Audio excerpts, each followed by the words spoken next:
I mean, again, he doesn't know who Gabriel is, right? Because he didn't come from an Abrahamic faith.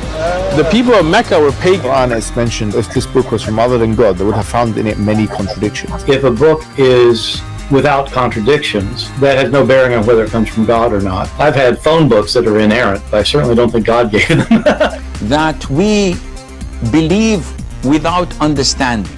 The brother asked a very important question, that most of the scholars say that listening to music, watching movies, and most of the television programs, they're haram.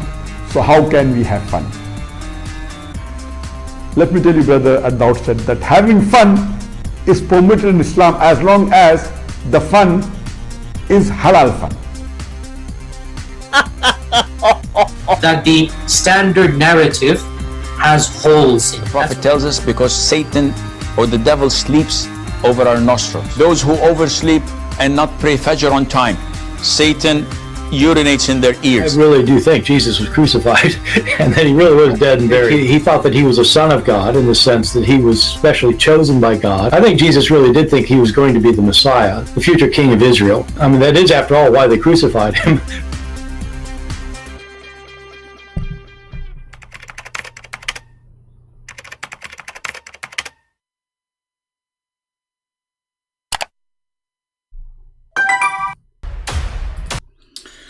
Alright, hello everyone, and peace of Christ to all of you. Please invite your friends and let us have some good time together.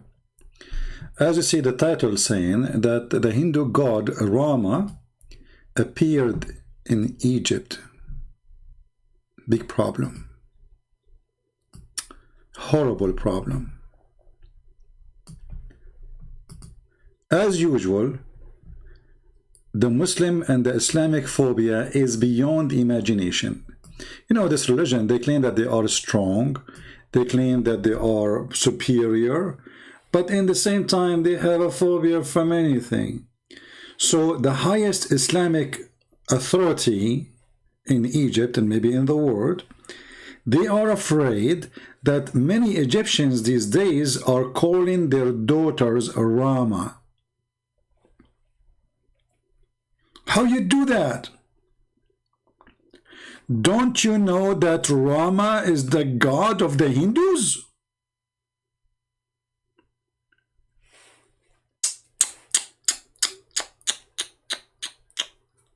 How in the world you do that? And here you notice those potatoes, cowards. Just 2 days ago, they have a celebrations for the gods of Egypt in the heart of Cairo. Just a few days ago, last week. Do you see how silly they are? They promote for it, they broadcast in satellite, they post the video everywhere, the army celebrating, the president was there. So celebrating the gods of the Egypt, the pharaohs, is okay. And calling your daughter Rama is a problem? That's deep. What about Muhammad Salah calling him the Pharaoh? Is it okay to call him the Pharaoh? Isn't it the Pharaoh who went to go and kill Moses? The Pharaoh? How come nobody complained?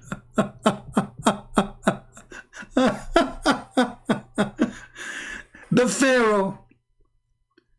I mean, you could not find a name better than this, the Pharaoh. Not the Egyptian king, the Pharaoh.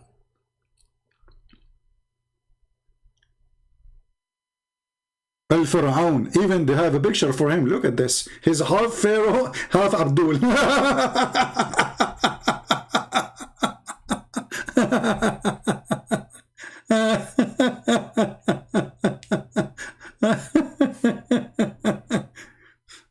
What a hypocrite cult, man.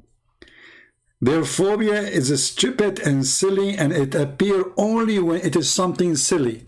I mean, look, the highest scholars of Egypt, they set the alarm. You cannot call your daughter Rama, but the belly dancings and the nightclubs and drinking and hashish and drugs everywhere. Every single citizen in Egypt, he take drugs. They take drugs more than food. There's a very famous actor. They ask him, it's like a comedy. His name is Adil Imam. Muslim, they knew him very well. So the judge, he asked him, because there's a belly dancer, she got killed in the building. So the judge, he said to him, okay, so now you learned that you have a belly dancer in the building. Why you do not move out? So he said to the judge, well, if every one of us, he have a belly dancer in the building move out, we have to move the whole country. And this is reality. Everybody is laughing. The whole country is a belly dancers. But the name Rama is the problem. How come this guy did not open his mouth when the president of Egypt just 5 days ago, he marched in a majestic Egyptian kuffar. This is the throne of the Pharaoh, celebrating the gods of Egypt. How come none of them open his mouth? Who dare? Look at this. I wish I can play the video. Millions of Muslims around the world. What isn't it? Those the Egyptian, the kuffar, the one who don't want to fight Allah. You see, Egypt was beautiful before Islam, and look what happened to Islam came. Look what happened. What happened? Where it was Egypt and what Egypt is today. The grand opening, blah blah blah, dallallah, Allahu Akbar. What is that, man?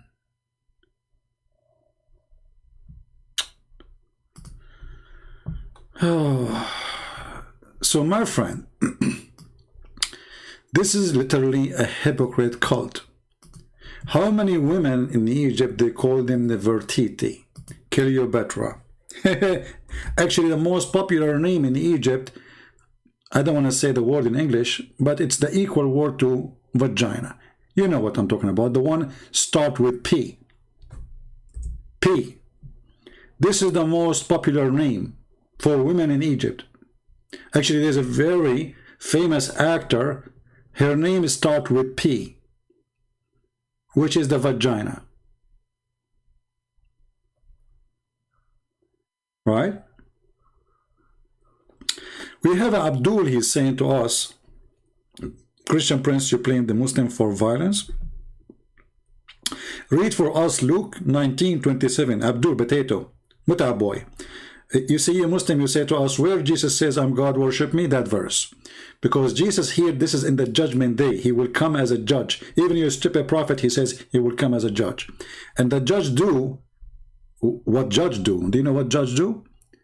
He sent the one who deserved to be executed to execution. The one who go to heaven, they go to heaven. So you idiot, you're saying to us, read. And this guy, by the way, he changed his name. He come back, he will post the same thing. The same guy. And look, read for us 19:27. Don't you want to learn, like read the one before it? And no, just this one, because here it says that Jesus will come as Lord with the glory of his angels. His interesting is only 19:27. Don't read 26. Don't read 25. Don't read 24. That is not what I don't want to read that. Okay, please don't go there. Just a 27, right? Oh boy. Cowards, potatoes. Your God, Muhammad, he attacked nations just for the sake of vagina. It's not even for God. Your God, Muhammad, he says, attack the Romans so you can get the blondie girls. Here the verse you are quoting for me, you coward. This is Jesus ordering his angels, saying to them, bring them, those who disobey me. Bring them. Not anyone who says to me, Lord, Lord. You don't want to read that, right? Anyway, potatoes. So here you notice that Muslims are really hypocrite people. Actually, I just received a message from a Muhammad and Abdul. Let me give you an idea what he sent me in Skype. And by the way, my Skype is open in case a Muslim would like to contact us. Everything in Islam is a cult. Read what this guy he just said to me. His name is Beni Hashim. You know, the funny, you call yourself Beni Hashim, and this is the most corrupt family ever. This is why they work for the Mossad and they work for the CIA, starting from the King of Jordan. Don't be fooled by the name. I am also relative to Prophet Screw him. I mean, what kind of a Muslim he called Prophet Screw? SCU? What is that? I just wanted to let you know that you cannot attack Islam based on liberal standard made by European just 100 years ago. Potato Abdul, who attack Islam based in any European standard? Actually, we are against European standard. And actually, you know, when a Muslim, he says, according to European standard, you cannot attack Islam based in a...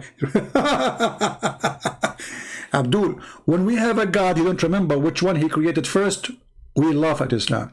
When we have a prophet, he is a decent man, but he is a child molester, we laugh at Islam. When we have a prophet, he teach people that any woman, she want to give herself to the prophet so he can F her, we laugh at Islam. So you are talking about liberals. Liberals are more conservative than Muslims. All your religion is a hippie religion. Isn't it your prophet who taught you to do muta? Isn't it this is what the hippie is about?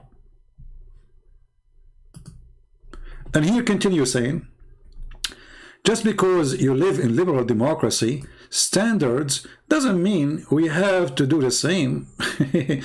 But Abdul, just to let you know, Potato, the one who protect Muslims believe in those democracy is Twitter, Facebook, and YouTube. Trust me. You see, I cannot even collect donation here. Why? Because YouTube don't allow me. But if I were Muslim, I will have. I never saw one Muslim, they take the donation down from him. So those liberals, my friend, they are with you in the same underwear. We just saw how your sister Mimi Hijab inviting an atheist to attack a Christianity, and you know, in the process he got Muhammad busted. It is you who side with atheists, and atheists they side with you. They are against us, not against you. So you are a hypocrite again. And then he says, everyone to fight us Muslims, the atheists want to fight us, Christians, Jews want to fight us. This is because you kuffar are jealous. Yeah, because we are jealous, Allah will make your penis endless, and we are so jealous to the point we cannot say a sentence to become a Muslim. I mean, do you see how easy to become a Muslim? Do you see how easy? We are jealous. If we are jealous, you idiot. We say a sentence and we get all what you have, and actually I will get more blessings supposedly because I used to be Christian. Do you see how much jealous? Maybe we are jealous because you do muta. Maybe we are jealous because you drink camel urine. Maybe you are jealous because you know, you have I mean, the technology, and you have the intelligence, and you know, you are the one who come with everything. Your prophet, he come with the vaccine of everything. He says the najla seed have cure for everything. So obviously we are jealous. And then he says, Christian, we was meant to die because it is fake and has no laws. Where are the Christian kingdoms? Hey Abdul, all the kingdoms in the world are Christian kingdoms, including yours. Shall I prove it to you? All the kingdoms in the world are Christian kingdoms, because everything dated in this earth is based in Jesus. Your salary, your computer, your timing, your clock, everything. Even the medicine you take, look at the cover, you will see the date of Jesus. So all kingdom in the world, they go by Jesus, not by your stupid Muhammad. And about kingdoms, says, where is the Russian and the Ethiopian kings? Where is the Christian Christ Abdul? The Russian is there, as I know, and they are occupying many Islamic countries already, as I know. The Russian is gone. You know, what about the American? More than 35, 36 Islamic countries are under the control of America. Literally, we have base everywhere. Where is the Muslim kingdom? Where is your bases? Do you have any bases in any Christian country? Do you Muslims have an army base in any Christian country? No, it's the opposite. Who is the one protecting Saudi Arabia? The American. And not just a few weeks ago, we saw how you Muslims running and rush to kiss the shoes of the Jews. So here you see how silly and how stupid their argument. And then he said, this is the last part, let me show you. I have to take the 2 copy, hold on, because the message is long.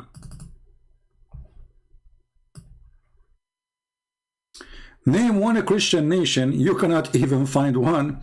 My friend, nations, Christian nations is the Christians, and they are exist in the heart of the Middle East. If we go right now and we check how many Christians are in United Arab Emirates, we will find that they are way more than the population of the Muslims in Emirates. The same as in Kuwait, the same as in Qatar. Just to remind you. Same time, when we speak about name one Muslim Christian nation, what about you name for me one Muslim nation? None of you practice Sharia law, not even Saudi Arabia. When the last time the Christian they paid jizya in Saudi Arabia? None. Saudi Arabia, as I know, they open theaters. Now they have a bikini beach, tourism, women wearing short, and women they drive their cars, and everybody listen to music. But this is not what Islamic nation is about. Islamic nation, to be an Islamic nation, is a nation who practice the Islamic law. As long not a single one of you, even Taliban, they are begging the American to come back. Even Taliban, they are begging the Chinese to come to Afghanistan.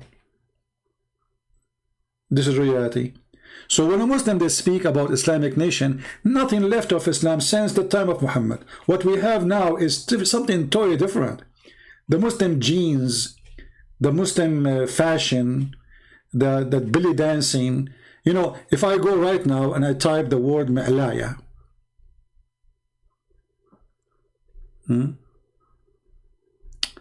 how did you like when I exposed you 2 days ago?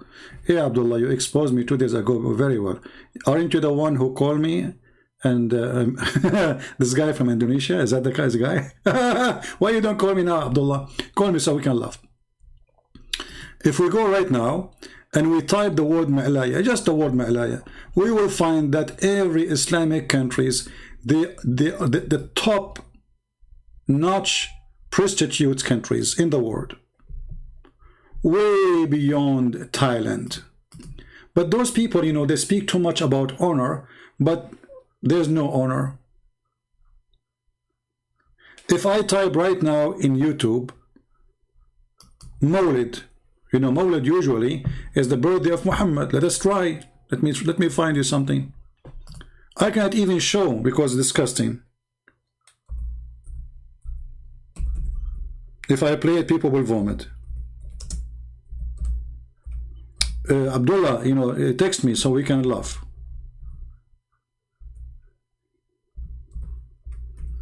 We read a comedy.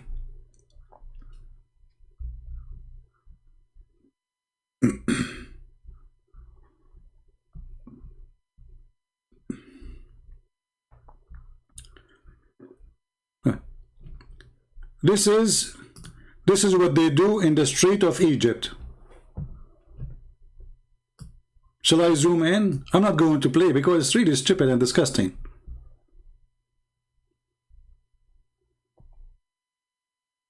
Huh?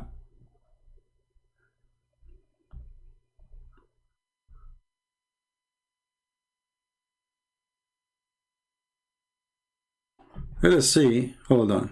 Let us put the right word.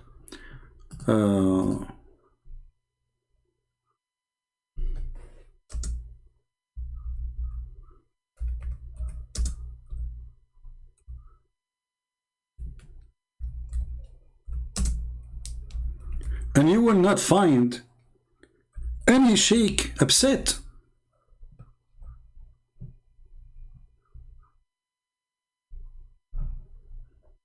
This is Egypt, my friend. This is Egypt. I can't even play for you. It's disgusting. It's disgusting. This is Egypt. Naked women on the stages. Literally naked. Look at this. This is Egypt. This is halal.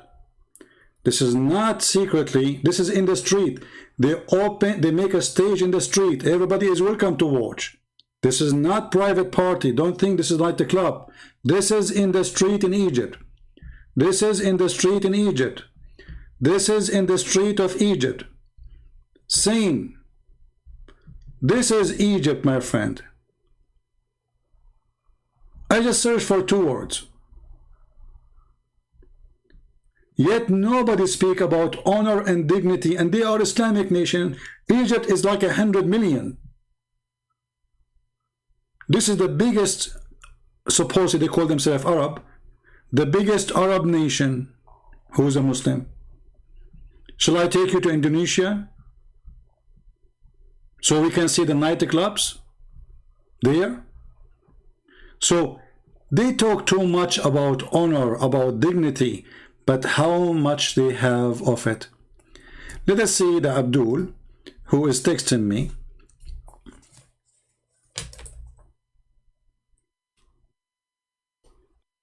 This is love my Allah.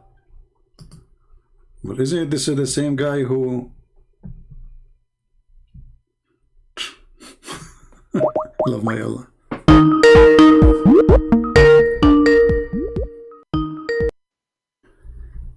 Hello? Yo, what's up? What happened to your teeth? What's up? I see you like me too much. Either you speak like a man or I will dump you in the garbage. You want to speak like a man or you're a kid? Why are you making fun of Muslims, man? I'm not making fun of Muslims. It's you who's making fun of yourself. You know, let me ask you. They asked Zakir Naik about having fun, as long as you mentioned the word fun. He said, they said to him, well, music is haram, art is haram, chess is haram. So what is halal? How we can have fun? Do you know what the answer is? Yeah, what it is. He says that you can have fun only what is lawful by Allah. So I'm asking you now, what is lawful by Allah to have fun? If your music is not fun and it's not is forbidden, art is forbidden, you know, singing is forbidden, chess is forbidden. So what do you Muslim do for fun then?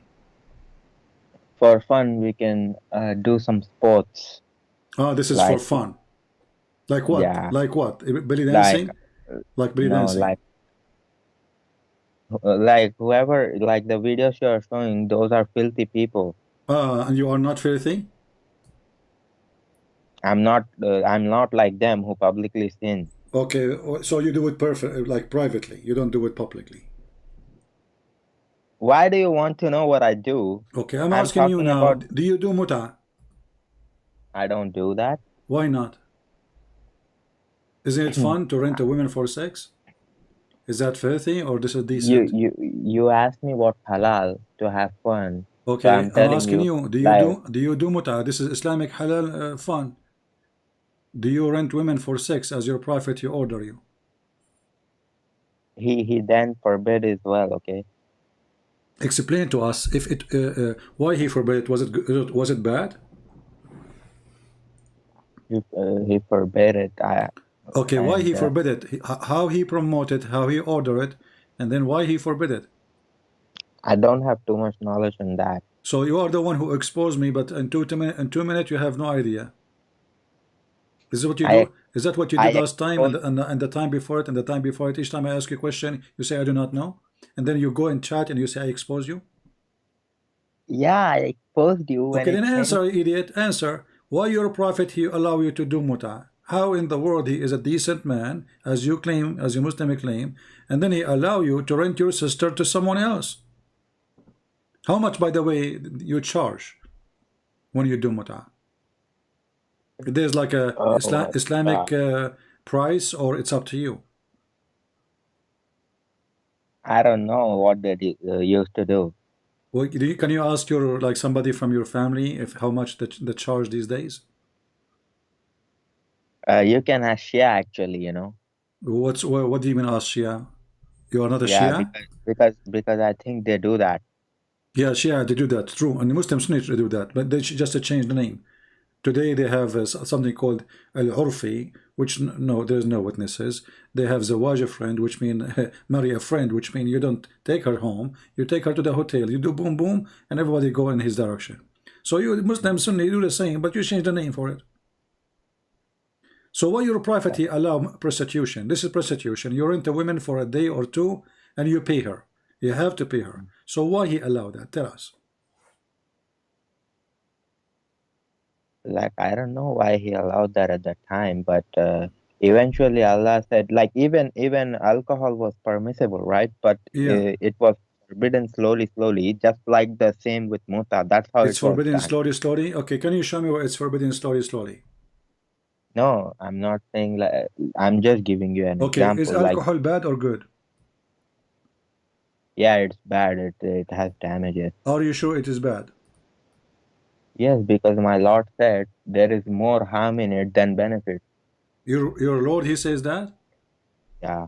I don't know, but I know that your Lord, he says the opposite. Here we go, chapter 16, verse number 67. Your God, Allah, he claimed that alcohol is a miracle of his own. Okay. It's a great benefit, and it's a sign from Allah. When somebody gets drunk, this is Allah making a miracle. Read it.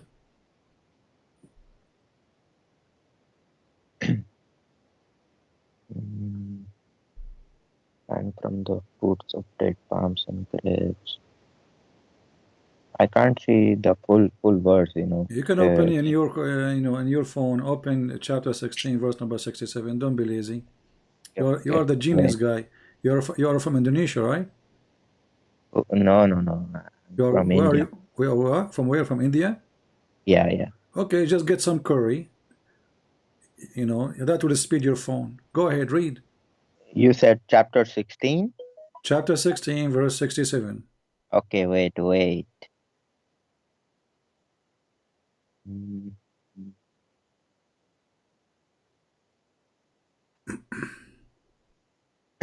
And from the fruits of the palm trees and grape vines you take intoxicant and good provision. Indeed, in that is a sign for a people who reason. Yeah. Why? Yeah, what? So, you know, my God is saying you guys make that drink from date palms and grapes. So Allah is saying, you see the sign? What how sign? you can make sign? stuff? So if somebody get drunk, this is a miracle from Allah? Not it's saying about how great grapes and date palms are. Yeah, but it says this is a sign for people who have wisdom. This is a sign. This is a miracle. The one who have wisdom will see it. Is that what it says in the tafsir? Huh? In the tafsir, is that what it says? You Muslims, what's wrong with you? I mean, you are the Abdul who can expose me, and you are asking me what tafsir says? What happened to you? You feel weak now? What happened? Come on. Just expose you. Come on. Yeah, you expose me. Yeah, you can all of you Muslims expose me. Yeah, this is why Muslims leave Islam, because you Muslim expose me. So, what kind of God he claimed that making wine is a miracle of his own? And what kind of God he says alcohol is is goodly provision? I have to see, you know, I have to see why he said that. You have to see, are you going to talk to Allah or somebody else? But I want to ask you something. Do you love me? Do you what? Do you love me and Muslims? Do you love me? You are a man. I don't love men. You know, I like women. Not like that. I'm saying, do you love me and do you love Muslims? Well, I love every human being. I believe everybody to be saved. It's not about just Muslims or non-Muslims. Anyone who, God, he created him. So we believe that we are brothers in humanity, and all of us, we are at the end of the day, we are children of God. So for me, you are just a lost person, and maybe you are younger than me, so I will say you are my younger brother. I have nothing against you, except you are following stupid Muhammad. You do know that we have reasons why we follow him. You do know that, right? You don't talk from your nose, talk from your mouth. What you have reason to what? You do know that we have reasons that to follow my prophet. What is the reason? Here we go. Your prophet saying to you that it's a good provision to drink alcohol. Why he changed his mind? How come at that time when he said that, it was great, alcohol was wonderful? You don't have to praise it. I mean, if he is in the future, slowly, as you said, he's going to prevent people from drinking. Well, you don't need to praise it. Here he was praising it.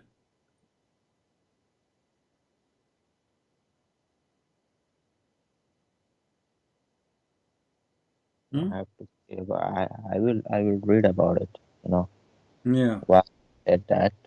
And I want. No, he's a hypocrite. When Muhammad, Muhammad, when he got sick, he cannot drink no more. He said, stop drinking, and people, they start making fun of Muslims too. You know that the Muslims used to go to the mosque, and all of them, they are drunk, including Muhammad, correct? And when the people they start making fun of Muhammad and say, look at his followers. So Muhammad, he made a verse saying, oh, don't go to the mosque when you are drunk. Like what? Don't go to the mosque when you are drunk? Are you like talking from Sahih sources? Like, no, this is the Quran. This is the Quran. No, I'm not talking about that. I'm saying, since you just claimed that my prophet was drunk, can you show me that? Well, we can show you tons of hadith, no problem. Here we go. Okay, I want to read something like that. Here we go. What is the word wine in Arabic? Do you know? I don't know. You go search in search in YouTube, and you will see Zakir Naik speaking about nabid. Nabid. Here it says that how they were making nabid for Muhammad. Even Muhammad, he was teaching them how to make nabid. It says khamr. Nabid is a khamr. You can go right now to the dictionary and see nabid is a khamr. Nabid is a khamr.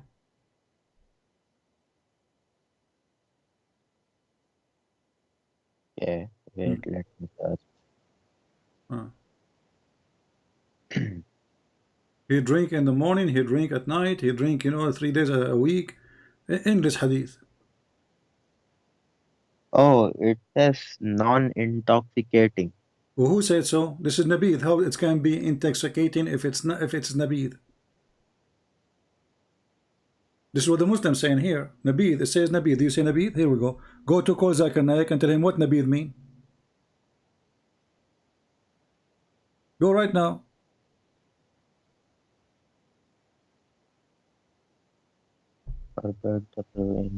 All those hadith. Look how many.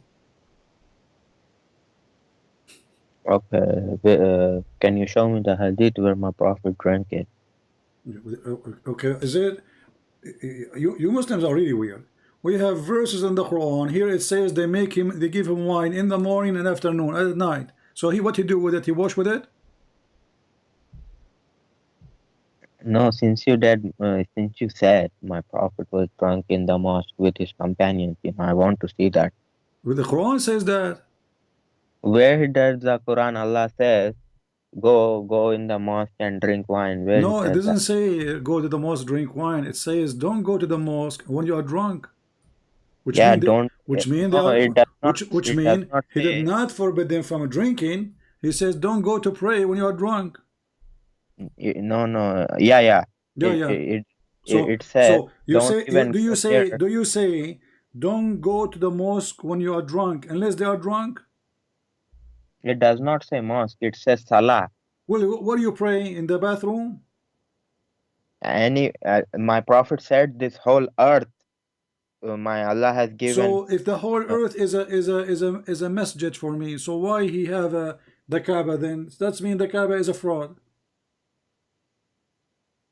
But mosques are made for just for the purpose to remember Allah. Ah, for remember. Okay, it's a, yeah. Okay, so it's like to remember. Yeah, I see. So And I want to ask you. So hold on. Let me. So your prophet, when he made the verses that don't go to the mosque when you are drunk, he was talking to nobody. Nobody was drinking, or Muslims were drinking, including him. Not including him, there were companions of my prophet who had the habit of drinking, and he used to punish them with slashes, you know. And once a companion said, "Lanatullah on this person. He is the companion of the prophet, yet he drinks. That means my prophet did not drink." And so my prophet said, "Oh Umar, don't curse him like that. Indeed, he loves Allah and His Messenger." You see, my prophet said he's getting punished for that, for drinking. Yeah, but this is after he forbid it. But all the time he was, he was drinking. Why Allah? You see, you are avoiding. You are talking like a kid. But I will go with you because you are the only kid we have for now for fun. Why Allah? He says alcohol is good if it is bad anyway. You just said that your prophet, he forbid it, and even he cursed somebody for drinking wine, correct? My prophet didn't curse somebody. A companion was cursing that drunk person. You live in the companion of prophet. No, your prophet, he cursed. You're a stupid liar again. I have to call you stupid. Okay, you can call me whatever you want. No, I'm not calling you. This is who you are. Because your prophet, he cursed all over.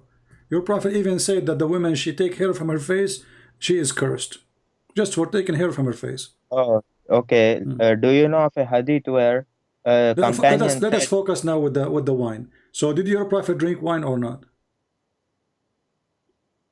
And I don't think he ever drunk it. So what we will That's do? why I told you to show me proof. Here we go. I will show you.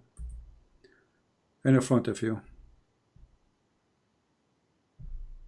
Let's see.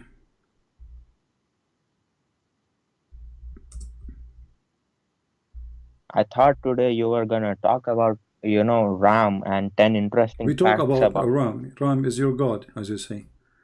Really? Here we go. This is your prophet.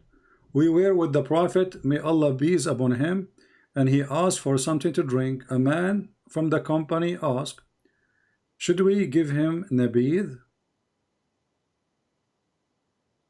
Between two brackets, a drink from the date. But still, this is a khamr. They use the fruits to make khamr, alcohol. He replied, yes. The man, he went quickly and brought a cup of nabidh.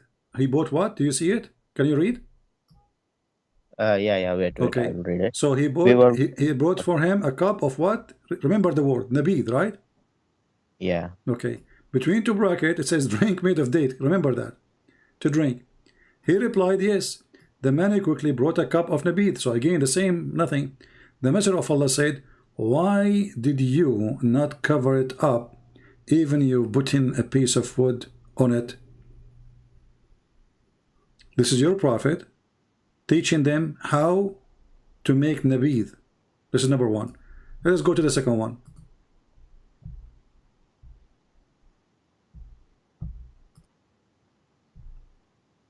We were with Allah Messenger, and he asked for water. A person said, Allah Messenger, may we not give you nabidh to drink? Again, nabidh. Do you see the word nabidh? You see it? Yeah. Okay. Yeah. The prophet, the Muslim, they call him holy. He said, yes, you may. So he told him, I will give you nabidh. He did not say any other word. Then the person went out speedily and brought a cup containing nabidh. Contain what? Nabidh. Okay. And then, what your prophet said? Why did you not? Look, actually, hold on. You see, I just discovered something. The Arabic is different from the English. Here it says, فقال رسول الله صلى الله عليه وسلم إلا خمرته. Anything except the wine. except the alcohol. So they took it off. They took it off totally from the hadith, from the original hadith. Here it says, even if it was with wood, he said, then he drank it. But here in Arabic it says something different. And actually, Al-Amaratahu. yeah, khamr, you know what khamr, right? Yeah. Yeah, and he drank it. And he drank it. They took the word khamr from there, and they continue saying even with a wood. What wood? Khamratahu is a wood. Khamr.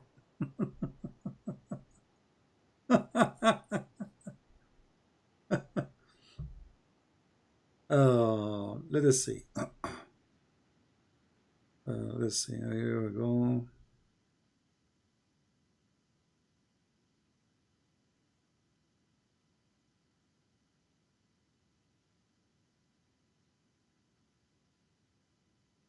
يشربه. Okay. ينبذ له في السقاء. Let us see this hadith.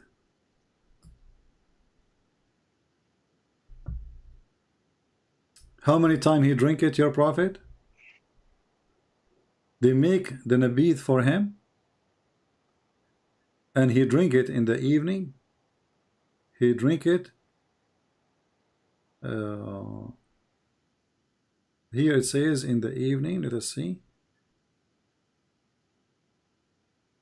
And here it says he drink it the day and the next day and the following day, and when the evening of the third day he would drink it and give some to others. All of this is about nabith.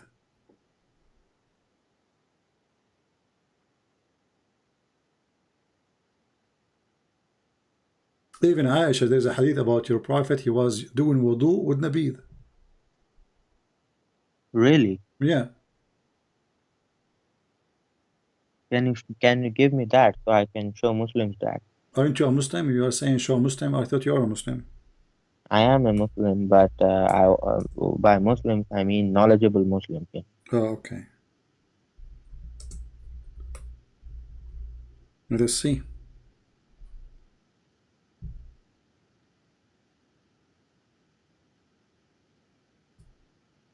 Here we go. I'm sure if he can have even shower with it, he will shower with it. And we will not show you even the da'if one. Let's see here.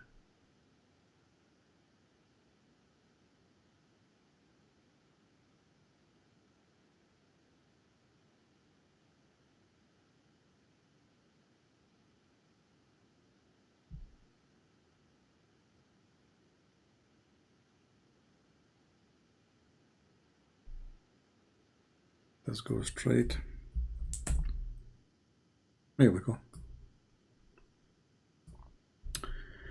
On the night of the jinn, the Messenger of Allah said to him, do you have water for ablution? He said, no, I have nothing but nabith. Do you see it? No, I think wait. I have nothing but nabith in a vessel. He said, good date, a pure water. Wait, let me read. Oh, there's no harm in mixing too. On the night of the jinn, the Messenger of Allah ﷺ said to him, do you have water for ablution? He said, no, I have nothing but some nabith in a vessel. He said, good dates and pure water. Wait, there is no harm from the mixing of the two. So he performed ablution with it. Okay.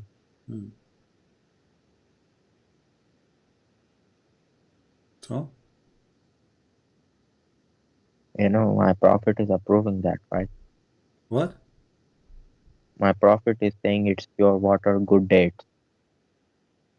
What he's saying, it's made from what? It's a pure water and made from the mixing of the water and the...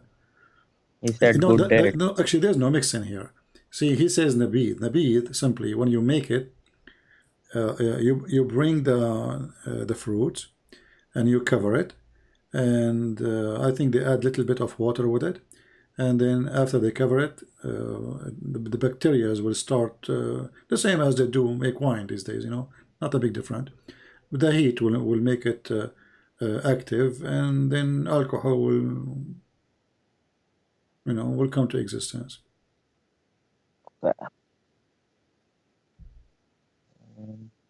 Can I ask you a question? You know, I read it in the Quran. It says that you know, you Jews and Christians find it written that my prophet's companions were mentioned in the Bible, something, right? You should, for sure is mentioned in the Bible because they are child molester. For sure the Bible will mention them.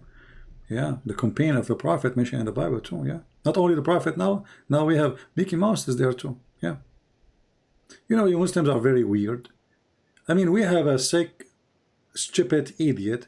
You want to put him everywhere. Zakir Naik, he found Muhammad in the Hindu scriptures. That he found him in the Old Testament. You found the companion of Muhammad in the Bible. But don't you think this is stupid? How the Bible will write about the companion of Muhammad if the Bible came long before it? Are they important, the companion of Prophet? Like who? Who is the companion of Umar? No, I think Allah describes them like an example, how it is mentioned in the Bible, something. I read it, but Allah gave an example of how companions are mentioned in the Bible. So I really wish that the Bible that Allah is talking about existed, you know. I see. Well, you know, the Muslim, they can find anything they want. Muhammad, I found him in cartoon too. I found him in Mickey Mouse. I found him in zucchini. Muslims, they find everything. They look at the cloud, they see Allah. They look at the open watermelon, they say the name of Allah or Muhammad. They found Muhammad everywhere. What we can do? So now you call me, what you want to say to me? This all what you want to say? You are making us asleep. Do you have something to say to us about your religion? Yeah. What do you want to say? Is the story of angels is same in the Bible? Like when they said, "Oh Allah, why are you creating Adam? Don't you know he will cause a lot of mischief in the land?" Okay. Muhammad, he just took one statement where God, he taught Adam all things, and Muhammad, he taught him all the names, and then he asked the angels. So Muhammad, he have his own bacteria. He's making his own alcohol as usual. And I saw your thumbnail. You said 10 interesting facts of Ram. So I wanted to know what you were mentioning about him. I did not say anything about 10 facts about him. The Quran, there's no fact about it because the Quran isn't a fact. There's not a single thing in the Quran can be a fact. Not a single page. What fact? You know, when your God Allah, he promised you endless penis, is that a fact? When the Quran, we do not even know who wrote the Quran. Who is the one who's talking in this Quran? Who is the one who brought the messages to Muhammad? Who is the witnesses? Nobody. So when a Muslim, he speak about a fact, there's no fact. It is a fact. Yes, there are many facts in the Quran. Okay, like what? Give me one. Like every soul shall taste death. Everyone? Every what? Every soul shall taste death. That is a fact. Every soul shall taste this. Is that something new? I mean, this your Quran brought something like, don't all people know that everybody would die? And also, and the surah. If everybody is going to taste death, did Jesus taste death? He will taste death when he will come back. Okay, where it says he will come back and he will die? My prophet said that. Where it says that? In the hadith, you want so me your to... prophet, he said that? Your God did not say that? Of course, Allah explained that to my prophet. Where Allah explained? If your prophet, he received explanation, it's going to be Quran. That and like other knowledge of... How he received it? Did your God Allah send him a different book? Like you see Hadith al-Qudsi, right? Even if it's Hadith Qudsi, what Hadith Qudsi mean? Tell us. I mean, my understanding is that is part of knowledge that Allah sends down. That is not part of Quran.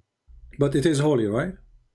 Yes, it is Okay. very holy. So you just admitted that the Quran is not complete, because if it is, if there is a holy hadith, that means it's equal to the Quran. And why is it not in the Quran? Because these are like direct messages which Allah told to Well, my Muhammad, prophet. he never spoke to his God. Show me where it says Muhammad ever spoke to Allah. Didn't my prophet spoke to Allah when he went to 7 heavens? You show me where it says he spoke to them. On Sidratul Muntaha? Well, I want to see how he spoke to him. Where? When he went to Sidratul Muntaha, he did not talk to him. Did he? So like if Muhammad he talked to him, that's mean why you Muslim call Musa's Karimullah, the one who spoke to Allah? That's mean Muhammad is Karimullah too. Where it says he spoke to him. Like then who gave him that 50 prayers? How did he receive? You tell me. I don't know. Stupid religion. Muhammad never spoke to Allah. Are you saying that Muhammad he heard the voice of Allah? I mean, I think he was talking on Sidratul Muntaha with Allah. Look, this hadith he says, it says, so he revealed to him, to his whispers, whatever he revealed. What his whisper, whatever he revealed. Did Allah whisper to Muhammad? Indeed, he saw him at a second near Sidratul Muntaha, so he revealed to his for whatever he revealed. Was a distance of 2 ball lengths or less that the Prophet ﷺ saw him.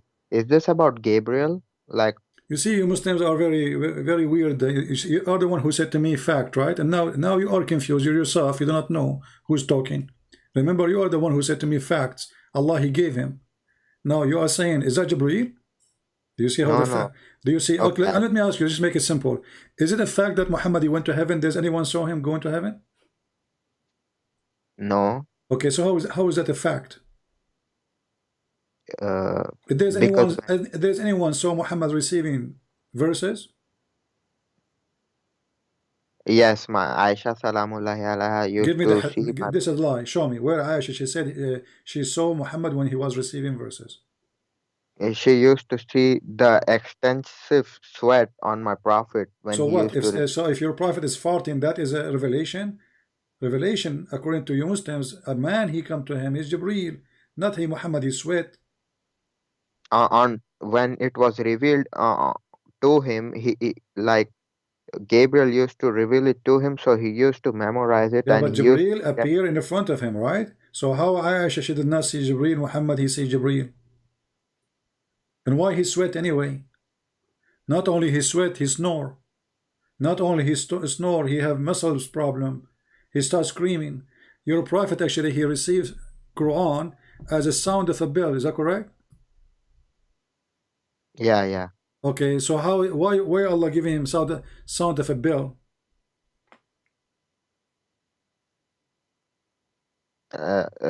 Like he can hear it, like a sound of bell. Only he can hear it. No, this is another question. Why Allah giving him Quran as a sound of a bell? I don't know. Like that's Allah's choice. Did Allah give Muhammad Arabic Quran or give him music? Look, I don't know why that sound was. Okay, you are the one who mentioned fact. Let us see the fact.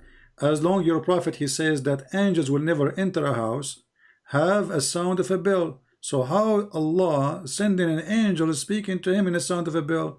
Angels hate bells, as you see. This is the hadith. Angels will never enter a house which there is a small bell. Your God Allah, his angels have phobia from the Christian bell. So how he have a phobia from bell and he will never enter a house, have a bell, and then your prophet receive Quran as a sound of a bell. And then how the Quran and the sound of a bell became Arabic? Did Muhammad he took it to translator? Your prophet says the bell is a musical instrument of Satan. So who is the one who do play with bell, make sound of a bell? Shaitan. So your prophet received shaitan, not Muhammad, not God. Because the musical instrument of Satan is the bell. Read it in front of you. Yeah. Angels do not accompany. Okay, but yeah, the bell is the musical instrument. Okay, so why your God, he sent him Muhammad, musical instrument of shaitan?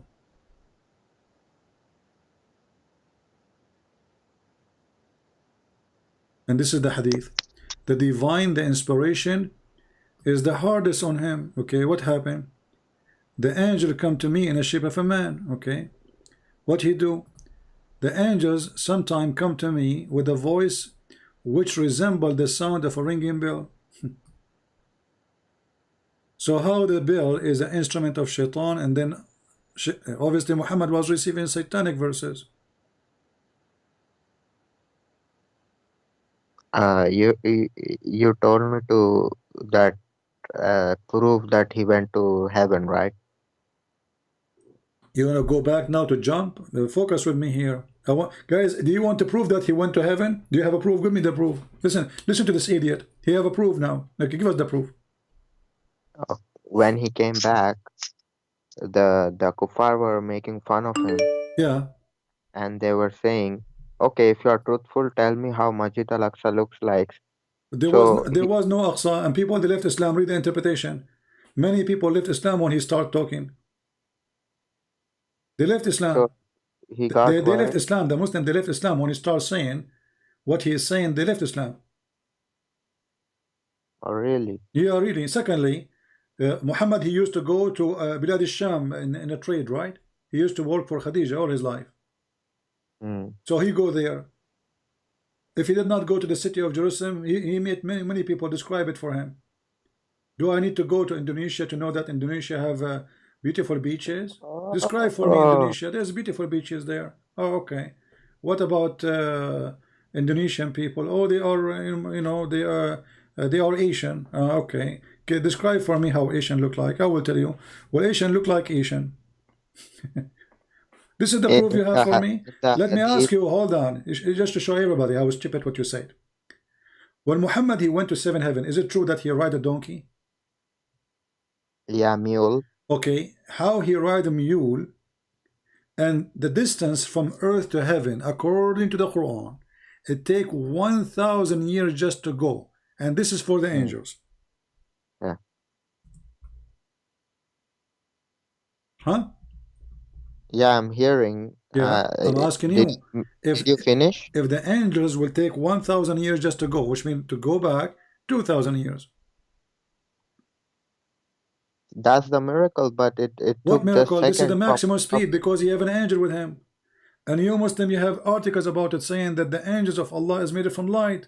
And then they calculate the light and they come with miracle, which is fiction. Read with me carefully. The angels of Allah, they are in control. It takes them 1,000 years of our time just to go. So Angel Jibreel is riding with Muhammad.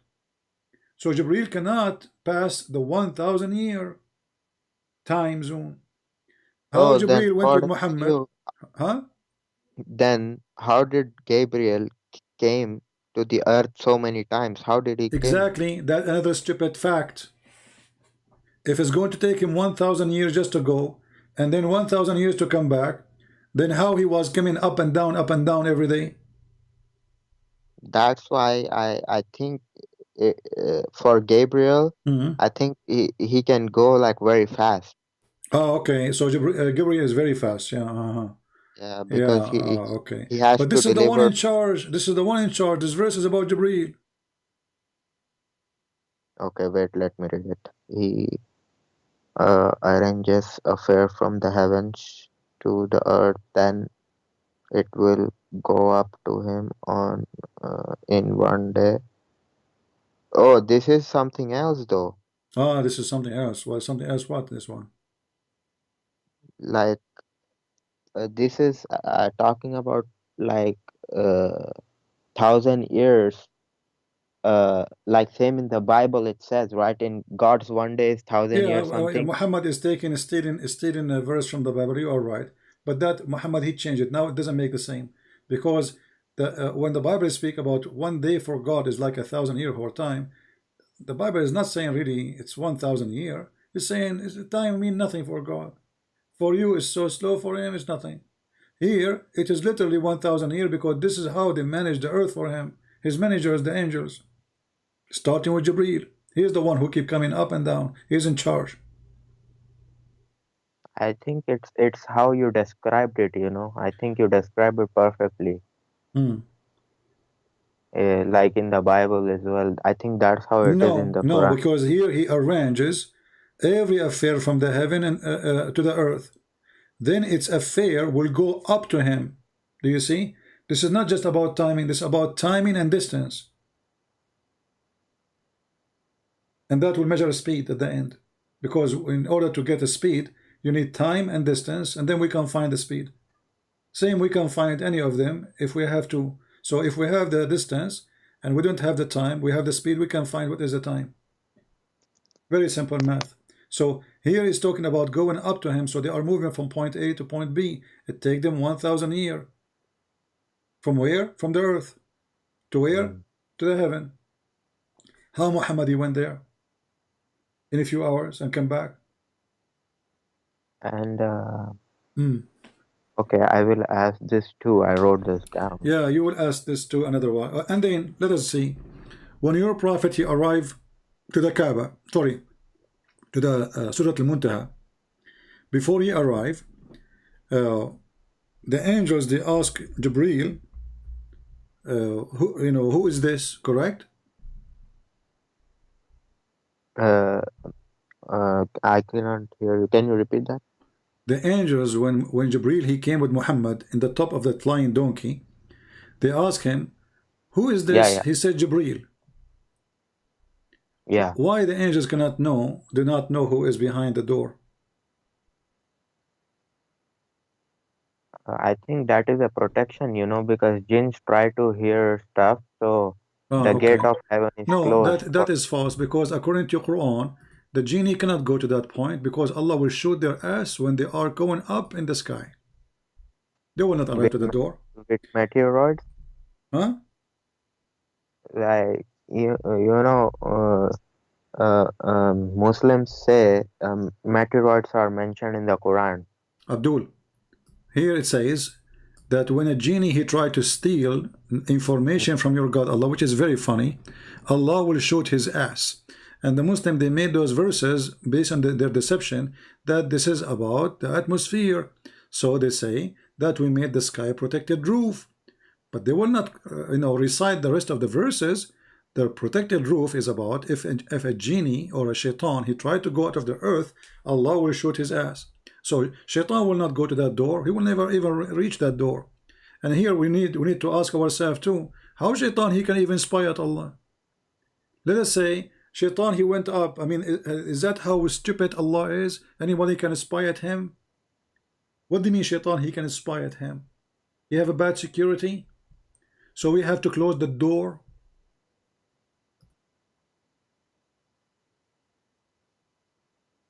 Remember, you are the one who said to me there's many facts in Islam. Is that a fact? That if somebody tried to go out of the space, there's a space, Allah will shoot him by a fire? Is that a fact? I said to you there are many facts in the Quran, but you didn't let me finish and you went to something. No, you are the one who mentioned fact. I'm asking you, is that a fact? If somebody go out of the earth, go into the sky, Allah will shoot him. Is that a fact? Yeah, I think that's a fact. So what is those spaceship they are going now? Even it's not like they go just for fun these days. So what is this? We have even spaceship in the space 24 hours, 7 days a week, 365 days a year. International spaceship. How come Allah did not shoot it? Because you see, there is a difference. We cannot see angels or Abdul, forget about the angels. Stop being stupid. I'm asking you, according to your Quran, Allah he made the sky protected roof. How he do that? And he challenged the human and the genie to go out of the sky. Correct? Yeah. Okay. He said, "O ma'shar al-jinni wal-ins, O people, the kind of human and kind of the genie." Okay, so now try to go out of the zone of the earth, and you cannot. And if you try, Allah will shoot you. He challenged them, and nobody can go except the one who have a permission. Who is the one who have permission? The angels. So Allah, He challenged everybody. Can you go? We have somebody saying his name is Millati Ibrahim Hanifa. Even your name is stupid, because the word Hanif in Aramaic mean kafir, mean pagan. So when the Muslim they say we are Hanif, because they are funny people copying without knowing. Hanif is not a believer in God. Hanif is somebody, or the true God. Hanif is somebody, is a mushrik, is a pagan. Oh, so Allah called Abraham. I'm not talking to you. Shut up now. You focus here. I'm talking to the idiot there. You focus here with this one. Can a human being go out of the zone of the earth or not? Beyond the zones of heaven and the earth, then pass, but you will never be able to pass except with authority. And who is the authority? The angels and Prophet Muhammad and Isa. Only. And whoever Allah wills. Yeah, Allah never. He challenged all mankind. That's it. It's already. Go read the interpretation. He challenged all mankind. Nobody can go. And then he says, if you try, Allah will shoot you both with the flames of fire. Do you see it? Wait. It takes time. Now we go to the idiot who is saying that this is a bad argument. When a Muslim he call himself Hanif, he is calling himself mushrik. Ibrahim is not a Hanif, because if he's a Hanif, that means he don't believe in the God of the Jews. He believe in the God of the Aramaic. Then this is why the word Hanif is the one who is believing not in the true God. The stupid Muhammad, he told them, I am a Hanif.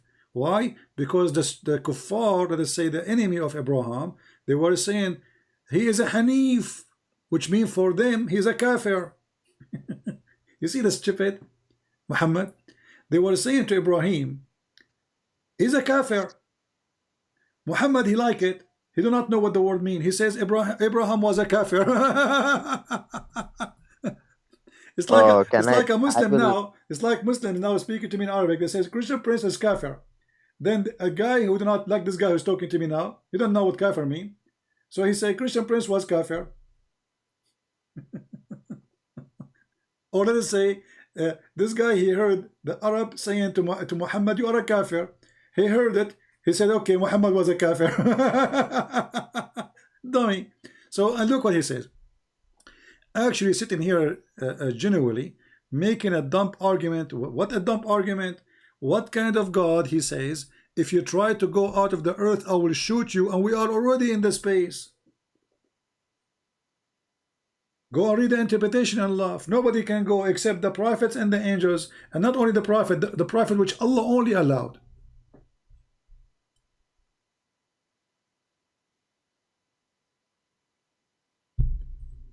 Isn't this a proof that Allah is a fraud?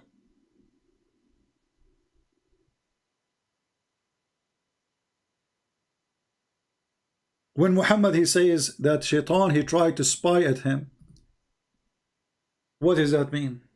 Shaitan is spying at Allah? Where Shaitan he live? Abdul with me online Skype. Where Shaitan he live? Shaitan lives in your mind. Where Shaitan he live? Where Shaitan he live? Everywhere. Everywhere. So how he can spy at Allah? Is he in heaven? He can go over there, but Allah will. Okay, hold on. Him. How he can go over there and Allah he order him to go down? Are you saying to me when Allah he says to him get down, his word is useless? I can just go against it? Wait, where did Allah say get down? Show me. Isn't it Allah he order him and Adam to go down? اهبطوا منها جميعا. Chapter 2 verse number 36, chapter 2 verse number 38. Oh, it's all over. But you know, Chapter 7 verse number 13, chapter 7 verse 24. What's wrong with this religion? Chapter 20 verse 123.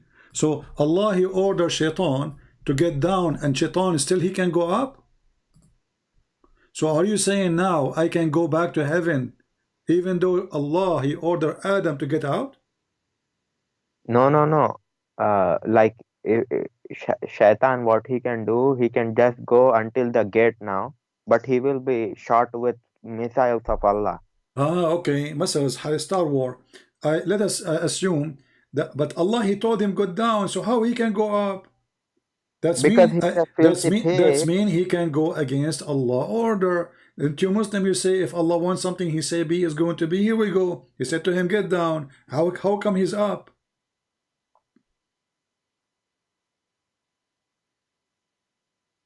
Then the Shaitan made them sleep and got them out. Did he order him to go down into the earth specifically? Did he say go down to the earth?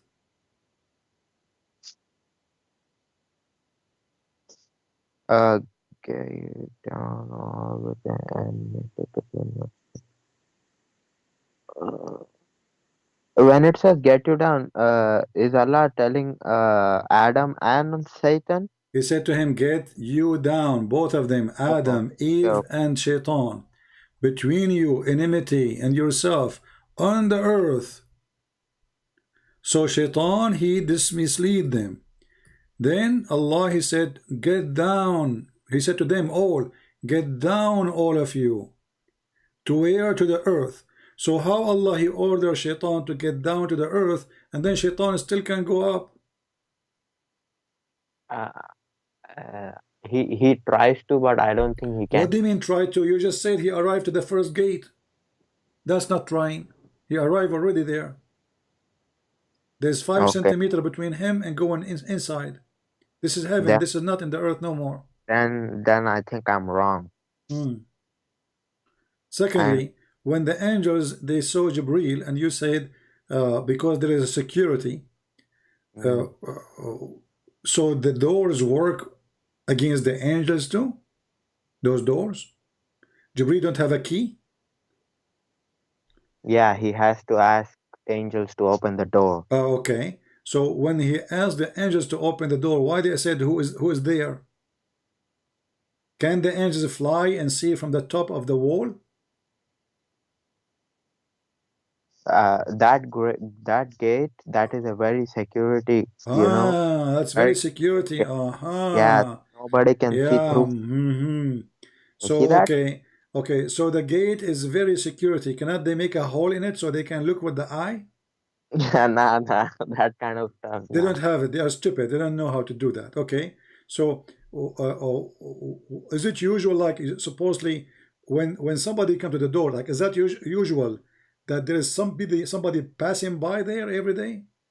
I mean, who can go to that door? Is that like normal? Somebody walk by, knock at the door, the angels, they say, who is this? Maybe this is a delivery from Amazon.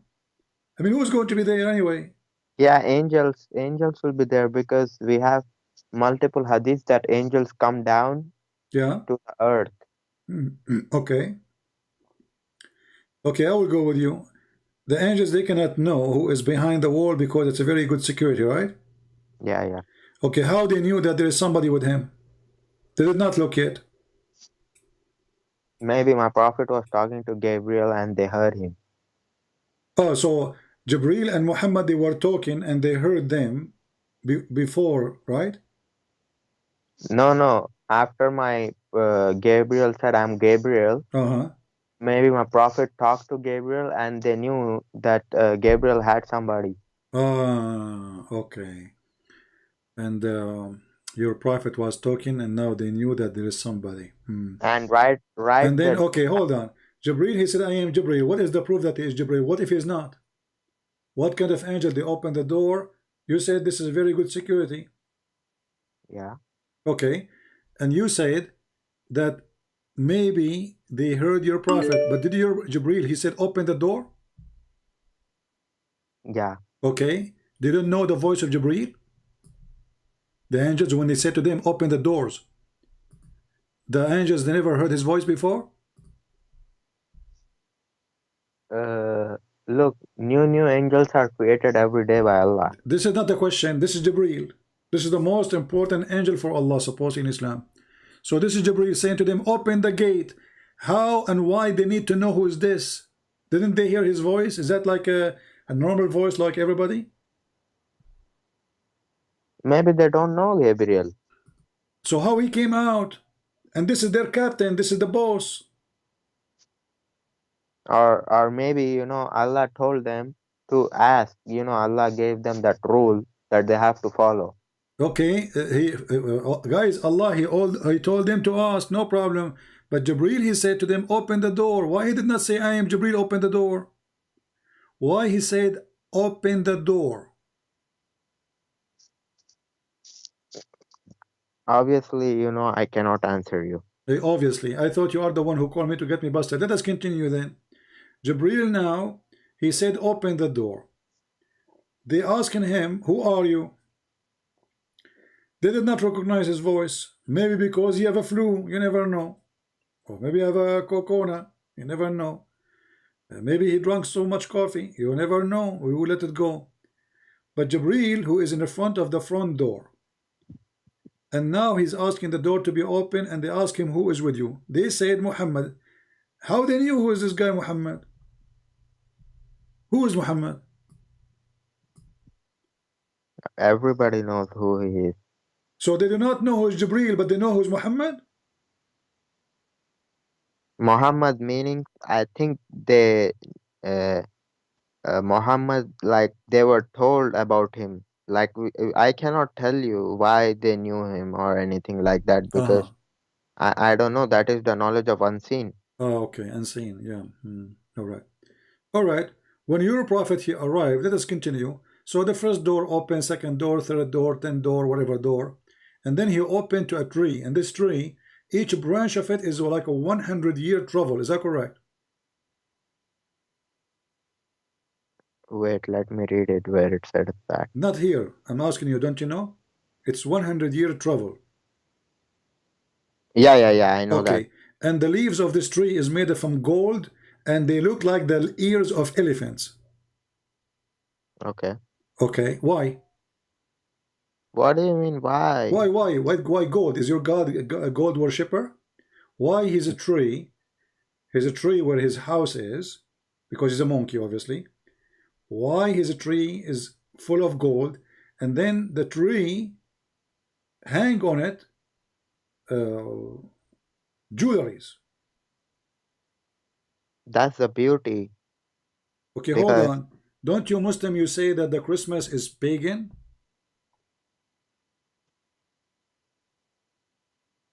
Yeah.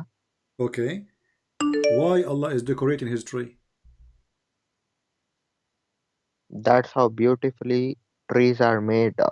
This is another question. Why he is decorating his tree? For who? And what is the value of gold for him to decorate the tree? Is that a real tree or a fake tree? Plastic, maybe. That's a real tree. Real tree. Yeah. Okay. And whenever I say Subhanallah wa bihamdi, Subhanallah al-Azim, I will get that too. What? Say again what you say. Subhanallah wa bihamdi, Subhanallah al-Azim. What does that mean? I mean, this is the most stupid thing ever. What is that? Oh, you're telling praising God is stupid thing? Praising God? You are praising the tree now. We're talking about the tree. No, I said when we praise Allah like this. Yeah. I think there is a hadith where my prophet said, whoever says Subhanallah wa bihamdi, Subhanallah al-Azim, a dead palm tree will be planted in Jannah something. Okay, so now I say that all the time. How many palm tree I will get? This is how stupid your prophet is. Your prophet, he says, if I say it million your times, prophet, he said, the one who says Subhanallah 100 times, he go to heaven. Is that true? No, that's not true. Okay, let's see. Just to show you how stupid your prophet is. It says Shut up. if we say that. Shut up. Don't say it's not true. Never say to Christian Prince, it's not true. Here we go. Tons of things like this. Here we go. I seek forgiveness for Allah. Repent to him. If he recite it 100 times in Arabic a day, he will go to heaven.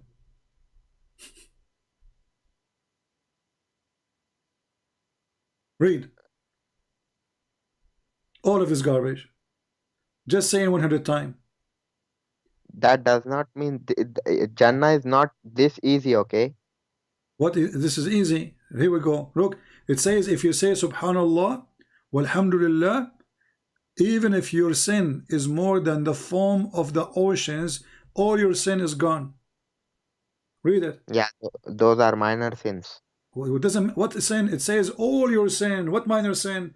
It says if you say that 100 times, all your sin will be forgiven, even if it is equal to the ocean foam.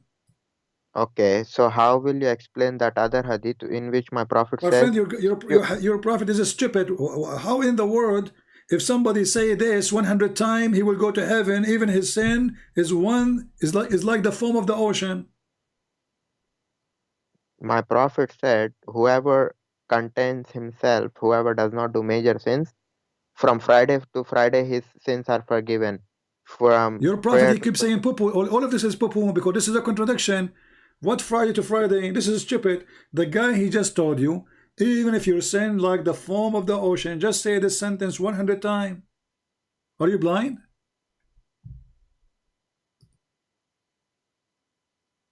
This is why you Muslim, you commit sin as you wish, you know, because you just go and say, either you kiss the black stone. If you touch the black stone, it erases your sin. If you say Alhamdulillah 100 times, you know, your sin is forgiven. I mean, it's a joke.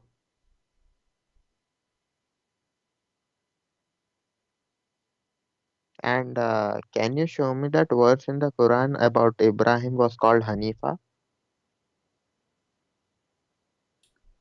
You're a prophet because you do not know what Hanif is. Just to show you how stupid the one who made the Quran. Read this one with me and try not to laugh.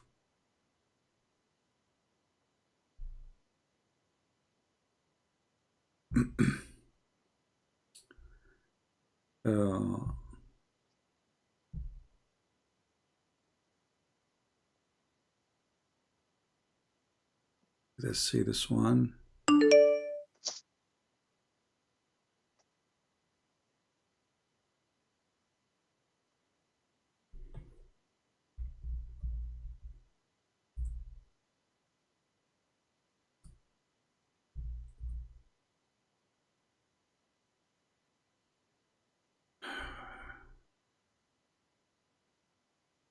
Read this verse with me and tell me that your prophet is not stupid.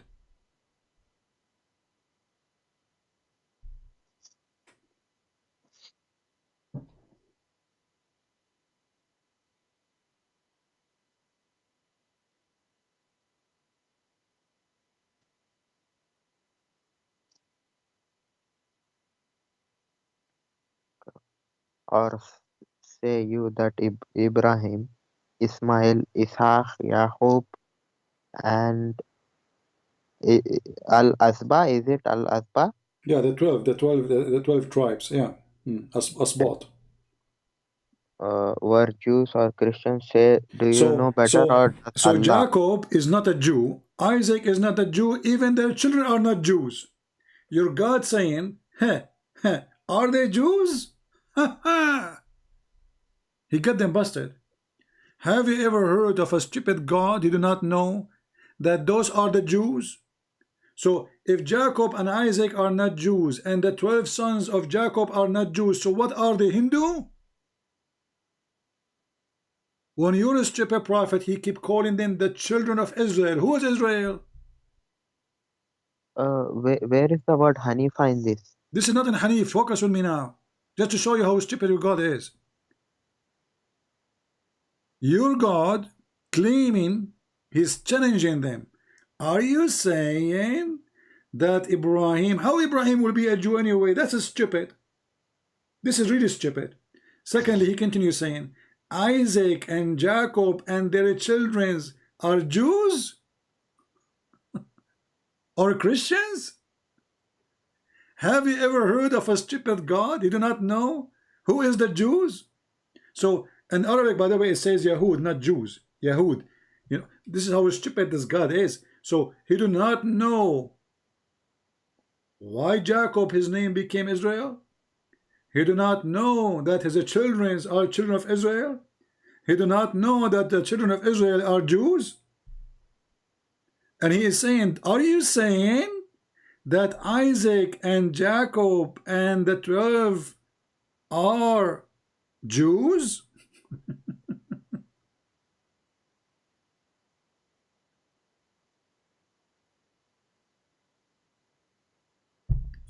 If you go to the books of the Jews, right away they will say to you that Isaac is the firstborn Jew. This is their books.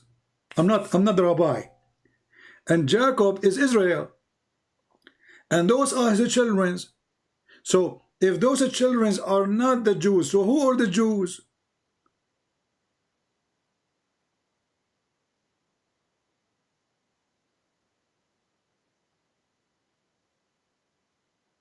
Your God is a shish kebab. You have no idea what he's talking about.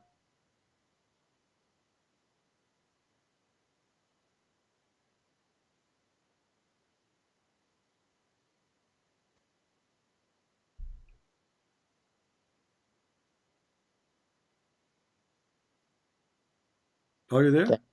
Yeah. Can you go to that other verse What other verse? about Hanifa? Hey, he's stuck with Hanif. Okay. Here we go. Hanif is not an Arabic word. This is why the Muslims are, they thought it is something else. All those verses speak about Abraham.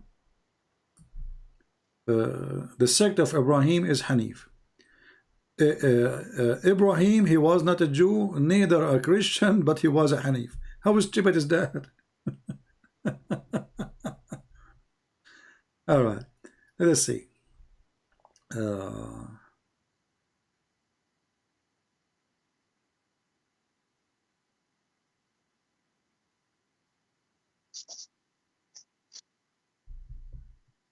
Let us see here.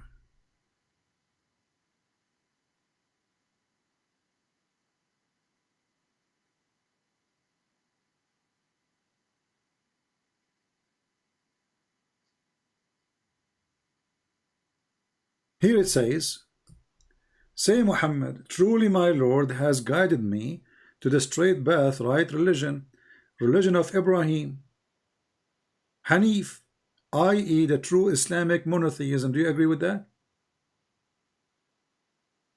Wait, let me see. Okay.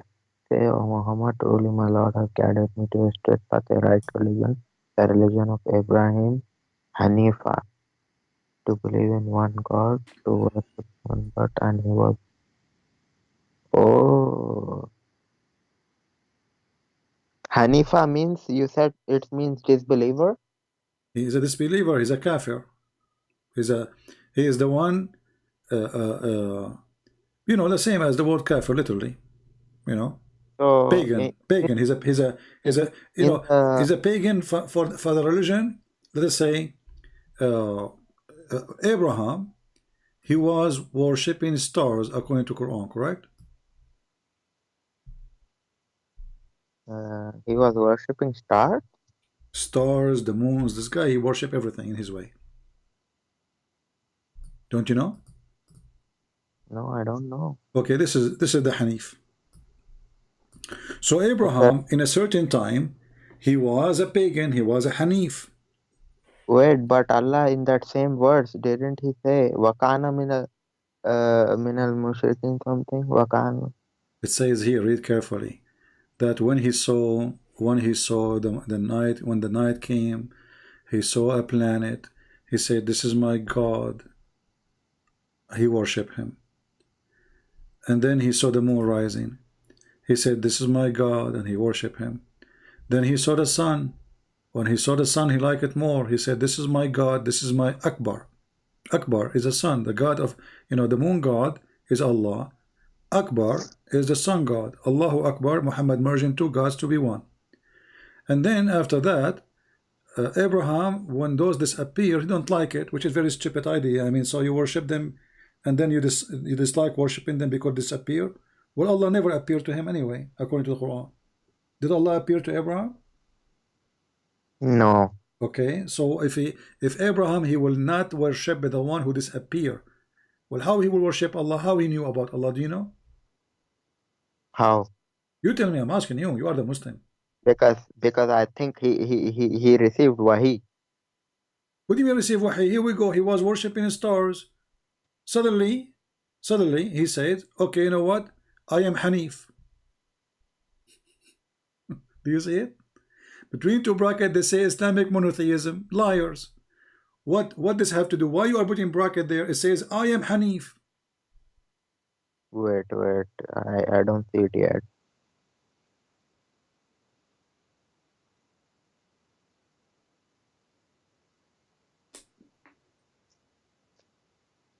Verily, I have turned my face towards him who has created the heavens and the earth, Hanifa, that is worshipping none but him, and I am not mushrikun. Does it say in the Arabic that he said, I am not of al-mushrikun? Yeah, he's not. Wa ma kana min al-mushrikin? Yeah, he says that, yeah. Even Allah said it, right, about Abraham? Yeah, but hold on, you see here, just to show you how stupid this book is. Who is the one who's talking here? Abraham. Who is the one who made the Quran? Who revealed the Quran? Allah. Who is the one who made the Quran? What do you mean by made? Like who wrote it down? Okay, isn't it you Muslim, you say the Quran is the word of Allah? Yes. But this is the word of Ibrahim. So Allah is telling what Abraham said. Okay, so this is not the word of Allah.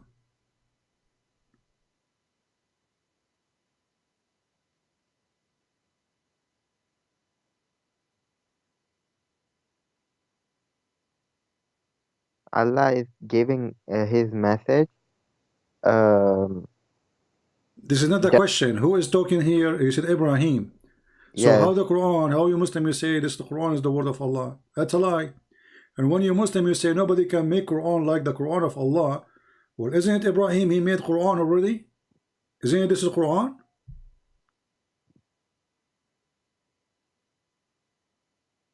Is this Quran or not? The verse we are reading.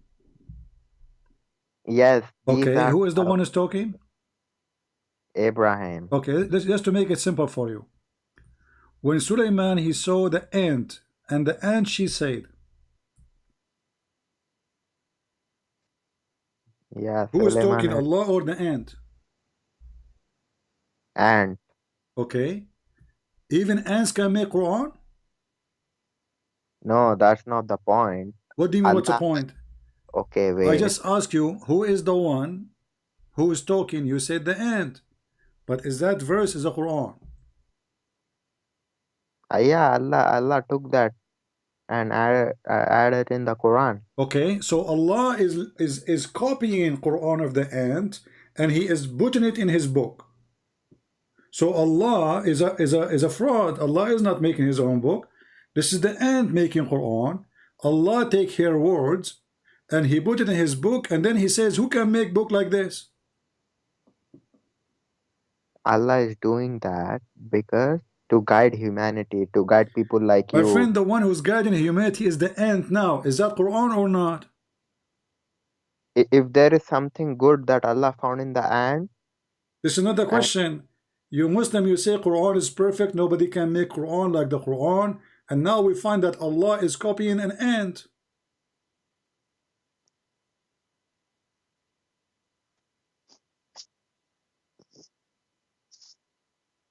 Okay. Even ants make Quran. So look what happened. The Quran is the book of Allah. We ask the Muslim, is it a fact? They say it's a fact. Then the second we start checking, we find that the Quran is not the word of Allah. It's the word of the ants, and the word of the cockroaches, and the word of the spider, and the word of the chair, and the word of the tree, and the word of Jibreel, and the word of Sulaiman, and the word of Dawood, and I mean the word of everybody except Allah. Here we go. Here we have a chicken. Here we have Sulaiman speaking, and then Sulaiman he went to see the chickens. He did not find the chickens. He said, "Where is the chicken? If he is not there, I'm going to make him barbecue." The chicken is back, and he said, "No, that is a bird." Hold on. Who is the one talking here? Verse number 23. Wait.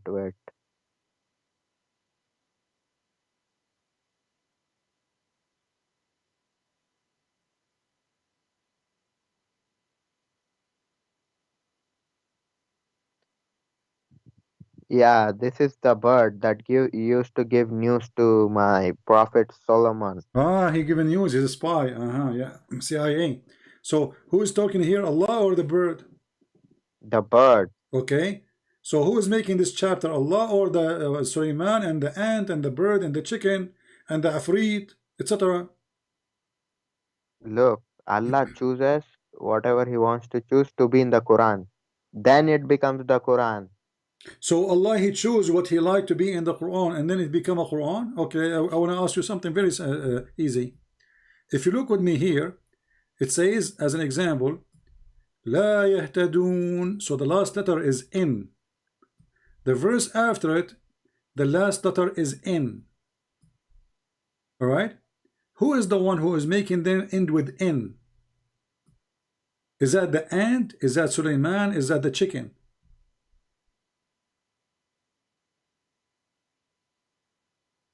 Wait, let me see which one you're talking about. There's somebody trying to make a rap song, which is funny and stupid, and he is trying to make the last word fit with the last word before it. So لا يهتدون هون ما تعلنون نون. What does the last noon okay mean? now this is another question. Who is the one who is making it like that, Allah or the bird?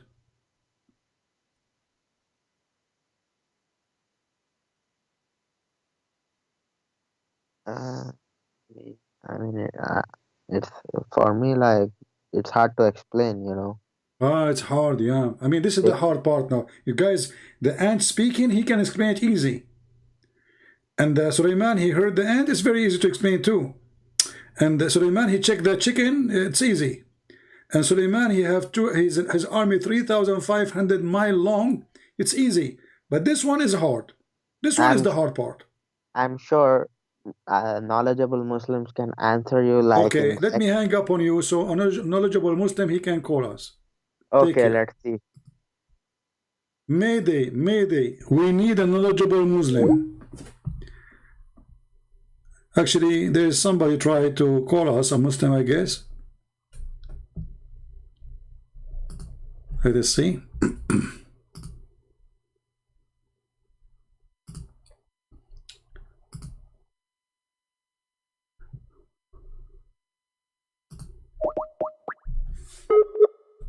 Maybe ultimate fart.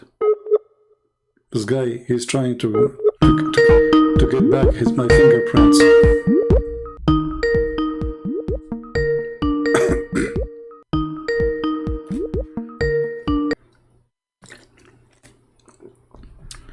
Go ahead. Ultimate fart. You know that. See? I know it's ultimate fart. This person, he feel like he been raped and he don't know what to do. I did not rape you. I just made you shish kebab. Coward.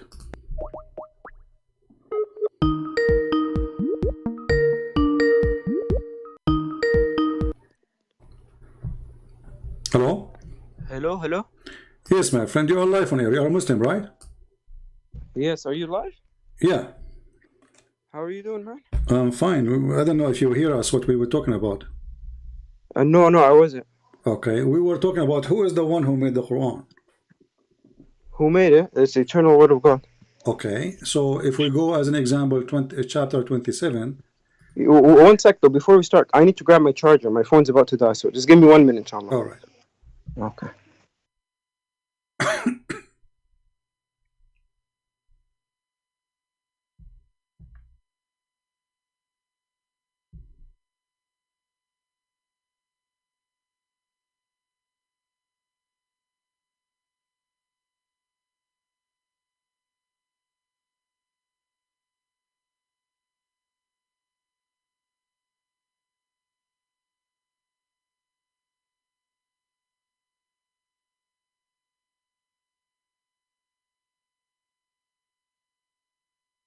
He's getting his charger, so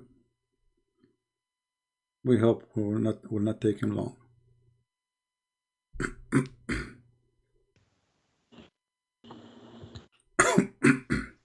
Hello, can you hear me? Yeah, I hear you. Go ahead. First, do you like to introduce yourself? Yeah, I'm just a Muslim guy. Okay, a Muslim guy. Do you have good knowledge in Islam, or you are just an average person? No, I'm just an Arabic layman. You speak Arabic? Yeah, alhamdulillah. All right. So we were talking about that will help us a lot. We ask you, who is the one who brought the Quran? Who is the one who's speaking in the Quran? It's Allah's word, so Allah speaking it, and okay, it says it's Allah's words. But the chapters in front of us says not true. Chapter 27 as an example. Chapter 27 as an example. Which ayah? Chapter 27, the chapter of An-Naml, verse number 18 says that when he came to the valley of the ants, one of the ants said, "O ants, enter your dwelling." Who is talking here, Allah or the ant? Allah is quoting the ant. Okay, so Allah quoting the ant. Yeah. Okay, so the Quran is not the word of Allah. No, Allah said this. Is a quote made by Allah.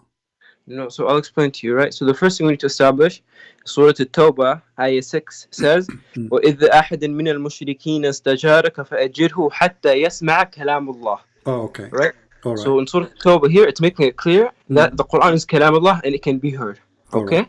My friend, so here, but this will not change anything. The ant there, you are the one who just said to me that Kalamullah is not in that verse. It was the ant talking. Yeah, Allah is quoting the ant. Allah said that too.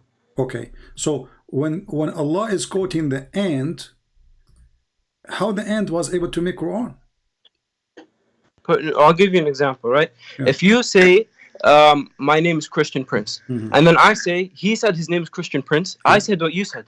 Okay. Even though I'm quoting you, I still said those words. All right, but who is the one who is making those words? Is that Allah or the ant? Allah is the one saying it, and he's quoting the ant who said it. Okay, you just repeat saying quoting the ants. So Allah himself, he when the Muslims they say to us, who can make Quran like the Quran of Allah, they are not being truthful with us, because as you see, ant is making Quran. Are you what? Ant is making Quran. Are you saying, just so I make sure I understand, in the Quran it says, وَإِذٍ كُنْتُمْ فِي رَيْبٍ مِمَّا نَزَّلْنَاهُ لِعَبْدِنَا فَأْتُوا بِسُورَةٍ مِّن مِثْلِهَا. Yeah. You're trying to say this. The verse, by the way, you're reading the verse wrong. But anyway, I'm reading it off memory, but if I said it wrong, may Allah forgive me. But it's just off memory. So, but this ayah, right? Yeah. Are you trying to equate it for the fact that Allah is quoting the ant, or Allah quotes the jinn, or Allah quotes Dhul Qarnayn, or Allah quotes other people, and saying because Allah said that? So actually, if I start a book, if I write a book, and I start quoting the conversation between me and you, still this is my book, all of it. Okay. Right? No, that's not true, because if the whole conversation here is between the ant and Sulaiman and the bird and the Afrit, well, where is the word of Allah? Here we go, read with me. And then it says, وَتَفَقَّدَ الطَّيْرَ فَقَالَ مَا لِي أَرَى الْهُدْ. He looked at the birds. He did not find the bird. Who is talking there? Sulaiman. Then continue, he's saying, and then I will make him barbecue if he did not give me a clear reason. And then he continue. And then he says, and then the bird he came. And the bird he said, so until now, we don't see Allah talking. This is just a bird and Sulaiman and ant. And then he found next to them, and I find next to her, and she said, and he said, where is Allah? Okay, so this is Allah quoting them, and this came before the birds came into existence, because we believe the Quran is eternal. So Allah actually, he said this before they said this, right? So your whole argument falls apart. Hold on, guys, did you hear this? Allah is saying this before the bird says this.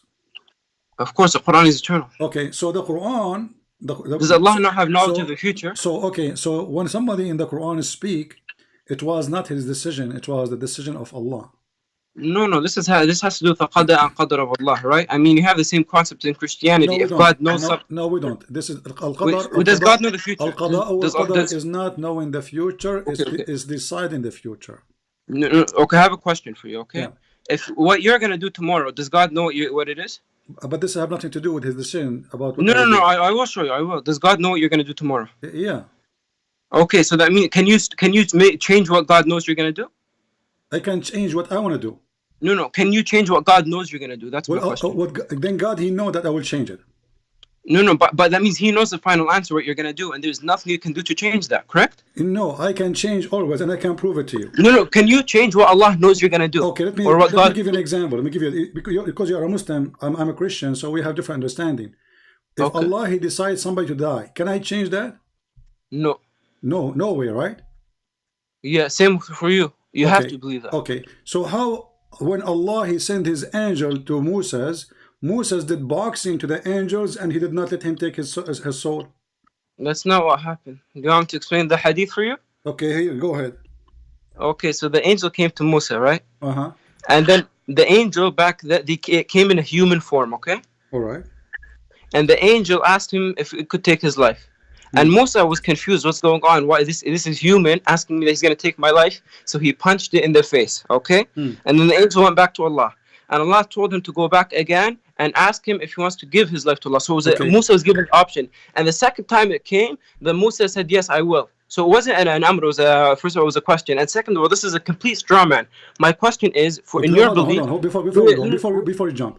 First of all, where you get this, that Moses, he did just beat a human, and Moses, he thought this is a human.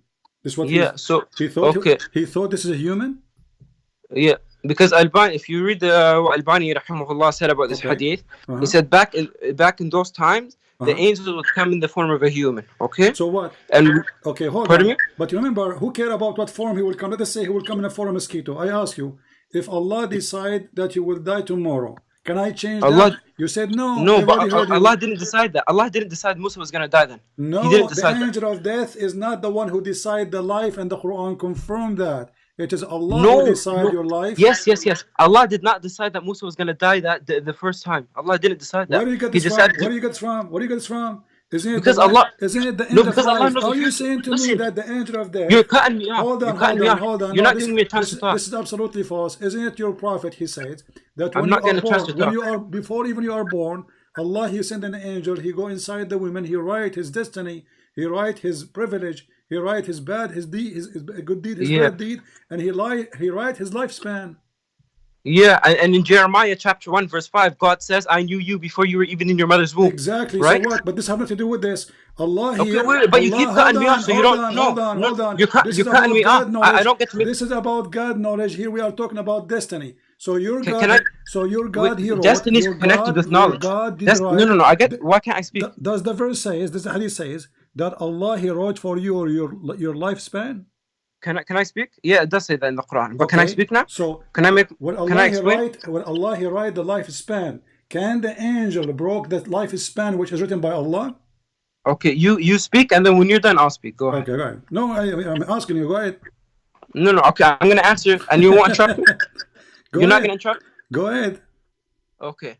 So first of all, the knowledge of Allah is connected to the destiny of Allah, the destiny, right? You can't say that we're speaking about the knowledge and not the destiny. You have to speak about the two at the same time. Okay? And the qadr of Allah is the same exact thing in the Bible. God knows the future, and there's nothing you can do to change God's knowledge of that future. If God knows you're going to die tomorrow, let's say you're going to die tomorrow, God knows that, and you can't change that. No matter what, God knows that's going to happen. We believe in the same thing. No, you don't. No, we do. Because first of all, this has nothing to do with our topic. God knowledge have nothing to do. Where he go? You see how to try and mix things? What God knowledge have to do with destiny about how long you will live?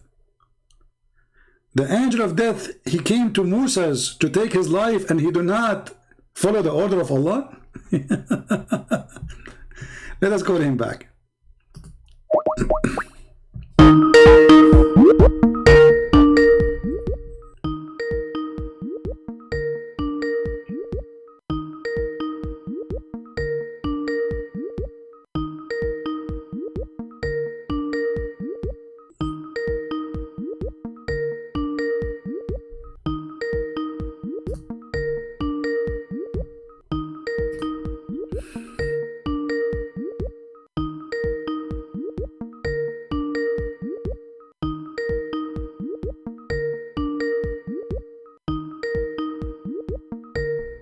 Give me an answer now. Maybe his phone died, but he said he put the charger. Okay, maybe he's trying to call it. Let's see.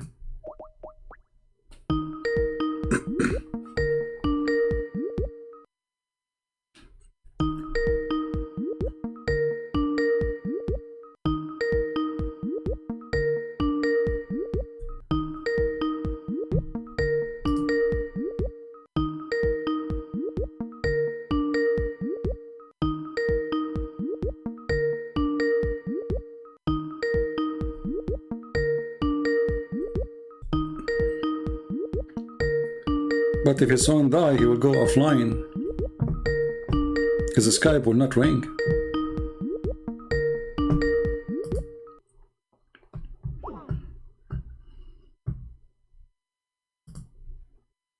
Let us text him. Remember what he said. He said that the first time the angel came, Allah did not send him.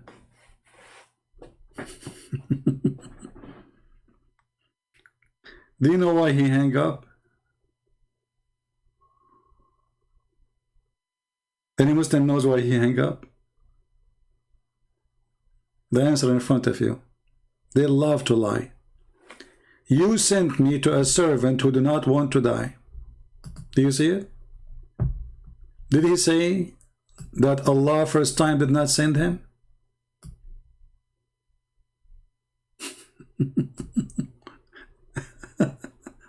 They love to make things up just to cover the problems of the stupidity of their prophet. You send me, talking to who? To Allah. Who's talking? The angel. He went back to who? To his Lord.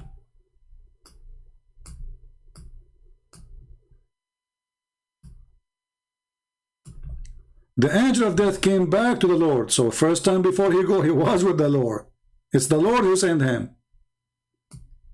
And then he said, you send me. So do you see how they lie?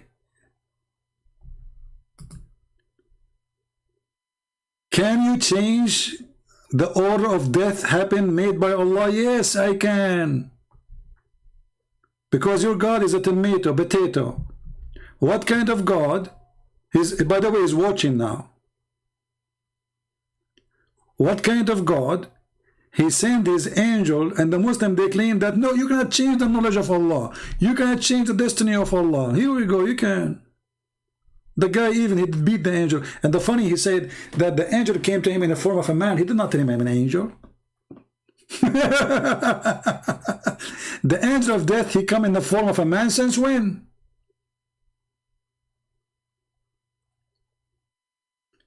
And first time he come without Allah order?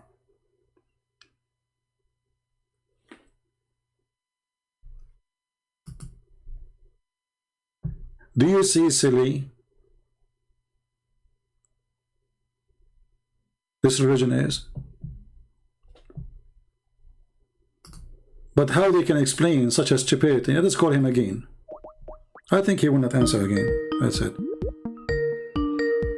He noticed. He noticed that this topic is not going to be fun.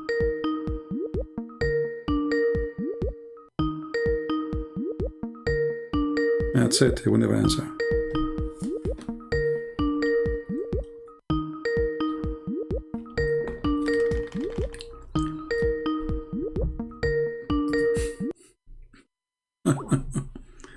This boxing match did not last for long.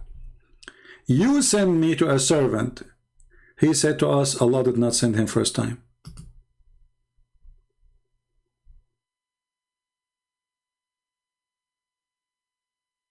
Did we hear him saying that Allah did not send him first time?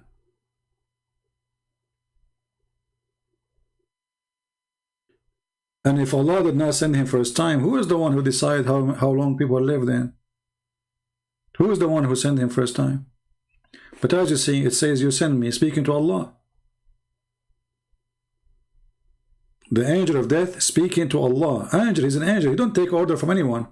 So he said, you send me, speaking to who? To his Lord. He came back to his Lord. Why? Because his Lord is the one who sent him.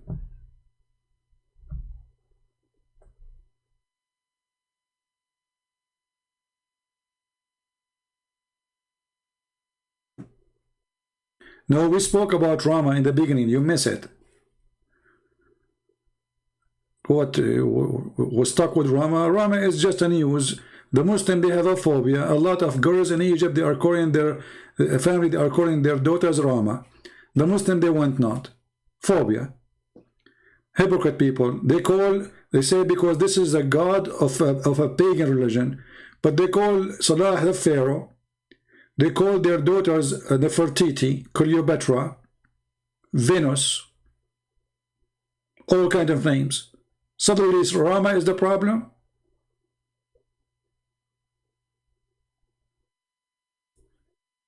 This is our topic about Rama. We speak about it for 2 hours. It's a news. Crazy people. Rama is driving them crazy.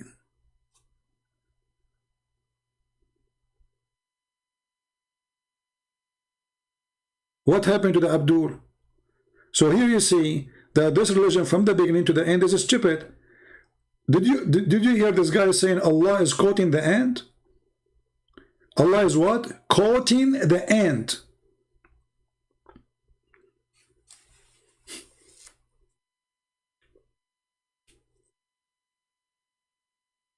So the Quran is not the book of God.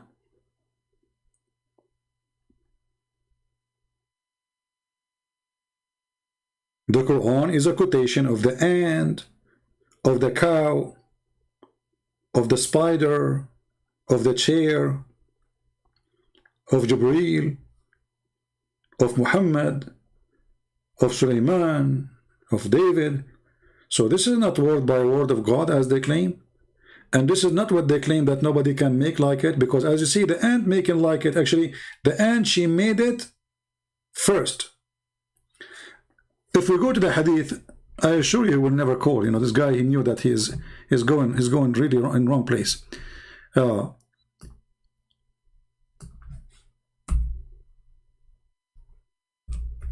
Even Umar al-Khattab, he made Quran. Some Muslims, they say that Allah, he agreed with Umar in 10 things. Some they say 3, some they say 7. But let us say the most popular ones. Umar, he says, my Lord agreed with me, or I agreed with my Lord in 3 things. Okay, what are they? Who is the one who chose the Kaaba for Muslim to pray? Umar, not Muhammad. Who is the one who made the women wear hijab? Umar. Who is the one who made the verses about divorcing the wives of Muhammad? Umar. And not only that, the funny is, it says that Allah, he sent the verses as I said.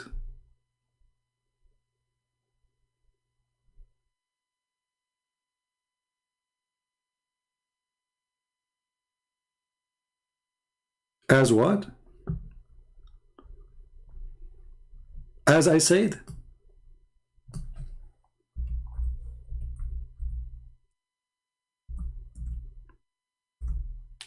Umar al-Khattab, Allah taking what Umar he said word by word. Read carefully. My Lord agreed with me in 3 things. I said this, take the station, Abraham station, they took the station. Force your wife to wear hijab, force his wife to wear hijab. Then may Allah divorce his wife. Exactly. Read carefully. It says, once the wives of the Prophet made a united front against the Prophet, and I said to them, it may be, who said that? Omar. It may be, between 2 brackets, the Prophet divorce you all, that his Lord will give you instead of you wives better than you. So this verse came as I had said. Do you see it? Who is the one making Quran?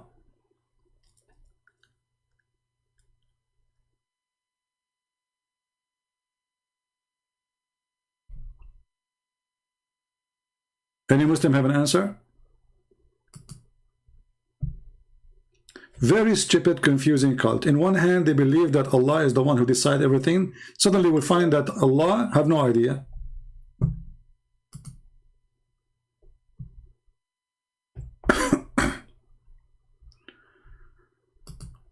Let us see if this guy is a Muslim.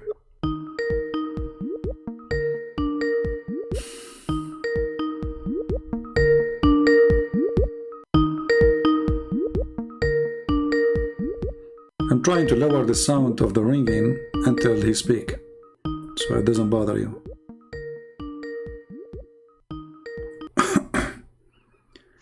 Hello?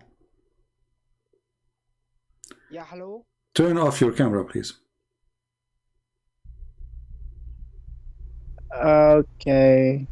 Just a click at the camera, it's going to go off. And now tell me, what do you like to say, my friend? You are a Muslim? Yeah, I'm a Muslim, man. All right. What do you want to say to us?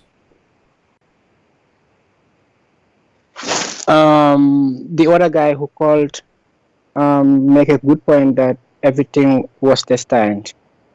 Do you have a problem with that? Everything is already destined.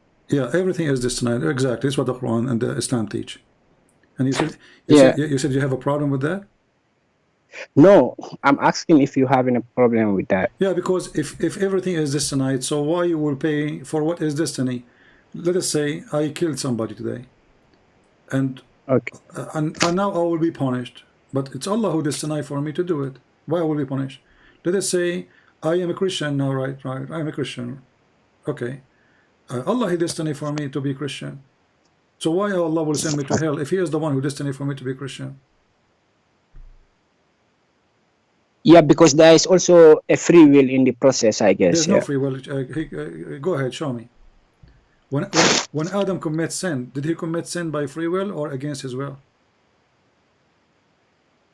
Sorry, I don't get that. Adam, the first man, when he commits sin, did he choose to commit sin or Allah forced him? I guess no. Adam chose to commit sin. Yeah. No. Why no? According to your prophet, Allah forced him.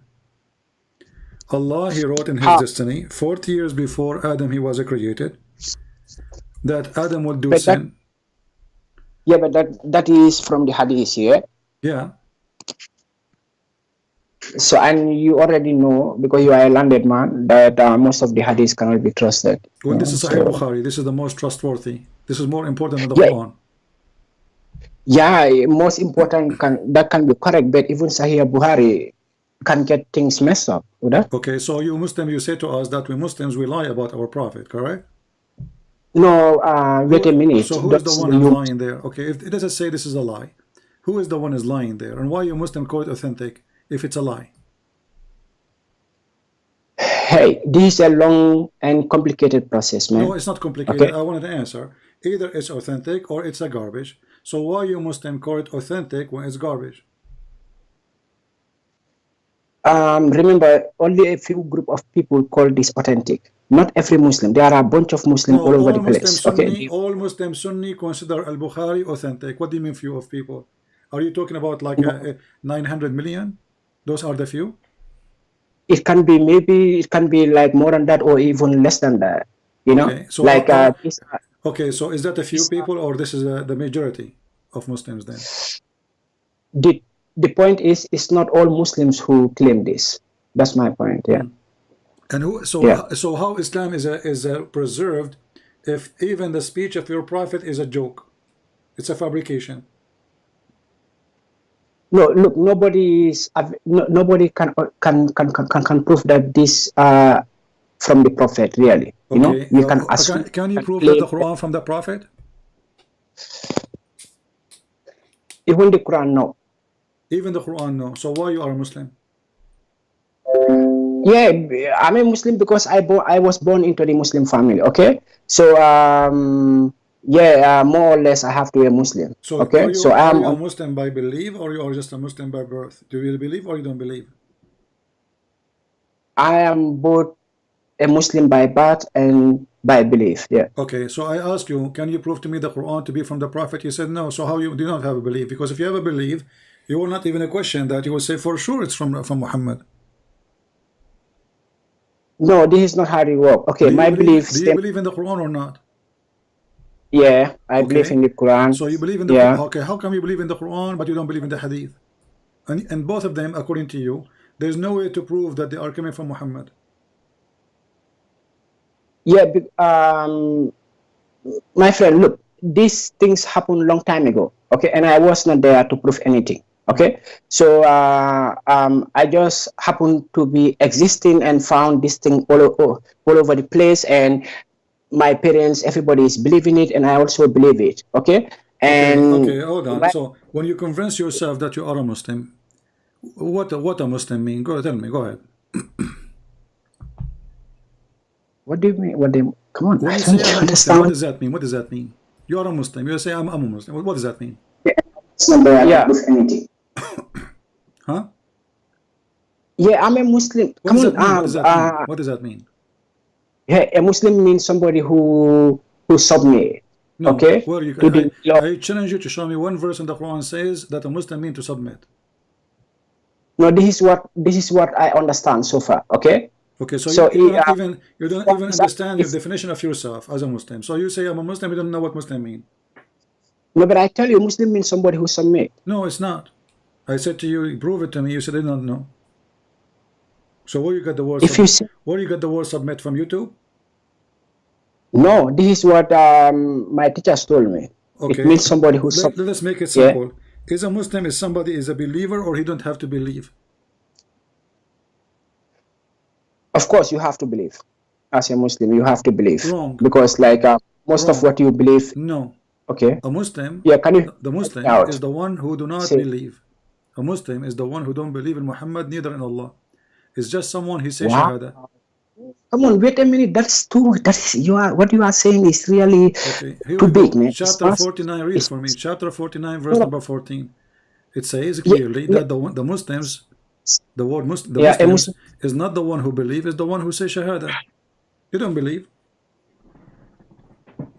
Yeah, but Shahada itself is signifying belief, Uda? It's another question, my friend. I ask you what Muslim mean, you says you submit.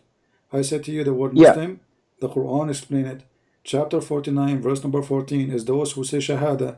They surrender to Allah, but they don't believe. A Muslim is not a believer. A Muslim is somebody, he says Shahada, because if he don't say Shahada, he would die, he will kill him. So it is to surrender, but you do not need to believe. And the verse in the front of your eyes, read it. Where is the verse? Chapter 49, verse 14. Okay. The Bedouins say we believe. Say you believe not, but you only say we have surrendered in Islam. For faith has not yet entered your hearts, but if you obey Allah and His Messenger, He will not decay. Yeah. So what's your point here? My point is the Bedouins. My point is how they are Muslim. It says here. You see the word surrender. This is what Muslim mean. Surrender, not submit. So they say we are Muslims. This translation for Muslim. Surrender. We are Muslim. No, he said to them. Okay. He said to them, you can say you are a Muslim, but you cannot say I'm a believer. Believe never enter your heart. Never enter your heart. Yeah, but remember, I did not say a Muslim is a believer. I said a Muslim is somebody who surrender, who submit himself. No, you see, submit. Yeah. Submit is a believer, because when you say submit, it's somebody doing it willingly. Surrender is not willingly. Here we go. Muhammad, he told them, either you believe or I will kill you. They say, okay, we will become a Muslim. So he said to them, okay, don't say we believe, say we are Muslims. Why? Because faith never entered your heart. So how they became Muslims and they are not believers? What kind of religion accept a person to say he's a Muslim? Muhammad, Allah saying to them, say we are Muslim, don't say we are believers. What kind of God he accept hypocrisy? Saying to them, say we are Muslims, but don't say we are believers. No, it says that we have surrendered, not we are Muslims. That's what he said. Our friend. My friend. You are saying it. I'm just being patient with you. You don't speak Arabic. Here it says قولوا أسلمنا, we became Muslims. أسلمنا, we become Muslims. This was surrender means. So he's saying, say, they are not the one saying. They are saying we are believers. He said to them, no, don't say that. Say, we are Muslims. Don't say we are believers. For heart never enter your heart. So Allah is telling them what to call themselves. Call yourself a Muslim, but never call yourself a believer. So it is not required in Islam to be a believer to be a Muslim. All what is required is to surrender to Allah and say Shahada or die. We will kill you. Tell My us. friend, as far as I can see, this verse 14, did not talk about Muslims here. It is belief It's and not up to surrender. you. Okay, the verse in front of you. Don't waste my time. Here it says Aslamna. Aslamna. Do you know what Aslamna mean? No. Muslims. We become Muslims.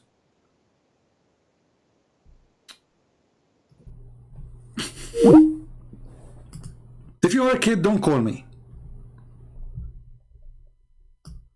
This is why he says we have surrendered between two brackets in Islam. We become Muslims.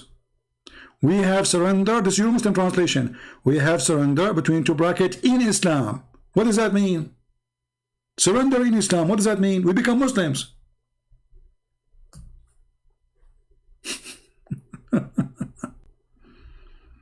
So this is how evil this religion is. If we can quote religion, all what he want people to say Shahada. Just say he's a prophet. You believe, you don't believe, who care? Muhammad do not want believers. He want people to join his army.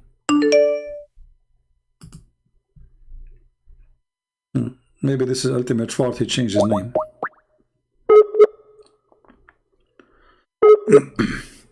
Yeah, this is ultimate fault.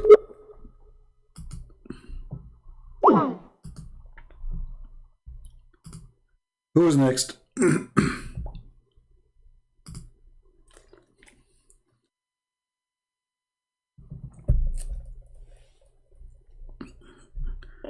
This is Omar, as if I know who's Omar.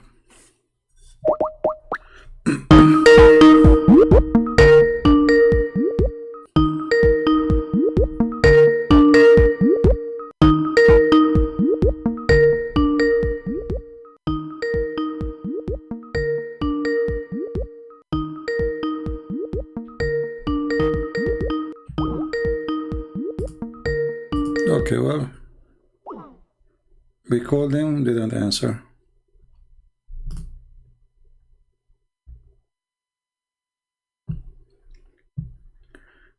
You see, this is totally the opposite of teaching of Christ. Jesus said, not everyone says to me, Lord, Lord, will enter the kingdom of my Father, but the one who do his will. Here, just say Shahada. You don't need to be a believer. Islam, religion of the hypocrite. This is a man, he worship hypocrisy. Be a hypocrite and you are welcome. He's saying to me, don't hang up on me. My friend, I'm losing my patience with you. I say to you, it says Aslamna in Arabic. You say to me, it doesn't say that. Okay, go and deal with your business.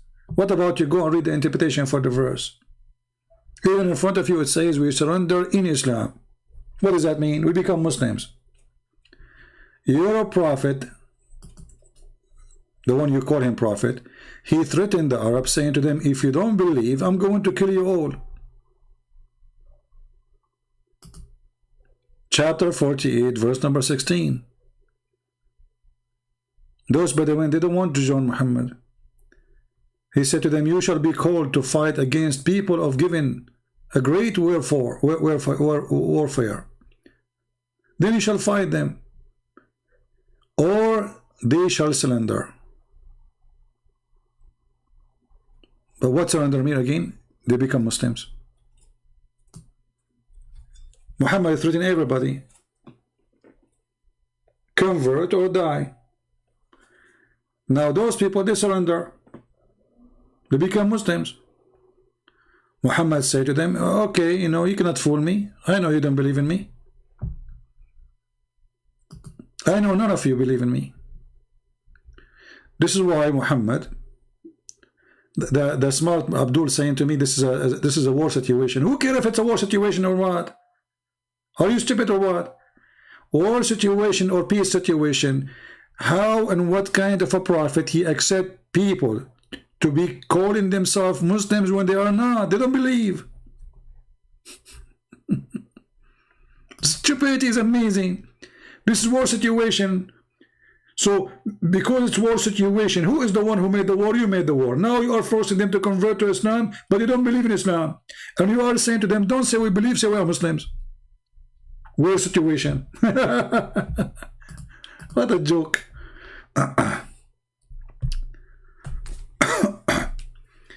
If you have a question, ask me in the chat, not in Skype. Otherwise, I will block you.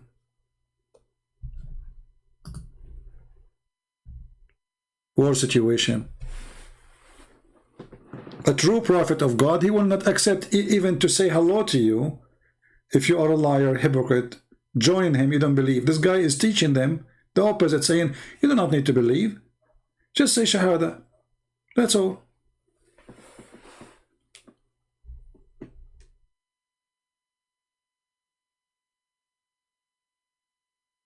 Abdul saying, CP cannot debate those Muslims who they are confident. Do you see how confident this guy? He said that he is not sure even the Quran from Allah. You see how confident he is? Confident. I mean, do you see how confident? Isn't it your friend? He said, I don't know even if the Quran is from Allah. I don't know even if the Hadith is from the Prophet. And this is what you call confident? Potato.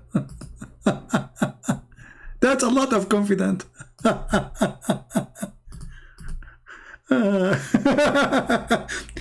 We are here the one who make you deny your Quran.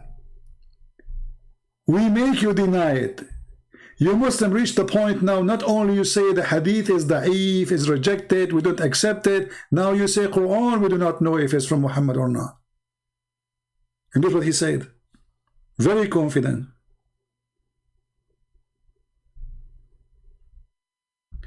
Another Abdul saying, Christianity and Hinduism both are polytheist.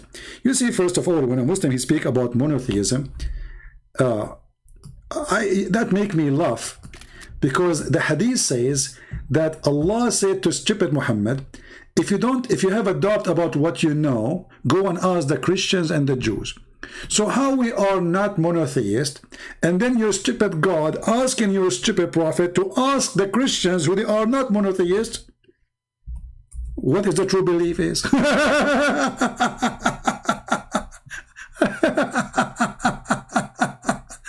I mean, do you see the stupidity of this religion?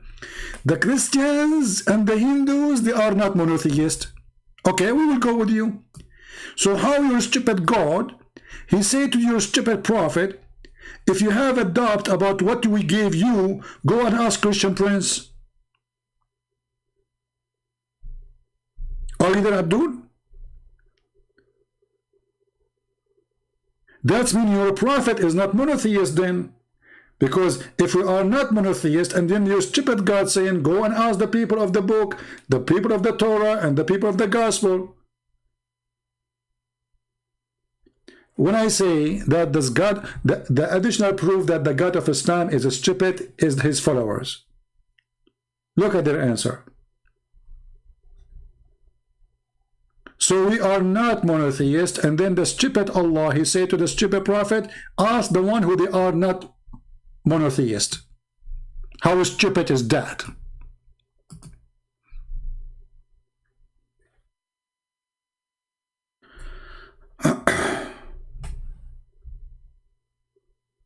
It's a conditional, guys. It's a conditional. This guy is supposedly this is a Muslim who just dig in his nose. This is a brand new digging. Let me show you this one. This is the last nose digging. Gold, boogers. Armin, try to understand the verse, chapter 10, 94. God told prophet, if you are in doubt, conditional. So are you saying to me that your God, Allah, he do not know if Muhammad, if or he is? Isn't it your brother who called me and he hang up and run? Is the one who says Allah, he knows everything? So what conditional? This is conditional can work if I do not know. I can say to this person, if you need to go to the bathroom, go, because I do not know if you need to go or not. This is God. And you just said it's a conditional. So Allah is making a condition. If you have a doubt, Muhammad, because Allah is not sure, ask Christian Prince, Muhammad, if you are. But who cares if it's conditional or not? Your God is making it clear. The only one you can ask is not Rama, is not the Hindus, is a Christian Prince. Conditional. Okay, we will read tafsir. Here we go. You know, just to show you how Muslims, it's like a monkey, you know, like a monkey in the circus. You know, the monkey in the circus. Where is this guy? Here we go. Read tafsir. Okay, read tafsir, brother. Don't read your own. Okay, I will open tafsir. Are you sure? Abdul, are you sure you want me to open the tafsir? Because if I open the tafsir, you will say to me, I don't accept tafsir. Okay, you said open the tafsir. I will open the tafsir.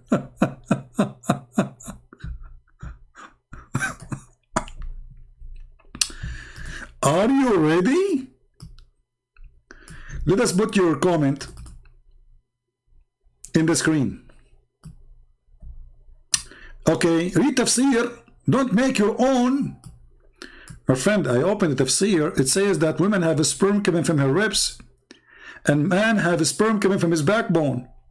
So are you sure you want me to open the tafsir?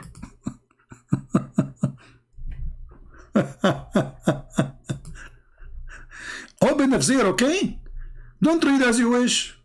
And now the second we start showing him what tafsir says, he will say, I don't accept this tafsir. He's a human. Like what? He's a human. Like what the heck does that mean? He's a human. Muhammad is a human too. Yeah, but yeah, this no, this is a human.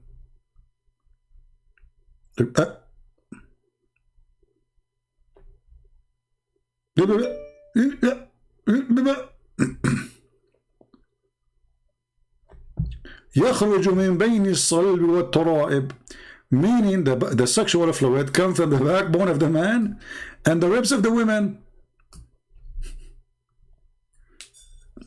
Are you enjoying tafsir?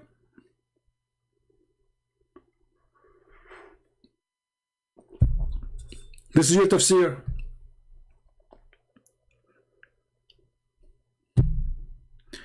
Do you remember the video of Idawa? We made a video for them. They said the word soul means penis. Like what the heck? The word soul means penis? The male member. Go watch it. Can you debate with real people like David Wood? No, I cannot debate with real people like David Wood. Are you saying to me that all you Muslims who call me they are fake?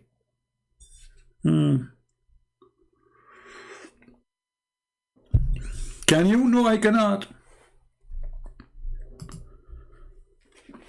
Still, I am the one who make Muslim leave Islam by thousands. Me. You like it, you don't like it, face it. And now, sperm is coming from the ribs of your mom. Don't cry. It's in front of your eyes. I don't want you to go now to the bedroom and see what your mom and dad do in the bedroom, just to prove the point that your mom, she will have orgasm from her ribs. Genius, Muhammad.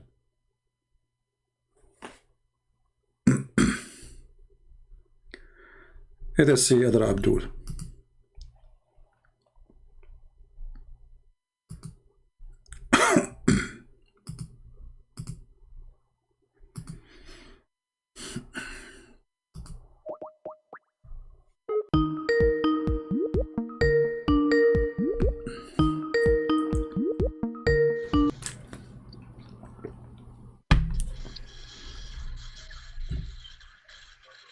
Go, we hear you.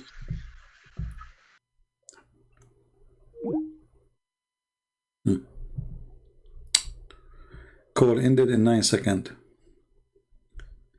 Who is a Muslim would like to call? What happened to this guy who speak Arabic? Who said that first time the angel was not sent by Allah? He wasn't sent by Allah. It's an embarrassing.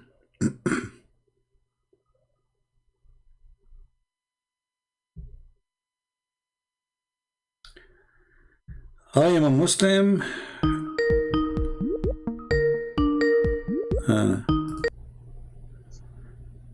Hello. Hello. Yeah. Every Muslim child is born. Every child is born as a Muslim. I don't understand. Say again what? In your book. Say again what? Yeah, every child born Muslim fitra, you know. Yeah, and you want to blame me for why I'm a Muslim. Every child is born as a Muslim? Yeah, but what does that mean? You already... Okay, what does that mean? Yeah, every child born as a Muslim. That means what does that mean? This destiny thing is already tied off before we are already. If a child he is born as a Muslim, every child born as a Muslim. If a child from a Muslim family and he is born as a Muslim, as you said, if he die, he will go to heaven. Still, I think the child has to work for heaven. Yeah, no, that's why we are. Is he going to go to heaven or not? Not without being a good person. How he will be good? Like a child, he is 6 months old, he die, or 2 months old. Is he going to go to heaven or to hell? No, a child, as far as I can remember, is innocent. Yeah, a child is innocent. Yeah, he will go to heaven, right? He will go to heaven. Presumably, yes. Okay, your prophet, he said no. Wow, again, my prophet said no. Yeah. Can I say something? Yes. I can tell you are a Sunni because you are making fun of the Shia in your icon. Oh, yeah, I'm a Muslim man. Yeah, I'm a Muslim. You are a Muslim Sunni because you are making fun of the Shia, as I see in the icon in your profile. You are making fun of the Shia in Iran. Yeah, because the Shias maybe they are more. Okay, so you are a Muslim Sunni. Here we go, no problem. Yeah. So here we go. This is your prophet. He says to Aisha. Aisha told him, this child who died, he is a bird of birds of paradise. He never commits sin. He never reached the age of sin. So he will go to heaven. Muhammad, he said to her, peradventure, don't be stupid. It might be the other way.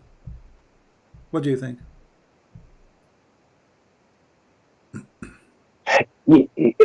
These scriptures are complicated. You know, we have to take our time very, very well. Before it was very easy. A second after, it's very complicated. What is complicated? The child, he died. He is an infant. He did not reach the age of sin. I asked you, if a child, he died, he is 2 months old or 6 months old, he will go to heaven or not? He never commits sin. You said he will go to heaven. So it was very easy for you. Now it's complicated. Yeah, because it's Isa who is now determining the child's fate now. Isa. No, I asked you just 2 minutes ago.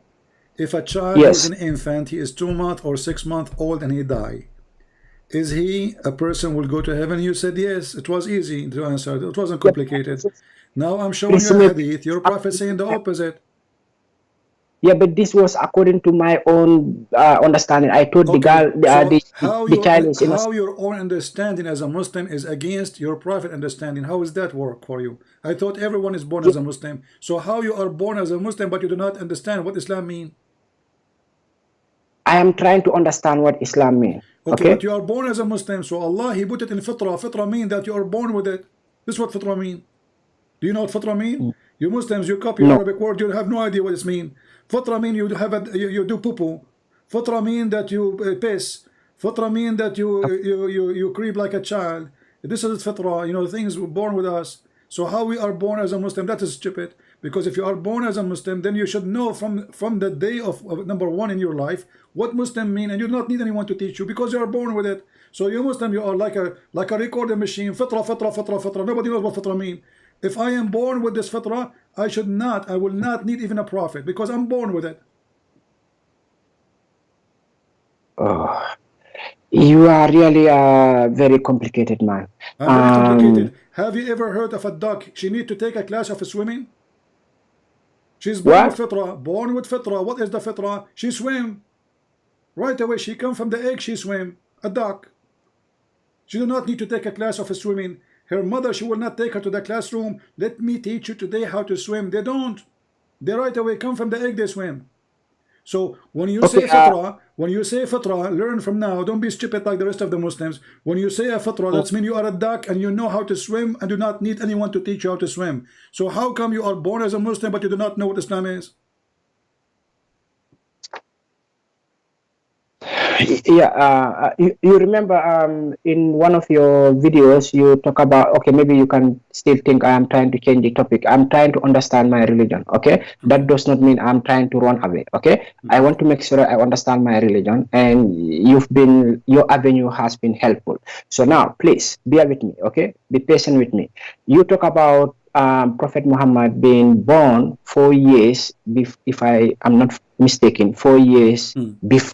4 years, sorry, let me get this right. 4 years after his father was dead. Okay? So I tried to bring this information to my landed friend. Okay? Yeah, it's okay, to my landed friend. But this is debunked. This is not true. Okay, so now why you don't call the one who said to you not true right now? Let him debate me. Right now. This guy is a scholar, okay? Or so maybe this is why we need him to call me. This is the point, because I want you to see that the scholar is talking to you. He's a duck who do not know how to swim. No, he said this is fabricated. Okay, he said it's fabricated hadith. Guys, it's a fabricated hadith. What hadith? The guy he married, your prophet and the father of your prophet supposedly, and his father, they married in the same day. So, and then Hamza is 4 years older than Muhammad, but Muhammad's father, he died 3 months after he got married. So how the guy Muhammad, he came, his mother, she gave birth to him 4 years after the father death. And how he comes to the conclusion that this hadith is fabricated? And if it's fabricated, why it's there? Why the Muslims, they have it for tens of centuries, and now they discover it's fabricated? Yeah, he would ask me to use my own logic that can somebody be born 4 years after his father's death? No woman can stay pregnant for that long. Your scholar is a potato. If we go right now and we search in your Islamic fatwas, we will find the following: that a Muslim woman, she can be carrying a child up to 10 years. Some they say even unlimited. Here we go. I will give you even the link. So your scholar is a fraud. Here we go. This is Islamic question and answer. This is not a Christian website. This is official Muslim website, and this is in Arabic. What is the longest period for a woman to have a child or to carry a child? The answer is here. Number 1, number 2, number 3, number 4, number 5, number 6, number etc. If we click translate to English, you will see, just to cover the problem of Muhammad, they start saying things beyond the imagination. According to Sharia, it can be 2 years, it can be 4 years. Read with me carefully. 3 years, 2 years. I'm not seeing anything, man. It's in the screen. According to Hanafi, what is your sect? Oh, my brother, it's Abdiagas. I told you already what that. Is your sect? I am a Muslim, man. Tell me what is your sect. Yeah. Come on. What is your sect? You are born from a family, right? What your family sect? Yeah, we are proud to be Sunnis. Yes, Sunnis. That's not the question. I know they are Sunnis. Sunni are 4 sects. What is your sect? Sunnis are 4. Hanafi, Shafi'i, whatever, Hanbali, Maliki, which one? Maliki. Yeah. Okay, Maliki, guys. He said Maliki. Okay, read carefully. According to Malik, 6 years. Az-Zuhri wa Malik, they said 6 years a woman, she can be pregnant. No, and 2 then years. Az-Zuhri and Malik, they confirm it can be even 7 years. And this is the opinion of Az-Zuhri and Malik. And then they continue saying there is no limit in how long a woman she can be carrying a child. So, yeah, but you know, according to your sect, the Maliki start from 4 years. Read me carefully. The Maliki says, read the screen. 4 years. According to who? Shafi'i and Hanbali and Maliki. Those are the three majors of the Muslim Sunni. Three major. Shafi'i and Hanbali and Maliki. They say start with 3 years. Then Imam Malik says it can be 5, it can be 6, it can be 7. And then there's other opinion, which is not al-Maliki now, saying it can be no limit. Yeah, but that is not possible. Like my friend, those are your scholars. Don't tell me this is not possible. Yeah, but brother, you are a very landed person. You know that no woman can stay pregnant forever, man. Listen, I'm not talking about this is impossible or not. I know this is stupid. This is not a question, but this is your religion. When you're a scholar, he said this is not true. He's an idiot, because if he has to belong to one of those sects, you're a scholar. So if he is a Hanafi, if he's a Maliki as you, will he have to agree with 7 years at least? Between 4 to 7. This is what Maliki says in front of you, and I can give you the link. Yeah, I brought this 4 years timeline. Yeah, to my scholar. Did you ask yourself why those scholars they come with this 7 years and 8 years and even unlimited years? This is no, honestly, I'm in this 6 or 7 because years. Muhammad was born many years after his father's death. They are trying to cover up. Otherwise, nobody. I mean, there's no reason. How stupid is that to say 6 years, 7 years? What is that? You divorced your wife 5 years ago. She called you tomorrow, says that come to the hospital to pay for the baby I gave birth yesterday. This is stupid, isn't it? Yeah, I agree. It's stupid. Okay, so what is your religion? Yeah, okay. So now, this Muhammad's father is Abdullah. What is the second name for Abdullah? First of all, there's no proof that his father's name is Abdullah. And I will prove no, it to that's you. What, because if his father... Okay, let me ask you. His father is in hellfire or in heaven? Sorry, take it easy. What is he in hell or in heaven? No, come on. I was not. I don't know. I suppose maybe. I don't know. I just don't know. Well, Muhammad says, "My father and your father in hellfire," and this is Sahih, as you see. He was speaking to a man. He said to him, "My father and your father are in hellfire." So how his name is Abdullah, slave of Allah, and he will go to hell? Yeah, because this Abdullah, this Allah name has been circulating or been in use before Muhammad came into the scene. You know, in one of your videos, I had to confirming that also. So maybe it makes sense why his father's name is Abdullah, because a slave of Allah has been around in this geographical area before. If a person is born from a pagan family, is he noble in Islam? If a person is born from a pagan family, is that person a noble person? He's a noble man if he is born from a pagan family. Is his father pagan? No, this will have to depend, of course, if the father or this person is already a good man. You know, in your nobility depends on your character, I think, your attitude. Yeah, you know. Nobility, yeah, I know that families can inherit it, you know, but yeah, for me, my logic will be, yeah, you have to earn it yourself. Yeah. I don't know. I don't think you are listening to me. I want to focus with me, please. Okay. Your prophet father, is he from a good family? Yes, that's what I am told. Remember, I was not there, but that's what I'm told. His family is a good family, okay? From the beginning to the end. So the good family are going to go to hell.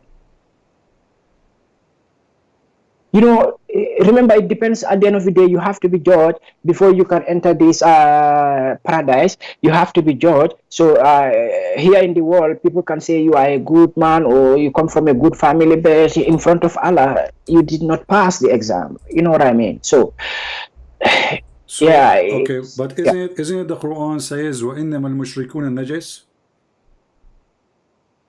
No, my Arabic is really not good. I don't understand. Means filthy. Okay. So your prophet is a son of a filthy man. Yeah, this is also possible. Muslim, they say to us that Muhammad is born of a noble family. If the Quran describe anyone who is not worshiping Allah truly, he is a najis. Not only filthy, he is filthy to the point you cannot wash him. So filthy here will mean like It's a filth you cannot dirty. wash. It's not a filthy you take a shower and you are done. No, this is filthy. That means satanic, you know, evil. Yeah, but that still does not mean you cannot go to paradise. You know, so still be filthy, but you can enter paradise. Like, is there any reference that says that if you are filthy, you cannot go to paradise? Probably no. If you are filthy, okay, this is not topic now. Listen carefully. Muhammad is a son of Abdullah, correct? Yeah. Okay. Abdullah is filthy. Okay. His mother is filthy. Do you have references for all these Muhammad claims? is what? If the Like you father said- and the son, and the father and the wife, the husband and the wife, they are filthy. The son is what? Yeah, I know you want to say that the son will also automatically be filthy, but the son can otherwise be something else. Cannot be filthy also, you know, like filthy, these parents have to undergo some kind of uncleanliness while they are filthy. For example, the son can come over and then he can go to the opposite direction. This is also possible. Buddha? So like you telling me, okay, because the parents are filthy, yeah, of course, yeah, the child also must be filthy. Yeah, but this can turn out not be the case also. Okay, so What do you but let us go with you. If Muhammad's father, he was a pagan and his mother was pagan, Muhammad, what he will be? Muhammad will also likely be a pagan until Muhammad. Exactly. So Muhammad was pagan. He was a filthy for 40 years, right? Yes. Okay. So guys, so Muhammad was okay. Muhammad was filthy for 40 years. All right. Maybe I already committed sin by saying that. Let me withdraw that. I can't say. No. Hold on. You don't need to withdraw anything. You can withdraw. Who cares? But you know, you have to confirm something very easy to know. If Muhammad is born from both parents who don't, you know, they are not true believers, well, Muhammad will be like them, because even your prophet, he says, the one when you said to me, you are born with the fitrah, and then there's the continuous says, and then your parents will make you a Jew or a Christian or etc. Correct? Yes, like in my case, so this will be the case for Muhammad too. This will be the case for Muhammad too. So Muhammad is born as a Muslim by fitrah, as you claim, and then his parents will make him pagan like them. So Muhammad was a pagan for 40 years at least, correct? Yes. That makes him najis. The Quran says he's a najis then. So he was a pagan for 40 years, he's najis. Question, do Allah choose a najis person to be a prophet? Najis, what does najis mean? Filthy. Filthy. Dirty, okay. So, yeah, but he can be clean also. No, after 40 years, Muhammad can be the clean also. Quran says Allah forgive not those who commit shirk. But did the Quran also not says that Muhammad's sins past and present, even the future is already forgiven? Allah forgive not. No, the Quran doesn't say Allah forgive the past. It says may Allah forgive. But Allah, he says, Allah will not forgive those who do shirk. Inna Allah la yaghfiru لا يغفر أن يشرك به. Chapter 4 verse number 48. Chapter 4 verse 116. Chapter 5 verse number 72. We already forget. He's a prophet. He is having a special privilege, and this is why. So, hold on. Are you saying to me that your God is not justice? So Allah, He will forgive only Muhammad, and the rest will not forgive them? That's not fair. Secondly, where you get this privilege from? If Allah says, I will never forgive anyone who take partner with Allah, He never said, I will forgive some and I will not forgive. You're adding things now. Yeah, but because he is a special, in fact, this whole world was created because... Show me the special. It says here, chapter 4, verse 116, one of the funny verses, Allah forgive not. That's it. He did not say forgive not for some. He said forgive not to everybody, to anyone. So if you ever have... Allah does only those people who associate partners with him. And as far as I know, Muhammad never associate any partner with Allah. But okay, you just told me, you just agreed that he was a pagan for 40 years. You forgot? Yeah, but pagan only, the definition of pagan means having a different belief, having a different... No, pagan is someone he believes in different God. As simple as that. Those are not communists.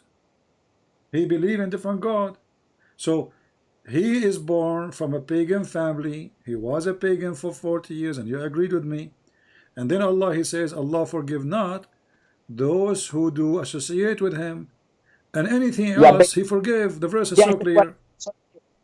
There's a qualification here. If you die while you are associating partners with Allah, then this sin cannot be forgiven. Okay, so don't forget the qualification. Hold on. While you that is very silly. That is very silly.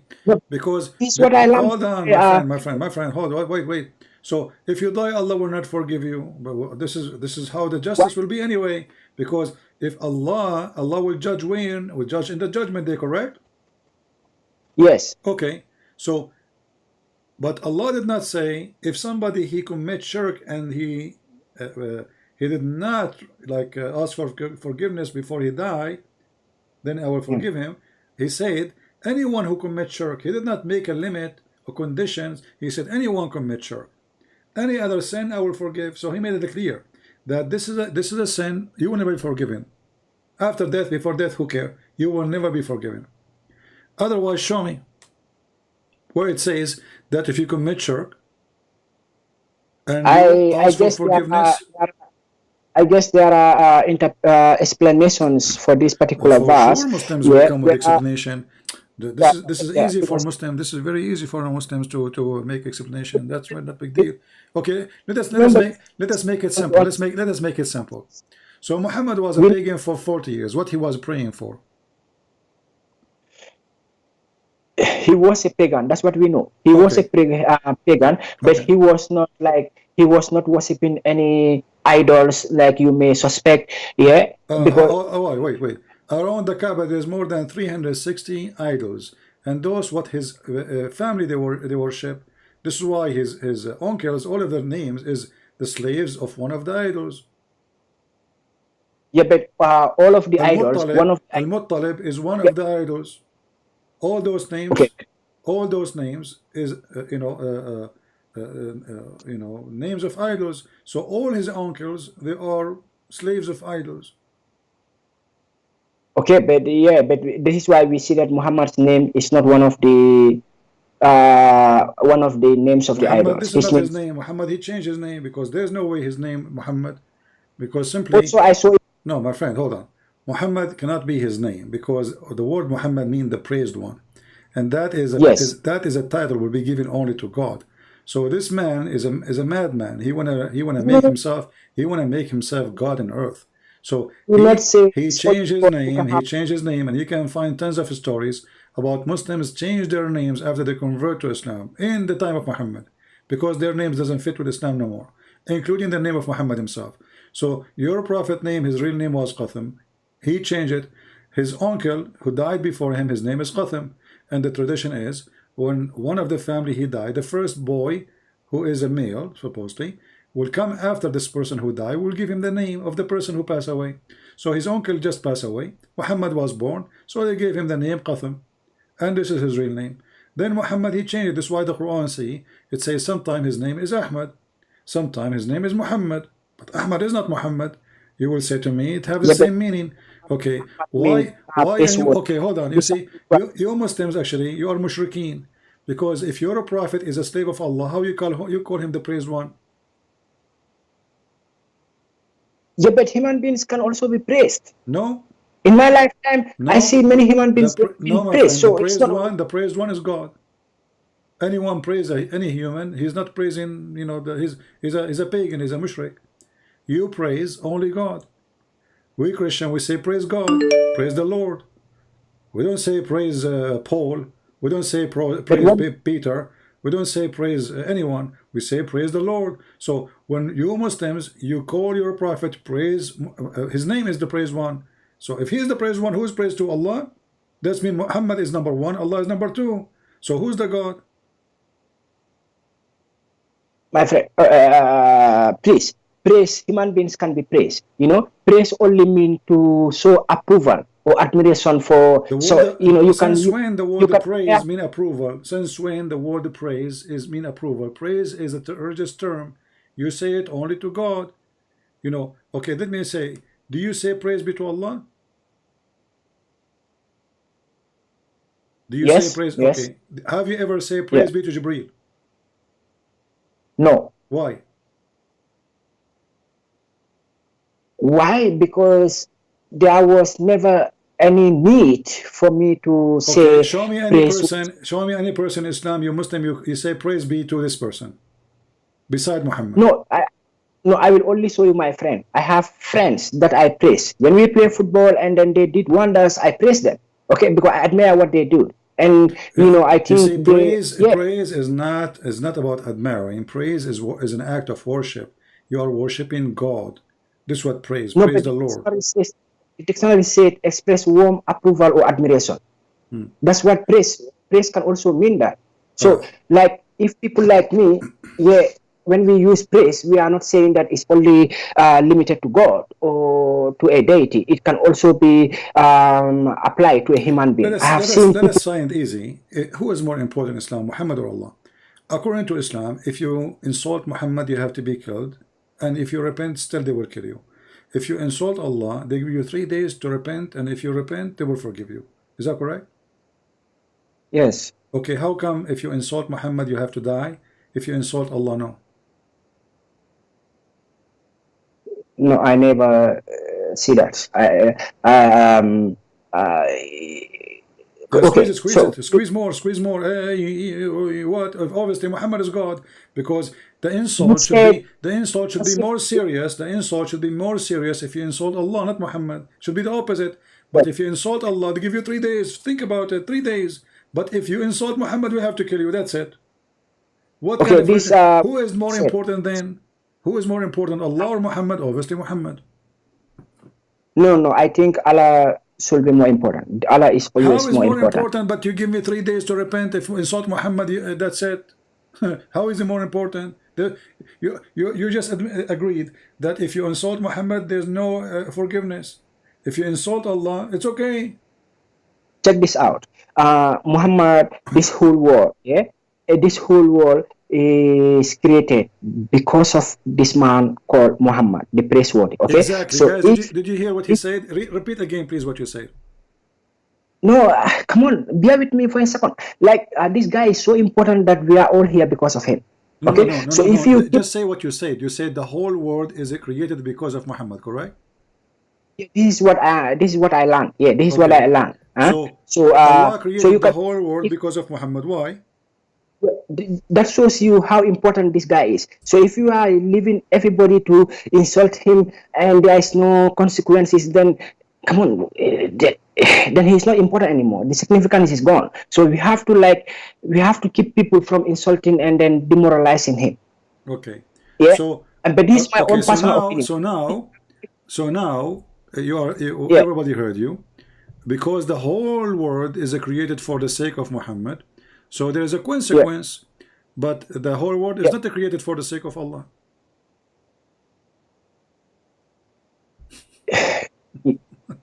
Come on, you are trying to twist. You just said the whole world is created for the sake of Muhammad, not for the sake of Allah. This is why if you insult Allah is okay. If you insult Muhammad, no, it's not okay. The whole world is created for Muhammad, not for Allah. Yes. Okay, so who is more important then? Even Allah himself exists for the sake of Muhammad. No, but Allah is not part of the world, you know. Yeah, because so Allah is the job of Allah is doing what? Just to create things for Muhammad. You just told us that you Muslim believe that the whole world, the whole creation is created for the sake of Muhammad. So what is the job of Allah? Just to work for Muhammad. He is there just to create things for him. Okay, I can see now in the screen that you brought the hadith that I was having in my head. Yeah, it says, if for you, O Muhammad, I will not have created creation. Correct. Okay. Yeah, but this is from some kind of article. Show me the hadith. Don't show me a random article from somewhere. Come on. But you are the one who mentioned it. You are the one who mentioned it. No, you don't want it. No, I put it in of course I want. Because you mentioned it. It is you who said, Allah. We ask you why if insult Muhammad will be killed but not Allah. You said because the whole world is created for him. But this is where the story coming from.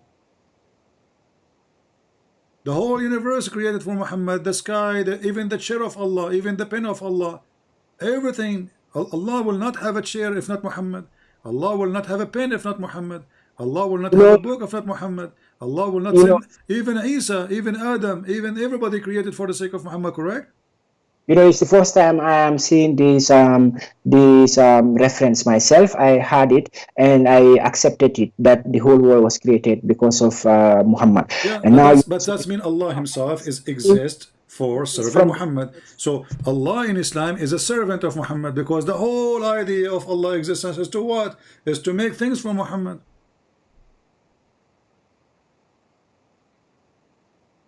There are many hadiths to this effect.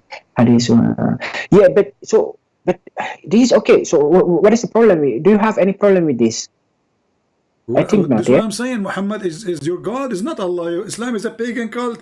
Muhammad, he changed his name. He made himself the praised one. So you can praise him. And as you see, Allah praising him. Allah, he prayed for him. Allah, he created for him. The whole universe is made for Muhammad. So why women are exist for Muhammad? Why Adam is exist for Muhammad? Why cockroaches exist for Muhammad? Why my computer exist for Muhammad? Why you and me exist for Muhammad? I mean, are you Muslim possessed? Are you stupid or what? Because if this is not what worship mean, so what is worship? You said you just admitted that your Muhammad is God.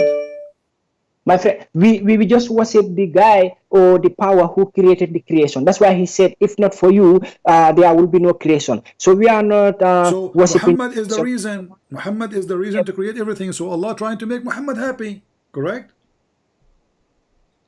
I'm not sure about that. What do you not say? Okay, what do you say? If not you, I did not create all of this. Isn't this mean that all of this is made for you, Muhammad? Are you happy? No.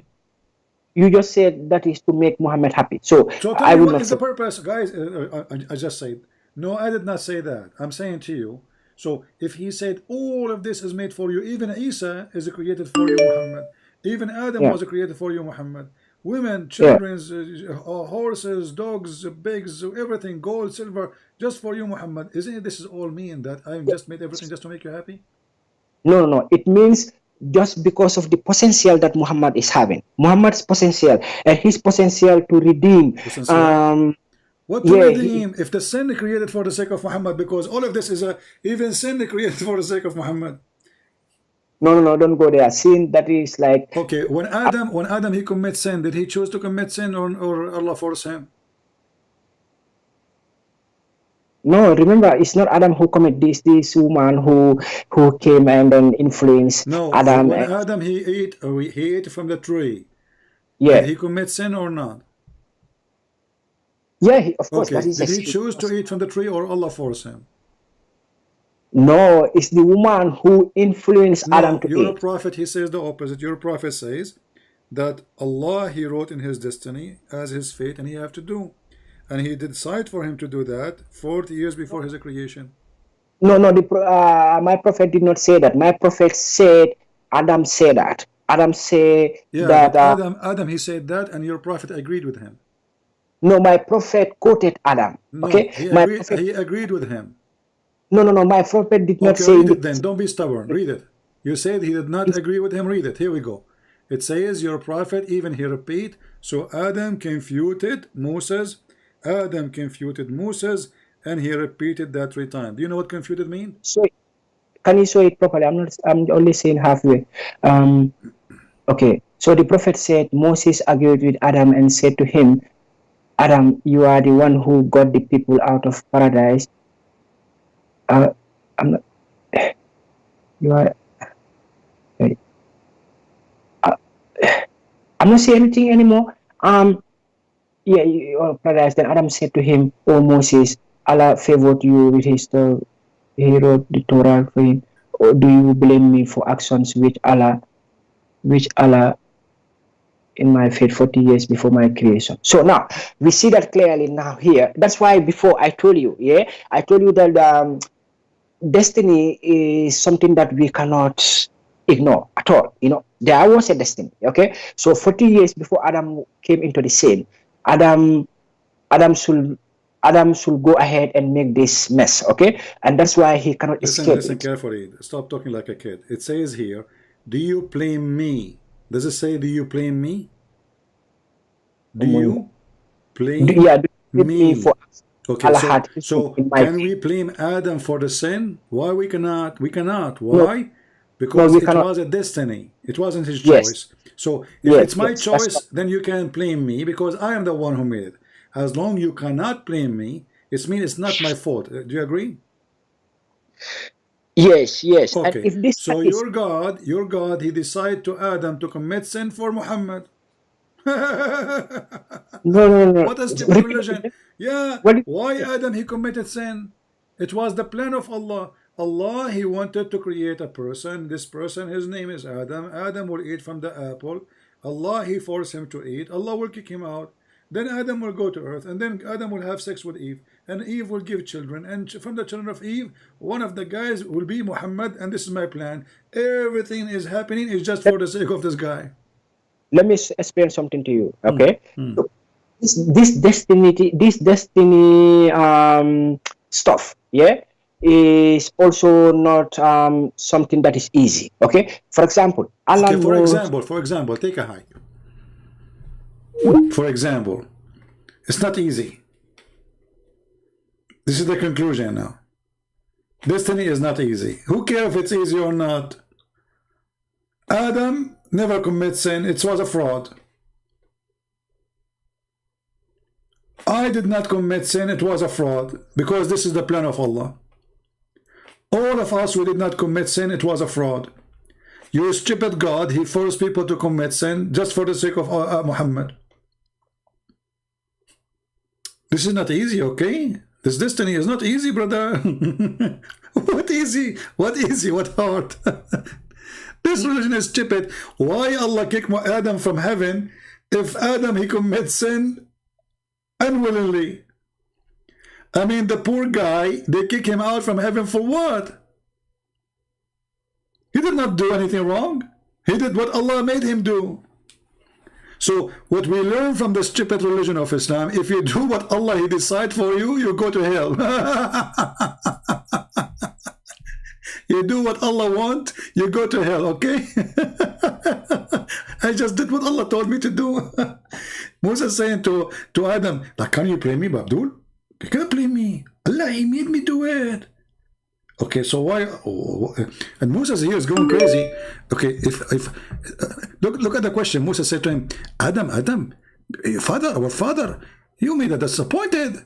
You know, because of us, we turned away from paradise, brother.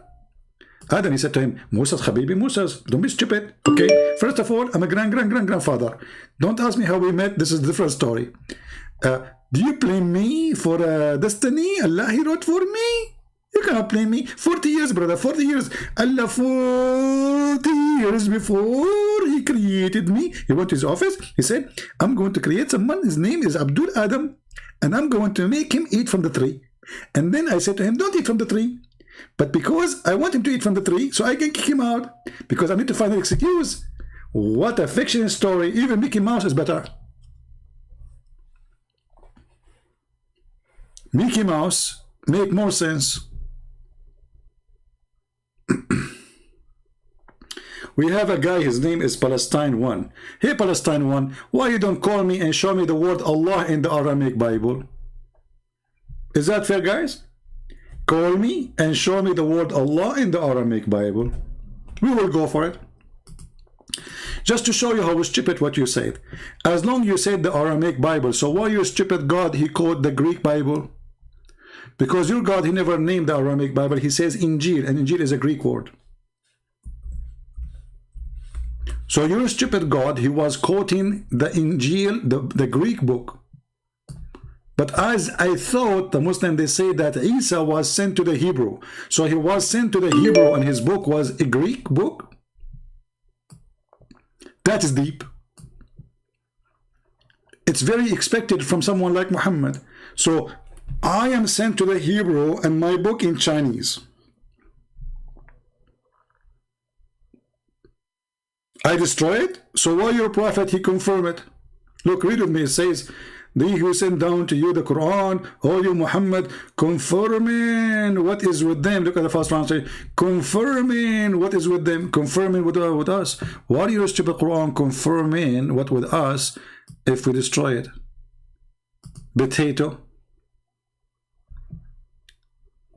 Confirming what is with them. Confirming. مصدقا لما معه.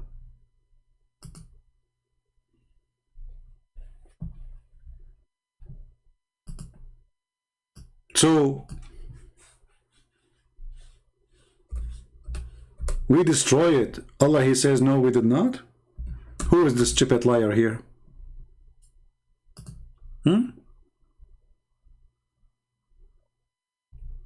Who is this stupid? One of you is lying.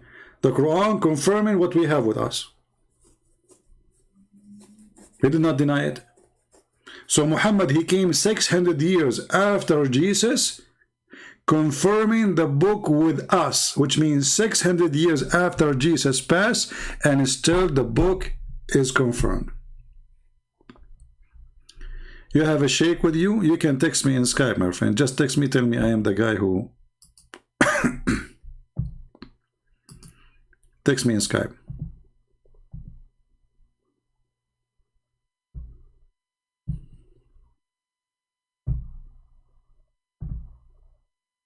I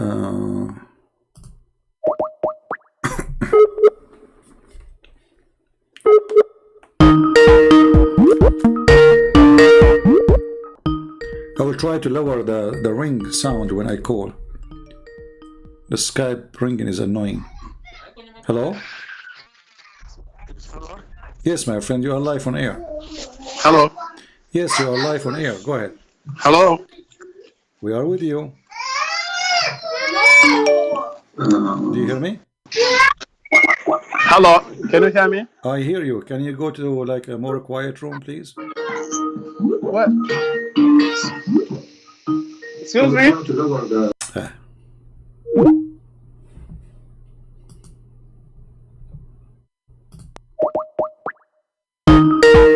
Let's see, other Abdul.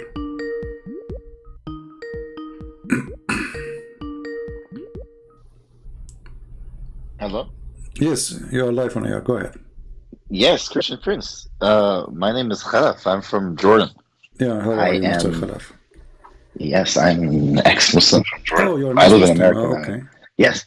I know one time, you know, I always hear you say you only want Muslims to call, but I heard you say one time ex-Muslims are allowed to call anytime. So yeah, you are right. Okay. Thank you. I know now you're talking about how Muslims worship Muhammad, and it's true, you know. It's really crazy.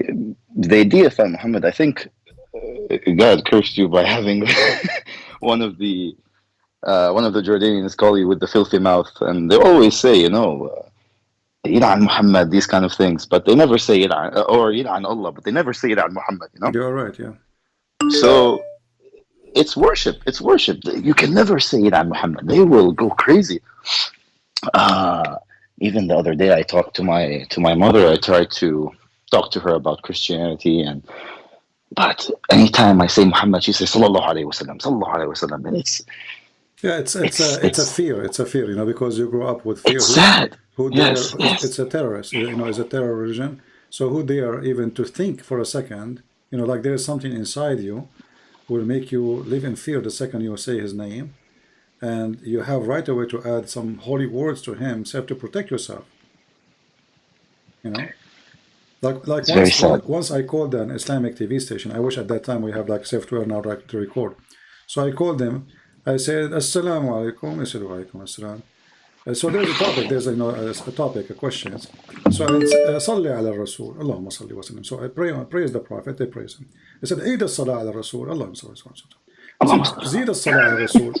5 minutes, 6 minutes, I'm saying the same. Pray more in the Prophet. Nobody dare to say to me, what the topic, man? But look how coward they are. Nobody dare. They did not dare to say to me, please stop doing this. What is your question? I keep saying to them, praise the Prophet. They say, well, praise the Prophet. Sayyid as-salah ala Rasul, Allahumma salli wa sallim ala Sayyidina Muhammad. Wa aksar as-salata ya akhi ala Rasul, Allahumma salli. People around me, they are dying from laughing. 5 minutes, Nothing 6 changed. minutes, and not a single one of them he said to me, please, what is the question? Because who dare to say stop? They don't dare. So I have The to conversation continue. never progressed. And then at the end, I lost my call supposedly.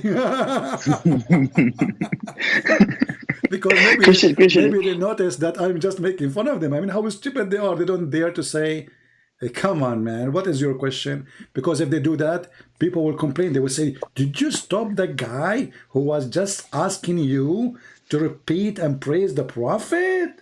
They don't dare.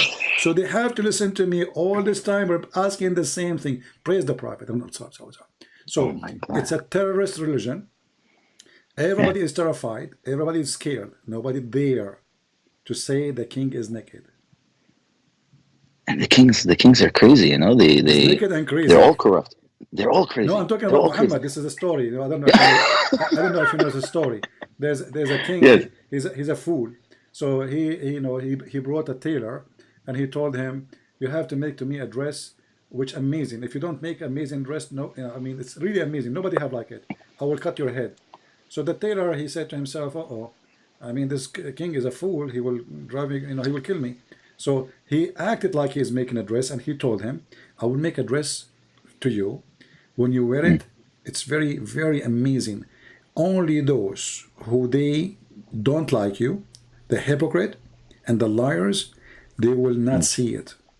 And those who loves you, they will see it. So 6 months goes, a year, the guy came, that's it, he has to give him a dress. So he went to his room, and now he act as if he is making the king dress, but the king himself cannot see the dress.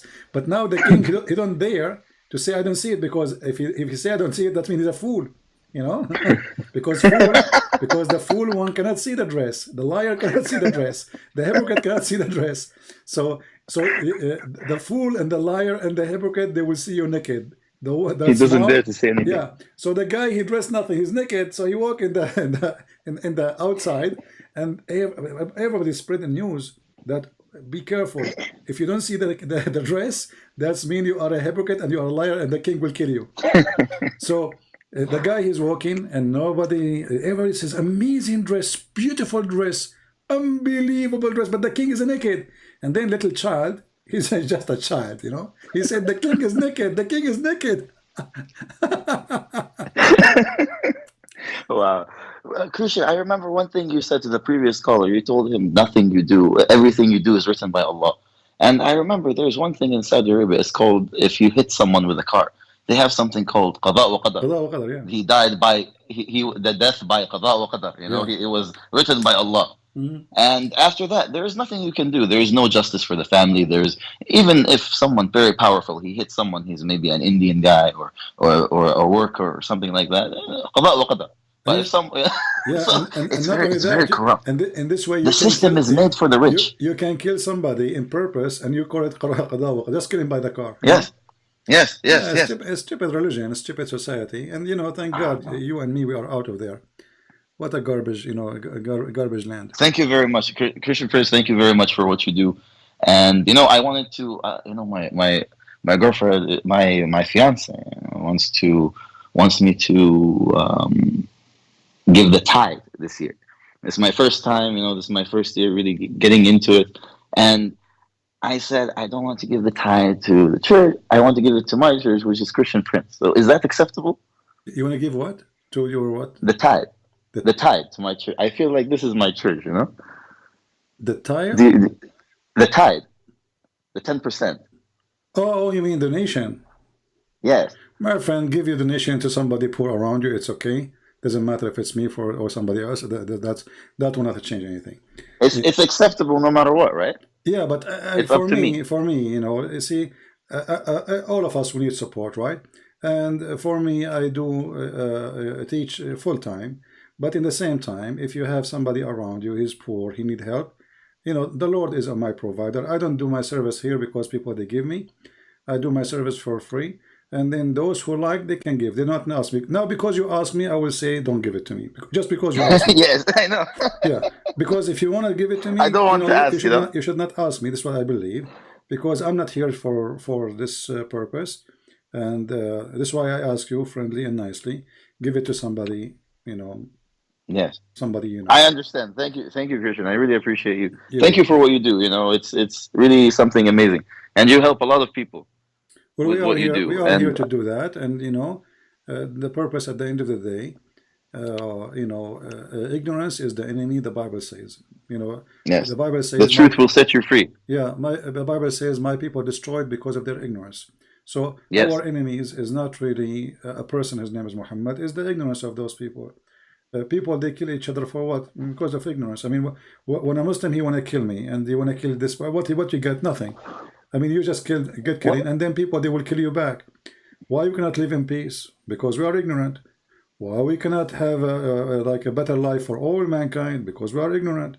You see, this earth is not poor, but there's people dying every day. Why? Because we are ignorant. Because we are greedy. Because we don't, we don't like what Jesus said. Like to others what you like to yourself. So Muhammad did not teach them to like to others what to like to themselves. He created a gang, and even that gang itself have to kill each other if they oppose Muhammad. So, and not only that, and now because of Islam like this, anyone can accuse other person saying he is against Muhammad, so we kill him. This is why Al-Qaeda call ISIS kuffar and ISIS call Al-Qaeda kuffar. Yeah, that's true. Yeah, that's crazy true. religion. Christian, how do you recommend maybe ex-Muslim to deal with his family who became Christian? Like, how can you approach the family? You know, my family is very religious. Always you can maybe you can make them listen. You know, or maybe you listen to me first and you give them the ideas you learn. You know, in your own way, because sometimes I'm tough. You know, I'm a person. I don't sugarcoat things. You know, I say it as it is, and it works. Always it works. They always shut it down. They shut it down and they don't accept it. They just don't accept. Well, what you can do then? I mean, if somebody he don't wanna hear, he will never hear. What you can do? Yeah. You see, never feel sorry, even if it's your family. I'm telling you. It's very sad. No, for me, it's not really sad. You see, I will tell you what. Let us say my father is not a believer, but he is a believer. But let's say he's not a believer. What's my business? Nothing. People, they make a choice. If you make a choice, I did not choose who is my father. I did not choose who is my brother. I did not choose who is my cousin. Correct? Yes. But I can choose who is my Lord. So those who make a choice, due to their choice, they will be rewarded or they will be punished. So why I want to be sad to them? I will be sad for no one. I spend my time staying for hours, talking, losing my voice. My throat now hurting me. If somebody don't want to believe, his business. Christian, I feel like it's an ego thing, because I feel like I always was controlled by Muhammad, and I hate to see them also controlled by Muhammad. I don't want Muhammad to win. I feel like if they stay Muslim, that Muhammad is winning. I hate Muhammad to win. I want Jesus to win. No, always there is somebody. You see, there's the winning and the lose here is the judgment day, because Muslims, they think it's a war in this earth, and they want to gain land and they want to get government, because this is satanic, demonic religion. For us, salvation is the target. It's not earth and government and gold and silver. But if a Muslim, he want to believe that there's a God. If you believe in him, he will give you a lot of women who they are naked for sex. I mean, that alone is a proof that he is mentally ill. Islam is a mentally ill religion. I mean, what kind of God are we talking about? Pimp? Are we talking about? I told them Kawaiba Atraba the other day, and they said, "Oh no, Kawaib means cups." No, according to which tafsir, Kawaib is a breast. And they said, "Oh no, it's Kawaib." No, and it means they can cups. tell them to open Ibn Kathir, Al-Qurtubi, Al-Tabari, Al-Jalalain, etc. It's not up to them. They said, "Oh no, we don't believe in Ibn Kathir. Ibn Kathir makes fun of Muhammad." No, that's not it's for every argument they find something. They have to make Muhammad a holy man, no matter what. But what about yatmuthahunna insun wala jan? Then there's no man, no human made intercourse and make them bleed and describe the private part. But anyway, it's very filthy. The word yatmuthahunna is very, very filthy. Exactly. Yeah. It's very nasty. Not good language. I find one time, I remember when I was young, I have a report for school about Rome. So I think in my head, oh, the Quran, they have the chapter about Rome. The Quran is a good book. They have everything. Okay. I will go to the Quran. I will write my report from the Quran. I open the Quran. I read.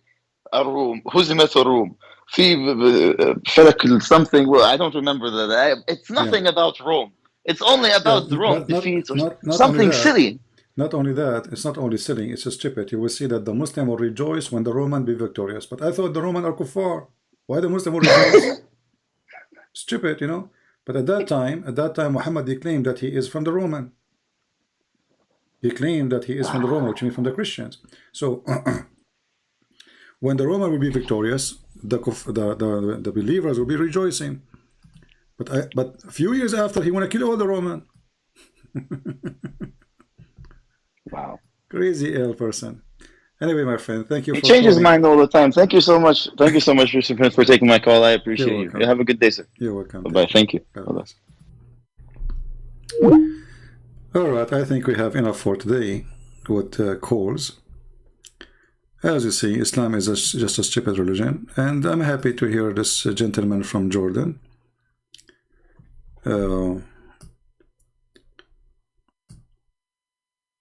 Garbage in, garbage out. Garbage in, garbage out. Very simple method to know if any religion is from God or not.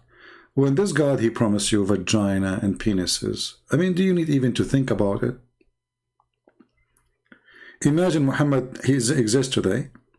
He come to your door, he says, I will give you women who you can see the marrow of their bones, and each time you do if them, excuse my language, Allah will make them virgin again. Isn't it this is enough for you to know that this guy is making fun of you? Not only is filthy, I mean, this is a joke. And why does God, he promised me in heaven what he forbid me to have here supposedly. You see, the Muslim, they say fornication is haram, right? But in heaven you can have whatever you want, including having sex with men. So it should be the opposite. It should be in heaven is a place where you should not do wrong. So if it's not wrong in heaven, why it's wrong here? Muhammad, he said that the one who drink wine on earth, he will not drink it in heaven. Okay, hold on. Why? Is it, are we not drinking wine here because it's bad or because it's good? If it's bad, then we should not drink it in heaven too, because it's bad.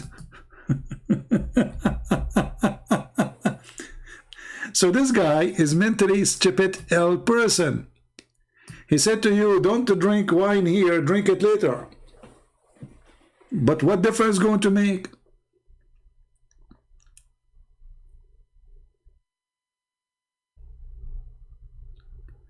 The Quran says that alcohol is from Satan. Then we find that alcohol, which is from Satan, is imported by Allah. How the Quran saying that alcohol is from the act and the action of Shaitan?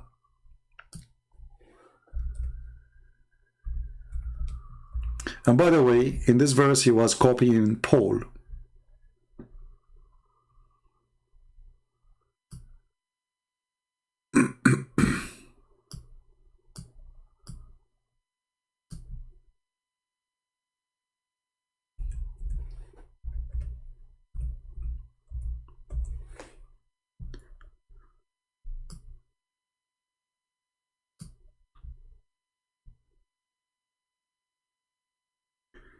There's a verse, let me see.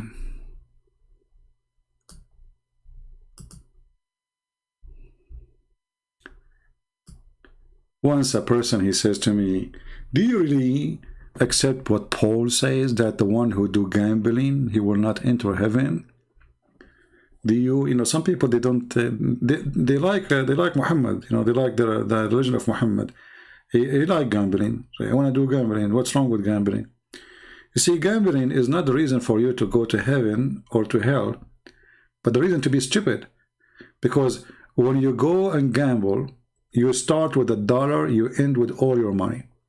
Then what you do? You commit crimes. Go and see how many people they shoot their own family because of gambling. Go and see how many people do crimes. See how many people lose everything they have. There's a guy, he owned gas stations, 3 or 4, I forgot. He went to Las Vegas, he started gambling. He took with him 100,000. He's making a lot of money. He's living very wealthy. I mean, 3 gas station or 4 gas station, he would live like a king. So he took with him a lot of money, he lost them. He called his friends. People, because they knew that he's wealthy, they start giving him money. So he started calling this guy, he lost it. The other guy, he lost it. The other guy, he lost it. Whatever friend he asked him to, he called him to send money, they send him money. He go play, he lose. Then he play over his gas stations. He gambled on his gas stations and he lost everything. He went back home, he shot himself, he shot his wife, he shot his children, and he shot himself. Gambling is evil. Muhammad was trying to copy what Paul is teaching. But isn't it Islam is a gambling? Let us prove it. Islam is the biggest gambling. And actually, the one who play as a Muslim is the biggest loser according to Muhammad. Muhammad, he said, the Christians will be 71, 72 sect.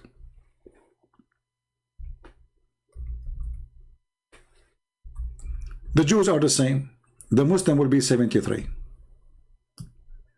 So who is the biggest loser?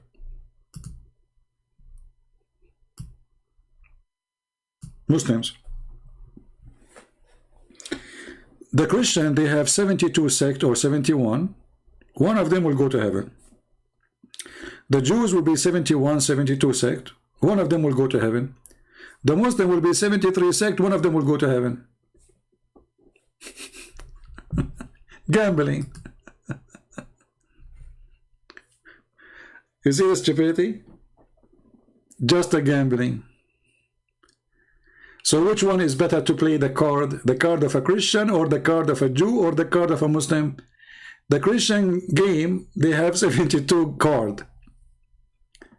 One of them will make you win. The Jewish game have 72 cards or 71 cards.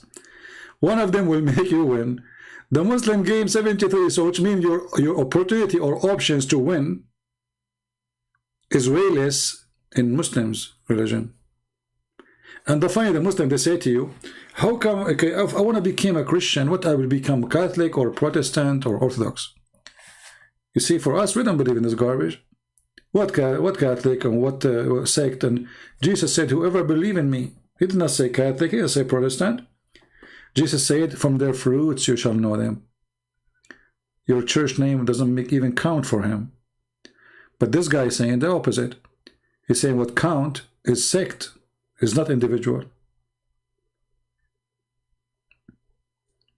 You have to follow a sect. You cannot be an individual believer. With Jesus, you are an individual believer. You shall know them from their fruits. The fruit of every individual.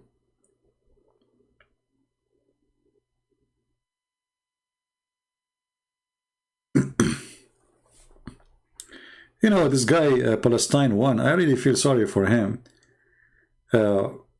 Because his God is a Zionist. He is the one who never mentioned Palestine. Isn't it funny that the word is mentioned in the Bible but never mentioned in the Quran? If I am you, I will ask myself 1,000 times, do Allah knew that the Palestinian one day, they need the support of Allah? Obviously he don't. Because as you see in the Quran, it says, Allah, he told the Jews, take the Holy Land and never turn back from it. And by the way, here, if we ask the Muslims, why it's a Holy Land? Any Muslim can tell us? Why Allah don't call Mecca Holy Land?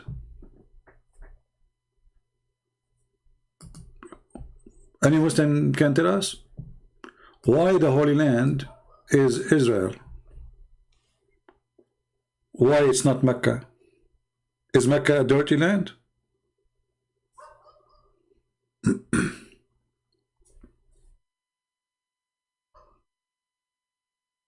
Somebody saying, go back to Israel was deserted. No one wanted to live there. My friend, this is not the argument. Who care about who live there or not? They, the Muslims themselves, are occupation. They came in the time of Umar al-Khattab. All the Muslims agree. And then they made the pact of Umar. Go read it. So the Arab are not part of the land of Israel, period. This is history. Go read it. It doesn't matter if you are a Christian, Jew, Hindu, it doesn't matter. This is history. Umar al-Khattab, he entered after the death of Muhammad. Not a single person speak Arabic. Not a one person is an Arab. This is not the land of the Arab. Very simple. The first time that land speak Arabic is in the time of Abdul Malik ibn Marwan, and this is all written in Muslim books. He started forcing to change the language from Aramaic into Arabic. Otherwise, not a single person speak Arabic in that land. This is just history. So those people are occupation, those who Hamas, those are Arab. Ask them, where are you from? He will say, I'm Arab. Arab, not from there. Actually, the Israeli are very stupid people when I speak about the government. Why you allow them even to stay there? Look what Muhammad did to you. Take your land. This is your land. This is not their land. They are occupation. Why they allow them even to have Al-Aqsa? This is not their land. All of us, we knew that this is the temple. Everybody knows. And the stones is there. And you can go and you can go check it out. This is the temple of the Jews. Have nothing to do with Muslims. They hijack the land. They hijack our churches. They hijack the temple. They hijack the synagogue. Hagia Sophia became Hagia Muhammad. Constantinople became Istanbul. It's not a secret. The church of John the Baptist in Damascus became the mosque of Bani Umayyah. They are thieves. They take your land and they go in your funeral.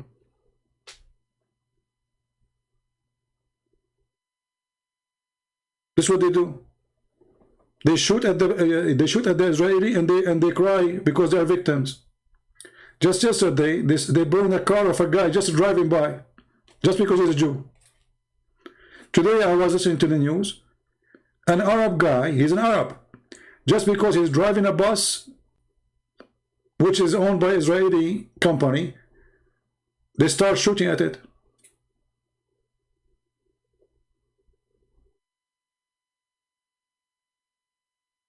You go watch on YouTube, you will see a Muslim woman walking in Jerusalem between the Jews. Nobody is harming her. A Jew, he go between them, they will kill him.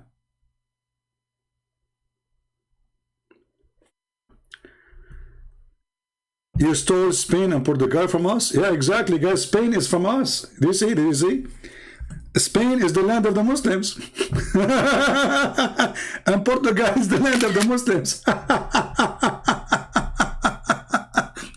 So this is how they are. They occupy your land. When you take it back, you stole it from us.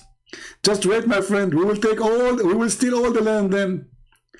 I am very sure. I'm very confident that Turkey will not exist. Actually, I'm going to make a video soon about countries will not exist in the coming 100 years. One of them is going to be Turkey. Maybe some of you will say this is unbelievable. You will see.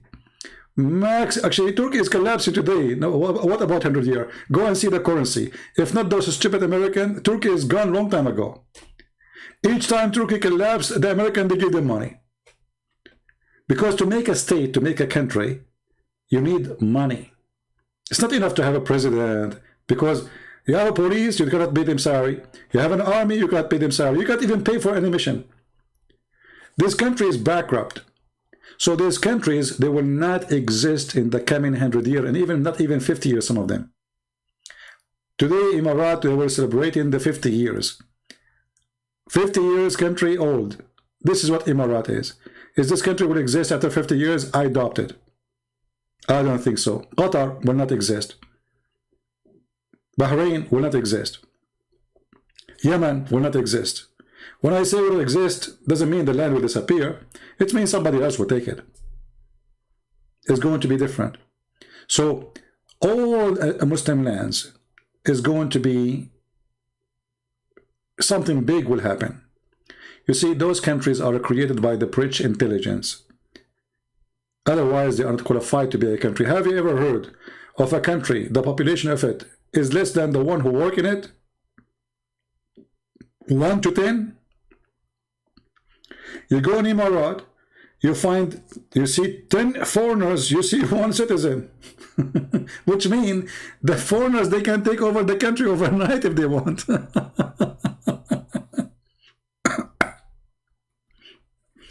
Pakistan is collapsing. There's no money. The Taliban, they took Afghanistan. They're asking the American to help them. They cannot run a country. Bangladesh, Indonesia. You know, the president of Indonesia, he met with Biden and they support the human rights.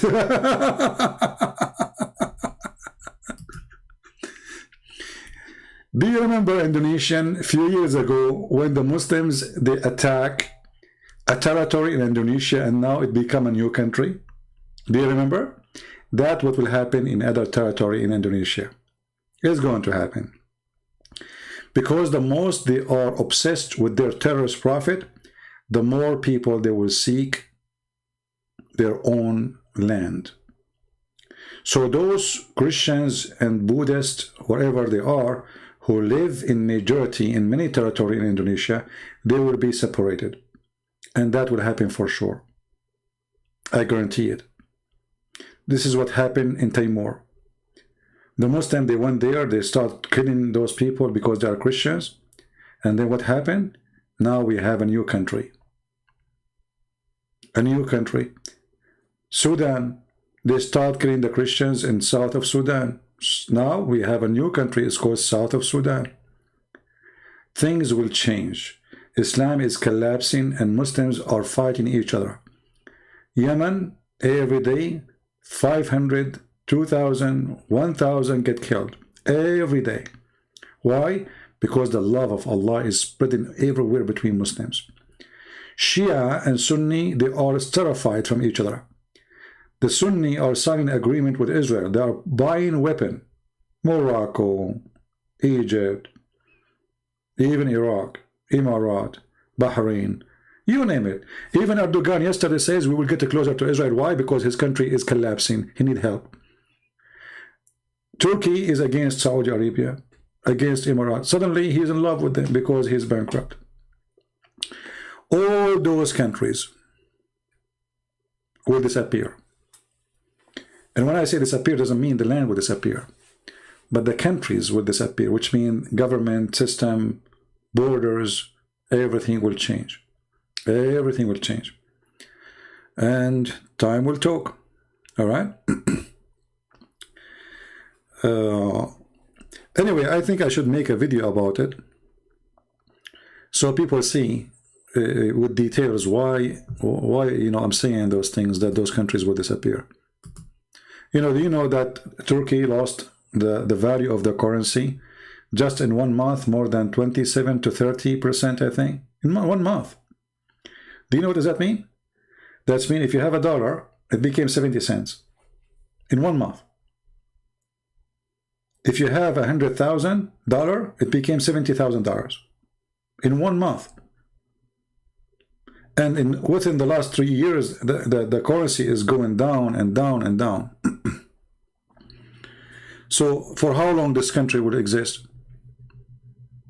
The first earthquake will happen, this country will collapse. I saw, you know, I don't wish, by the way, bad things to happen to anybody, but I saw a dream, and now I don't know if it's true or not, but I saw a dream of a horrible, scary earthquake.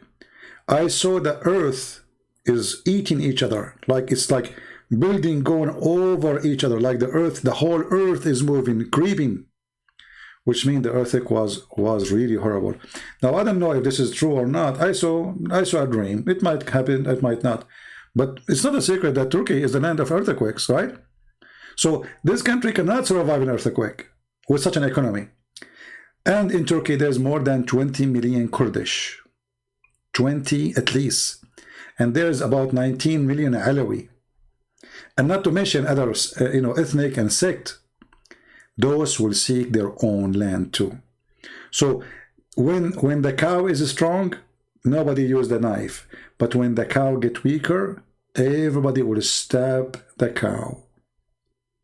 And this has happened to Turkey before. It was an empire, and it became so small, and now it's going to get smaller. It's just about time, and you will see.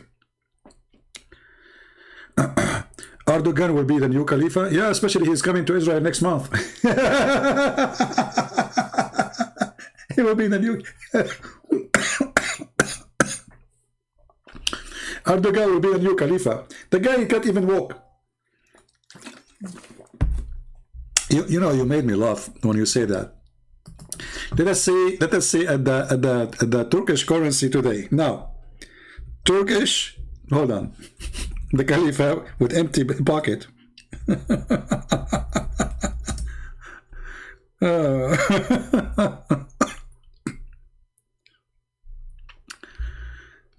Yeah, this is how you make Khalifa.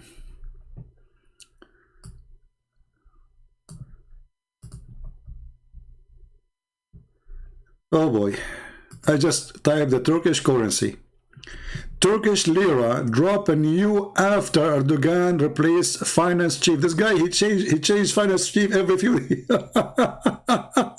Try to fix it.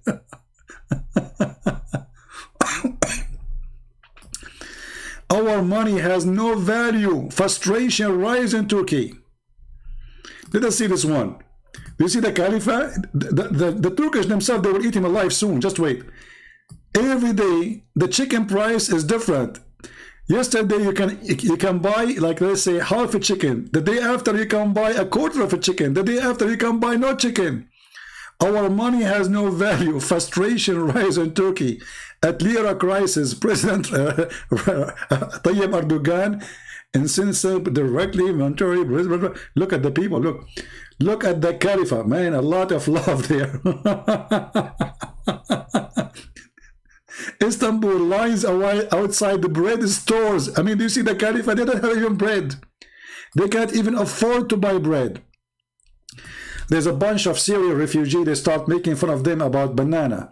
A Turkish woman, she said, the Syrian refugees are eating banana. So a bunch of Syrian boys, they start making banana video to make fun of them. The Turkish police, they arrested them. Do you see how much freedom of speech? The Syrians, they are eating banana. We are not eating banana. Istanbul lines out bread stores, gas stations, spread around Turkey. Opposition parties called for the series of... My friend, people are hungry. And you are telling me the caliphate? I hope that your caliphate, he will become a caliphate for true. Because if this is what caliphate do, I would love to see the Islamic world controlled by such a caliphate. That would be the best news ever I heard.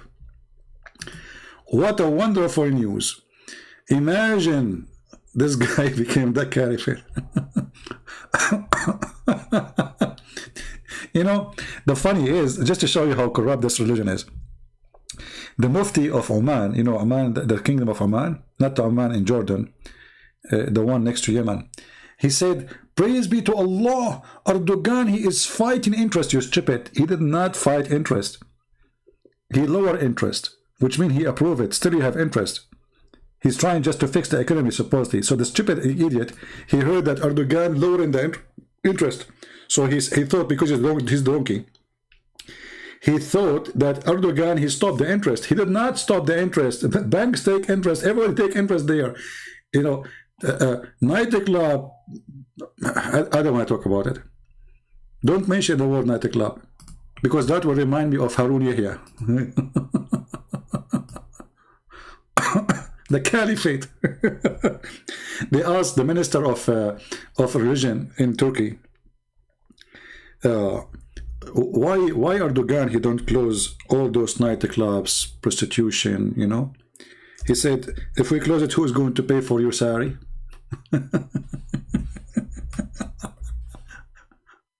I mean, do you see the caliphate state? That's deep. Go right now and type nightlife in Turkey. I'm not going to do that. I will go to Islamic program. Better than nightlife, because that is the best. Yeah. This is the true nightlife. This is an Islamic da'wah in the time of Erdogan. And this guy, he was supporting Erdogan. When he starts supporting his enemy, Golan, look at this, man. Guys, do you see why I hate you all? Look at my audience and look at the Islamic Da'wah TV audience. That's his audience, not my audience. Look at this. Aman Rabbi Aman. This is nice audience. Not our friend here from Jordan. Come on. I want to open a Dawah TV. Look at those legs. Praise be to Allah. This is Islamic program in TV in Turkey.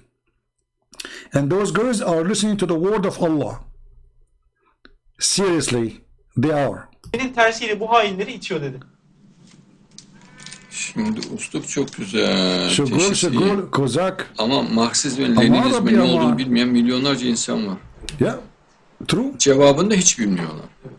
Yeah. Yani Marksizm, Leninizm nedir desem bilmem. Yeah, I mean, wisdom, you know. Yeah. And then at the end of the program, they start doing dancing. You know? I mean, well, what's wrong with that? This is Turkey. This is the guy who is behind the Quran and science. You remember? Quran and science? A lot of science, my friend.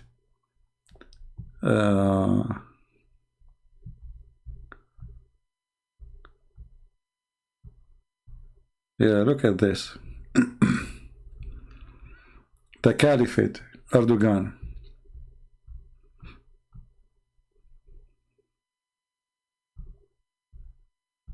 Man, look at those videos. You know, when I see these things, I feel bad. I mean, life is not fair, to be honest with you. Why this guy he have those audience and I don't?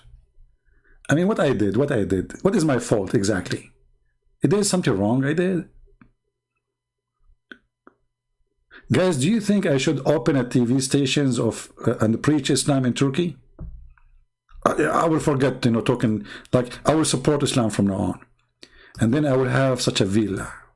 And look at the food. Oh boy, look at the food, and look at the wine, and look at the girls who are coming from my class. I mean, this is alone. Come on, look at the girls coming to my class, brother.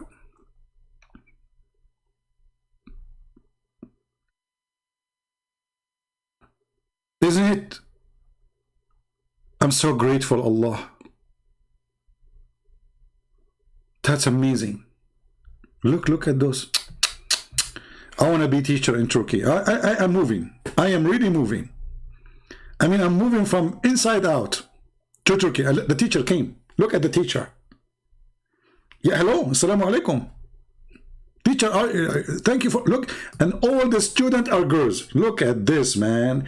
I mean, come on. This is like a classroom, not my classroom. A bunch of dudes.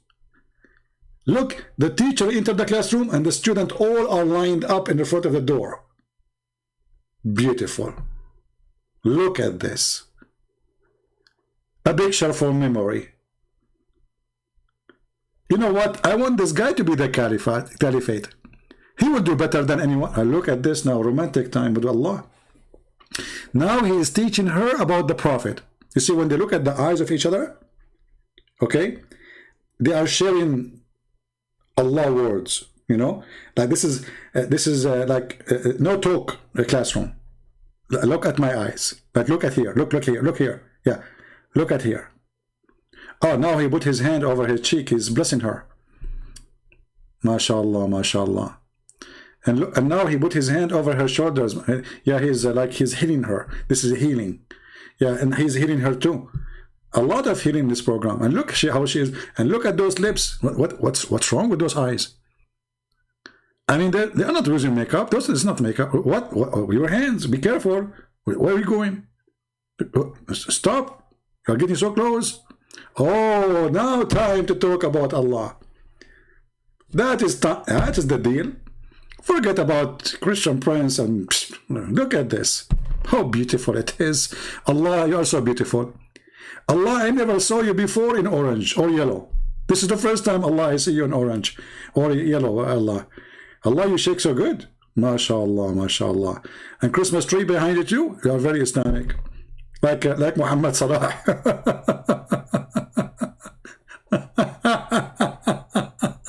Uh-oh, it's not enough to dance in the ground, Allah, we have to jump on the table. Look at this, look at this. But you see, they are showing you that tables made in Thailand, bought in Turkey, they are very good quality. You see, don't take it wrong. There's nothing wrong there. They are showing you how strong the table. All right? Yeah, and the music is haram in Islam, supposedly. And then the Muslims, they say to us that Muslim nation, we are Muslim nation. My friend, what the heck is that? Oh boy, I better go now. Where are you going? 3 now? But 1 is not enough. I mean, come on. It's lawful for him to have 4 at the same time. There's 1 is missing. Are you sure? Where is the other girl? Where is the other girl? Now it's getting better. Aha. And look, he is sitting and they are going around him. By the way, I am here for 4 hours, and if I am there, I will stay 24 hours a day. Non-stop teaching. Look at this, man. Aman Rabbi Aman. Aman Rabbi Aman. Yeah. Yeah, look, he's moving his tissue, like, you know. And now it's time for wine. Oof, oof, oof, oof, oof, oof, oof, oof. Yeah, this is the holy, yeah, okay. Man, what is that? Okay, we better stop here, because otherwise some people, they will go out of their mind now. So where is the caliphate guy? Let's go back to the caliphate. Are you there, Mr. Caliphate? Are you there?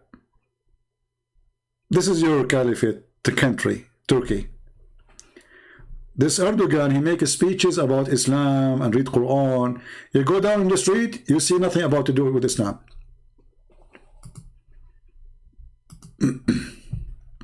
Actually, there's a video on YouTube. I think it was in Istanbul or Constantinople, when they were striking in the street, and then the adhan started. Allahu Akbar, Allahu Akbar. People by thousands start whistling, making fun of the adhan. I'm sure you can find the news, that news in YouTube, in Google.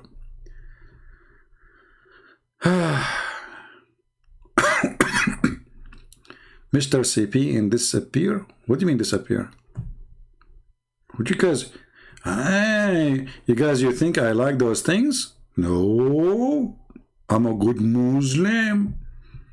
I like those things only in heaven, brother.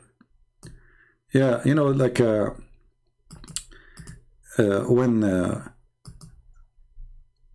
when Google, they announced that first country in the world who watch porn, it is Pakistan. The Muslim, they said, you have to apologize for saying the truth. You have to apologize for revealing what we do. Look at the logic, man. So why you are saying that the first country in the world who searched for porn, and not only porn, sex with donkey. Sex with donkey? I mean, what make it attractive for you to search for sex with donkey? I want to know. I mean, donkey, why not like a turkey, chicken? Donkey, I mean, you Muslims, I mean, you are looking for the right direction.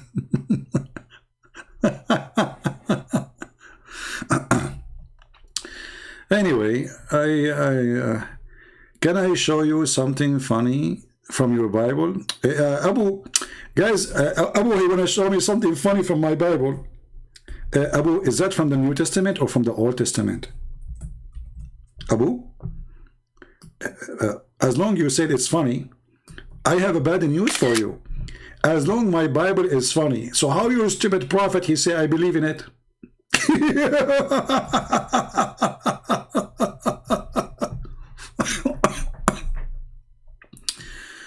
Can I show you something funny in the Bible? What do you want to show me? That shaitan, he fart when you say the name of Allah?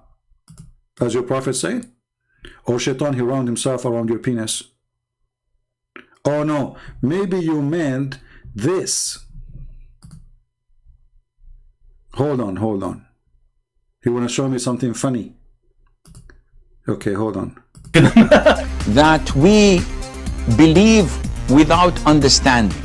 The brother asked a very important question, that most of the scholars say that listening to music, watching movies, and most of the television programs, they're haram. So how can we have fun? Let me tell you, brother, at the outset that having fun is permitted in Islam as long as the fun is halal fun. That the standard narrative has holes in it. The Prophet tells us because Satan or the devil sleeps over our nostrils. Those who oversleep and not pray Fajr on time, Satan urinates in their ears. I really do think Jesus was crucified. And then hold on. Which one is better, by the way? Be honest. This video or this video? I have to pick up this one. Look at this. I hate myself now. 1,194, 200 people listening to me. I want to replace them with this. Hey, Allah, can you take all those people and give me those students? I mean, can we exchange? Okay, I will open a classroom in Turkey only. Okay, and I will learn Turkish. Actually, already I know Turkish. Aman Rabbi Aman. Here we go. Aman Rabbi Aman. Look at those girls. Look. Oh boy.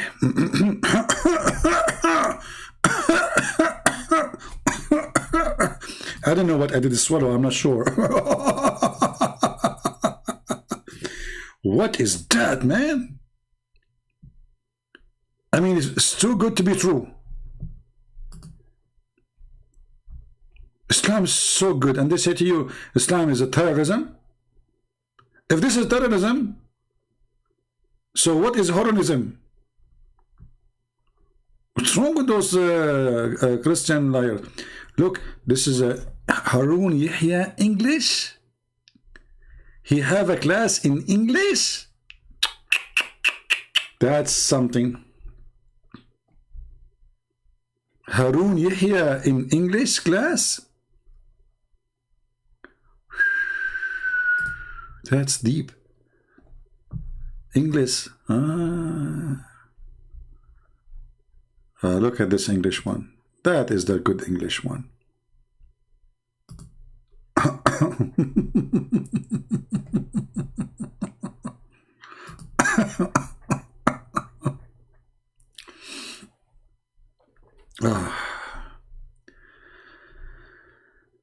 Oh boy. Okay, I think guys, you have enough for today.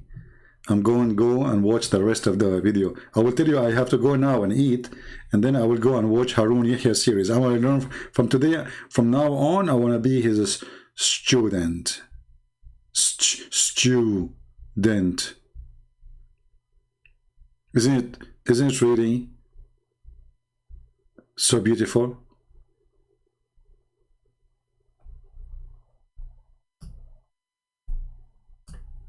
I want to be if there is anyone here from Turkey can help me to register in this classroom, how I can join? Like, there's a membership I need to do or something. Like, what is this one here? Like, what? Hold on. What is this? This is his official channel. Look, what she's wearing? No way. What? I want to watch this one when I am alone. Okay. What is this?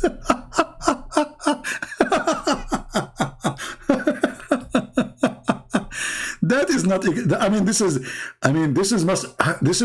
the kind of burqa which I like very much. This is the kind of burqa which Allah He ordered the Muslims to wear.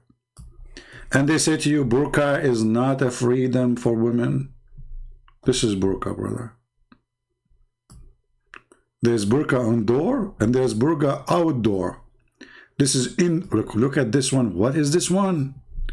I mean, why the clothes is shrinking up? This is a pant? What? No way.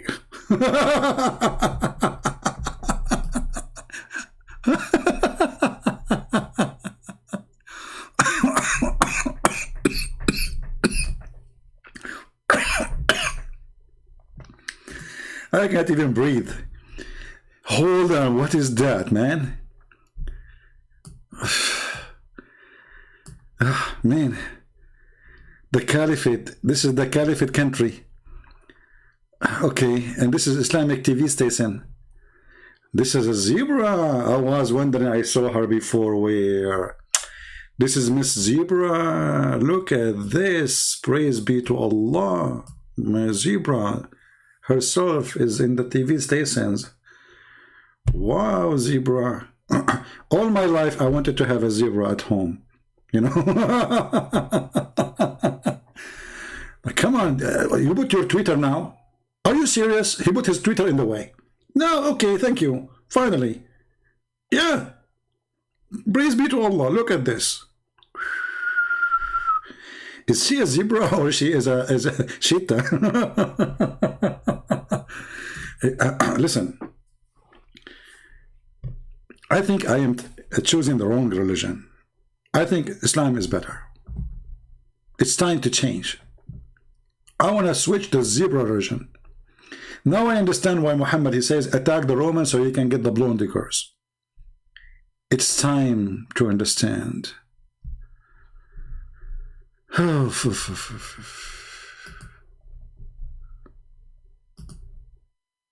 Abu, I do not need to ignore any verse, my friend. Whatever you say, your prophet agree with it. So if it is funny and stupid according to you, that will make you more stupid because your prophet agree with the Bible.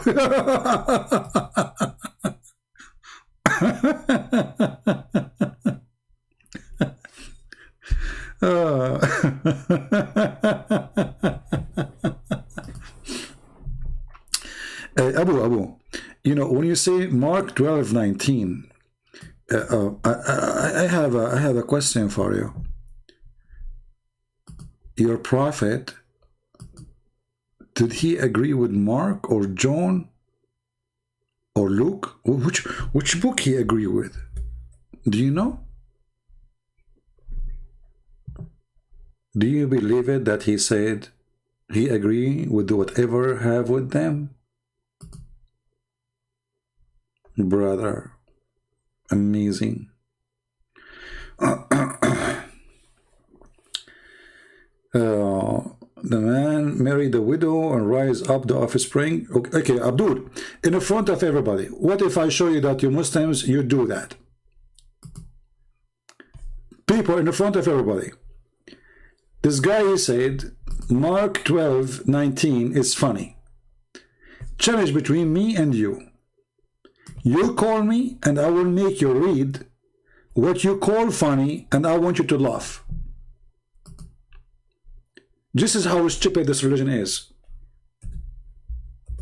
Muslims, they marry the wife of the brother when the brother dies. Is she haram?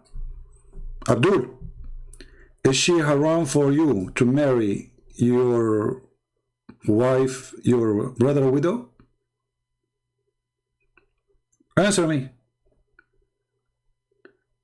Do you dare to call me?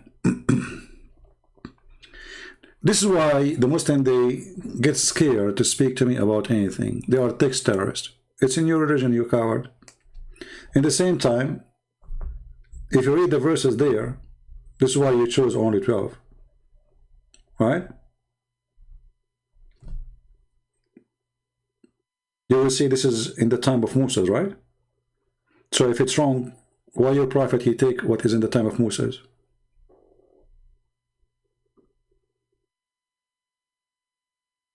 Are you there?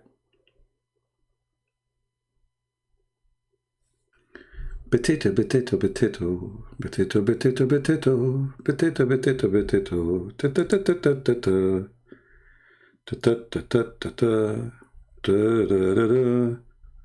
So, are you going to call me or what? So we can show everybody, because you are the one who said it's funny. If we go to Mark, actually, you will see that Jesus saying to them that you are not going to inherit women. You have a wrong understanding of Musa's teaching. So the woman she married, this is a parable, it's not real. A woman she married to a brother, and then the other guy, he died, and she married him, etc. So who is going to, this woman, she will be with him, with who? Of the husband. She will be the wife of who? Jesus, he said to them, he and she, they will not get married. They will be the same as angels. And here you see that Jesus teaching us that whoever teach you that in heaven there is filth, he is from the devil. Whoever teach you that in heaven is going to be prostitution, he is from the devil. Whoever says to you there is women, they are made just for sex, he is from the devil. Here it's just a wife. This is not a prostitute. This is not a whore like we see in the screen. This is a wife. Still, he and she will not get married. They will be the same as angels. So what you are making it as a joke. This is what you Muslim practice, and you are going to inherit wives.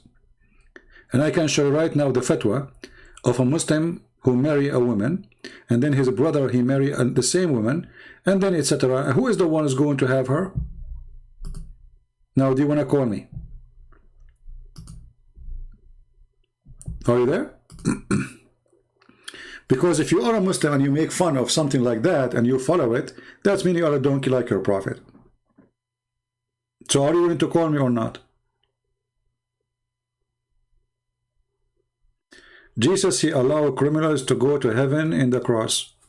Yeah, well, that is Jesus proved that. Don't you Muslim, you say, show me where Jesus says, I am God, worship me? Here we go. The guy, he says to him, I believe in you, Lord. Jesus, he said to him, your sin is forgiven. Same time, you stupid son of Muta. Isn't it your God, Allah? He says, Allah forgive not shirk, and he forget any sin else. Which means you can be a criminal, you can be a child molester. You can be literally a child molester, you go to heaven. You see how stupid they are? They are potatoes. Potatoes. Allah forgive not those who do shirk, and anything else he forgive. Anything else. So when you say Jesus, he's allowed the criminal to go to heaven, well, all of us, if you think about it, we are criminals. Because anyone who commits sin, he commits sin against God, and that is a crime. But in Islam, even if you are a child molester, you go to heaven. In Christianity, no. Jesus said, those who hurt the little ones, it's better for them to put a milestone in their neck and throw themselves in the deep ocean, which means a child molester like Muhammad will be in the deep hell.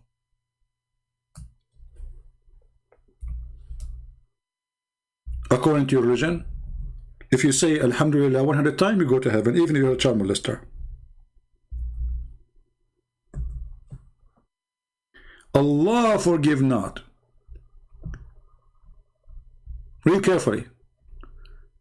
Those who commit shirk, and anything else is forgiven. Are you there with me, Abdul? Are you there?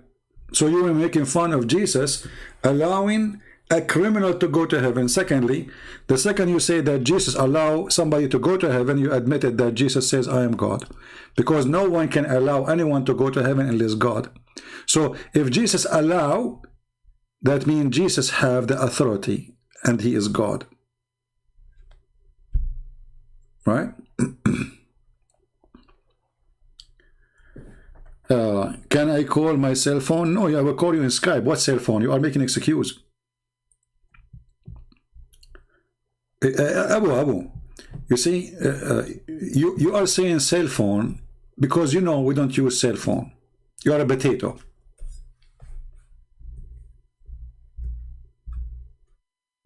You are a potato. Everybody knows that we don't use phone. Why you don't want to call me in Skype?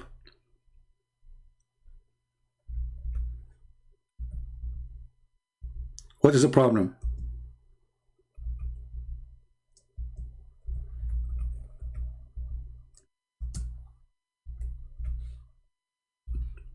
Is that a problem for you? Suddenly? All Muslims call me in Skype. Just to show you that you are a son of Muta and you don't even worth my time. This is the fatwa. This is your Islamic website. Is it halal to marry from the wife of a brother who died in Islam? The answer is yes.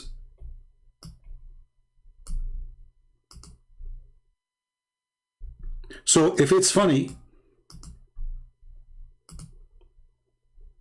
in the book of Moses, well, it's funny then in your book too.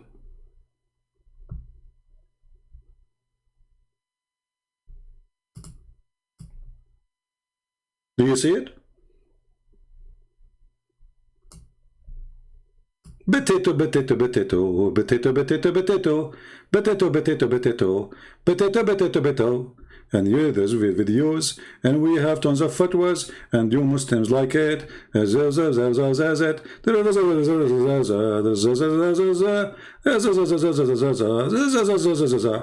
not to forget to mention that your Prophet himself, he married the wife of his son.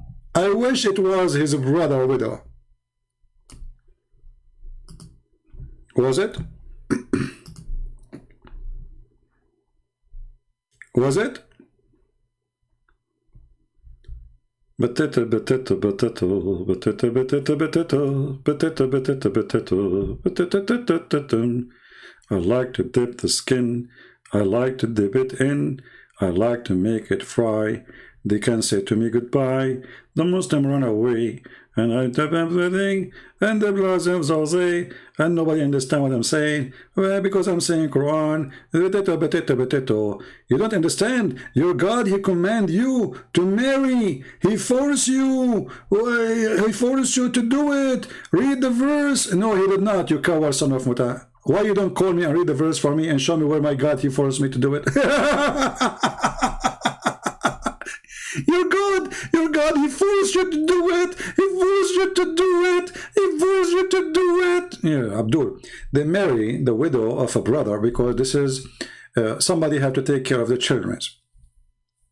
So what they do, it's a tribal life style. Tribe. They are tribes. So when one of them when one of the brothers he died, then right away. Somebody have to take care of the kids, and who is going to do that is the family members. What will happen to the wife? Either she have to go and marry someone else, leave her children, or she stay home in the same family house with her children. So what they do, they marry the wife to a brother. You have to, you have to, you don't understand.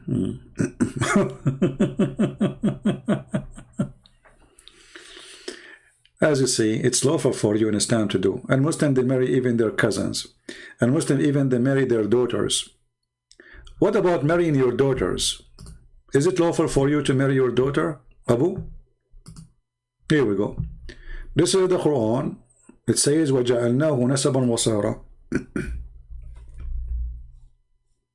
نَسَبًا وَصَهْرًا. Chapter 25, verse number 54. Open Al-Qurtubi, and it says, if you have a sex with the girlfriend, you can have sex with your daughter from adultery. Not marry. Abu, are you there? Not to marry her. No, no, no, no, no. Haram, brother. You can have sex with her. Your daughter from your blood. Are you there?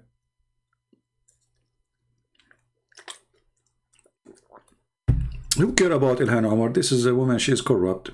But it's not her fault. I mean, those Americans are stupid to let her be in the Congress. Are you there, Abu? Is it true or I'm lying that you can have sex with your daughter from your own blood? Who is a Muslim who dare to show me or challenge me?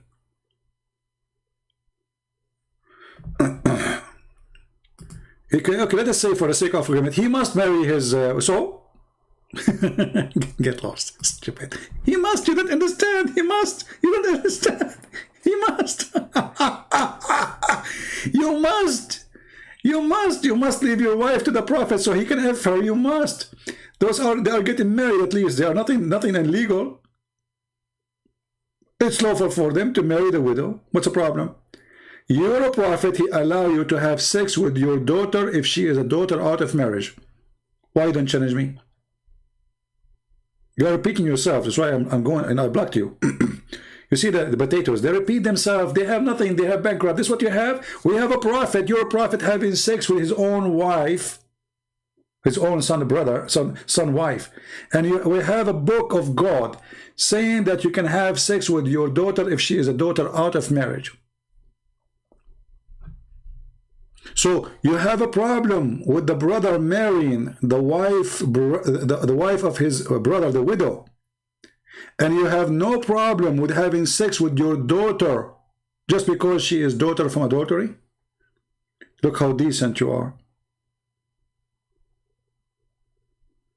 I blocked you so you can call me because you are a potato. You don't understand. You don't understand. He have to. Let us say for the sake of argument, he have to. So, and he is marrying her. He's not sleeping with her.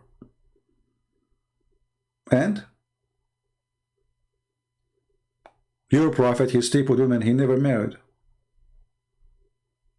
Your prophet, he went to his own son house and he flirted with the wife.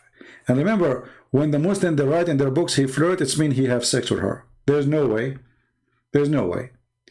The man, he went there. The women, she like it and nothing between them.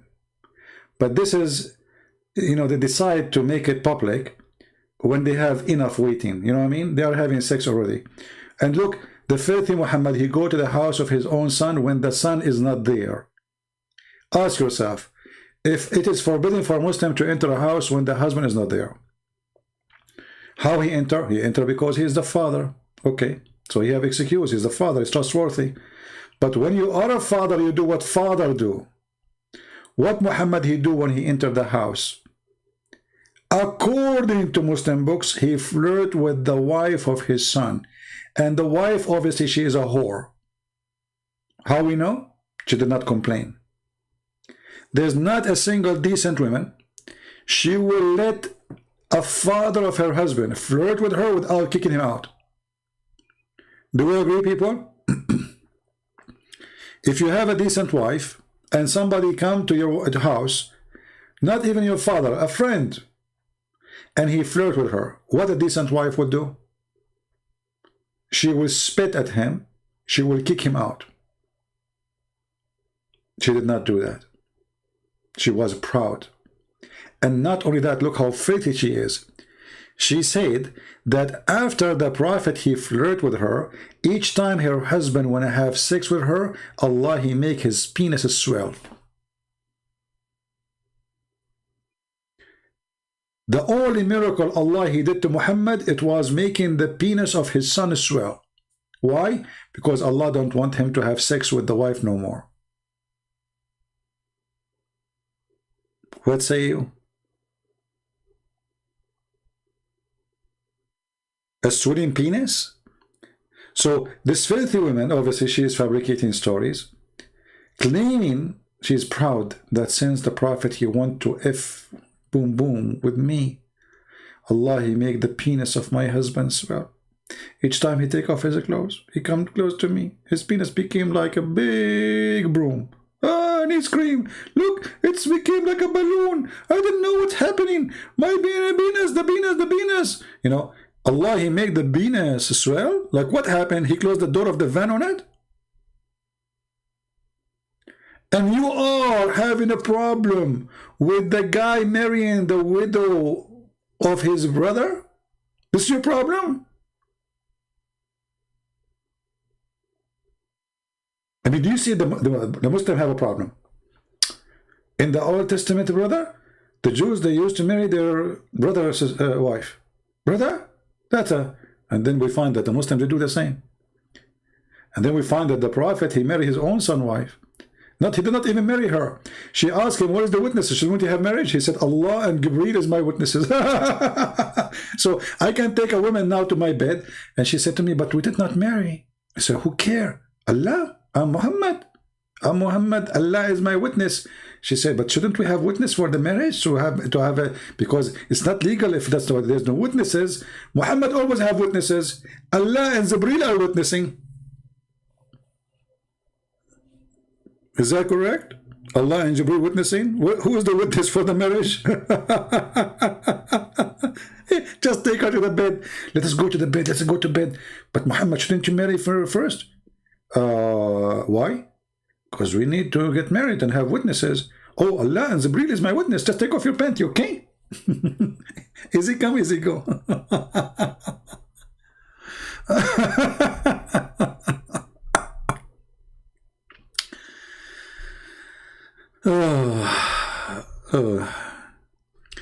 Hey, you know, you can come with me with the video, with any verse from the Bible if you want, but be brave and call me coward, son of Mutah. They are desperate. They try to change the topic. You can say whatever you want about the Bible. You're a stupid prophet, he agree with it. Your prophet, he put his hand on the Torah. I do not even need to waste my time to explain to you.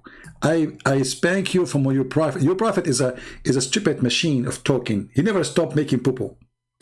So when your prophet, he put his hands over the Torah and he say, I believe in thee and the one who sent me thee. And then you stupid you come to me and says, there is something funny in the Torah. That means your prophet is a donkey. He said then, bring me the Torah. They brought him the Torah.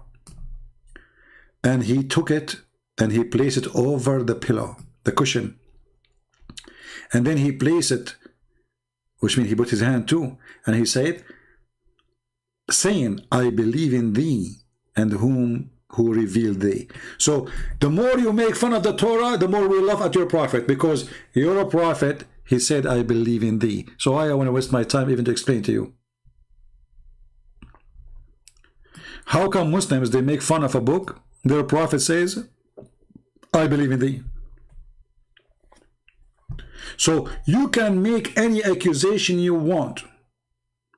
And this is my advice to the Christian. Don't even try to waste your time to explain to them. Just show them this hadith. Because this hadith will burn their blood. Literally. If their faithful prophet, he says, I believe in thee, and they are making fun of thee.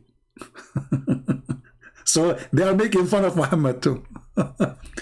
And are they going to say this is a weak hadith? No, it's not. And not only the hadith says, I believe in thee. The Quran says, I believe in thee. The Quran says, I confirm what is with thee. And then those Abdul desperately, they come to say, okay, there's the verse here says this, and the verse says, you see, if you are a Hindu, I might have a hard time to explain to you. But as long as you Muslims, you have a prophet who's a thief, and he confirmed what we have, then my book now become your problem, not mine. Do you understand, Abdul? My book now is your problem. I can take now any verse in the Bible, and I can say, how your prophet believe in this? As an example, when Jesus says, I am the Son of God, and your stupid prophet says, I believe in thee and the one who sent thee.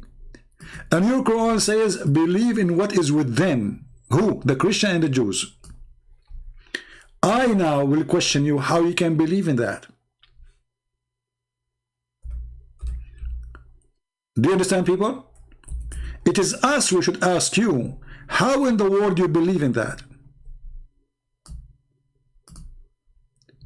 Muhammad must be stupid.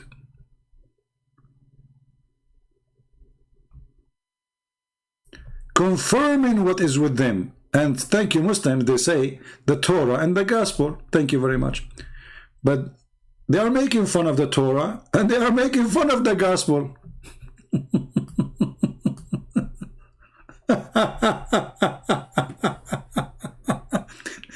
So Christians, learn. You do not need to explain to them. Learn how to get them busted. This will burn their blood. If you try to explain, you open the Bible, read for them, they are not even listening. They will come second day and they will ask the same question. They will come even after 5 minutes and they will repeat the same question. Don't waste your time with the lizard. Don't cut his tail. Go to the head. The head in front of you. Go with him. Say, okay, so this is funny for you? So how are you, stupid prophet? He says, I confirm what is within.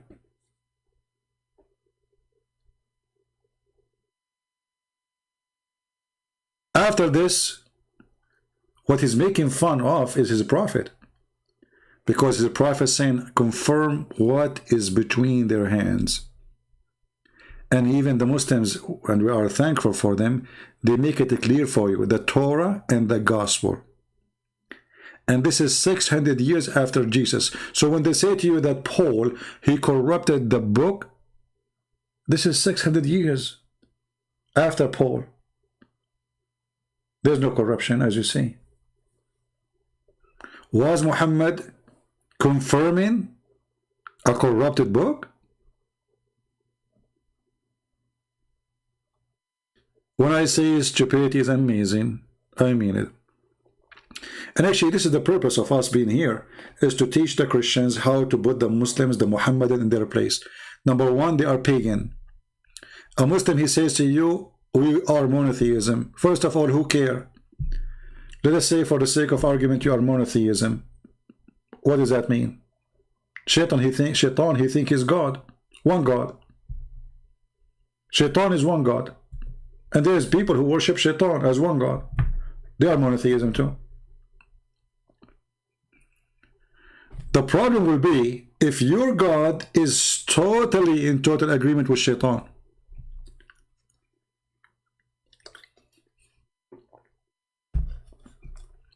Actually, according to the Quran, Shaitan was deceived by Allah. He's a victim. Can you believe it? Which means Shaitan is a good guy.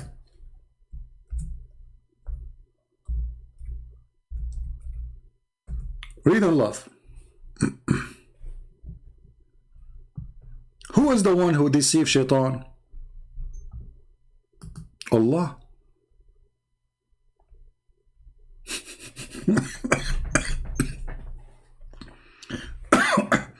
The Quran says that Shaitan said, Iblis, because you deceive me, Allah will deceive them. Okay, there we go. Thank you. So Shaitan is what? Is a victim. Do you see that, Abdul? Shaitan in your Quran is a good person. The father of all lies is Allah. Iblis, and by the way, why your God he chosen? Okay, people, I want to right now and search where this word coming from. Iblis. Then you will find that Islam is a fraud.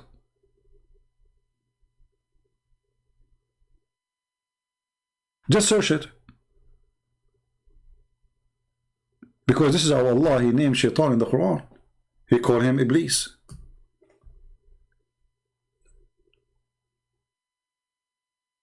Where is the word Iblis coming from? All those words are stolen from other religion, other culture, other languages, and this is proof that Islam is a fraud. But here, the important is verse chapter 7, verse number 16. Shaitan making it clear. You deceive me. You see that the translation says, you send me astray. In Arabic, it says, أغويتني, which means you drive me with temptation and lust and misguide me. Riwaya is deceiving somebody in a very extreme, like a power of control. So he have no control of himself. Like, you fooled me and you made me stupid, believing in you. So Allah, he made Shaitan believe in him. And now Shaitan, he discovered that it was a trap. And now because of that, Shaitan or Iblis is going to seek revenge and do the same as Allah did to him. Do you see it?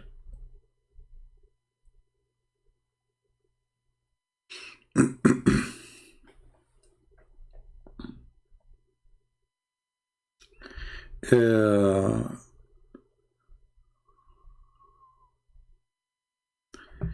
we have any Muslim want to say anything? Like this guy GP, stop crying. Do you have anything to say? Why you don't call me GP? Why Muslims are, all of them, they are heroes here in the chat, but they don't, you know, you want to call me, even I'm here for many hours, I can take you for 15 minutes. Do you want to call me GP? I want to see how smart you are. You sound like you are a smart person. The most logical, Allah Arabic Quran, Allah Aramaic Gospel, Allah Torah Hebrew. Okay, GP, I'm going to block you. I want you to call me and show me Allah in all those books. Is that fair, guys? I want you to show me Allah in the Aramaic. I want you to show me Allah in the Hebrew. I want you to show me Allah in the Greek. If you cannot, I have to call you son of Muta.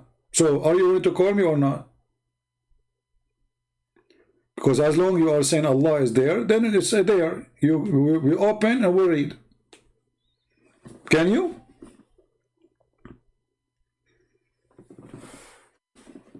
Right? And you know, by the way, the name of Allah is not a problem. Let us say, for the sake of argument, let us say the God of Islam, his name is Elohim, not even Allah. Still, your God is not our God. Our God is a spirit, your God is not. Very simple. Our heaven is the same heaven.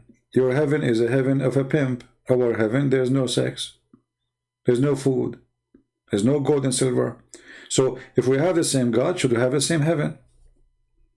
Your heaven is the heaven of prostitution and slavery. 80,000 little boys will be in the heaven supposedly serving you in the bed.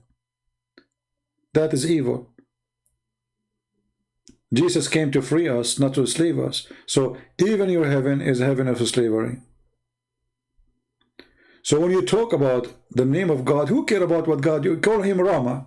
Change your name of your God. Actually, your God, Allah, have 99 names. Then we start reading them, we die laughing. Al-Muqit, Al-Muntaqim.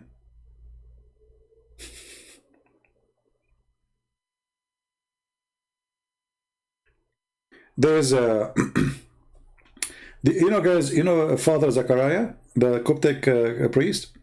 This guy is very funny. I like him. He challenged the Muslim to show him the 99 names of Allah. He made a serious challenge for them. The Muslim, they accept the challenge. They came and they says, maybe we can find 60. All those years, for 14 centuries, they count 99 names. This guy, he challenged them. Okay, show us the 99 names from the Quran. Go ahead. They could not find them. They said we can find 60, 65, 70. So why you say 99? Where did the 99 come from?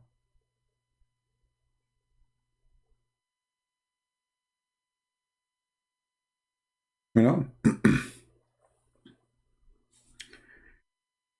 Yeah, you know, I mean, and they are upset from him because he's a priest, you know. Actually, this is how priests should be. This is how real priests should be. Not the one who says we worship the same God. You know, those are not priests. Those are satanic priests. True priests say the truth, as it is.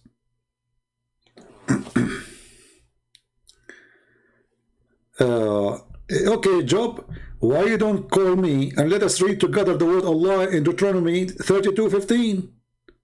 Do you dare? Let us see where's the word Allah. Potato. As long as you are sure, why you don't call me and I will make you read it and we will laugh at you. I guarantee you that you do not know even how to read it. However, in front of everybody, are you willing to call me and read it and make victory for Allah? Can you? I will put it even in the screen for you. And not only that, we will play audio from the Jewish Orthodox website to see if Allah is there. Is that fair, guys? Coward. Potato. Potato. We need to find Allah in Hebrew. You know, I found a video of Muslims saying, you know, Jesus says, Allah, Allah, lima sabaktani. Abdul, he did not say Allah. He said, Ili, Ili, Ili, Ili, Il. It's not even the name of God, you stupid. Il is a word meaning God. Potato.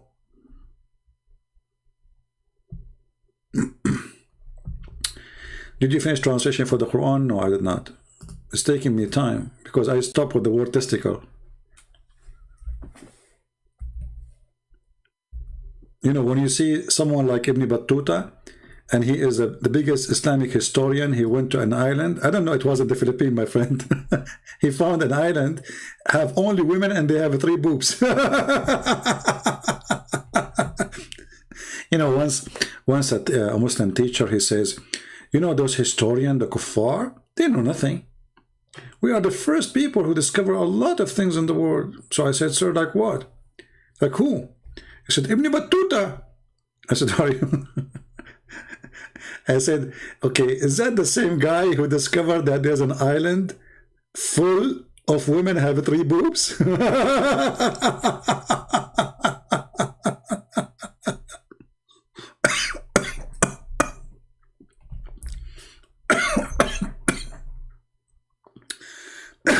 So I'm going to die one day laughing at this Djupet religion. He's so proud and so sure. And, you know, yeah, Ibn Battuta, yeah, I mean, this is true. There's an island somewhere. And the funny, he says to me, and what is the proof you have that it is not true?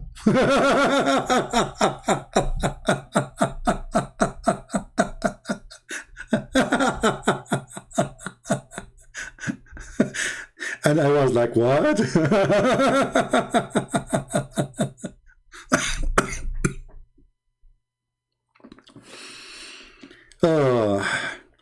You know, the funny, this guy, he is, what his name? GP. I feel that he is really in pain. Truly in pain. Always Muslims, there are people who focus in silly stuff, trying to find a solution. We show them stupidity of the Quran. We show them that their God do not know which one he created first. We show them the ant story, which is took from the Jews, from the legend of the Jews. The Muslims are busy to find Muhammad in Isaiah. And they are trying to find Allah in the Old Testament. That's it. If we can find Allah in the Old Testament, we solve the problem. And sadly, they cannot find Allah in the Old Testament. But anyway, it's good to try.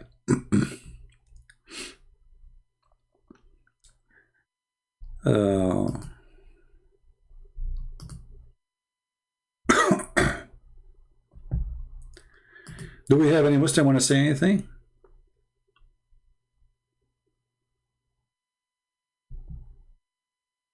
أم تشحد مصاري؟ شحاد ابن شحاد يا رسول العربي.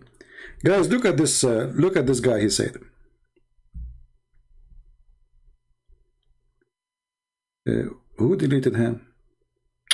You guys deleted him before.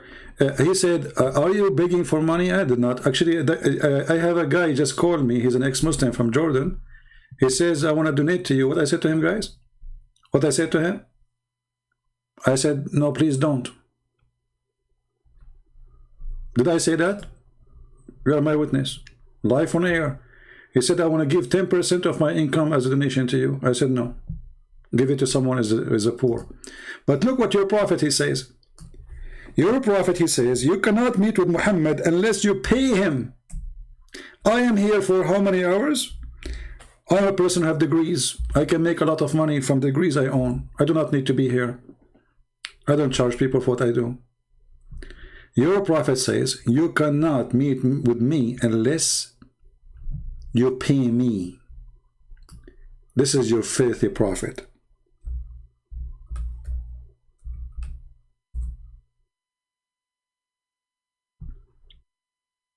You cannot meet with Muhammad. Why? Because he is doing a business. Let us see what is the verse. Hold on. صدقة.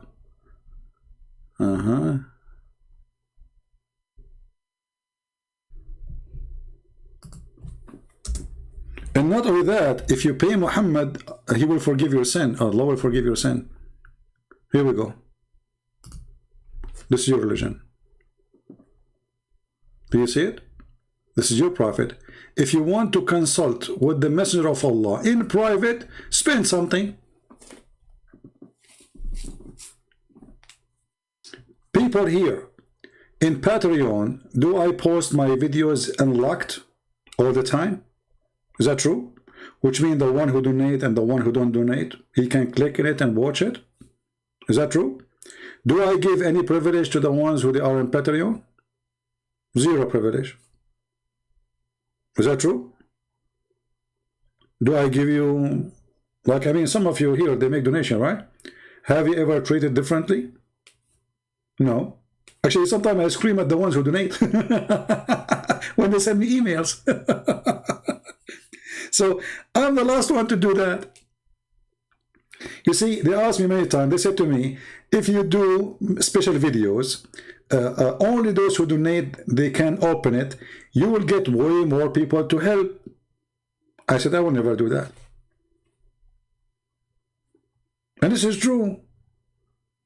Because there's many people, they say to themselves, why I will donate for him if I can see what he's going to do anyway? But I'm not going to do that. And what about my books? Giving them for free? I just gave my Chinese book for free. There's more than 1,300,000,000 something speak Chinese. So if I sell every copy for $1, I will become a billionaire.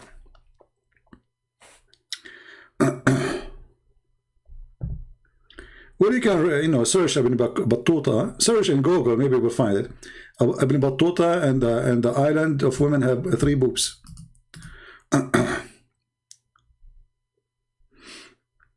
I never treat people differently because they have money or they don't have money. I answer those who don't. Actually, most of people who they are in Patreon, they don't donate. And actually, they are the one usually, they send me a lot of emails. I never say to somebody, I'm not going to answer you because you are not donating. I want to ask you about how Aisha was accused of cheating of Muhammad. He need 4 witnesses. Well, there's not only once. Aisha accused twice or 3 times that she was cheating, but always Muhammad, he find an excuse to save her from what happened. So it was well known that you need 2 witnesses to prove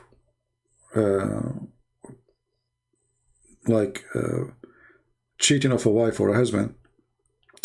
Just because of Aisha, Muhammad, he changed it to 4. And here, actually, by the way, I was not talking about this. This is how stupid this religion is. How I can bring 4 guys to see my wife sleeping with somebody. They have not only have to see her sleeping, they have, Muhammad described, they have to see his private part going in and out the same as the pen go inside the inkwell. Can you believe it? How you can find 4 people to see that? So if your wife, excuse my language, having sex with a guy in your house, and you enter the house and you find your wife in the top of him wearing her dress, you cannot see anything. Even if she is naked and you're alone, you have no proof. You can't do anything. You need to call 4 people, and the 4, they have to put their head down and they have to see his private part going in and out. So if they are naked in the top of each other and they're still moving, still there's no proof that she is fornicating. Can you believe it? And I challenge any Muslim to say I'm lying. What kind of religion this religion is? You can't prove.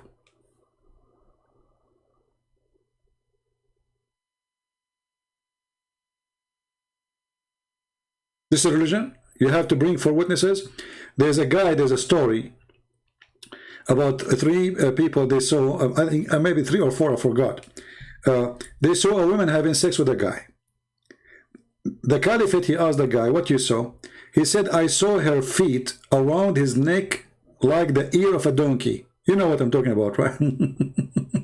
We can't describe more. So guys, her legs is around his neck. Is around his neck.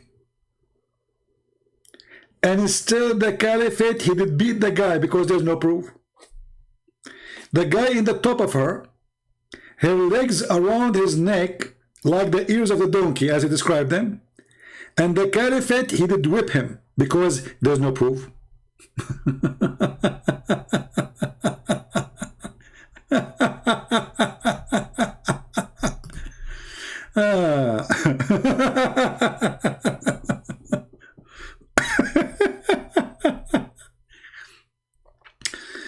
Oh boy. Potatoes. You know, this guy, his name is Shampoo. I'm not going to wish you that your wife, she will cheat on you, but I want to know how you will feel when you get inside the house and your wife, she is sleeping with Mimi and her legs around his neck and you can do nothing about it. What a stupid religion. You cannot even accuse her for a second that she is cheating. You cannot.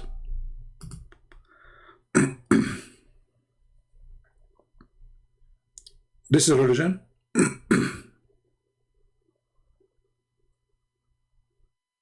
What kind of justice the justice is? Yeah, my friend, we pray for Ethiopia that the war will be over. This is what happened when you have a prime minister. He's a Muslim. He's a war. He like war. They love authority. They love to take over government.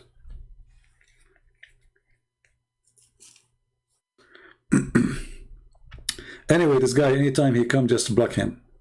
This guy GP, just block him. He will come back. Block him. Let him have fun.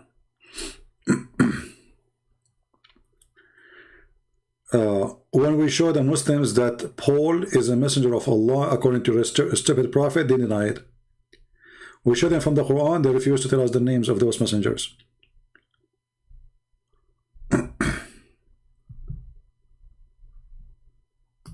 Yeah, come back, no problem. We block you.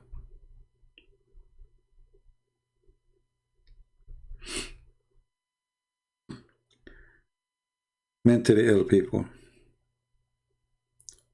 Do we have any Abdul?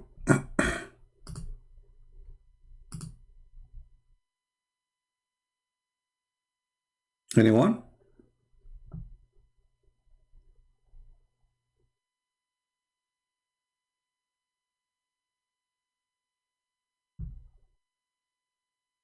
Hey GB, come back.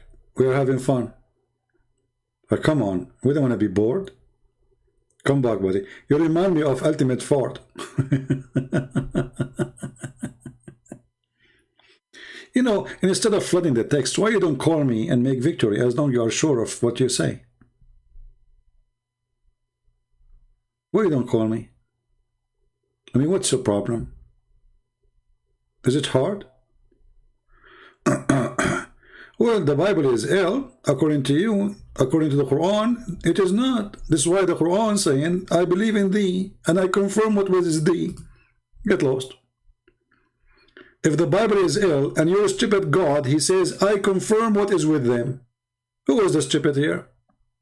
Live with it. Is the Quran is ill then? Obviously the Quran is ill. If I show you how many times your stupid prophet in the Quran says, he confirmed our book, and then you're stupid, you keep saying, I don't confirm your books.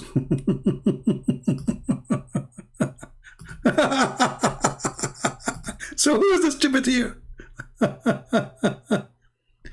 You are not calling Mossad? Oh, you are afraid? Get lost. I'm not calling Mossad, huh? Okay. Your prophet, he go inside the house of the Mossad and he said to them, I believe in you and whatever I sent you. I'm not calling Mossad. Well, this is a proof that you are a potato, and you know what will happen if you call me. You know, we are not against you to say to us what you want. We want to hear you. But you are a potato. We want to show everybody that what you are saying is absolutely false. Okay, I have an offer for you, JP. What about you call me for 5 minutes? Just 5 minutes. I'm not going to do anything. Is that fair, guys? 5 minutes. Me and you, we would have an easy conversation. You read for me the verses you are posting, and let us see if this is something wrong. See, I do not block you, because until now you keep posting things we do not know even what you want to say. You are just a stupid mentor. You are literally suffering from something. I think you are a girl, aren't you? The one who keep harassing me always? GP?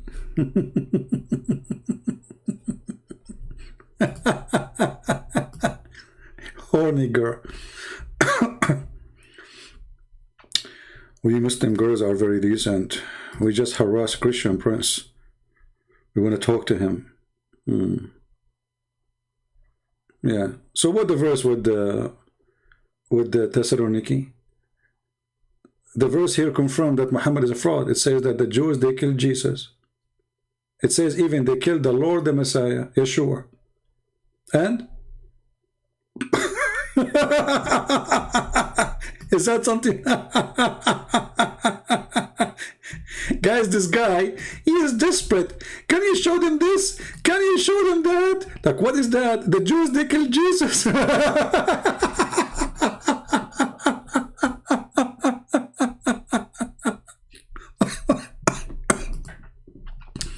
You know, this donkey, he remind me of a Muslim. He says to me, why you don't hate the Jews? I said, why I want to hate them?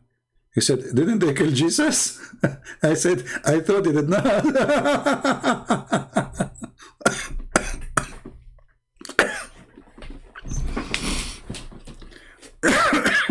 Sorry.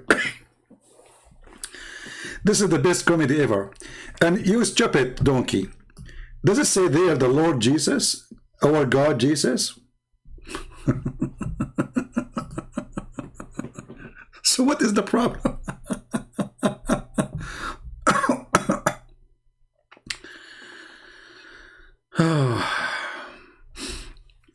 Soroyo, the Soroyo Aramaic language, the grape, the huri is a grape. Well, I don't know. Maybe this is a theory. I'm not sure if it's true or not, but it's possible because we know that the Quran was never actually in Arabic. It was a mix of Aramaic. So it's possible, right? But not, for me, it's not for my benefit to say that the versions are a grape. Debate the Muslims by what they believe. Don't waste your time. You know what I mean? So let us say you are doing like a high class education. Then you can go to that level, says this is the origin of the word. It doesn't mean what they say. But when we debate Muslims, for us, we should debate them by what they believe. You know what I mean? Not by a scholar in language says, well, the word virgin means grape. Because the Muslim will say no. So for me, I focus on what they believe. So they can suffer from it.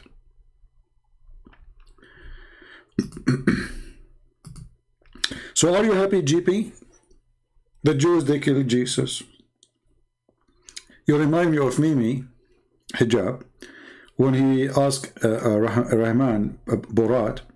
He said to him, well, I believe they killed him. Yes, and they buried him too.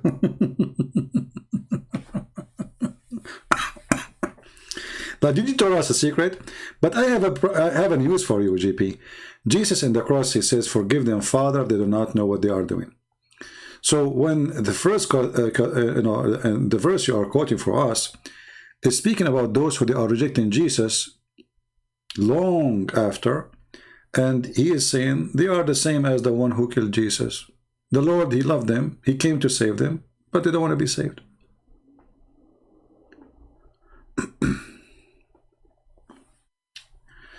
Request for theme المشي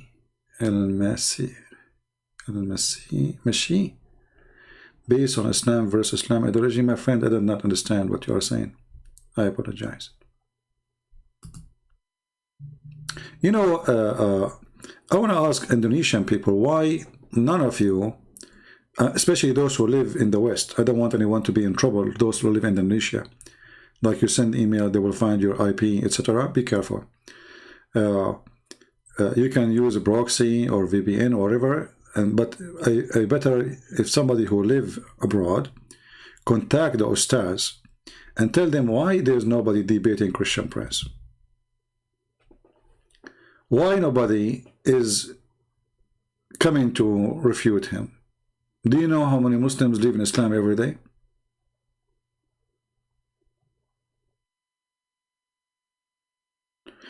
It's not a he, it's a girl. It's a girl.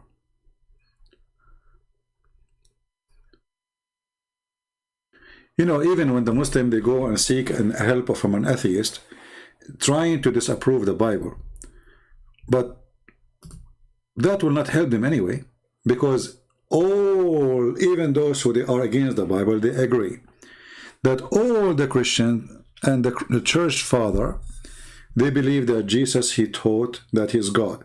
Like when they brought this guy and he said, yes, Jesus, he taught, and he thought that he is the Son of God. He did not only say that the church father, they taught that, Jesus himself, he taught that, which means he confirmed what the scripture is saying, that this is what the faith was based on, and nothing changed.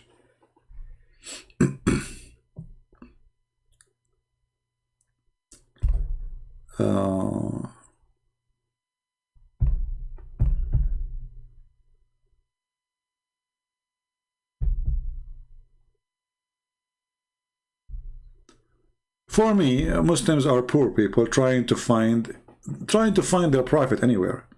You see, when your prophet is a whore, then you have to seek honor to the whore. You will not find a Christian trying to attach Jesus to somebody else. We do not need anyone to give him honor. He's enough to give honor to himself. The Father glorified the Son, and the Son glorified the Father. Muhammad, he have even no father. He was born 4 years after his father. We do not know, he's a bastard. Muhammad, he is a son of a pagan family, and the Muslims just called me today, and he agreed his prophet was a pagan for 40 years. Muhammad is a child molester, criminal, liar, thief, and as you see, he will not even meet you unless you pay him. Right? GP, you just admitted that I have knowledge, that you're stupid.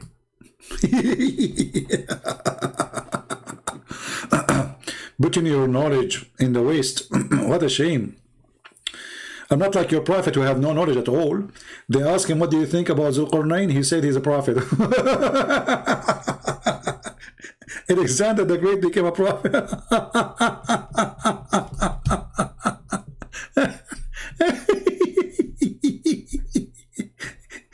Hey, Prophet, my name is Jack Shalom, and I have a question for you, Prophet Muhammad.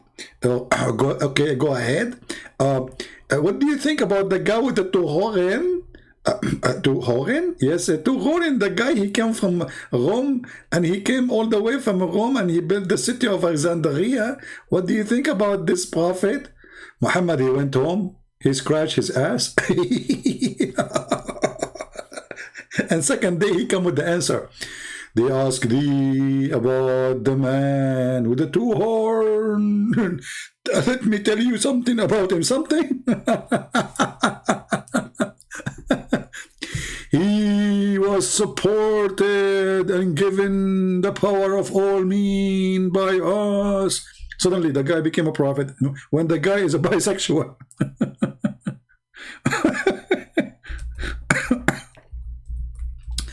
And then he took away and he found where the sun set. Like, what the heck? He found where?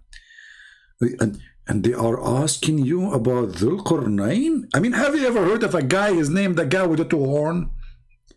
If we ask the Abdul, okay, now listen, I want to learn from you, from your God. What is the name of this guy? Is he a cow? A guy with a two horn? What is that? Any Muslim can help us? Like we heard of Prophet Moses, we heard of Isa, we heard of Saleh, we heard of Muhammad, we heard of Abraham, but it did not even say the guy. It says Dhul Qarnayn, the one with the two horns. What is that? A monkey? Cow?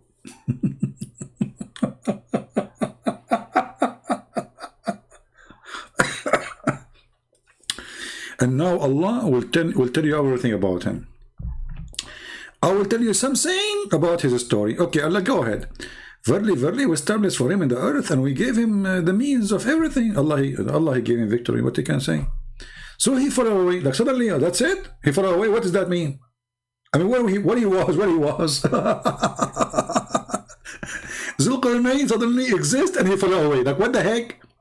Hey, Zulqarnain, did you fall away? Yes, I fell away. Which did you fall away or two ways? I fall only one way. Allah said so. This is the story. I mean, this is book of history, brother. He fell away. That's deep. You know what? I'm really surprised he fell away. I thought he fell halfway. And supposedly he will tell us information now about him. He fell away. That's it. What is that way? Where is that way? Where he's born, what his name, what his language, which year, which century, what the heck? And then he continued. Until when he reached the sitting place of the sun, he found it sitting in a spring of bloody water. Like, what the heck? He found it sitting there. And then the Muslims, they try to fix the poo-poo of Muhammad. They say, brother, he did not say that Allah said that the sun set in a spring water. This is how Zulqarnain who saw it. Really? Yeah? This is from his perspective. Abdul, it says he found it. It says enter when he reached the sitting place of the sun. Where is that? He reached the sitting place of the sun. So he thought too there's a sitting place for the sun. He thought it's Allah is talking. The guy is not even talking now. So the poor Muslims, they are so desperate trying to fix the poo-poo of Muhammad. There's no diapers in the words can contain the poo-poo of Muhammad, peace be upon him. No diapers. The sitting place of the sun. He kept going. He found the sitting place of the sun. Where is that place? And then he found it sitting in a spring of muddy water. Man, that's deep.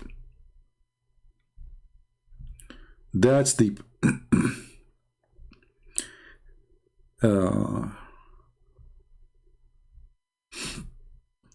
Let us see.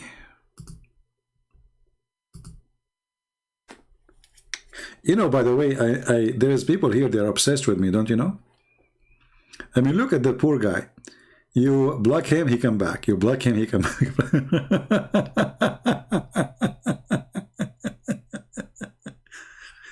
GP, I want to be honest with me. If I don't go live on air, what would happen to you? Do you feel depressed? Honestly, like, you know, do you like spanking? I think you like to be spanked. Do you know the story of the guy? You found this story translated in the Shia website. So in the Shia, they collect, you know, some hadith about Muhammad and his followers. So they say that there's a homosexual. He heard one of the companion screaming, saying, if I know the one who killed Uthman, I'm going to, excuse my language, I'm going to do this boom boom to him. If I know who killed Uthman, I will do boom boom to him. The guy is a gay. Oh, what the heck? What he will do? He will do boom to him. So he put his hand up. He said, it's me who killed Uthman. So the guy, the other guy, he put him underneath and he started doing boom boom. Then the homosexual from underneath, he said, if I know that the killing of Uthman will give me this, I will kill Uthman every day. And this is GP. If he knew.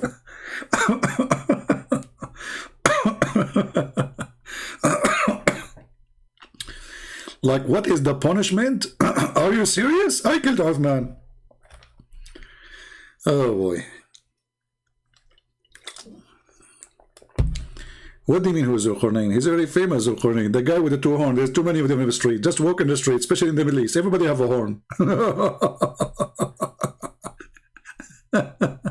Everybody have a horn. You know, in the Middle East, we are very friendly people, by the way. So if you are walking in the street and your eyes mate with other guy eyes, you have a problem. One of you have to say to the other one, what's the problem? The other one says, what's your problem? The other one says, no, what's your problem? And in 2 seconds we will have a fight. Roosters, the land of roosters. But they will fight, and usually they fight just by talking, not like by really fighting. I will kill you, I will do this to you, I will, you know, etc. And okay, you know, and as long as there is somebody separate between them, they will kill each other. The second nobody between them, they are fine, they are peaceful. I mean, the hormone increase when there's somebody to separate them. They enjoy it, you know. Like, let me, don't hold me, please. I wanna beat him. Okay, just tell him. Okay, go and beat him. The second you say that, he says, no, it's okay. I'm going to go home.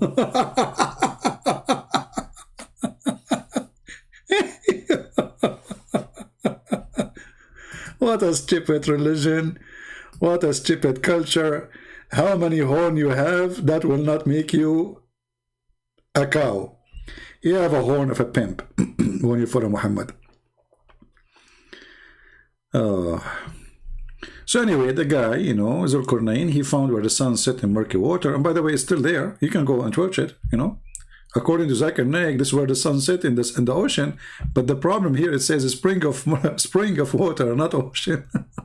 How we can fix the word spring? We need to change the spring too.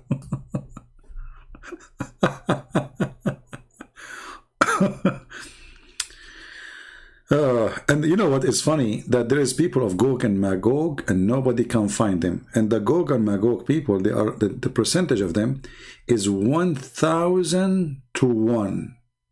Which means if we are 7 billions, they are 7 trillions. You know what I mean? 1 to 1,000. So from every human of us, there's 1,000 of them, at least.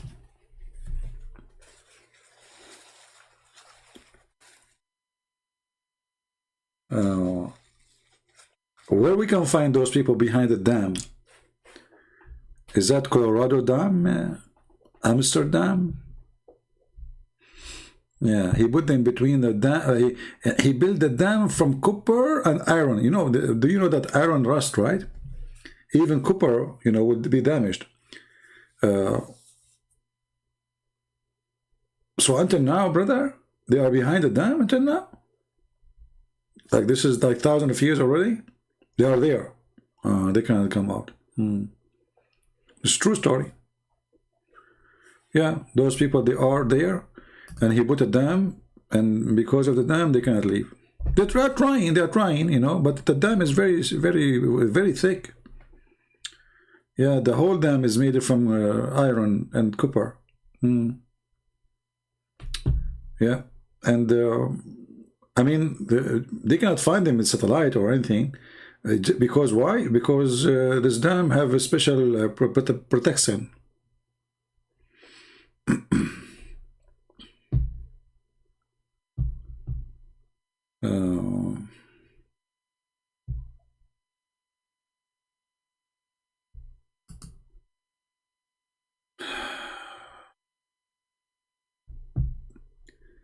Do we have any Abdul?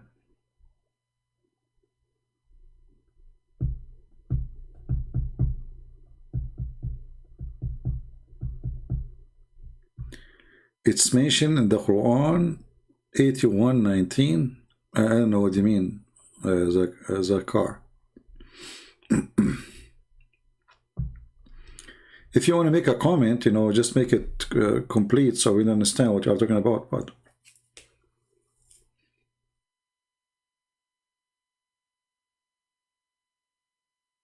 yeah, actually, there's a website. I can give it to you. Let me find it. It's called Shia Pan. They have collection of translated stupid, crazy Sunni stories.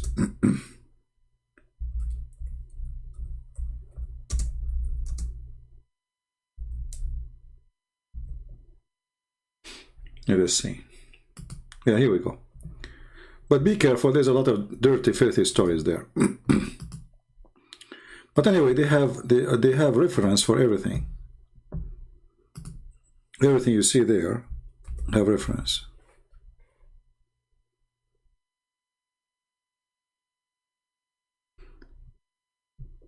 And I think the story I told you in that page, I guess.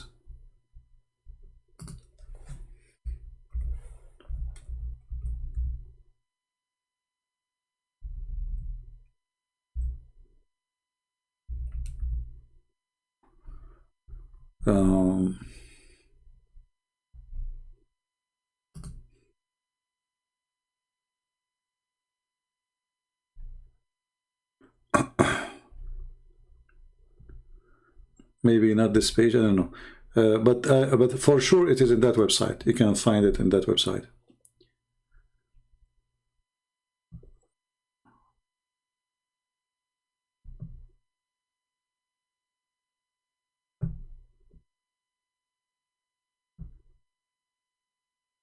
Second example of the Sunni morality. Use the dildo female sex toy. If a woman does not have a husband and her lust becomes strong, then some of our scholars says it is permissible for the women to take a crumbage, which is a piece of leather, worked until become shaped like a penis, and insert in herself. If a man make a hole in watermelon, that one is really good.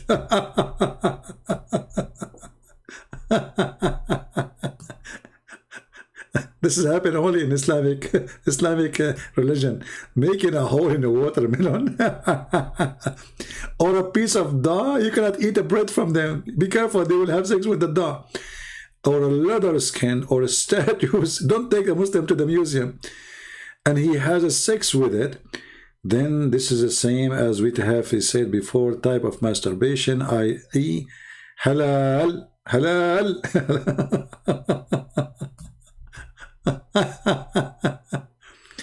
And here the Shia, they are asking questions about this Islamic Sunni teaching. So they say to the Sunni, well, if muta is a haram, is forbidden, and it's an open license for sexual pleasure with as many women as one can financially afford. The women who engage in muta are hired women. Thus, it can be performed with all women, irrespective with their age, etc. All right, okay, let's see. Oh, this is just continue reading what the Muslim Sunni believe. Yeah, you can read. I mean, there's a lot of garbage there. This is here about the breastfeeding. This is here about having sex. Yeah, have you ever heard of a religion says, if a person had a sex with intercourse with an animal during the Hajj will not be void? His Hajj is okay. I mean, the guy, he just have sex with a goat. I better stop here. This is very stupid. Yeah, but anyway, I gave you the link. Feel free, you can read it and you can save it. Stupidity is amazing. And nobody speak about morality as those people do. But the second you go in little, details, you will see that this is the last ever religion can even mention morality. What is moral in this cult?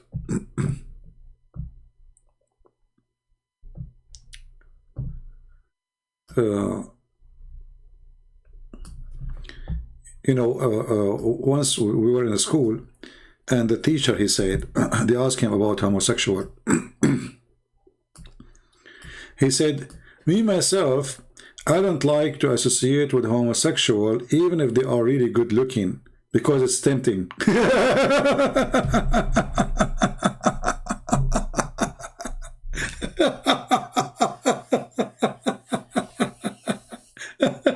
Which means obviously he's a homosexual, because he don't like to associate with them because it's tempting, especially the good one, looking one.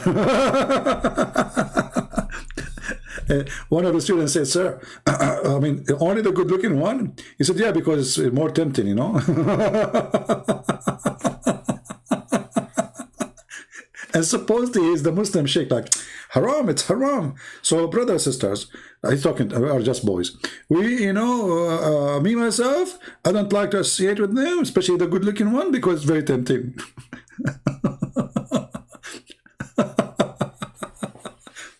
And this reminds me of the hadith. If you remember, when Abdul, he went to the caliphate, and he said to him, the imam who is leading the prayer, and we are praying behind him, he is a homosexual. And he is causing us trial, temptation, all things. The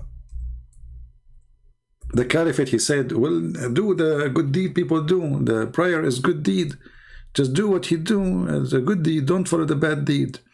So the guy, he said, in my opinion, we shall not pray behind a feminine, because that will bring temptation. But this is telling you that all the ones who they are complaining, they are homosexual. Because how in the world you are getting tempted? You know what I mean? How in the world they are getting tempted? This is the hadith in front of you.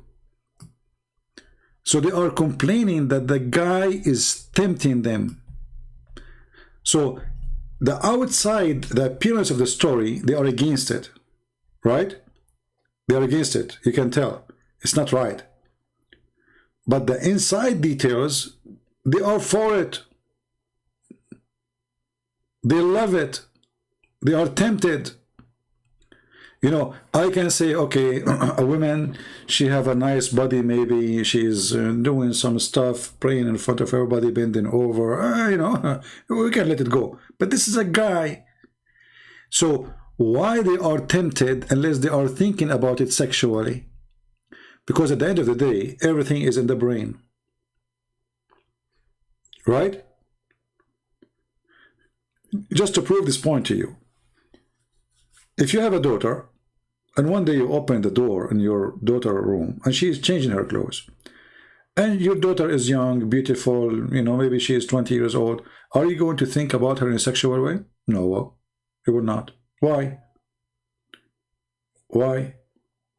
Because your brain right away will block any such an idea. She's your daughter. But she is young, she is beautiful, and she's a woman. So everything is in the brain. It's what the brain tell you. So when you decide to think about things in a sexual way, they turn sexual. It's not really what you see. It's what you think about what you see. Do we understand? It's not really what you see. It's what you think about it. And here is a great example. It's not the man who is effeminate, as they call him. It is what they are thinking. Make it a problem. They have a filthy mind. They are looking at a man, but they are not looking at him as a man. They are looking at him as a sexual object. If they are looking at him as a man like them, they will not think about that unless they like men. Right? So everything around us, when we say somebody get tempted, it's about what you think. If you think about it in a tempting way, it's going to turn to be tempting. Doesn't matter what it is. It can be food, it can be money, it can be women, it can be men, it can be anything. It's your brain. Your brain is the one who is staying you, and you can tell your brain to block some ideas from your head to fight it. But Muhammad is the person of temptation. All his religion is based on unleashing the brain desire to be filthy. No limit. All right?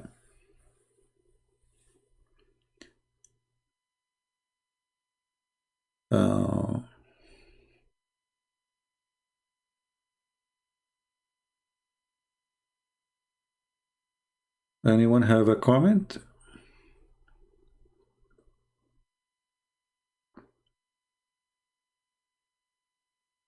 Any Abdul?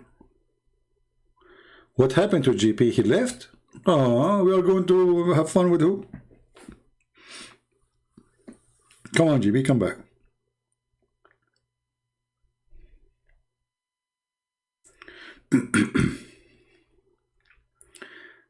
You know, like somebody talking about Buddhas.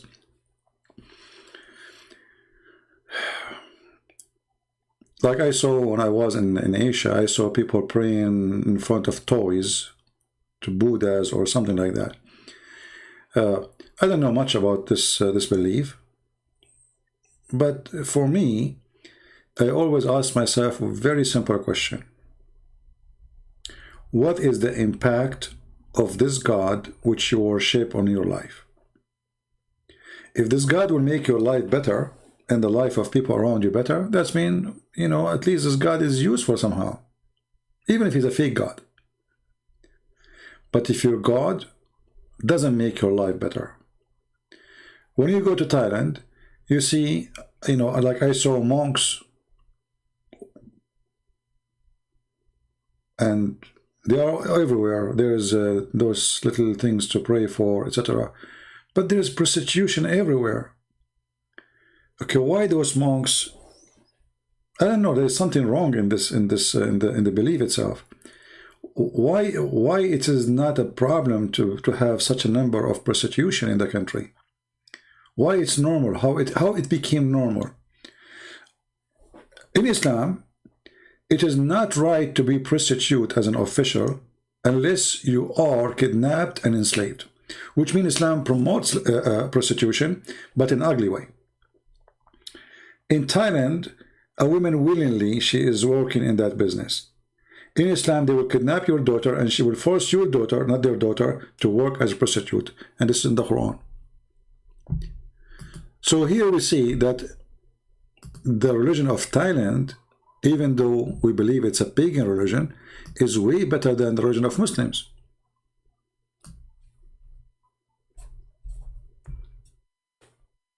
You will notice that in Thailand, generally speaking, they don't look down at women who work as a prostitute.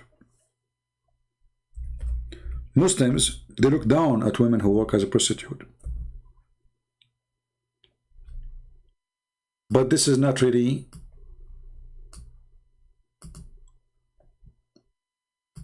Islamic. Islam promotes prostitution, but the kind you do it as a rape, which means you kidnap women from their husbands, Buddhist women, Hindu women, Christian women, Jewish women, and then those women, you make them work as a prostitute. When the Muslim women, they start complaining about prostitution and how their husbands don't care even to see them no more. They have a lot of women for sex, and they are making them literally work as a, you know, as a prostitute. So Muhammad, he made a verse, says, don't force your girls, not this girls here, not your daughter. Girls is your slaves. Don't force your girls to do prostitution if they choose a chastity. So what Muhammad, he did, he said you can open a pimp house as long the girls, they agree with it, Allah bless you. However, even if you force them, there's no penalty and there's no punishment, and Allah is all merciful. So either way, prostitution is halal. In the same time, because the society of Islamic society is very corrupt, very hypocrite, They look down at prostitution, but they are the biggest society of prostitution. The caliphate, they kidnap tens of thousands of girls and they force them into prostitutions. So you make them prostitute and then you look down at them?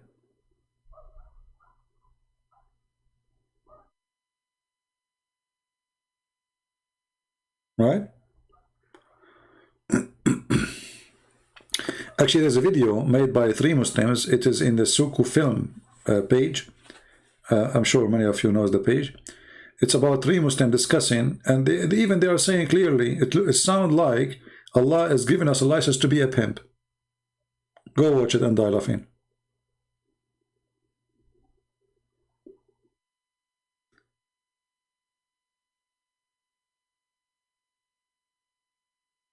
And look here, when a Muslim he says that the muta in Islam is forbidden. Well, first of all, why we have muta anyway? I mean, this is another form of prostitution. A Muslim woman, she offers herself, and then they call it marriage. So what Islam does, they cover up prostitution, give it a title of marriage. You go and you rent a woman for a day or 2 hours. And by the way, a muta is one of the biggest business in Iran.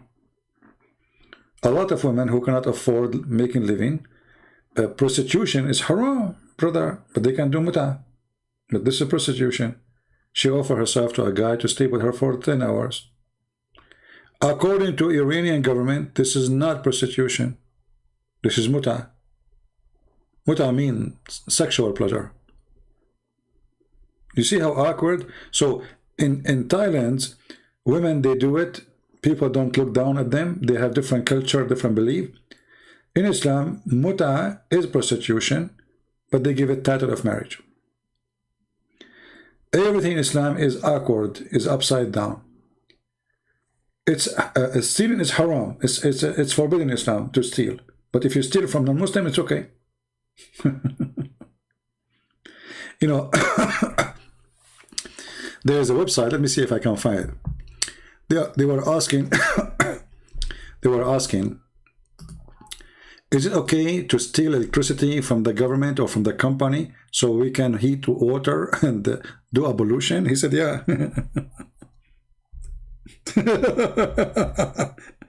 He said, because the purpose is halal.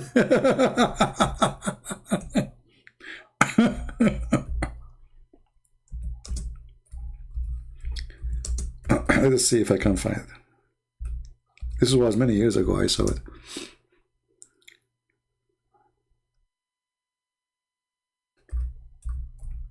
Trying to remember the title.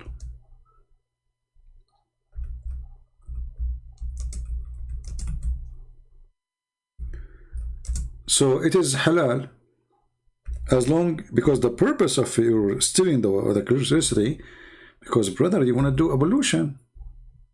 Oh, come on, all right.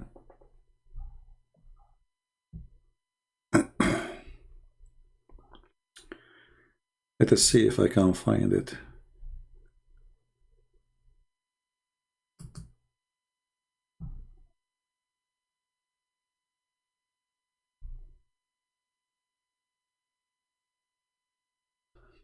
Yeah, I need to remember the title exactly. Yeah, anyway, the answer was, yeah, it's okay, you know.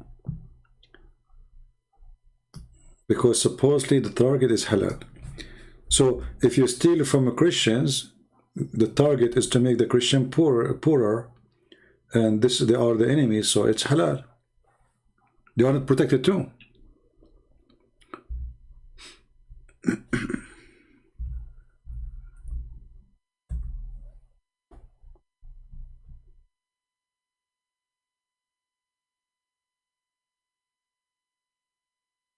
Yeah, I can't find it. That was many years ago.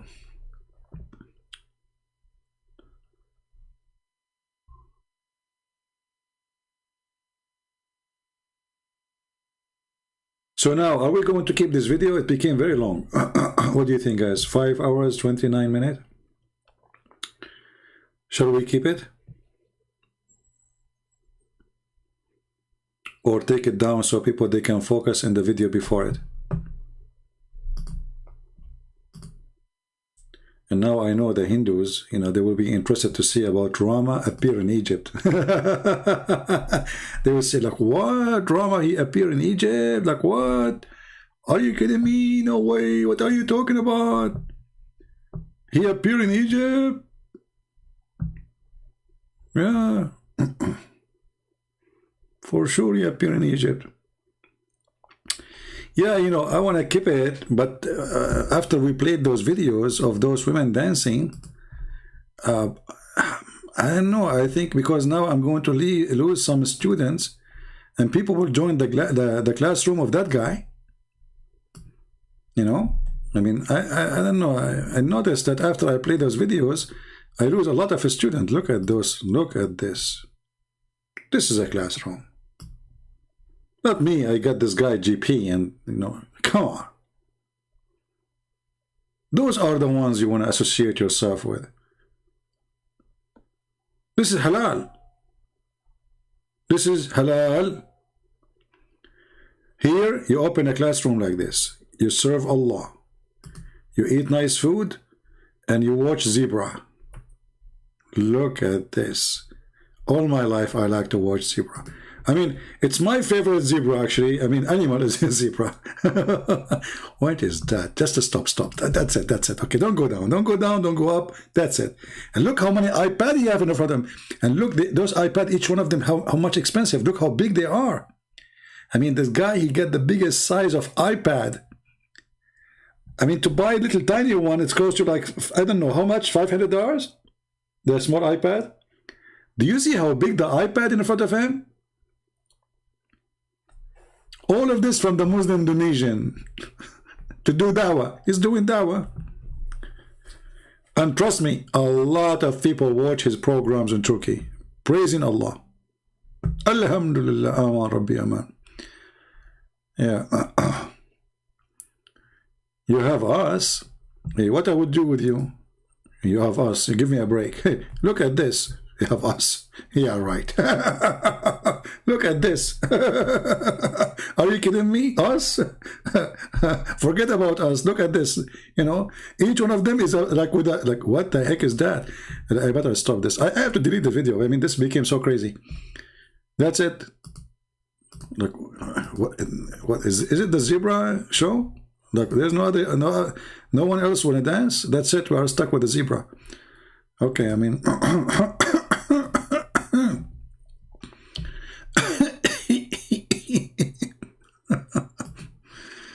Brother, we are serving Allah. And look, this guy, you know, look at this guy.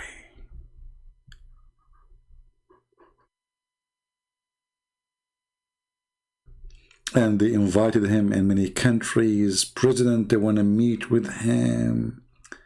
He is the one who started Quran and science. What is this? This is 10 hours program? No way. Oh, this is about science. I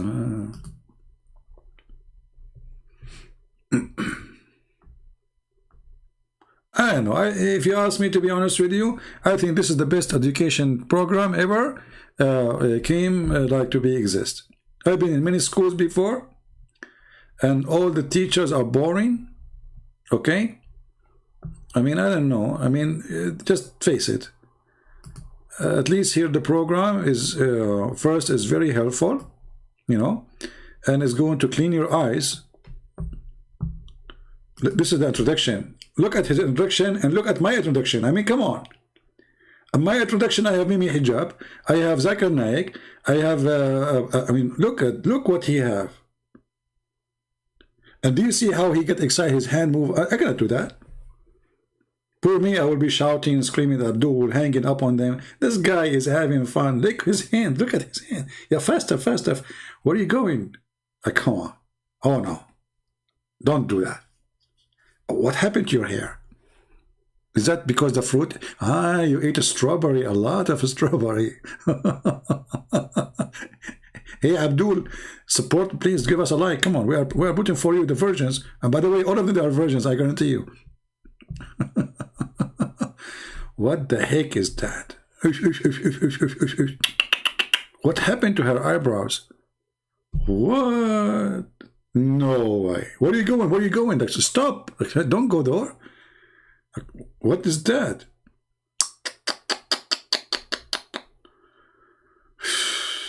Oh boy. Yeah. What?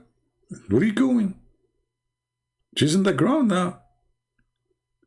Is that like is that an Islamic thing? Like, you know, is that I think this is kind of evolution. Yeah.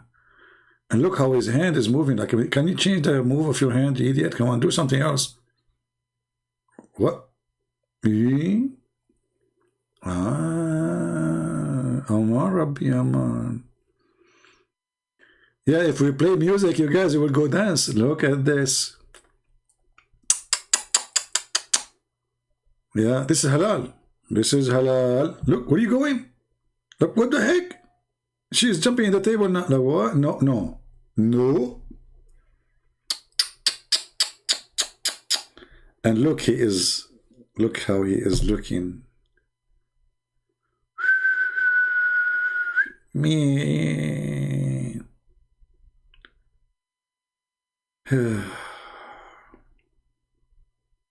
Poor me. Poor me. My classroom 4 or 5 hours. I see nothing but dudes. Look who called me and look who called him. And look, hold on. This is the end of the video. Let me zoom in at the end of the video. This is her. And this is the word Allah. Now I don't know Turkish. Allah vi Rasuli Rasulun. I lost my voice. By the way, I lost my voice not because I was supporting her. No. Because I was supporting by eyes only, not by voice. Allah vi Rasuli vid velakan zakatsakan zakatakutukutakakuti. Yeah. And she is, look, version. I mean, match. Allah, verse from the Quran, her face next to it. I mean, what do you want more? Should I add this to my introduction? I think that will bring me way more Muslims. You know, the Muslims, they see this introduction, man, they will stuck here. They will not leave. Oh boy. Aman Rabbi Aman.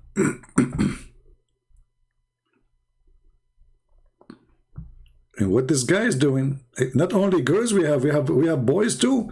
Look, what the heck? Look, what's happening? Look.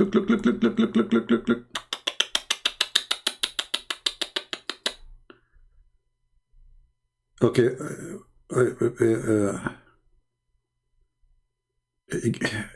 guys, I just found guys are dancing, but the teacher is not there. Like the teacher, he attend only when the girls are dancing. Good teacher. Man, I will lose my voice for the coming week. No, I have to delete this video. I mean, this is horrible.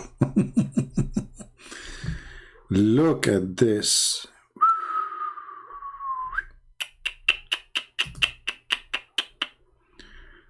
Brothers and sisters, this one is so good to the point I have to confirm my age.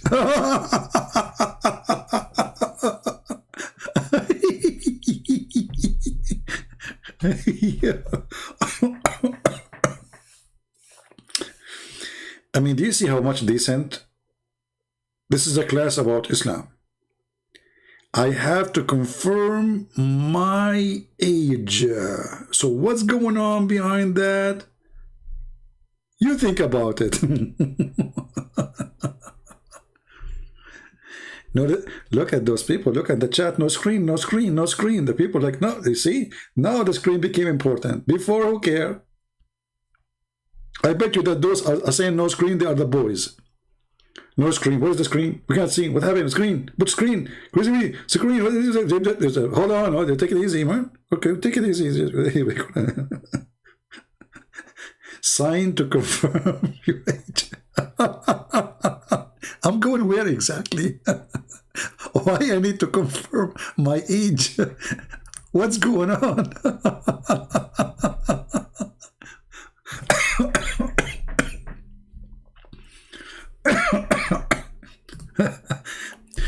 And if I confirm my age, what will happen next? I'm very curious now.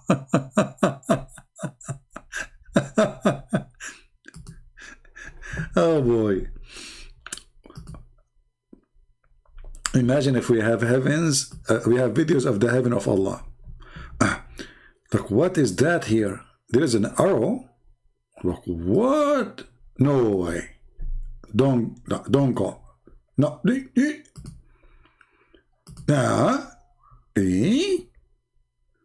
Now people are going crazy with my comments, you know, like, where is the screen? Where is the... Brothers and sisters, I have to delete this video. That's it. I mean, this is garbage, really. This is messed up.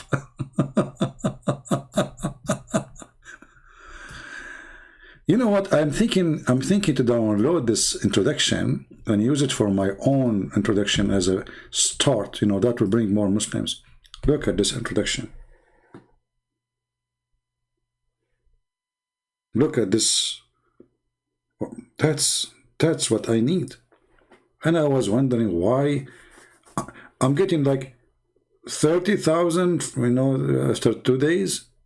With this, I will get, Allah knows best. Look at the legs. Man, and there's a microphone next to her face. Wow. Yeah, okay. I mean, you have a future, by the way, in the heaven of Allah. A lot of work waiting for you. The Abdul are waiting with sharp teeth. Yeah, and she have to look at the teacher. You see the duty? They have to dance, and they don't look anywhere except to him. You have to look at him.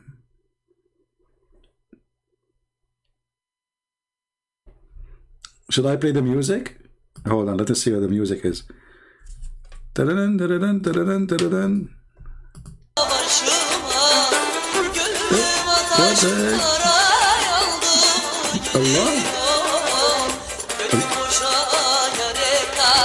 Allah. Okay, you know, we better stop the music, otherwise Allah will be upset, because music is haram, but this is halal. Yeah. Yeah, better I stop here, otherwise we will end in somewhere else. Look at this video here. 956,000, not like my videos, 30,000.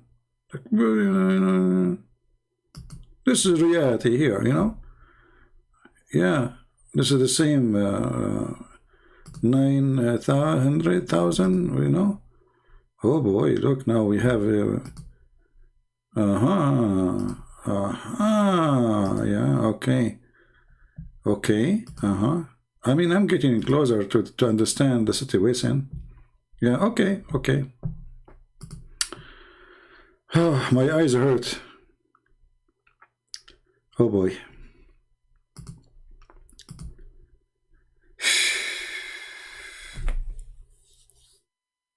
You know, this cult is really garbage, and I hate to talk about it.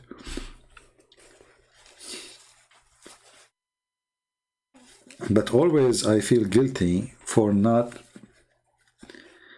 like sometimes I say, let us give them a day to watch the previous video. But sometimes it's hard not to go live, because you feel like you have to do more. In the same time, each time you do, you go live, you feel like you get dirty yourself, you know. This Islam does not make me feel, this religion does not make me feel clean just by talking about it. It's filthy, it's disgusting, it's sexual, it is hateful, it is what it is. Like sometimes you say to yourself, I mean, there is things people they do. I feel like, you know, there's people, they make a video about hunting, it's fun. Making food, fishing, Me, I'm talking about Zulqarnain. Is that fair? Let us face it. Is that fair?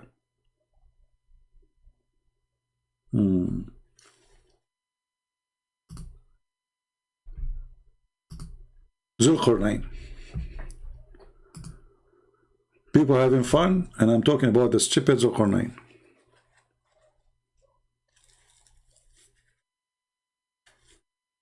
First, GP, you know, I have enough of stupidity. If you like to say something to us, you have to call me. Stop being stupid. Call. Be a man, or be a woman anyway, with short skirt. I find it really amazing that Muslim, all the garbage we show them, and then we show us, they post a verse from the Bible and a verse from the Quran. I mean, look at the garbage we have in front of us. Abdul, let us say for the sake of argument, we are coming from the moon. We are genie. How you respond to us? We have Zulqarnain, he found where the sun set. He found where the sun rise. He built a dam between us and a nation which is by billions, trillions, we cannot find.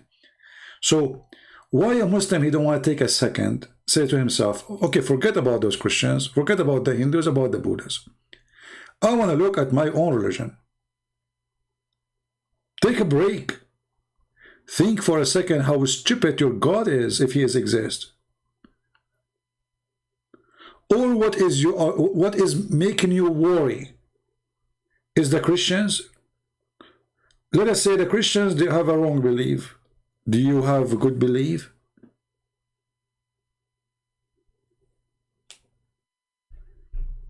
Mental. Shaitan fart. Shaitan play with your anus. And then what he do? They post things that have nothing to do with each other. Your Quran confirm our Bible. So why you are against it then? I mean, who is stupid here? You see, if we are Hindus, then you say, okay, my book did not confirm your book. But your stupid book confirm our book.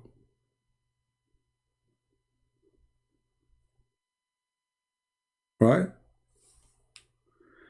It's not a massive wall. It's a dam, supposedly.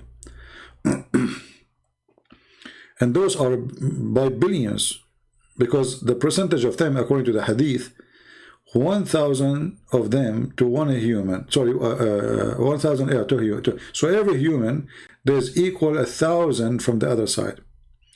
And each one of them, before he die, he will make 1,000. So if you think about it, they will reach maybe billions of billions, not trillions of trillions. So all this garbage, the Muslims, they don't have a problem. They are just, the Bible is their problem. And remember here, my program is not about the gospel. I'm not here teaching the Bible. I'm here to debate Islam. So why Muslims cannot take the fact that here we talk about their stupid God? You see, if the Christian prince, he is opening a challenge to debate about the Bible, I will say, okay, well, this is what the topic is. We are talking about Islam.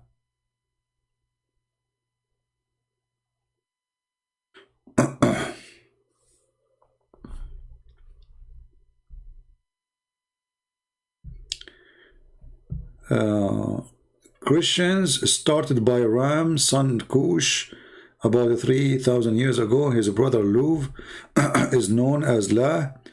With L, it become Allah. I don't know what are you talking about. Allah knows best.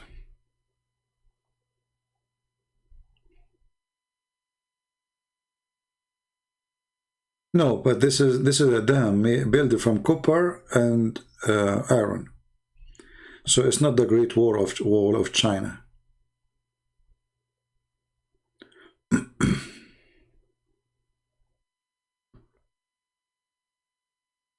Do we have an Abdul?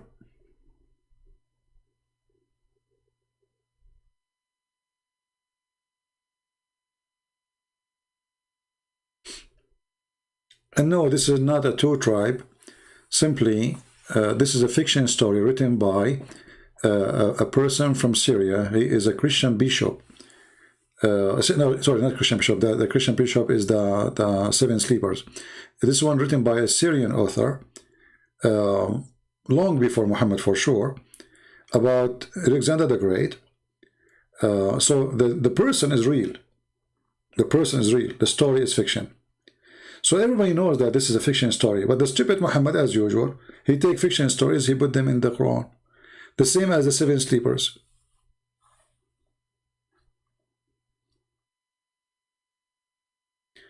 Far, far east, where the sun appears in this to sit behind the massive wall. Yeah, but you see, the story in the Quran doesn't say behind the massive wall. It says it sit in a spring of muddy, boiling water. So simply, this is from different region where they believe that the sun take it heat. You know, a human being obviously did notice that places where they have volcano, there's a boiling water, right? There's volcanoes. So the sun cool down in certain time and it's very hot in certain time. Try to find an answer for this. So this sun, it goes every night and it shower herself or disappear in that boiling water to get hot and then come back again. So I cannot say really this is the same story, the one you are mentioning.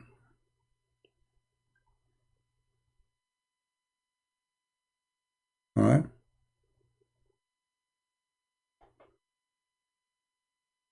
All right. However, the story is a copy of somebody else for sure. But this is a copy of a Syrian author. And the other story of the Seven Sleepers too is made by a Syrian author. His name is Jacob or Yaqub. But this guy, he did not write a story to believe in it. He wrote it as a fiction. Everyone knows it's a fiction. But Muhammad, he took the fiction, he put it in his book.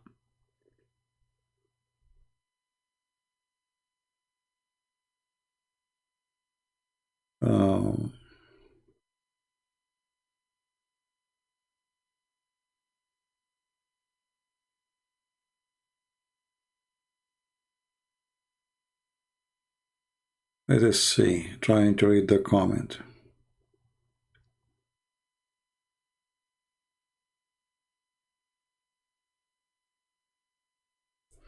Well, Alexander the Great is a very famous person. When you circulated the story, if there's any person in the world who do not know this guy, come on. Especially, you know, he is in the heart of the Middle East. He built the city of Alexandria. So he's not only known, I mean, this guy, he built cities but with his name wherever he go.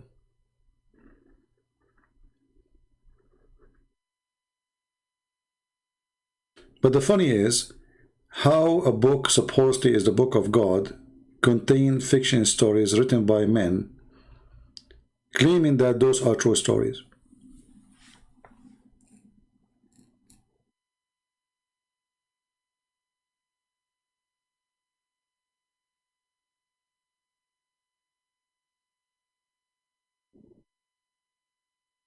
I'm sure that if a person like he study legions, he will find, like, you remember this guy, the atheist, he speak about that the Bible have legions too. You see, the Bible is a book of books, which mean there are things written from God, and there's things people speak about. So let us say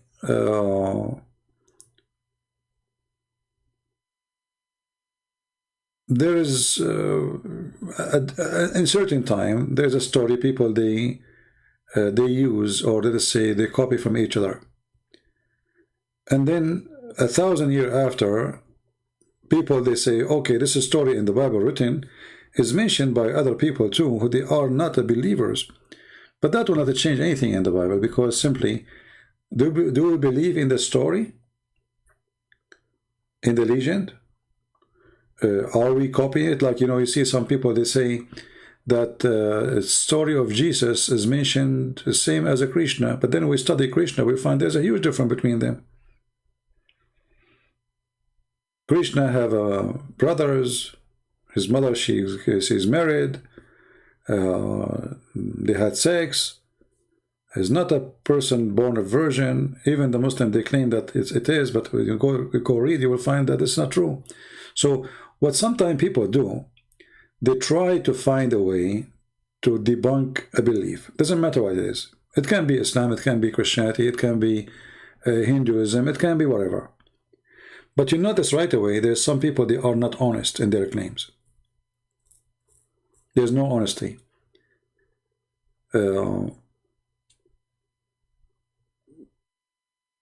Just because this religion is against your belief, or let's say you have problem with it, you try to make a story fit with a story. If you remember this Jewish rabbi, Tove Singer, he's a Jew.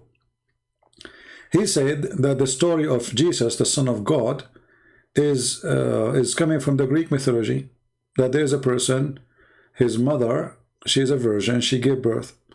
But then if you go and check what he just said, you will find that this is absolutely a false. So those claims can go and work with people who don't read, people who don't search, people who don't study.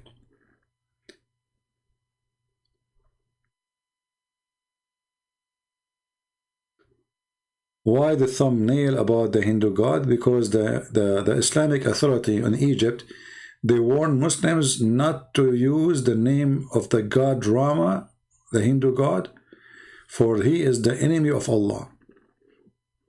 And if you go from the beginning of the video, you will see we talk about that. So some Muslims in Egypt, they're calling their girls, their daughters, Rama. And the phobia of Muslims made the alarm that we cannot do that because this is the enemy of Allah.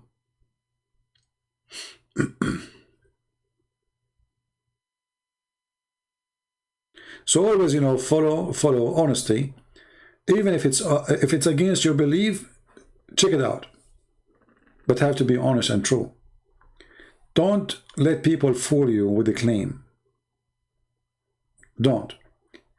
And remember one thing, that the Bible is not, like when we say this is the book of God, doesn't mean that every word there is written by God. There's rabbis speaking there, there's he, she, stories, there's histories, there's even the devil is speaking. We are not the same as the Muslim. We don't believe that every word there is written by God, word by word, letter by letter. This is a book of books about God. It is about God. Not everything, not every word in it is word of God. So when Shaul he say something, this is Shaul talking. When Moses he say something, this is Moses talking. When Mary she said, this is Mary talking. When the Pharaoh talk, this is the Pharaoh talking. We are not a bunch of fools like the Muhammadan. When God talk, this is God's words. When man talk, this is man words. Very simple. But generally speaking, we say the Bible is the word of God, right? But is every word there God speaking? No. In the Quran is a different story. What you see in the screen, supposedly, only Allah, He is the one who wrote this book together. No rabbi, no priest, no prophets.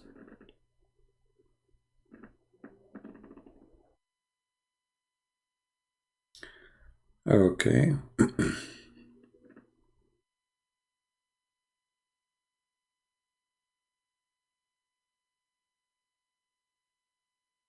Ahmad Abdul Mahir. I don't know who is this guy. For me, I don't focus on people who they are, I don't know. For me, I focus on one stupid person. His name is Muhammad Rasulullah. The rest is not important. I can focus on a person if he was like in connection with the story of Muhammad. Otherwise, people who they are maybe famous for you. You see, even when we talk about Zakir Naik, I use Zakir Naik as a character of comedy. Otherwise, who is this guy? This guy don't even know how to say his prophet name correctly. Ahmadi do not know even how to read one verse in the Quran in Arabic. So for me, you know, when I study the cult of Muhammad, I don't waste my time to speak about others have nothing to do with Muhammad. Everything have to serve one purpose, to hit the head of the snake. Some people, they focus on the tail. I don't.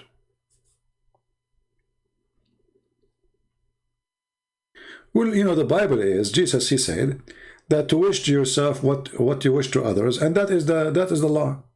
See how simple it is? To wish to yourself what you wish to others. That is the law. Which means the whole book, the whole Bible is this. The whole command of God is this. To be decent and don't be evil. Wish to yourself what you wish to others, and wish to others what you wish to yourself. That's all the Bible. I told him, my friend, I don't know who is this guy.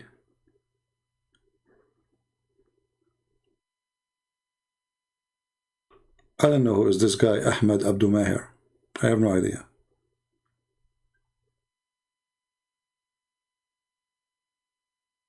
Any belief, any religion did not fix a society, there is no need for it. As simple as that. Islam never fix anything. Islam make things horrible. Wherever Islam goes, war come, bloodshed, slavery, killing, etc.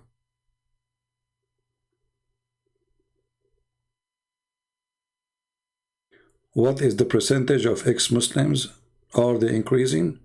Well, yeah, they are a lot, but you see the problem is when somebody leaves Islam, they don't go and make videos of themselves because they will be at risk. This is very evil cult, terrorist cult.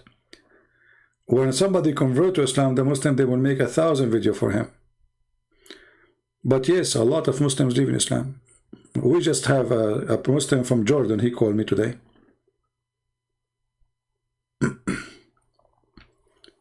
Yeah, and you know, like, you know, there's some Christians, you know, without saying names, when they debate Islam, they, you know, they debate things, it's not really important. Like David Wood, he have a debate with this guy, I don't know what his name, about violence, and who care about this violence? Focus in something very important, more than violence, because even violence can be justified. Yes, it can be justified. Me myself, I have weapon. Why not? But I don't carry a weapon because I want to kill. I carry a weapon to defend myself. So if somebody attack me, I have to use violence. I have no choice. You know? Do I have other choice? No. If I give him a hug, he will go? No. So don't waste your time and debate about things will not make any difference. People have to be smart. And usually, sadly, Christians, they choose topic have nothing to do even with a debate. I mean, violent in Islam. And then they start talking about Muhammad attacking. Okay, what is that will do anyway? The Muslim, he will say to you, okay, let me read for you Moses. Let me read for you, you know, etc. So what is this? You show me that I have a war in my book. I show you have a war. What does that prove? Nothing. It's just a waste of time. So two people who they are not really looking for the problem we are debating about.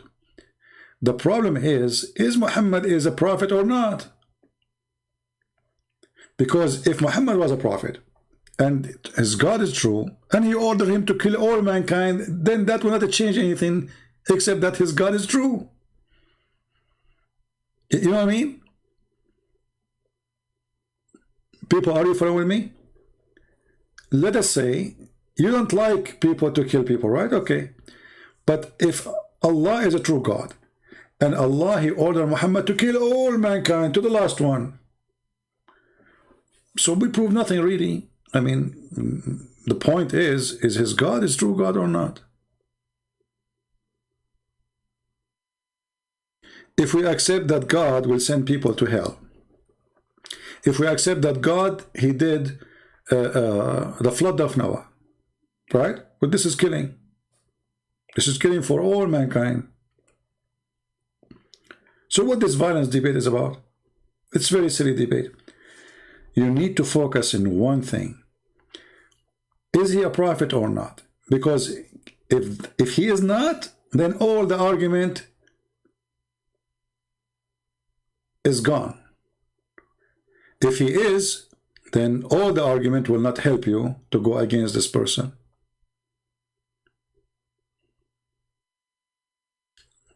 Do you guys understand what I'm saying?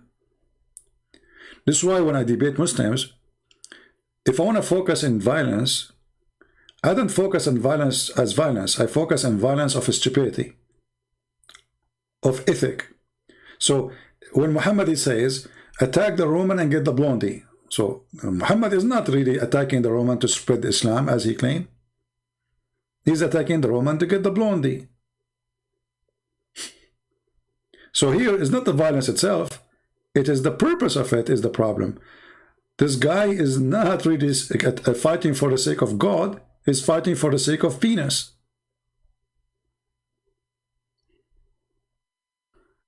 And this is why I don't like how Christians debate Muslims. They do this like 5 minutes for you, 5 minutes for me, which is useless. Because the Muslim, he will say a 100 lie. And then the Christian, he go, and usually what he do, he don't even listen to what the Muslim said. They're not listening.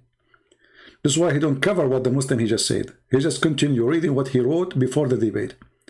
So debates between two individuals, one is a Christian, one is Muslim, usually is debate between two articles written a month ago. There's no real debate.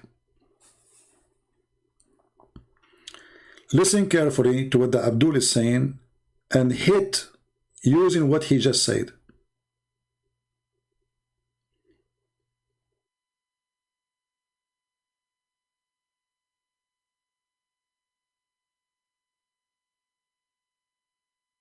Like Abdullah here, he is here. Abdullah, he called me. He saw all the stupid things about his religion, and he have no idea what to say. For how long Abdullah is going to stay as a Muslim? If Abdullah decides to use his brain, he will leave Islam right away. Each time we show them something, they say, I do not know, I need to check that, I need to ask this, I don't ask my sheikh. But why those people, they are keep saying to us the same thing. Abdullah, he was here last week. He was here 2 weeks ago. I mean, this guy here forever. How come until now he did not ask his sheikh? So what Muslims do usually, they see stupidity in their book, and they don't go really to check it out and find a solution. Either we leave Islam, or this is what he is saying is not true. So what I see with Muslim usually, that the person, he surrender to the stupidity, and he find that stupidity is more comfortable. The truth will hurt. Truth will bring problem. Leaving Islam, my family will hate me, society will not like me, friends will not stop talking to me, and God knows what else. So let me stay with the stupid Muhammad better than being with the smart Christian prince. Stupid Muhammad is more comfortable.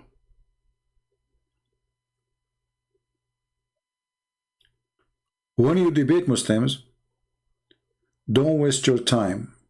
Don't even explain a verse in the Bible. Because this is what the Muslim he want. He want to take you out of the topic.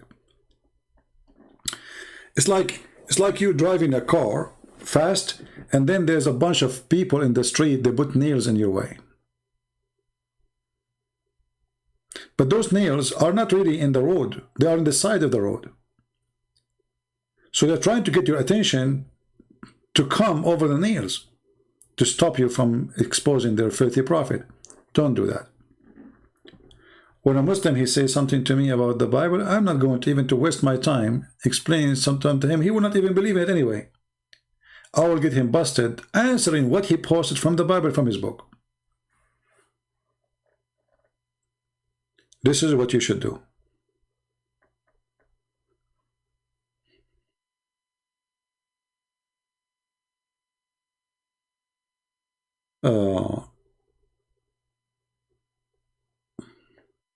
Allah said, my slave, if you come to me, you see, Abdullah, you are being stupid again. We just showed you that Adam, he commit no sin. What my slave walk to me? What the point of this walking to me and I walk to you? If Allah decide your destiny anyway, what walk to me, walk to you? You are like just a, you know, you sound like a turtle. A turtle. she bought a ticket of walking to Hawaii. She want to walk to Hawaii, and she's hoping one day to be there. What walking to me, walking to you? We just showed you that it's a destiny.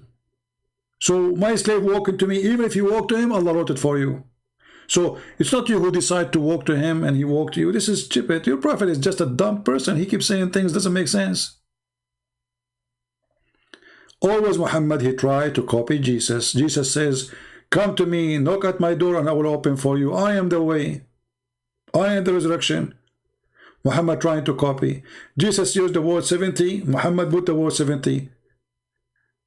Everything, you will find that everything Jesus said, Muhammad, he copy claim it's his God teaching. I will give you an example.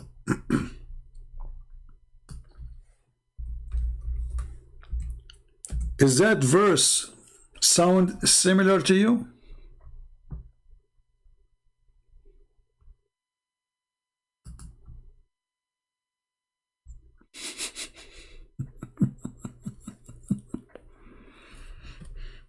A thief.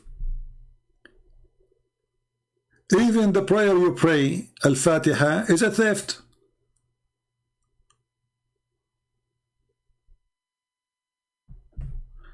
Everything your religion has is a theft.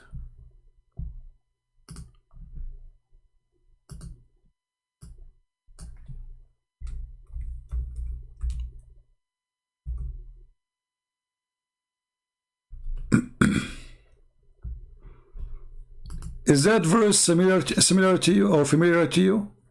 Did you see it somewhere before? Thief. Literally thief. This is Allah saying that?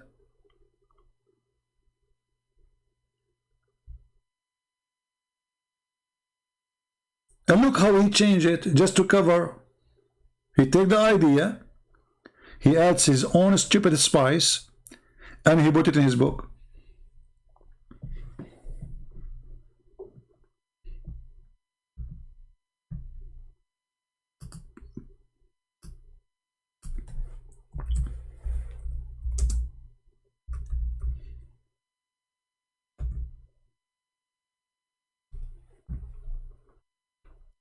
Do you see those verses?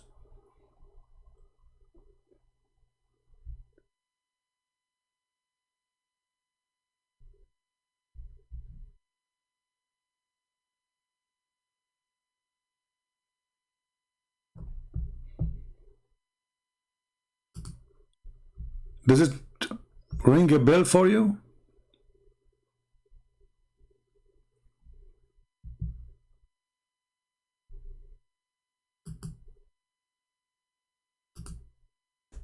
What do you think?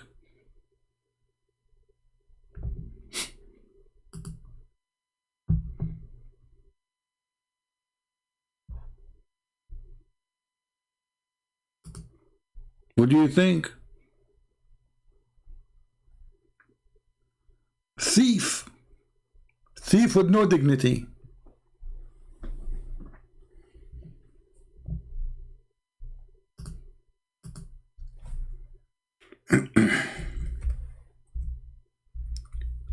And we can show you tons of verses, endless numbers.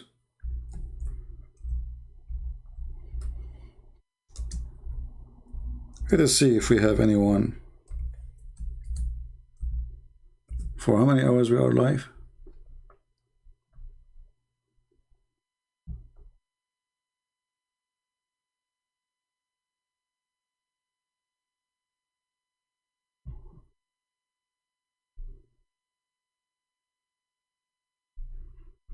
Let us see.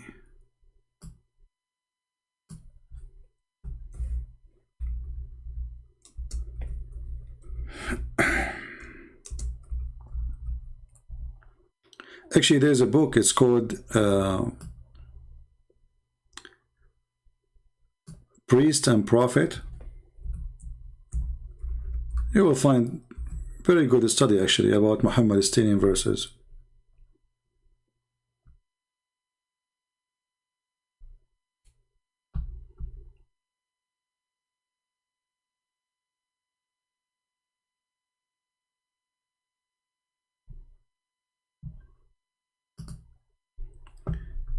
Do we have any Abdul? No, GB1, we are not censoring you. We are asking you to call us. You are a stupid donkey. Secondly, you stupid, as long you are saying there is a priest. So how you stupid prophet, he said to the priest, bring your kids and I bring my kids. Bring your wives, I bring my wives. This is telling us that your prophet, he never met Christians. They are priests who have kids and they have wives. And actually not only priests, they are monks. Monks. Stupid religion. So we are asking you, if you want to talk to me, call me. Stop flooding the text so we can hear you and people laugh at you. Or laugh at me. Why you are being a coward? You are a coward. Like your prophet. When Muhammad, he said, he could not refute the Christians. He had nothing to say. He said, okay, Allah told me after this day, if anyone come to you to dispute concerning Jesus, tell them, okay, what tell them what? Come, let us call our sons and your sons, but Muhammad have no sons. Our women and your women, but those are monks. Ourself and yourself. Then invoke Allah to curse the one who is lying. This is the most stupid argument ever. If a Muslim, he call me and he say he believe in Allah, he's not lying. He believe in Allah. Do you see the stupidity? If a Christian saying to a Muslim, I believe in Jesus is God, he's not lying. This is belief. Now you want to say you believe in a lie, this is a different story. So the one who wrote the Quran is a donkey. Because if a Hindu, he says to me, I believe in Rama, he's not lying. This is what he believes. So your stupid prophet, not only he's out of his mind, his stupidity is like a diarrhea. What kind of debate this debate is? Let us ask a God to curse the one who's lying. And what will happen next? Here we go. You ask Allah to curse the one who's lying. What happened? Did you win the debate? So, based on the stupid Muhammad stories, I should not be debating Muslims by showing them verses. They show me verses.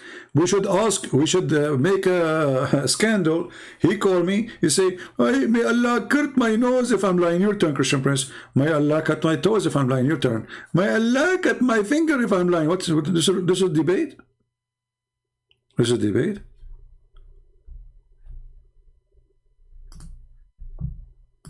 This is a stupid religion.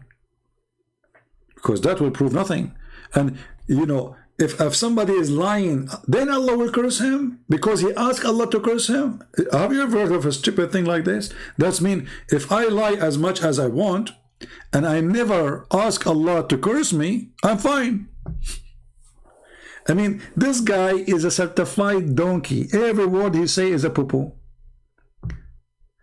Based on this, the God of Islam will not punish you unless you ask him to punish you. So you can go lie as much as you want. Don't just don't ask Allah to punish you for lying. Stupid. And this is what the Muslims, they hate. They don't want you to talk about this. So they want to post a verse for you in the Bible so you can get away from showing how stupid Muhammad is. When a blind man come to Muhammad's house and then he ordered his wives to cover up,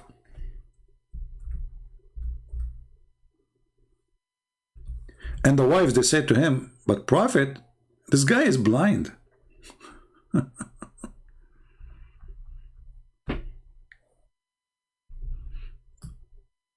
He said, like what?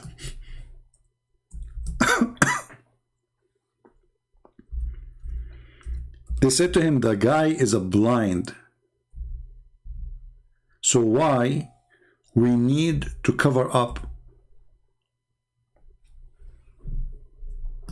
What a stupid prophet. Muhammad here, he need to fix it. So look what he said. He said, well, I know he is a blind. Are you? Like, what the heck? This is alone proof that Muhammad is a certified idiot.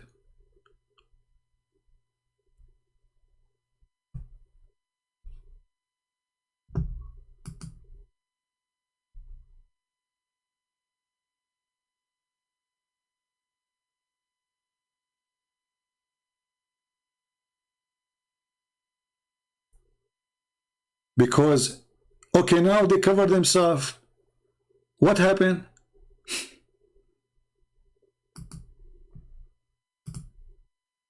Are you following with me, guys? Let us go with Muhammad. The wives now, they cover themselves. And stupid. The guy is blind, nothing changed.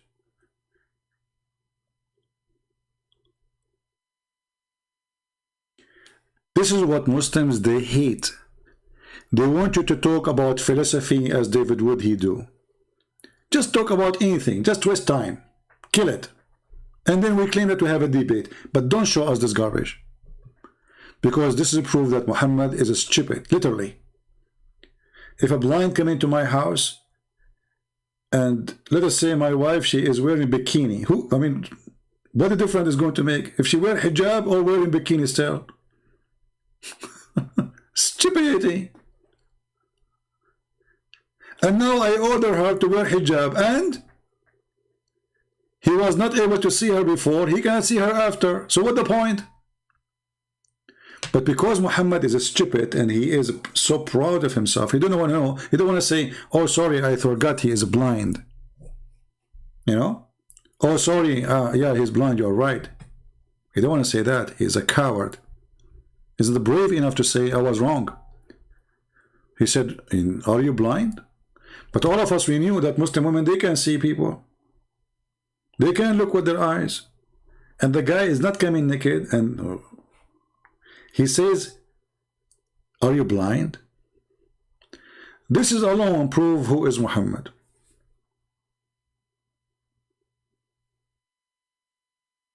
Because this is Muhammad, who is inspired by God, is fixing a problem.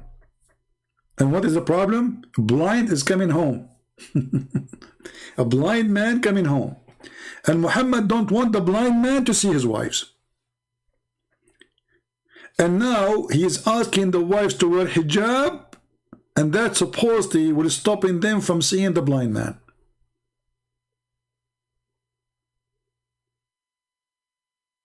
Are you there, Abdullah?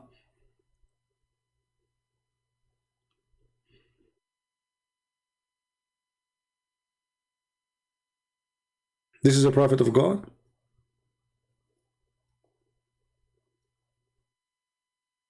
I know that he is a blind man. Are you blind too? So now Abdullah is a blind man, come to his house. He will order his wife to wear hijab.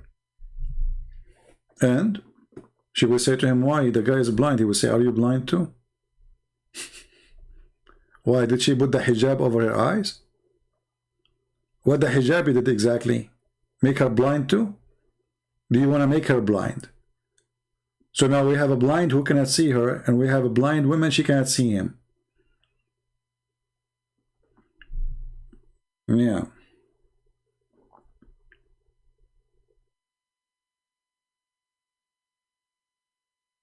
You know, don't ask Abdullah to call me. This guy is a genius. Whatever I say to him, he said, I don't know. And he called me, he said, I got you busted. I will ask my sheikh later. I mean, those Muslims, they got me busted left and right. Each time I go live, I got busted. I don't know what to do. I mean, that's it.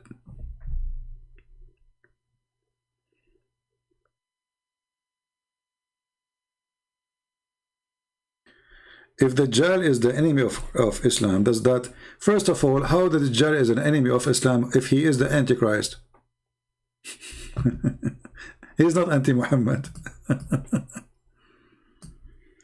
Again, Muhammad is a stupid idiot. He stole a story.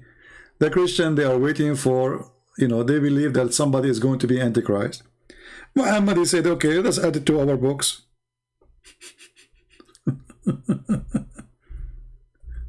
And then he start adding his own spice and paint, you know. If you read the Muslim Hadith translation, it says the Antichrist. So this guy, Muhammad, he keeps saying to us, Jesus is just a messenger. So why this person is Antichrist, not anti-Muhammad? I mean, why he's Antichrist? This is the devil himself. This is a person, according to Muhammad, he will cut a human being 2 pieces and he will put him together by one order. At the Dajjal, according to Muhammad, he will order the dust to turn into gold. Can you imagine how powerful he is? He is anti-who? He is anti-Christ. That means Christ is God. Because this person is anti-God. This is the devil himself. The second they say that they believe in the Antichrist, they just admitted that Jesus is God. He's not anti-Islam. He's anti-Christ, which means he's anti-Christianity. And that means that Dajjal is in the team of Muhammad and he is Muhammad.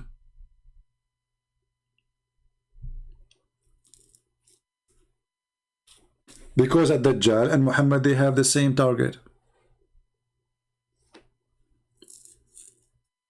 And not to forget to mention here, when Muhammad, he said that at Dajjal and Allah, they have the same look except one eye. That means Allah is a man too, because at Dajjal is a man.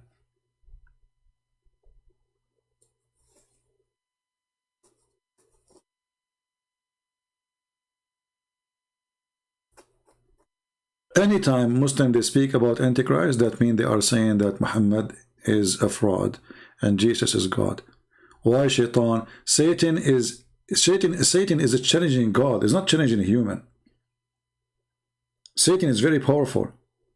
So when he is, and Muhammad described this person that he can even split the man, make him 2 pieces. I mean, who can do that? Cutting a man 2 pieces and putting him together in the spot right away by just making one word, saying one word. So this person is not a human being like everyone. He looks like a human being, but he is extremely powerful. He can turn the dirt into gold and silver. So when the Antichrist will come, he have one target, is a Christ.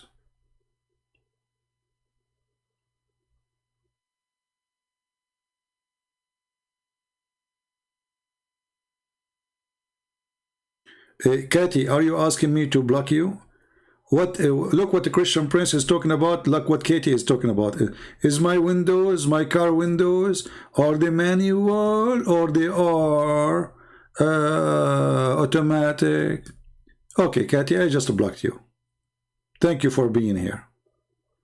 Obviously, you are very deep thinking about what I'm saying. So 6 hours I'm talking and she is thinking about my car.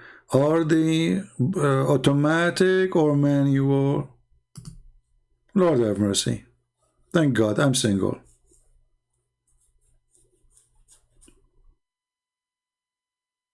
This what is worrying you? My car is automatic window or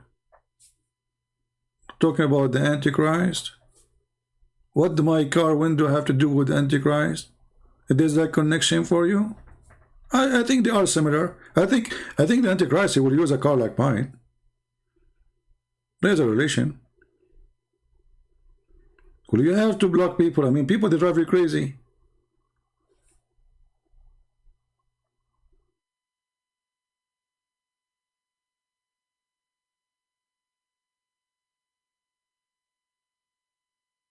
I mean, I appreciate that she is worried about me, safety, but don't you appreciate to talk about the topic we are talking about?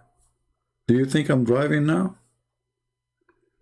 And why in the world car with manual window is safer? Since when? Why is that? Oh, have mercy. Talk about Imam Mahdi. There is no such a thing. This is just a joke. Mahdi. Your prophet, he said, already the Mahdi should be here because Antichrist already was in his time. The Mahdi is a person who prepared for the Antichrist. But Muhammad, he says Antichrist was there. There's a group of people, they went to an island and they found the woman, her name is a Jassasa, and they spoke to Antichrist. And he have a chain, and he asked him, هل جفت بحيرة طبرية? Did the lake of Tabaraya dry? Why? Because I will be going there soon. Stupidity.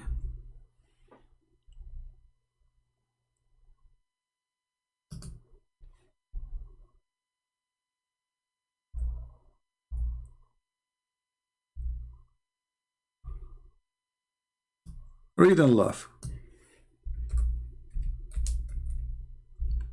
What happened? A guy, he came to Muhammad, he told him this story. Muhammad, he heard it, he go out to tell him that this has happened. I mean, can you believe it?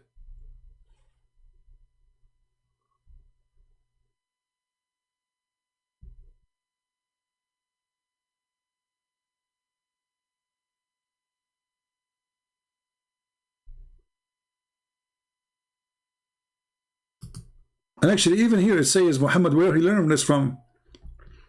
The Messenger of Allah, once he delayed his prayer, he delayed the prayer. Why? He came out, said, the talk of Tamim ad-Durri detained me. Okay, what he's saying? He said, he told me, he informed me about a man in an island in the sea. All of a sudden, he found a woman who was trailing hair, and he asked, who are you? She said, Jassasa.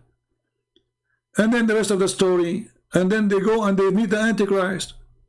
But it's a guy who just told him that. Muhammad, he take what the guy said and he start teaching it to the people. Can you believe his stupidity? I mean, it's a guy, it's not Allah told him. It's not Jibril told him. It's a guy visiting him. He was having dinner with him. Yeah, Jassasa, she is a female. She have a lot of hair.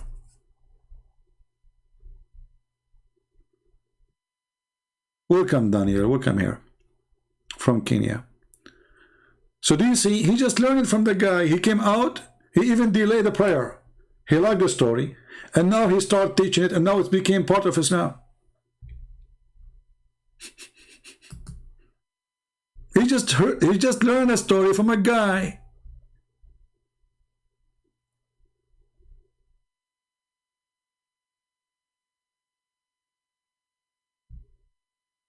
Look at this hadith here.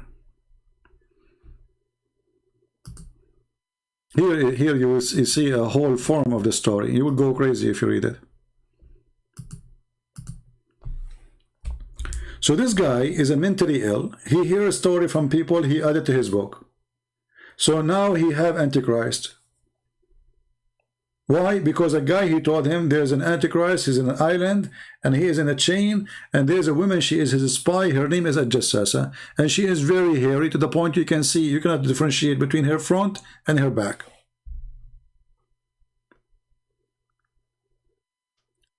The same story of Harut and Marut. You go to the Quran, you will find the Quran speaking about two angels, they came down to the earth.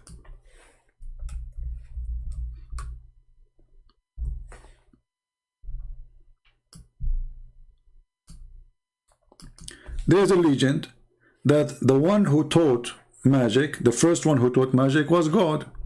He sent two angels, and those angels, their name is Harut and Marut, and obviously the story telling you that this is legend coming from, you know, all the way north of Iraq, like Persia, you know, they're from the Persian mostly, Harut and Marut. So those two angels, Allah, he sent them down to the earth, and they ask Allah, supposedly, they said to him, you know, you will send Adam, he will do mischief, man. Allah said to them, well, you know what, you think you can do better? They said, yes, we can do better. So he made them have the form of a man, both of them, and he sent them down, and then they saw Venus. Venus, you know, the Venus, the star, the goddess of the Greek. So they saw Venus, and Venus was so beautiful. And then they asked her to have sex with them. And then she told him, I will have sex with you if you tell me the password to go to Allah. Story.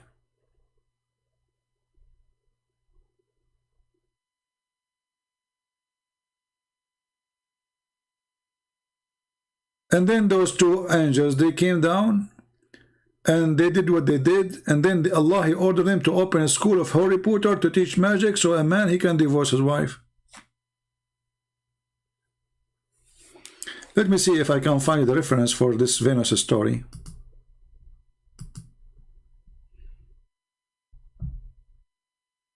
Madness.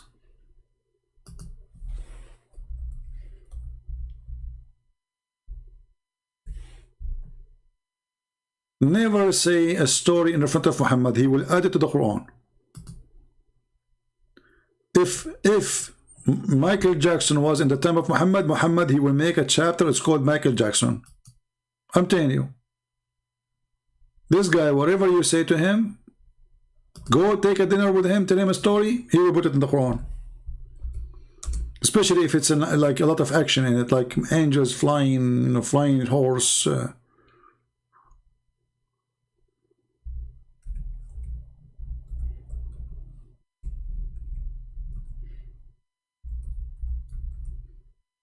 Let's see if we can find the,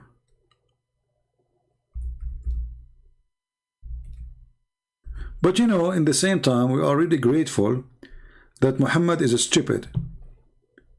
Because if he is not, that will make it harder for us to show people how stupid he is. Here we go. I found the page. I think this will solve the problem. And I will give you the link actually. Let me post the link for you.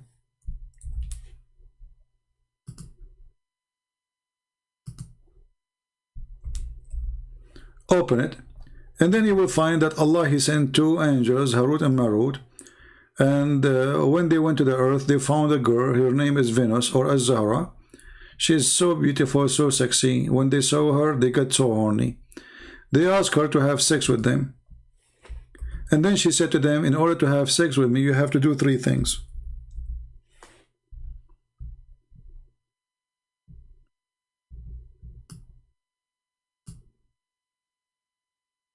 You have to do three things if you want to have sex with her. She requested that, Venus.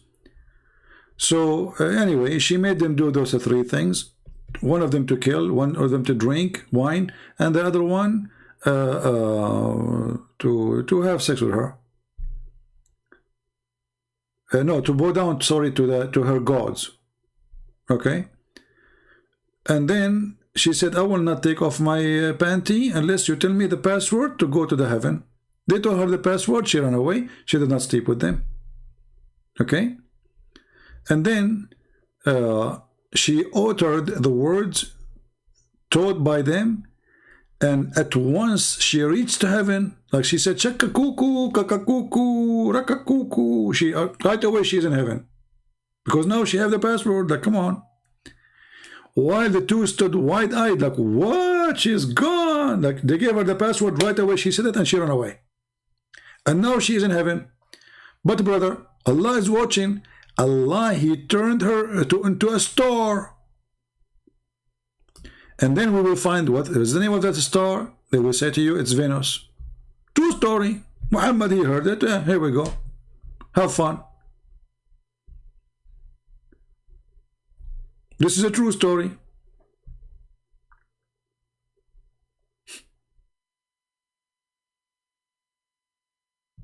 Who can deny it? Anyone can. The funny Abdullah, he says to me, there's facts. Are you there, Abdullah, Mr. Facts? There's facts in Islam. Yeah, it's a fact. There's a Harry Potter story, and and Venus is, she is a star, and she was a woman. Yeah. This is, here we go. It says, even in their website, it says, the women into a star between two bracket Venus. Do you see it?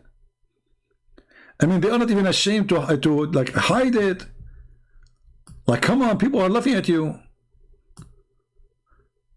So, that Allah metamorphosed the women into a star Venus.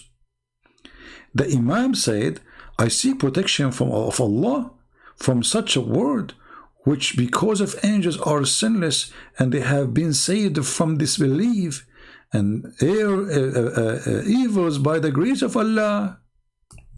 True story.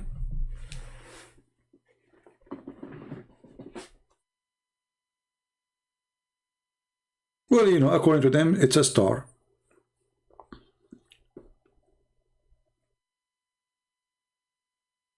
Can you convince Muslim that this is a fiction story? No way. This is a true story. Harut and Marut, it's a fact. It's proven by NASA. Who can deny this? It's absolutely true.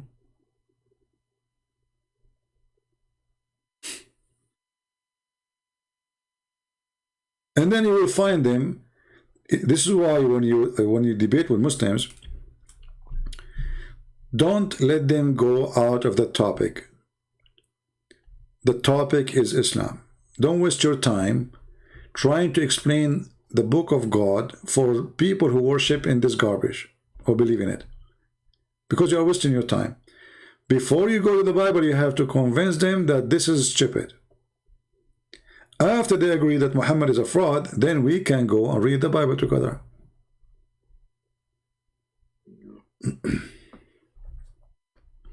You know, if you ask yourself what kind of God he opened a school to teach magic, what is that, man? God, he sent 2 angels to open a school, and what the magic will do will divorce the wife and the husband. What is that? Why you are being evil? God, he opened a school to teach magic so the man and the wife, they will fight. Who of you here is fighting with his wife lately? If you did fight with your wife, or if you are a lady, or you fought with your husband, give me one. Okay, don't give me one. This is private. If you have a fight with your husband because of Harut and Marut, he is the one who did that to you. He is the one who teach magic, so a man and the wife will fight. True story. You are not fighting with your husband maybe because the money is less, because he's not working, maybe he's lazy, maybe he's rude, maybe he's cheating on you. No, no. It's Harut and Marut. 99.99999999999 they divorce because of Harut and Marut, brother.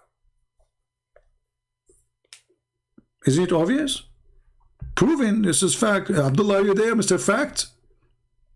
Abdullah is Mr. Fact. He said there's many facts. Look at the fact. Harut and Marut open school of magic.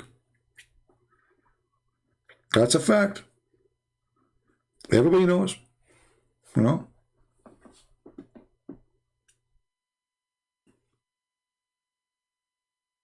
And you know, if Harut and Marut, they want to cause you to get divorced, that's it.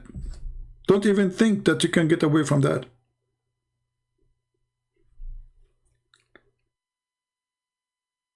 Venus. I remember there was a girl when we were in school. There's a girl, her name is Venus. And then when we did read this story, Harut and Marut, this poor girl, everybody started talking about her. Venus. Don't teach her the password. So each time those boys, they see her, say, did you learn the password? Her real name is Venus. Poor girl. So, and you know, and the Islamic teacher, when he teach, he's serious. This is a true story. You cannot laugh. Like, can you even laugh? This is a true story. What's wrong with you? Who they are?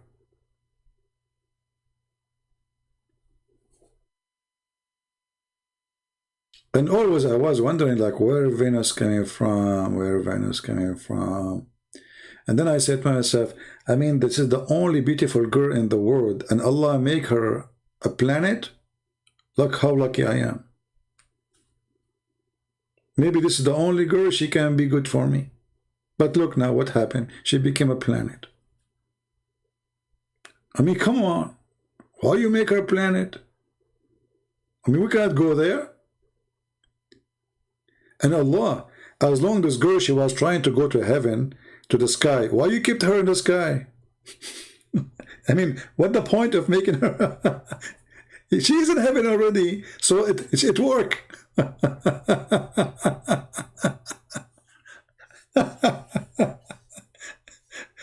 like you know, if he sent her down, I would say, okay, you know, her mission failed.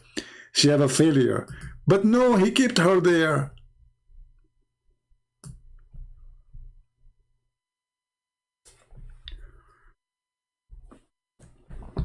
And look, even they give you verses, you know, because they want to give you reference, brother. I mean, it's not like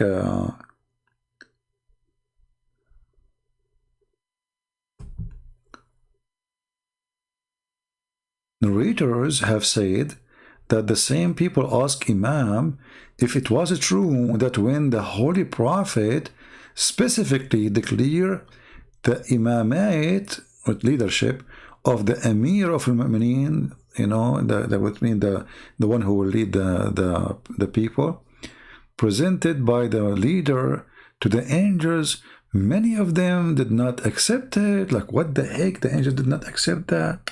Some of the angels, many of them. And Allah turned away of them into frogs. Like, look the heck? Allah made many angels into frogs. Why? Because they did not approve the family of Muhammad to be the leadership. See what happened to you? Okay, how many of you watched the cartoon of a guy, he was a prince, and then they turned him into a frog by black magic, and then the lady, she come and she gave him a kiss, and he became a prince again? Frog. Allah, he made the angels, many of them, into frogs. Did you see it? Are we making things up? Do we have any frog here? I mean, any Muslim here? Frog? Allah made the angels a frog? I mean, come on. Don't tell me that this is not from the cartoon. And why frog? I mean, what about chickens? Do you see how easy you can lose your rank in Islam? You know, he was an angel, second day he turned to be a frog. Oh boy.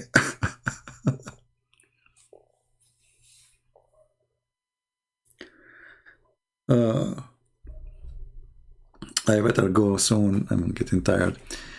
Surely my great-grandfather has taught the elders.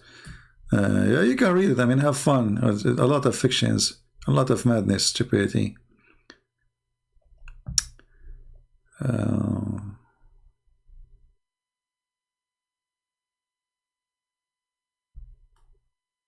Guys, do you think if I go right now to sleep because I was against the Prophet of Allah, I will wake up in the morning as a frog? What do you think? I'm really afraid now. Should I go? I mean, should I ask Allah for forgiveness before he turned me into frog?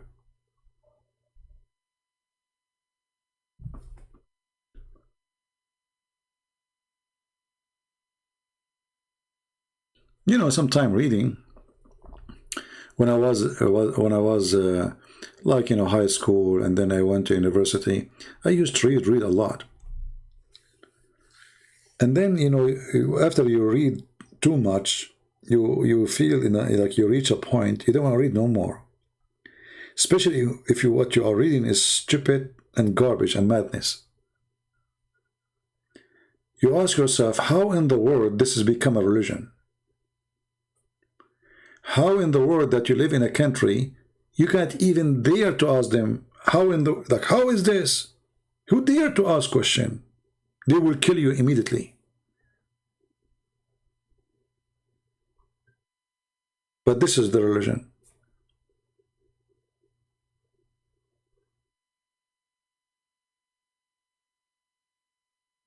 Never oppose the Prophet of Allah. Allah will make you a frog. So if this is the case, I mean, why you want to go and do war and jihad? Here we go, Allah will make them fraud. If he made the angel frauds, I mean, is it hard for him to make the human? And you know, guys, do you think if I get the password and I go up to heaven and then Allah, he will make me a planet and I will meet with Venus there? I'm just thinking about it.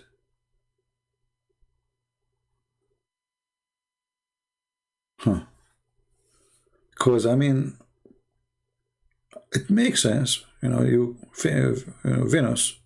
I know Venus, by the way. I mean, we used to be friends, but you know, since she did vote for Joe Biden, she is liberal, obviously. You know, she is very open. You know, I mean, she sleep around. Even Harut and Marut. I mean, guys, she slept with everybody in town.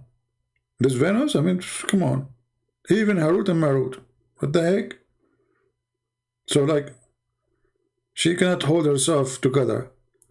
Yeah, so like we used to be friends, you know, and then she did vote for Joe Biden, and you know, and then when Joe Biden became president, she sent him like 1 million boxes. They are not, nobody knows they are coming from where. I think they are coming from different planets, which is Venus, I believe. And then Joe Biden, he won the election. And this is a true story, you know. Otherwise, how in the world he won? I mean, this guy, he can't even remember his name. Who's going to vote for him?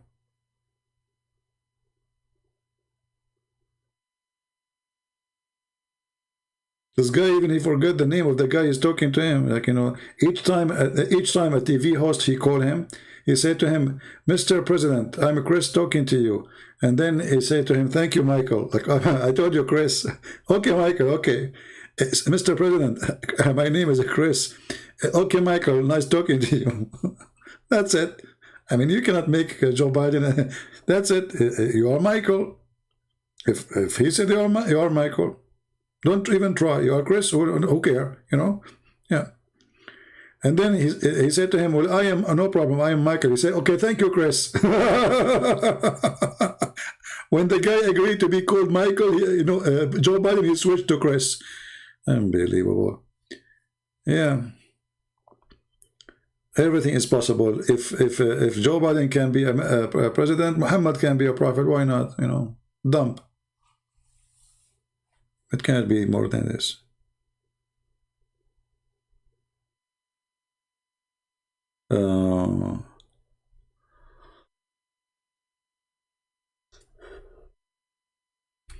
I made a tea before I start. I did not even drink it.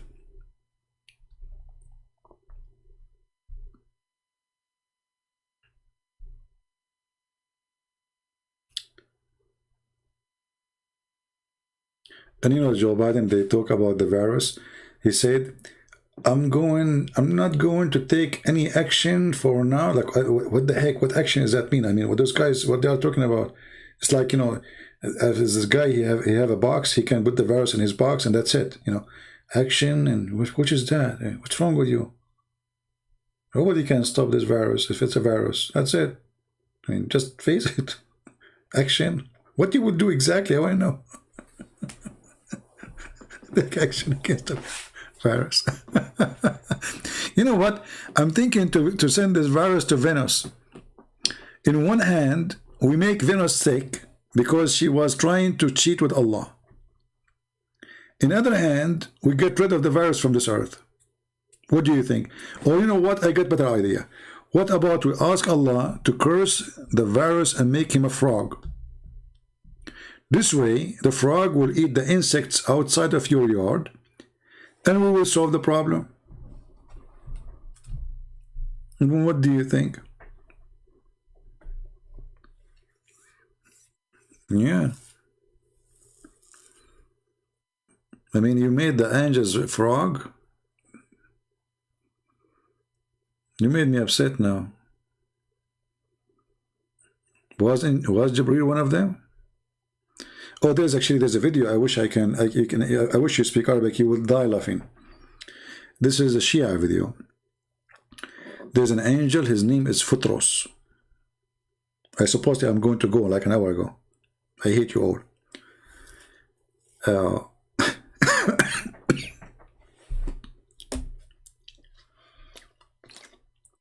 Lord have mercy. So this angel, Phutros, he disobeyed Allah once. So Allah, he put him in an island and he broke his wings. So imagine yourself now, you are an angel and Allah break your wings and put you in Hawaii. Okay? How sad. But then one day, actually let me see if I can find the video. Hold on. I wish you speak Arabic. You literally, you will flip from your chair. Oh, not the women again. Come on. Oh boy. We forgot about them. Phutros. You know what? Let me see if I can find it in English. Angel Phutros. I don't think so, but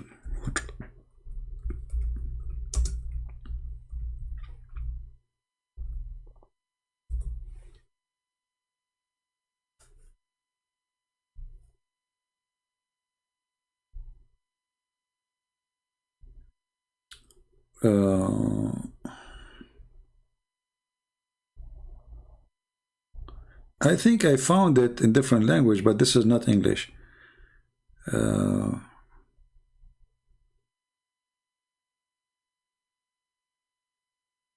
Okay, let's go to the Arabic then.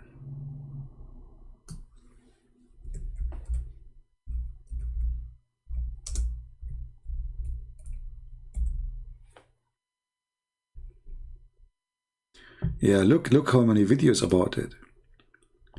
If you listen, oh boy, you will. So anyway, this angel who Allah broke his wings and put him in an island, once he heard noise.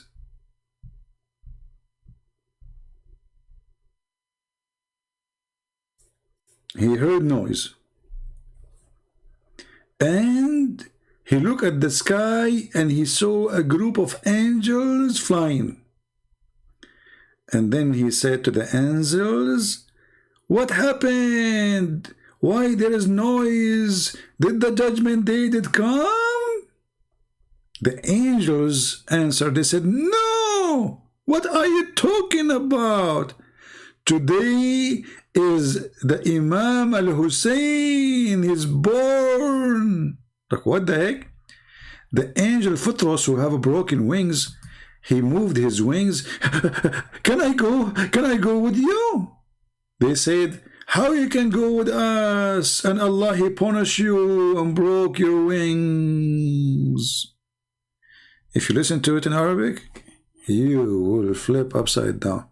And then the angels, to make the story shorter, they go to Allah and they ask him, "Please, can you give him permission to go with us, because he is really, he want to see the grandsons of a Prophet Muhammad. Please, please, please, please, please."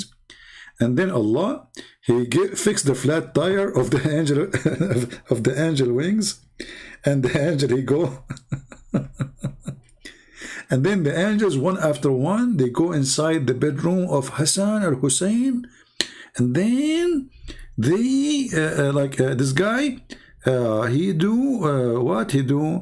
Like he move his wings in the top of his bed to like a fan. Phutros. هذا من ملائكة الله.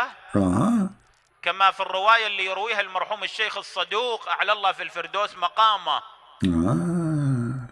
الملائكة معصومون لا يعصون الله ما أمرهم. Angels are, they don't disobey Allah. I mean, those Shia are really crazy stories. You just told us that the angels, they became frogs. And the angels, they are not the one who disobey Allah. So, madness. لكن عن الإمام عليه السلام أن الله تبارك وتعالى أمره بأمر فتلكأ. The Imam, he said that Allah, he ordered Phutros to do something. Phutros, he did not do it right away. See what happened to you when you don't do it right away? Do you see what happened? Here we go. Allah broke his wings.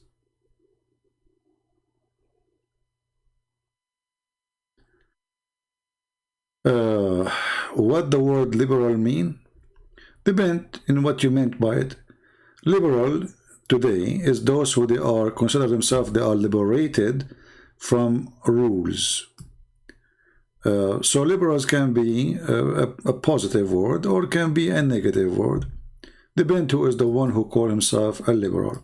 As an example, people they call themselves those people who support what is named Guevara. He is a liberator. In fact, he is a criminal. So don't mix things, together. The same word. Here we go. Muhammad, he called himself holy. Is he holy?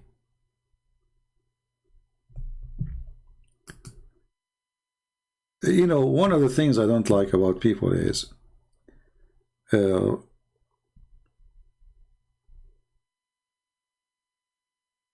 it's like, let us say you are a person who clean a car for somebody.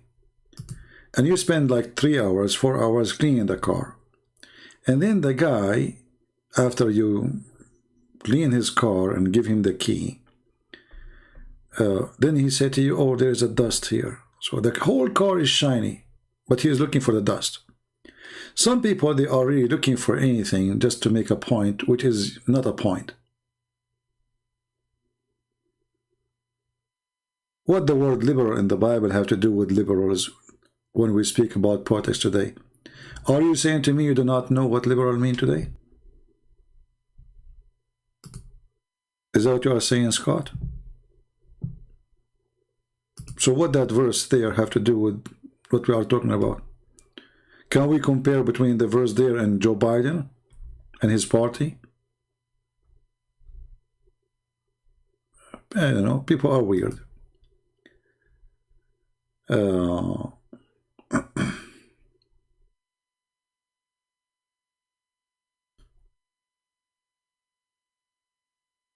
Anyway, the story of Photros here in front of you, it's very funny. And anyone who speaks Arabic, he can just search it. Just type the word Photros in YouTube and you will find the videos.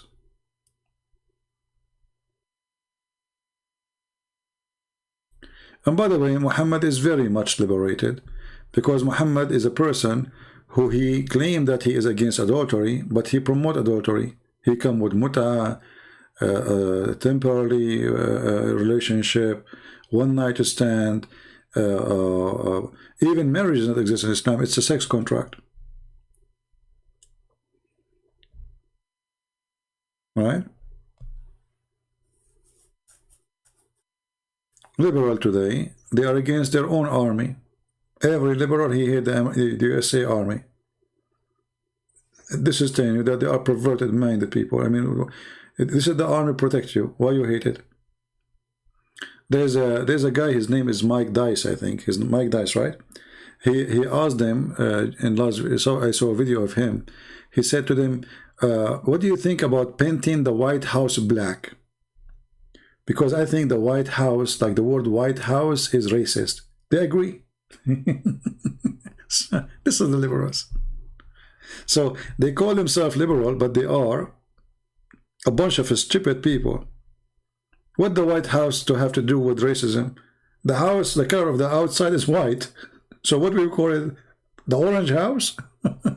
so they, do you think we should color it black to make people happy? Dummy. I mean, this is the level of stupidity we reach into today. They are confused about their gender. They don't know if they have a penis or a vagina. They don't know if she could be a baby or not. They do not know if the problem, should we use the same bathroom or not the same bathroom? Stupid. Those are liberals. You are not liberated. You are being stupid now. You are under the influence of stupidity. Where is your sense as a human being? What the heck is that? But the most funny video of this Dice, when he asked them about the sons of Trump, they are hunting dinosaur. Man, I love it. I don't know what was the name of the video. the girl, the second he said to her, what do you think about the sons or children of Trump? They are hunting dinosaurs. Shouldn't they punish? They said, yeah, they should be punished. He said, because they are protected species. Actually, he did not even say dinosaur. He said a name from the cartoon. Liberals.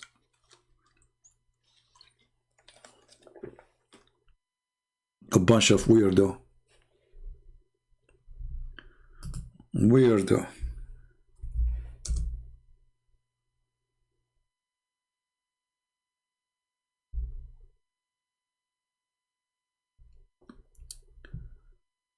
Yeah, actually, I like this guy video. Sometimes it's good for entertainment, you know, like he go and the funny, I mean, they knew him. Pop quiz. They knew him, and still they are stupid. I mean, they knew that this guy is coming supposedly to show how stupid they are. Still, the stupid ones, they are stupid. What you can do?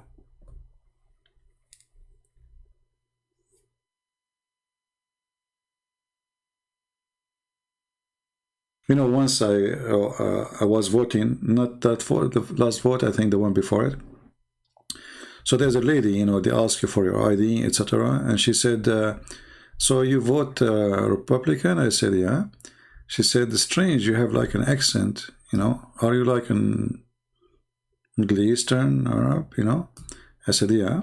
She said, usually they vote for Democrat. I said, I'm not stupid. You should see her face.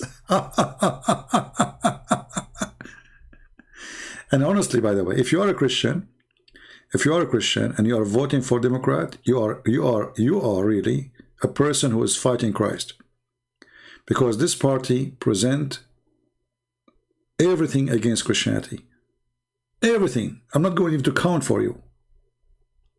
So a person, he claimed to be Christian and he vote for Democrat, he is fighting Christ, no question.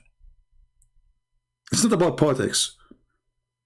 But how in the world somebody, he claimed to be Christian, support people who do abortion, kill babies? I mean, those people, they fight for animal right, but they want to kill babies. How you can be Christian and you do that? This is just a simple thing of many things. So a person who supports such a party and he claimed to be Christian, obviously he is not a Christian.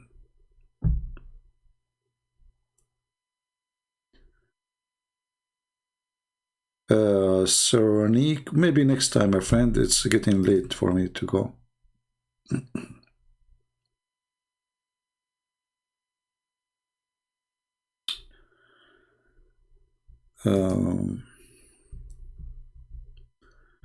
From the first time, you know, like from the beginning, I noticed that this party, they told me that this party stands for immigrant. You are an immigrant. You know, if you love your country, you will never vote for Democrat. Only people who they are angry from the country they are living in, they will vote for Democrat. And look, those people are angry. It doesn't matter. They are now in charge. They are angry. It doesn't matter who is in charge. They are angry.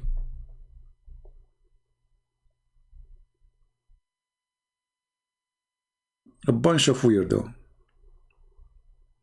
But anyway, if you go and watch this guy video, I like his videos. He's smart, and I mean, he come with ideas really good.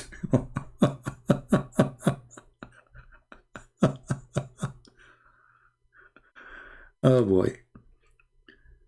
Yeah, but the one about the dinosaur is the best.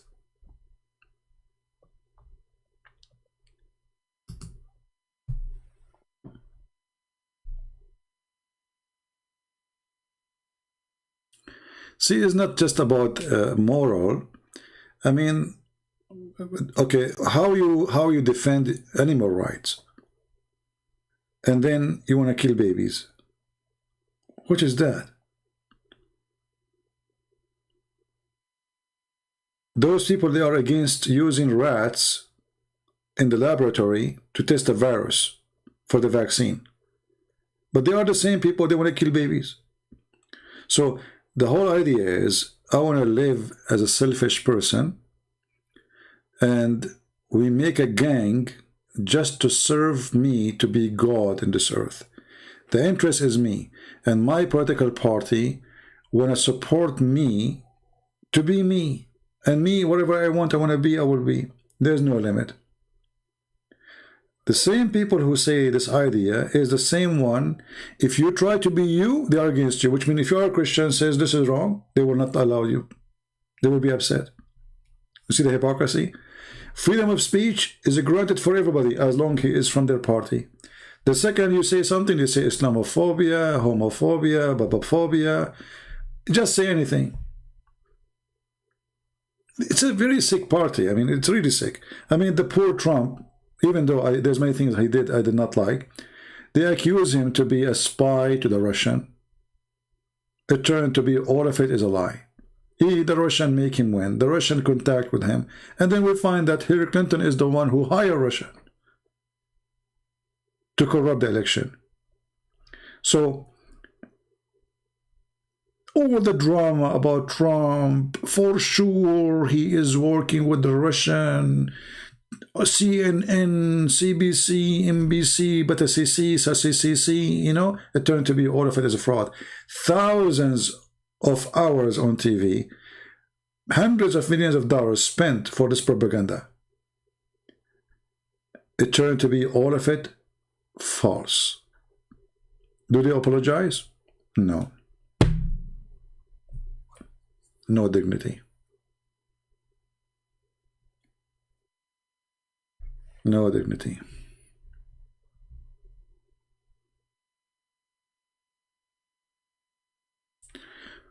Whenever a Christian prince comes to Africa, he should be careful because his video has caused a lot of death.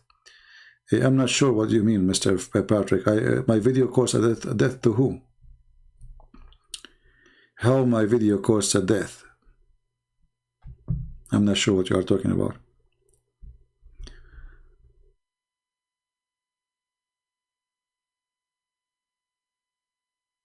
Anyway, as the Chinese, they say, he lived as a donkey, he never came back as a horse.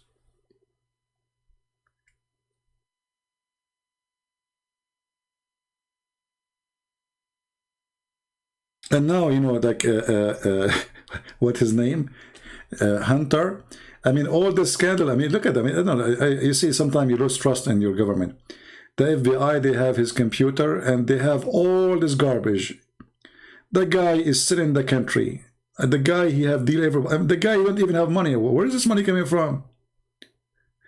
If you don't pay your tax, they will go after you for a penny. How come those people, they do all those disasters, and not until now, nobody even investigating the guy? They have his computer, they have his emails, they have his asking for bribe. He's, you know, he is the one who behind the deal to sell the biggest company in Africa for battery component. Nobody check it. But if a Trump son is doing that, you will see. But you know, I have to say, Trump was a fool. Trump was a fool. He wasted his time when he was a president in order to do what he need to do. He wasted his time going on TV to answer them. Instead of going making law, conquering their stupidity, taking their lies down, and not to give them ability later to fabricate election. He was busy with the stupid things. Many things he did I don't like, you know.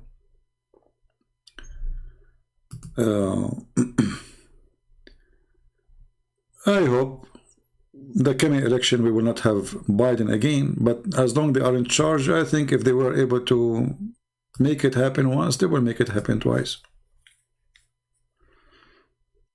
And you know, those American, you see, I will tell you something maybe some people don't like to hear. Before I come to the West, I used to think that Western people are very smart. And the reason I think that, I mean, look at European, they have advanced countries, look at the American, you know. So in your mind, you think that those are very educated people. When you come to America, you notice that education is not there, sadly. Americans are the last one to be called educated. They have no idea. Fox News, CNN is the education of the American. and both of them they lie. Both of them. Fox News, when they heard that Trump is going to lose election, they betray him in one day. Suddenly, Trump is not important. Then, after some time, Fox News noticed that Trump still he is very popular. Suddenly, they switched to support Trump again. Why? They said to themselves, oh, look like Trump is going to come back. So never trust those media. I mean, I could not believe it that Fox News, in the time of the election, they were the first one to announce Biden as a president.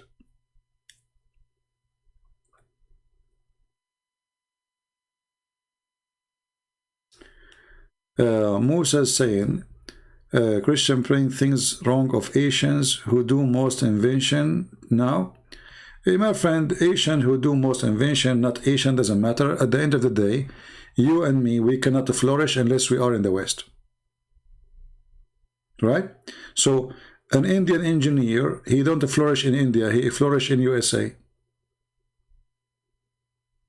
Me, myself, I will not be able to talk and say what I'm saying now unless I am here.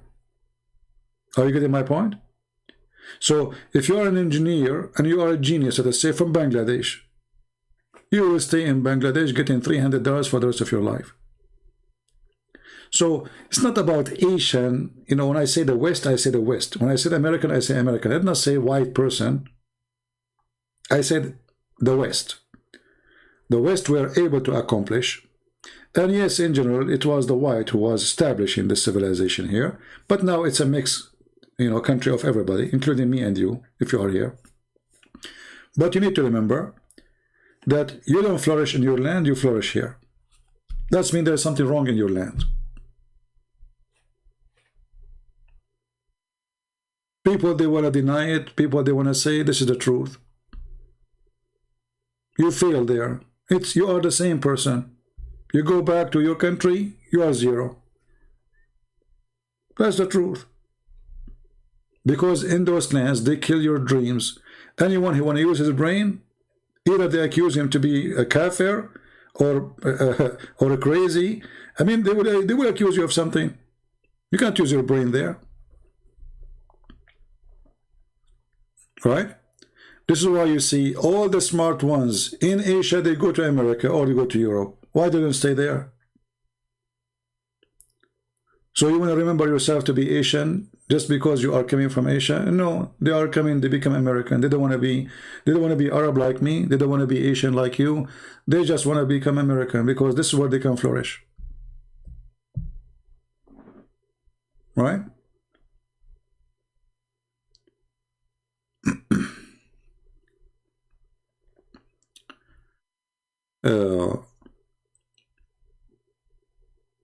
The guy who is the owner of Telegram, you know, he just got the citizenship of France. Well, he's a Russian. He's still Russian.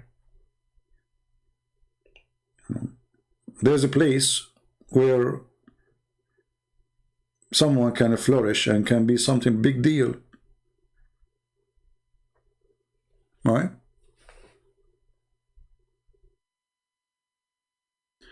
Call Scott. I do not need to call Scott. Scott is an idiot. Why want to call him? Don't waste your time. You see, there's people that are seeking attention. This is the same guy. He changed his name. You need to learn something very, you know, very simple. There's people, they come to seek attention, not people seeking knowledge. Let me call in. We can divide the word of the truth. How you can divide the word of truth? That is a stupid statement itself.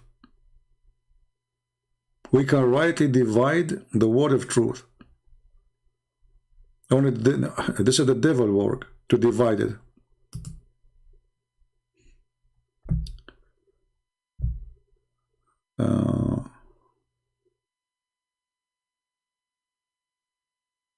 Anyway, some people, they seek attention. And you know, Scott, he just compared the word liberal. He went to the Bible website, searched for the word liberal, he come with liberal. That's it. This is what liberal is. All right? Scott here, I don't want to insult, but he remind me of the Arab guy, my cousin. He went to the philosophy school and he asked, he attended a logic class, first time. So he asked the teacher, what logic is? The teacher, he said, okay, well, logic is to know something through something else. My cousin said to him, like what? He said, okay, I will ask you a question. Do you have a rope at home? My cousin said, yes. The teacher, he said, as long as you have a rope, that means you have a dog. My cousin said, yes. He said, as long as you have a rope and you have a dog, that means you have a garden. My cousin said, wow, yeah. He said, as long as you have a rope, you have a garden, that means you have a nice house, villa, with yard. I said, yeah, wow. He said, as long as you have a rope and you have a dog, you have a chain, sorry, you have a chain, and you have a dog and you have a garden, your house is a villa. Will somebody have to take care of this house? And that is your mother.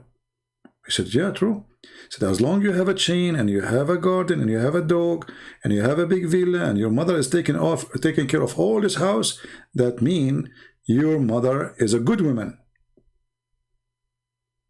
My cousin was like, wow, that's amazing. So the teacher says, see, I just asked you if you have a chain. And from that chain, we were able to know that your mother is a good woman. So my cousin, he learned philosophy now like Scott. He went to the street. He asked the first guy in the street, asked him, do you have a chain? The guy, he said, no. He said, your mother is a whore. That is a Scott.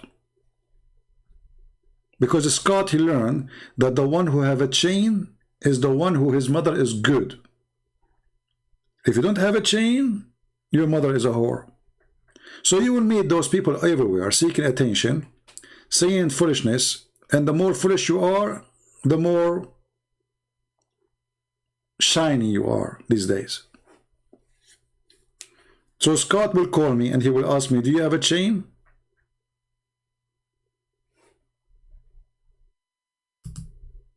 Right?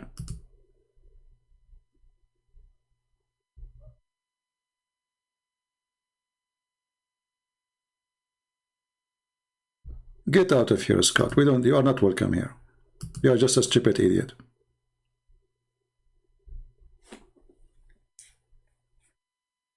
And right away he started accusing people left and right.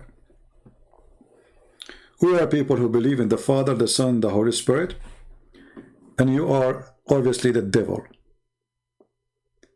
You see, you will not find a person who can come against me, and I am the one who make thousands and thousands of Muslims leave Islam to accept Jesus as their Savior, and yet accusing us that we are not the true followers of Christ, unless he is the devil. You are jealous. You know why, Mr. Scott, why you don't open your channel and show us how good you are? Why you are here? Why someone like you, genius, here? Why you are under the shoes, touching the shoes, saying, I want to prove something to you? Open your channel, let millions of people can hear you. As long as you are a genius, you can make it. But obviously you are just a dummy, seeking attention. And by the way, I am sure that your mother, I'm sure that you have a chain in the house. And your mother, she is a good woman, but you are not.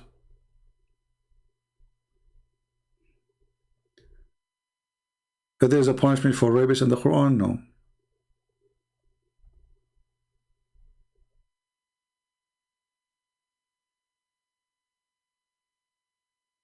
Yeah, you know, those who seek philosophy, they have nothing to say, because philosophy is a circle. Circle of saying nothing, talking about nothing, wasting time. Never waste your time with a stupid idiot.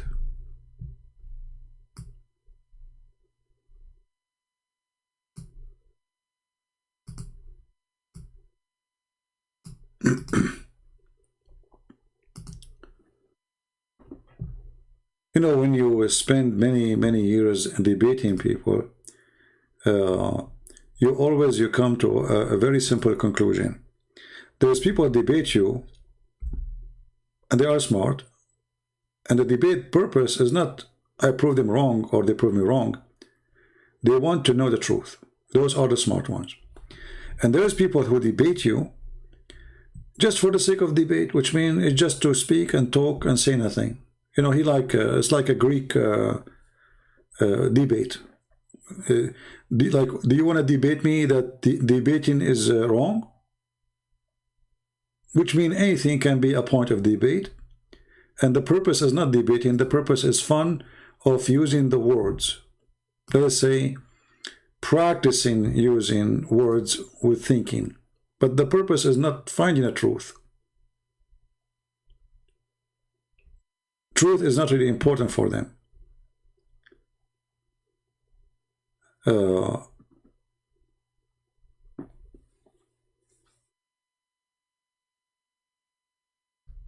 Let me go here.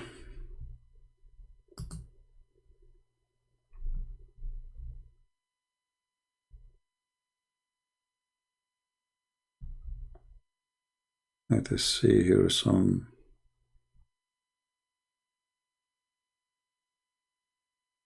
Yeah, so never waste your time. Even some people, they try to make even the Bible complicated. Remember one thing, that Jesus, he spoke to people who have even no education. They don't have high school. They never been in a school. Jesus, he did not say to them, you have to be a philosopher. This is why Jesus, he spoke to them in parables, because so they can understand so easy. God is not the God of confusion. So you do not need to be a philosopher, and those who try to make philosophy out of the Bible, they are not Christians. They are not. Because the Bible never was and will never be a book of philosophy. And it's not the purpose of it to be.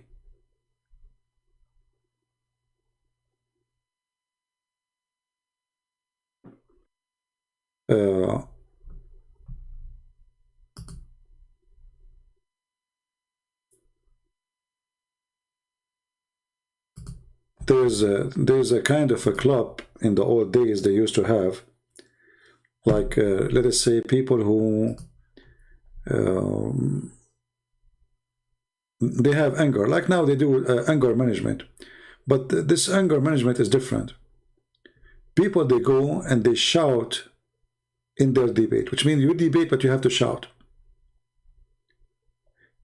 and when you shout, that will help you to take your anger from whatever causing you to be angry. So by the end of shouting and debating, shouting, you go out like a balloon, lost all the gas. You have nothing to shout about no more. So you go back to normal, and now you feel better. Some people, they have some anger problem in their life, and they need a place to shout. And they seek attention. Because if they don't seek attention and attention doesn't come, they are in pain.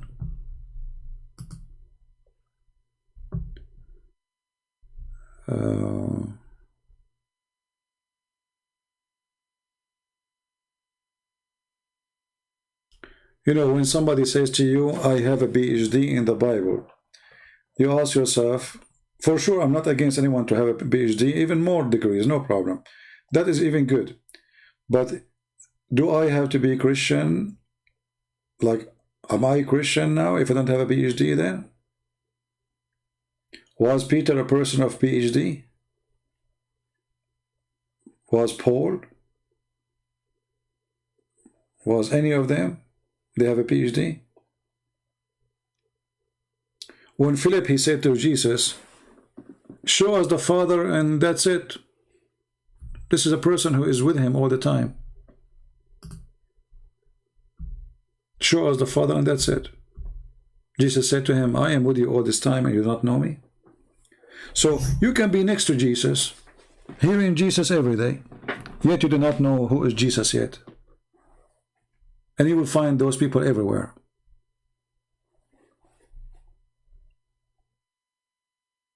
But doesn't make you bad, by the way, if you do not notice who is Jesus yet.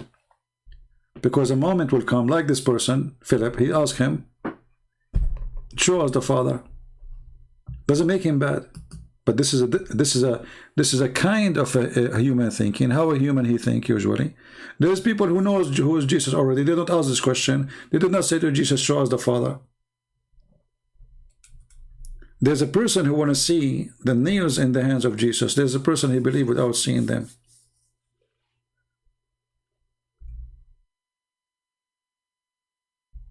There's a person who will betray Jesus. But all those, none of them have PhD.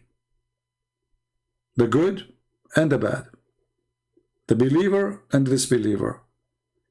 The one who was decent with Christ and the one who betrayed Christ. So never think about Jesus that you need a scholar to know who is Christ. Any religion, if we can use that word religion, need a scholar to make you understand it. Obviously it's not coming from God.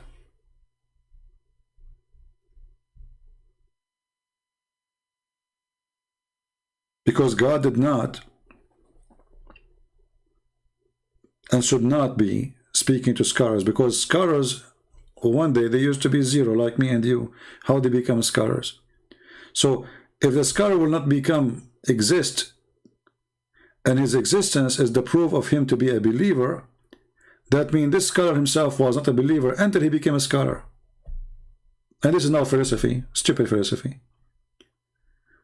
Jesus, he said to the guy who is next to him in the cross, today you will be with me in heaven. This guy, he did not attend Jesus' classroom. He did not follow Jesus. He did not learn from Jesus. He just believed in Jesus. He said to him, today you will be with me. So learn from that it doesn't matter who you are. It doesn't matter how much you understand. Christ is very simple. I am the way. I am the truth. We do not need somebody to explain to us what the word liberal mean. Because Jesus, he liberates us from our sin. He liberates us from worshipping ourselves. This is why he said, I was hungry and you feed me. I was sick and you take care of me. I was a prisoner and you visited me, etc. They said to him, when we did that to you, Lord? He says, when you do it to my brothers, you did it to me. So with the Christ, you do not need to be a philosopher. You need to be human. We do not need somebody to give us a philosophy class about what is right, what's wrong. For Jesus taught us very simple way. He said, this is what the book is to wish to others what to wish yourself. Do I need a scholar to understand that? This is why Christ is beautiful and his teaching is amazing. Because you can be a philosopher and you can be a person of a PhD and you can be a farmer, still all of them, they got the same point.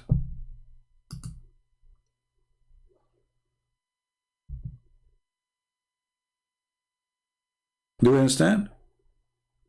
You do not need to be a scholar to know Jesus. Maybe I need to study the history in order to understand some stories in the Bible, because it have to do with history. But if I understand them or not, that won't change anything. Because all the Bible is just about Jesus. Understand Jesus, you understand everything. The rest is not important. You see, if I do not know anything about David, let us say David, is that going to affect my faith? No. Let us say there's no story about David in the Bible. Nothing will change. What about Solomon? Nothing will change. Adam and Eve, nothing will change. For we, as a Christians, the point of salvation is Jesus. It's not David. It's not even Moses. It's not even the Old Testament. It is Jesus. The Old Testament is to prepare for Jesus. Jesus came. So let's say I'm not reading the book, but doesn't mean I'm going to throw it away. But this book is just to tell me what happened about people who came long before, preparing for the Messiah to come, waiting for the Messiah to come. But the Messiah came already. This is what Jesus says to Martha. He says, Martha, Martha, you are busy with many things, but the important is one. And the foolish ones is the one who try to make philosophy a religion, or a philosophy a belief.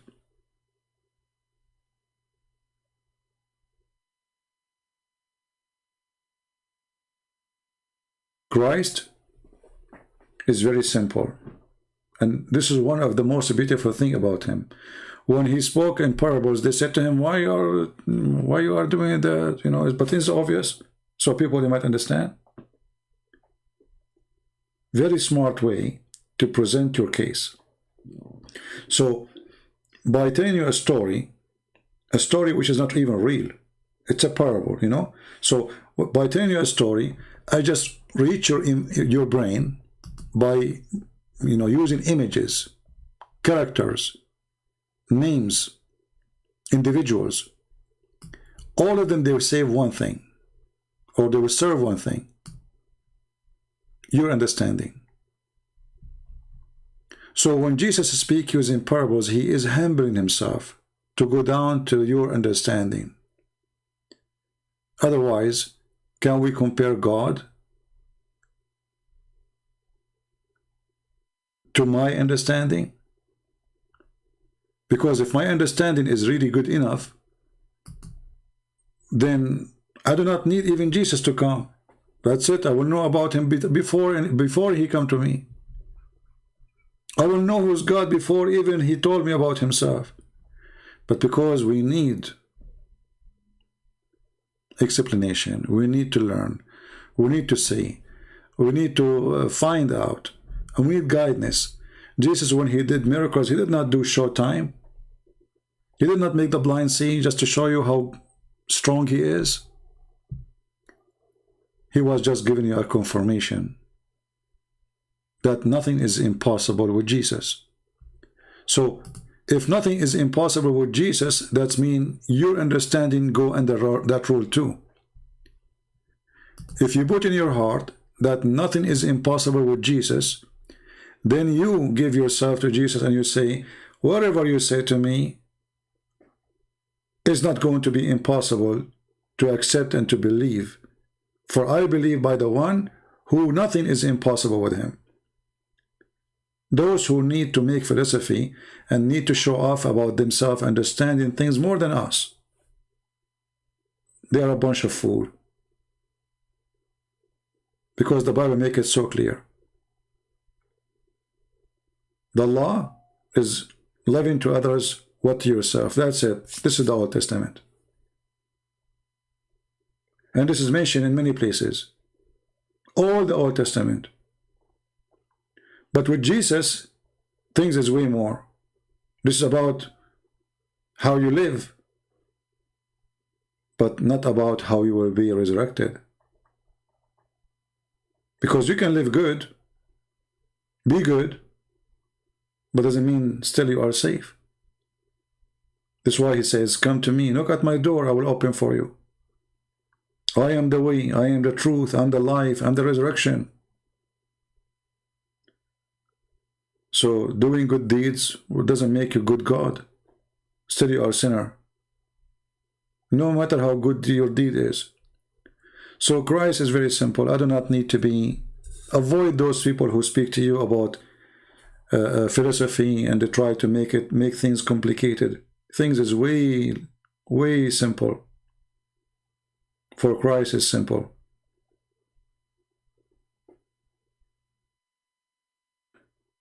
If you go and see a search in the... We don't have much time, almost 8 hours, because YouTube will shut us down when we have 8 hours complete.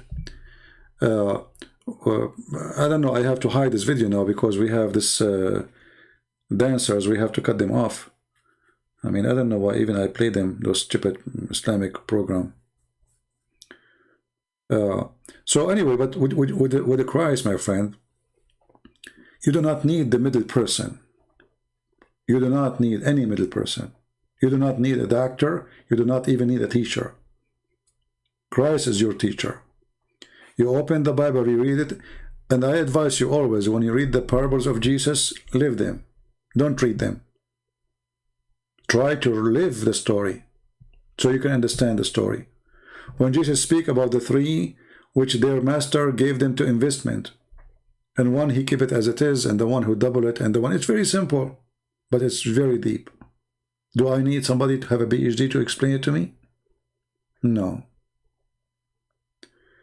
If Jesus, he need a person with each PhD to explain to him, that means Jesus explained nothing yet. You know what I mean? That means Jesus himself, his story is not good. And the most deep book, which would say it can be a little bit complicated, is the Revelation. But this is exist in such a way because it's revelation. It's something will happen in the future, which means when those things happen, we will see them. It's not to understand now. It's to understand when they happen.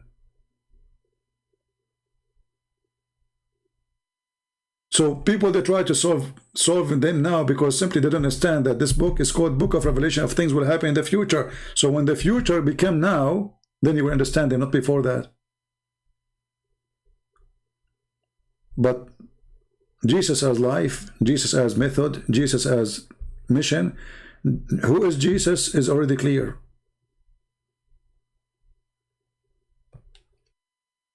Don't listen to those fools who try to fool you. You will find a lot of them in the street, like Jehovah's Witnesses. Anyway, I want to say thank you guys for being here.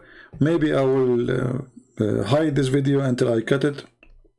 Cut the bad part of it about this, you know. Yeah, but we don't want people to copy the whole thing with those dancers, you know. For me, I don't care really. I mean, it's the reality. But it's not, I don't like to be part of the video, and we are talking about Jesus now, you know. Garbage. What do you expect? You know, we are not talking about the Bible only. But speaking about Jesus on such a channel is not a good thing. You know, we cannot put darkness, filth, and madness with his holiness. It doesn't match. Wrong place, right? We spoke before about making a channel to teach the Bible. But remember, if we do that, we will get idiots like this guy Scott. He will get Jehovah's Witnesses. You will get all of those things. So I'm thinking if I open that channel, we will make it kind of a private. Or let us say people who join the chat, we will find a way to make a chat that only us, and we will leave it in YouTube. So we will make a different program for the chat so people can ask questions, and we go on YouTube in the same time. So we don't get people to disturb me, because, you know, for me, you know me by now, I cannot see somebody saying something stupid and I can avoid it. And that will take us away from our topic. And those people, they will love to take us away from our topic. And I don't want to be talking about the Bible and then suddenly I will find myself speaking to Abdul about vagina. You know what I mean? If I open a channel about the Bible, I want to keep it clean. And the only way to keep it clean is not to allow such a person to intervene and take me out of my direction.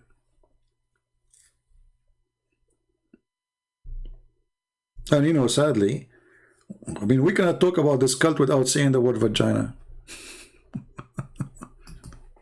I mean, what a crazy religion. Oh, so actually, I will see when we start this one.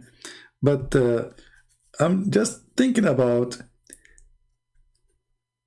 how many idiots they will argue with me. How many people they are going to come and tell me and try to school us about what you can say. Do you remember once I said to a Muslim about the Trinity? I said to him, do you see the sun, how the sun and the light and the heat? People, they start accusing me of being heretic. The Christian Prince is saying that, what the heck? I'm just making it simple for him.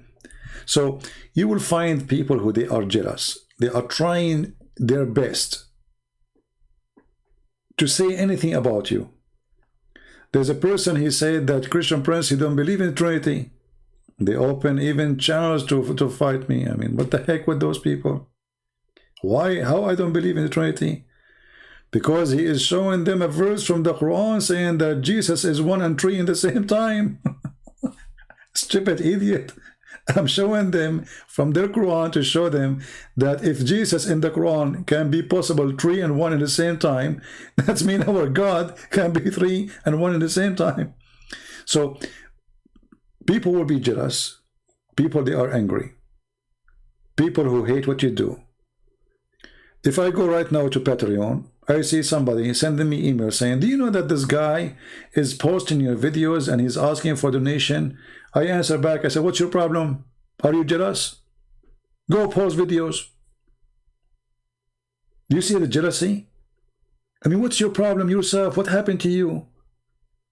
He's better than you. At least he's posting my videos. So what if he's asking for donation and people giving donation willingly? He's not lying, saying it's me. What's your business? If somebody want to donate to somebody else, what's your business? He's jealous, obviously. So there's evil all over. Judah exists inside the family, inside the house. There's people between us right now, they claim to be Christians, but they are wolves. They would not like to see you doing good.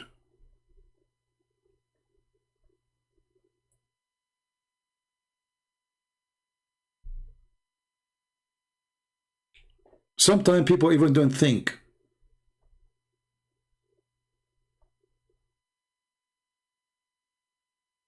They don't think. Some people, they are like, I don't know.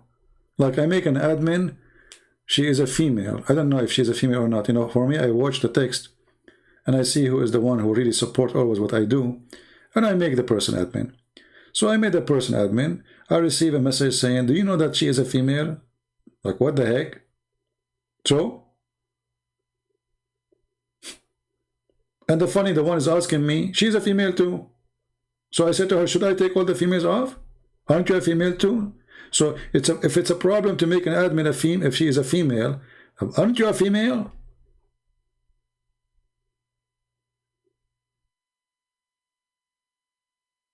So sometimes jealousy, sometimes they want to be the only one maybe in charge. Sometimes they don't want anyone to be there except themselves. I don't know how people think. So what if she is a female? What's my business?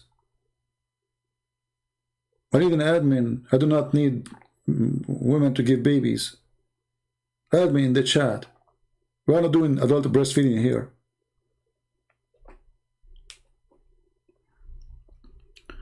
So always before you do take an action in your life or words or saying things, think, you know, be loving, say thank God we have somebody to help us. You know, what's a problem? Right? Yeah, but there's a good jealousy and there's a bad jealousy, right? So if we have a good-hearted, then we should not be upset if somebody else being successful. Do we agree? That, you know, if you don't like somebody to be successful, that means you are not a good person.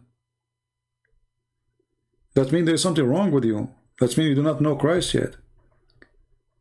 I can be jealous. Let us say there's a person who was able to make 1,000 Muslim Christians in 1 month. Let us say I make only 100. I will be jealous. That's a good jealousy.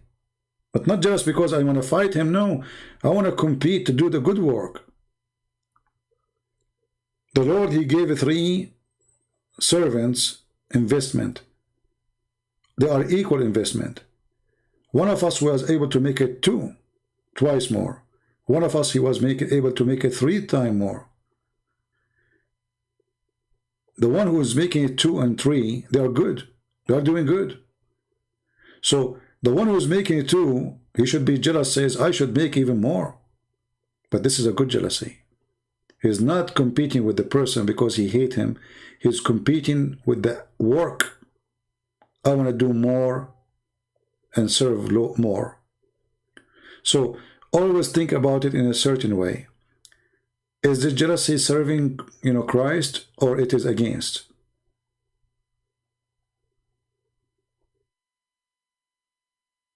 And by the way, if somebody speak, let us say, negative about me, I mean, I don't think there's nothing wrong with that. You can say that, especially if it's true. Like, you know, when people say, Sam Shamoun, he don't have patience. Sam Shamoun, he agree, I don't have patience. Right? It's true. That's not being negative. That's saying, stating a fact. When I say David Wood is not good in debate, but he's good in making short videos, it's a fact. I witness to it. I'm not putting him down. I'm not saying he's not good. You know, this guy is so good in making short videos. Very good. He can do way better than me. You know, I cannot make a short video. My short video is 2 hours. Right? So all of us, we are fruit and we are delicious in the table of the Lord. We have different taste. We have different look. But all of us, we are his fruits. So always think about it this way. His fruits is different than yours, but it's a fruits. As long as still good fruits, he's good. You know what I mean? The question is our fruit is good? The Lord, he said, from their fruits you shall know them. So the one who do good fruits is good. And if I say to my brother, you are not doing good in here, I'm not saying he is not good. I'm saying here you are not doing good, which means try to fix it, work hard on yourself. And you can say that to me too. You know? It's true that I am an Arab. I get upset. We don't like people to say to us, "Oh no, you are wrong." Yeah. 1 hour short video. I don't think I can make a 1 hour one short video. Actually, I can do if I don't go live. So I can make a video because the chat is the one who make me stay long. You know that, right? And you know, ideas bring other idea and etc.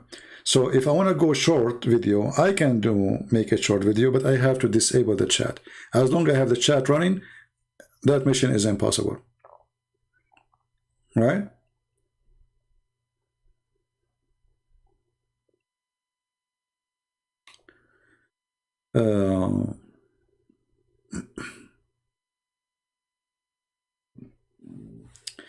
No, actually, I can make short videos. Honestly, I can make short videos, but I'm telling you, but I have to make it like not live. I mean, nobody's watching, then I can set alarm and then finish it like in 15 minutes. But as long people are watching, is going to be mission impossible. Actually, like even those who make short videos, they don't go live, right? They record it and then they post it. This is the only way to make a short video. Because the second somebody says to you in the chat, and you will notice actually, if I say now, okay guys, I'm leaving, you will see most of them, they say something right away. I mean, I just said goodbye, God bless you, bye-bye. He says something and then I find myself, I have to refute it. Many times it happened, by the way. Yeah, we can use the quality of life, but here we go. I mean, we are sharing. Right?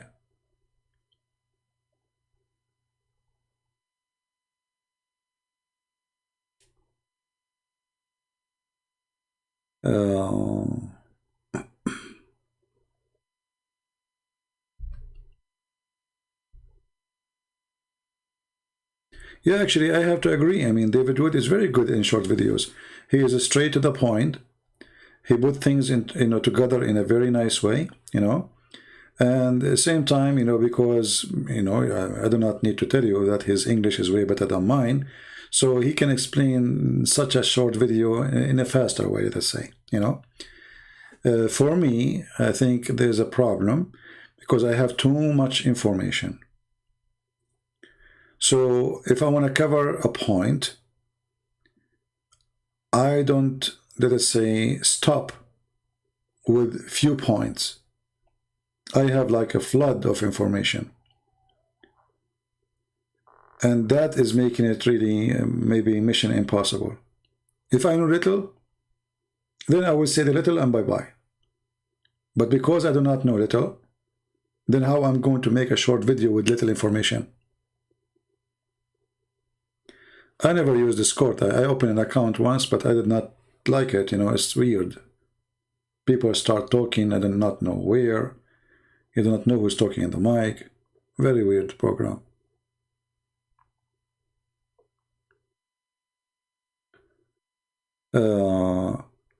sometimes having little, let us say, limited information can help. Because you know, you say what you know and you put them together and that's it, you are done, right? But in my case, it is not really, it's not the case.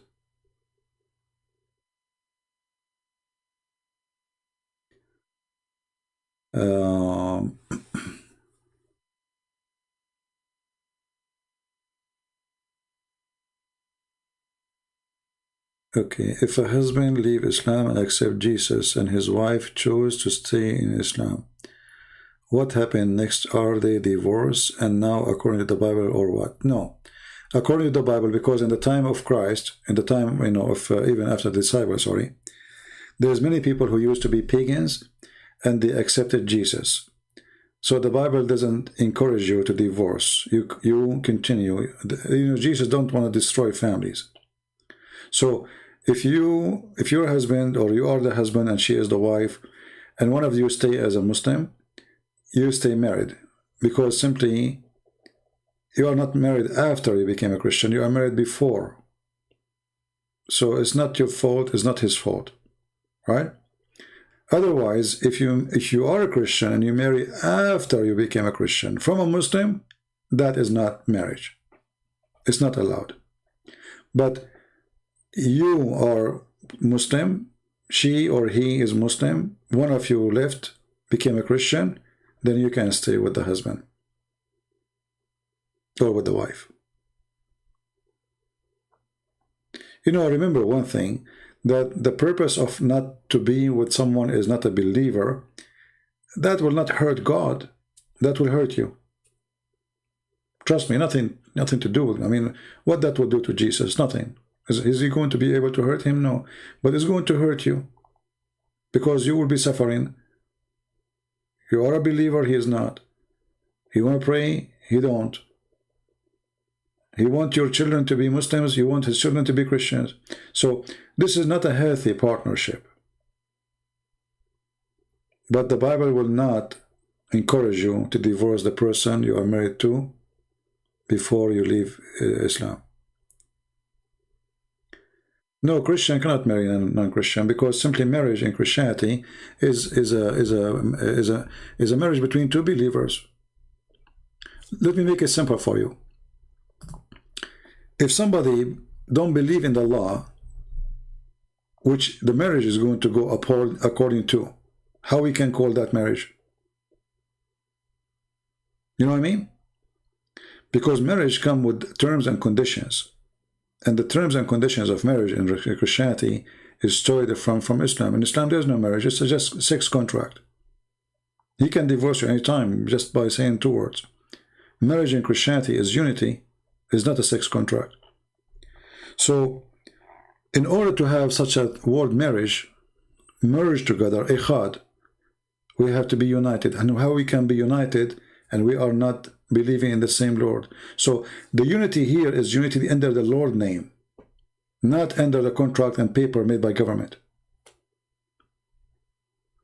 Do you understand me, my friend? The marriage is not a paper. It's a unity by God and with God. Otherwise, who cares for paper? Do they, in the time of Jesus, they used to have papers? We write paper, your name and my name, and we go to court? No. That is not what marriage is. So when you marry a Muslim, he believes that he can have 4 wives. He don't believe in your belief. So how you can live with that person? You will suffer a lot. Or a person is a pagan.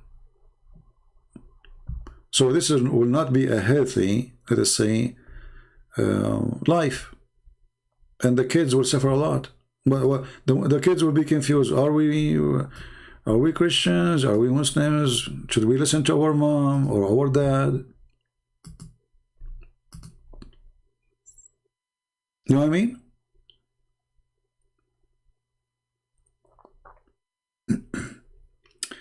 Thank you, Andrew. You see, Andrew is saying to me, Christian Prince, it's time for you to leave. Saying to me, thank you for your stream. Or maybe he's leaving. Thank you, Andrew. By the way, tell Phil, you know, the admin, I took him from the list because I was upset from that girl who kept flirting. Tell him to come back here. I don't know, he disappeared. I took him out. I was just upset from him. So somebody tell him to come back. So I put him admin again. He's a good guy, very good guy. But I was upset from this crazy woman. She kept flirting, mentally ill. And actually, not only about marriage. Avoid associating with people who don't believe, because they will not bring something good to your life.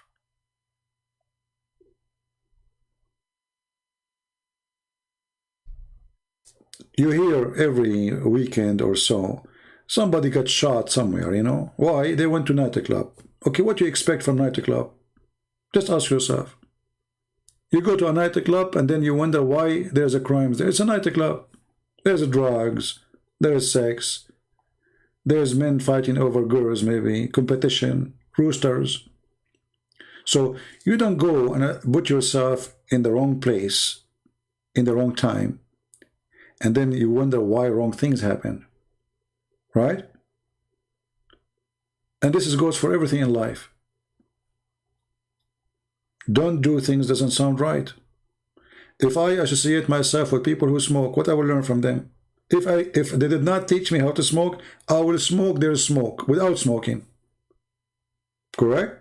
So why I want to associate with people who smoke when I don't like smoking? And I know it's not healthy. Because sometimes, even if you don't do what they do, still what they do affect you. As we mentioned to you, like smoking. So life is a choice, and every choice we make, either it can build or it can destroy. Not necessarily just marriage, it can be anything. Who is my friends? Where I spend my time? What I say in front of my kids? If I say the F word to my wife, why my kid tomorrow will respect me? He will say the F word to me too. If a wife and a husband, they say all kind of filthy language in front of their children to each other, why you expect your children to respect you? Just give me a reason. You are filthy. But if a child, he never saw the mother and the father speaking to each other except by respect and love, he will have an example. You see, you are making an example of yourself.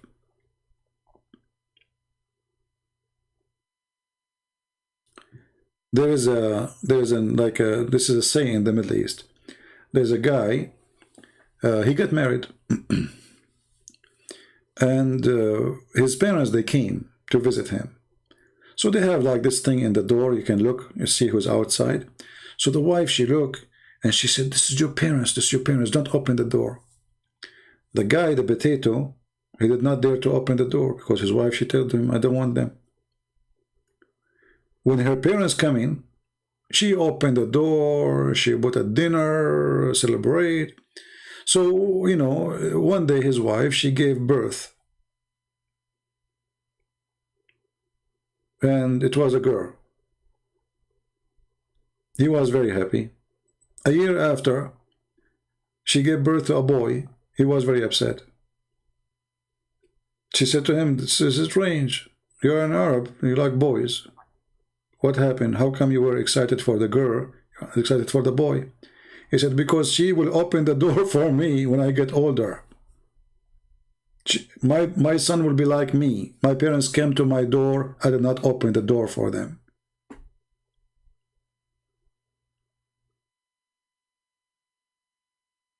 So you do give a best example for your children, and they will do to you what you do to your parents. If you put your father or your mother in a nursing home, they will put you in a nursing home. I assure you, they will dump you there.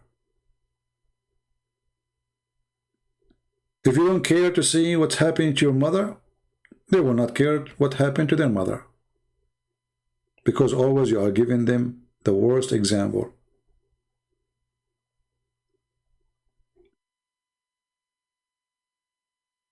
You will get back from your cooking. Everything will come back to you.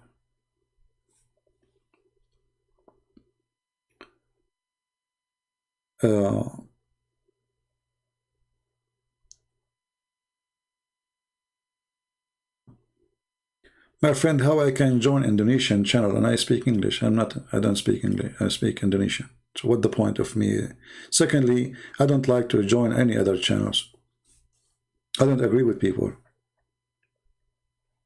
I think you can tell, right? Because they will make me upset.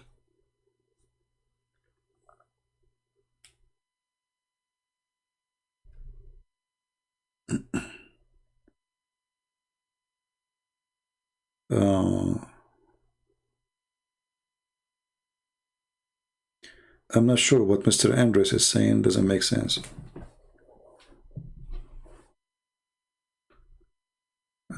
Just seeing.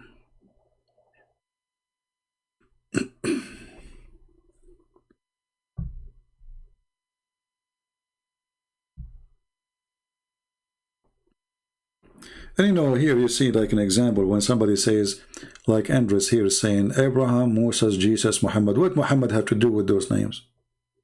Where do you get this from? Jesus said to the Jews, not to the Muslims, if you are of your father Abraham, you do the work of your father Abraham. Do Muhammad do the work of Abraham? Why, Abraham was a criminal? Was he a thief? Was he a child molester? Was he a rapist? So what Muhammad have to do with Abraham?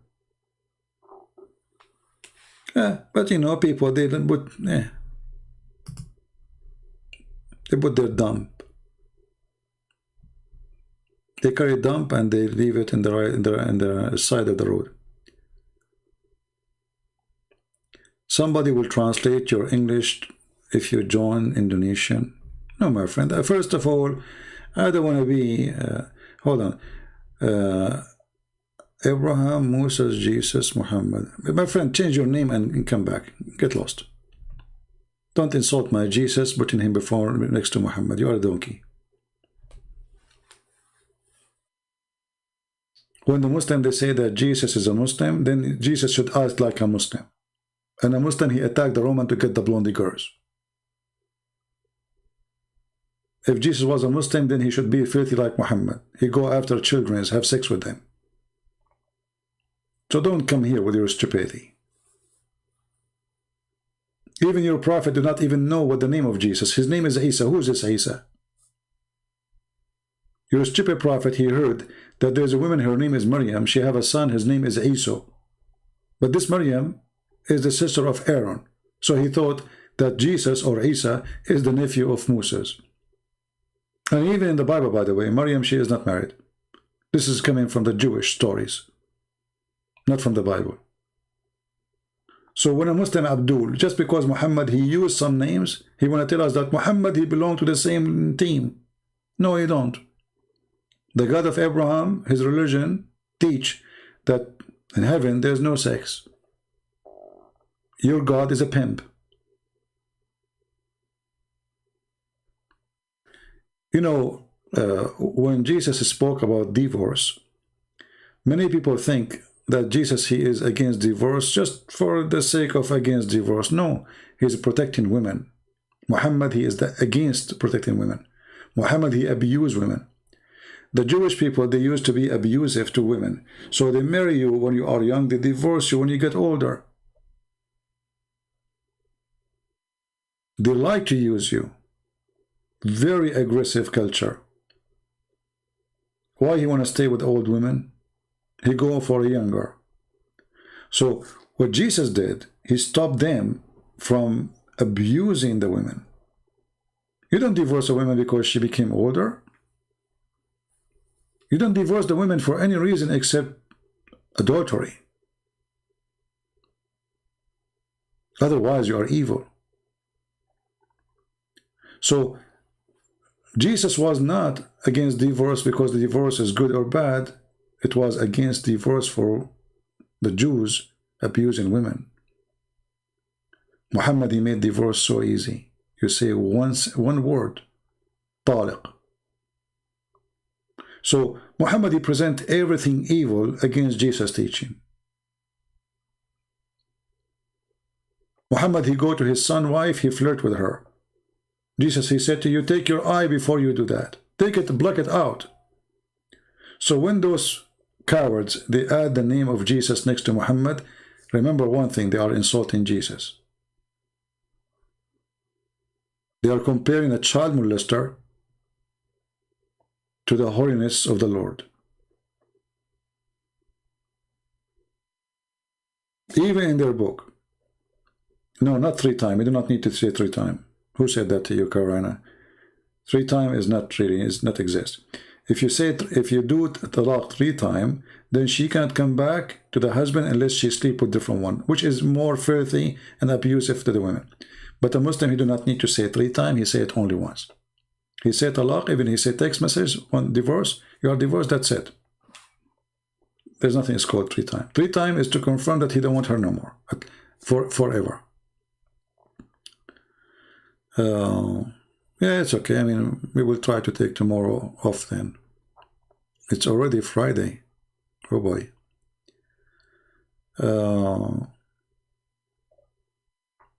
And you know, never compromise and never let them insult your Lord. You see, he just put the name. In the beginning, I did not notice the name. This is the name. I thought this is a sentence.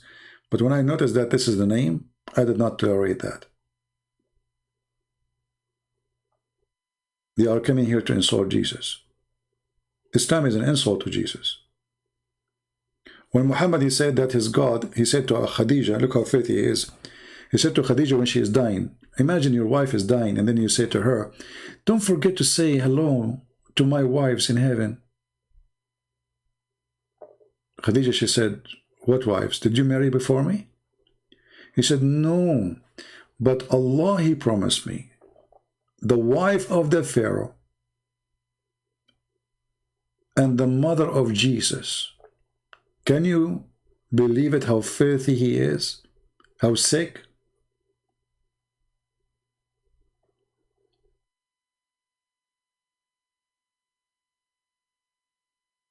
Can you believe it? Very disgusting. This is the same person, by the way. This is Job himself. He's mentally ill, obviously.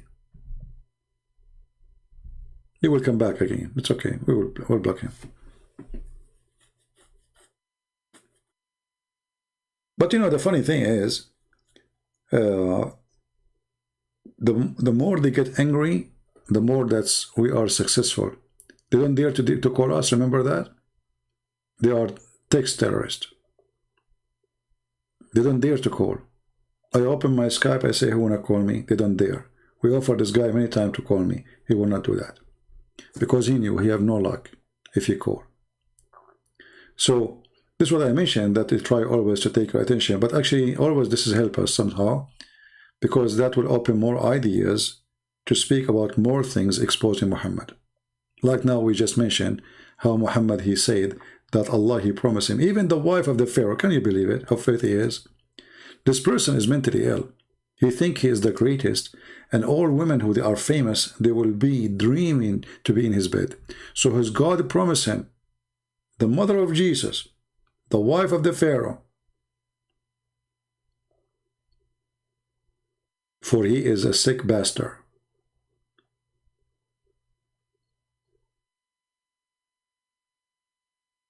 If you ask yourself, why in the world anyone even want to mention such a thing?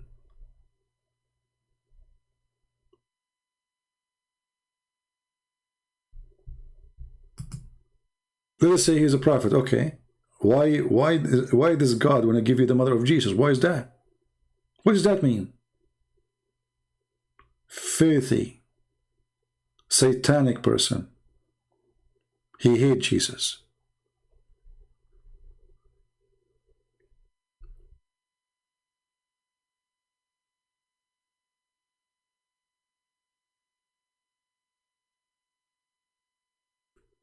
Al-Hayat, Indonesia, I don't know what you are talking about. And please don't repeat for me the same request. I just said no. Don't force me to block you too. I just said I don't like to be in their channel. It doesn't matter if it's Indonesian or not. Did I say that many times? I don't like people to do interview to me. I find it silly. I don't find myself doing such a silly thing. Same time, if people, they would have me teaching them there, here we go. You can translate. Take my videos, translate to the Indonesian. I said no, don't repeat yourself, otherwise you're acting like a Muhammadan.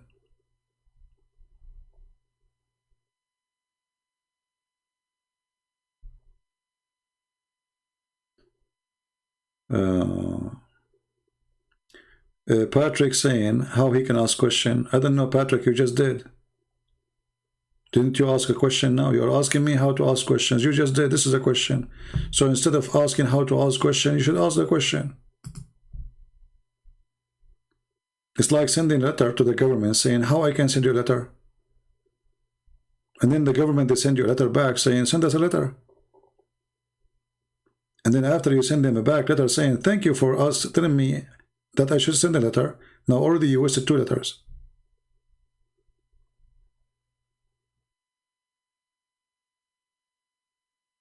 Anyway, we can spend the day sending letters to each other. No problem.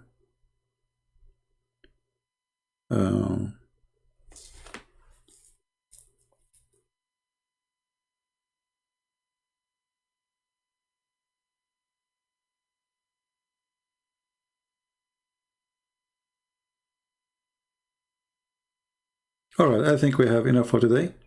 I think I'm going to hide this video until we cut it off. Take those. Are we here already for 8 hours and 16 minutes?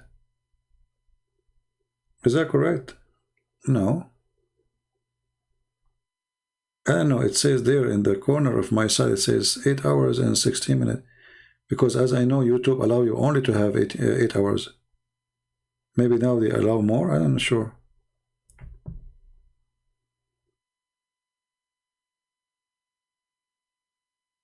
I ask Ustaz Abdul Samud to debate Christian Prince in reply. Send him an email. Try to send an email. You can send email to Zakir Naik too. And see what they will say to you. You know, so we can just laugh. Don't hide it. Okay, who in the world can watch 8 hours video?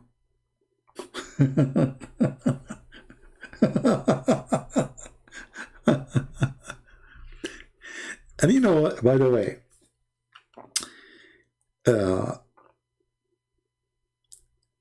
have you ever tried to sit for 8 hours without moving? Anyone try it? Sitting in a chair. You will know really how hard it is.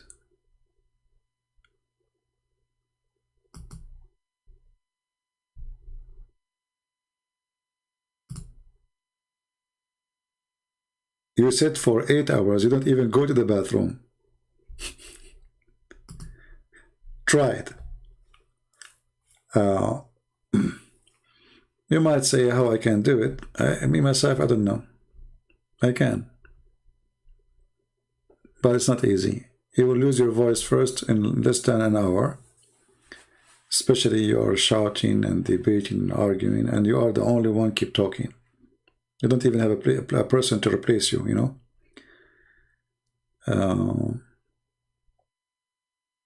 No, it's not a record. You know, I used to stay for...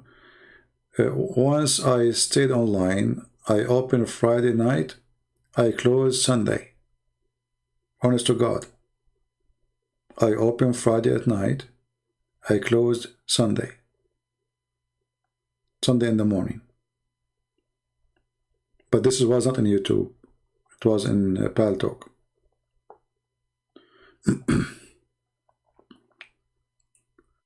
But you know, in Paltalk, we did really a lot of great work. When I came in Paltalk this many years ago, there was almost every day the Muslim bringing somebody taking Shahada in their chat rooms. And that made me so upset. And later I found that some of them, they are fake, but some of them is true. They are converting. So this is why I decided really to open a chat room in English in that program. And then in less than 6 months, all those who converted to Islam through the chat rooms, they left Islam and they became, they became like addicted to my chat room. And then this is how the Muslims, they start accusing me that I'm paying people money, to leave Islam. And those who left Islam from the Muslim originally, let's say they are from Muslim family. So they accuse me that I'm, I remember I told you the story of the 5 hamburgers. There's a guy, his name is a Muslim programmer. They said they spread rumors that I paid him $300 to buy shoes. But I did not give him the money yet, So he decided to leave Islam for shoes. True story, yeah.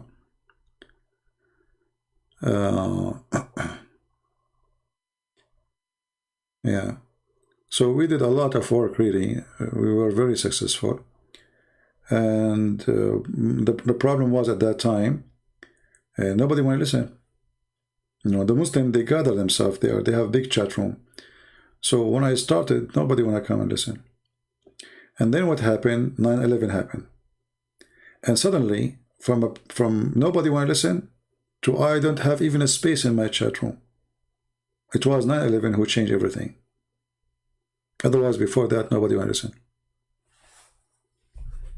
Mr. Potato, GP, you are really mentally ill. Literally, you are mentally ill. I'm telling you, I feel sorry for your wife if you are married. You have a mental problem. Even though I think you are a girl, by the way. But you have a mental issue.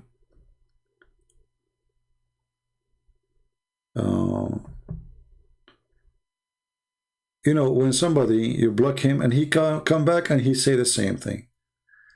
What medicine you want? What is the case of this person? Is that Muhammad? He is hearing the voice of the bell. We said to him, call me and talk to me. He did not do that. He come back and he posed the same thing. Mental. Garbage in, garbage out.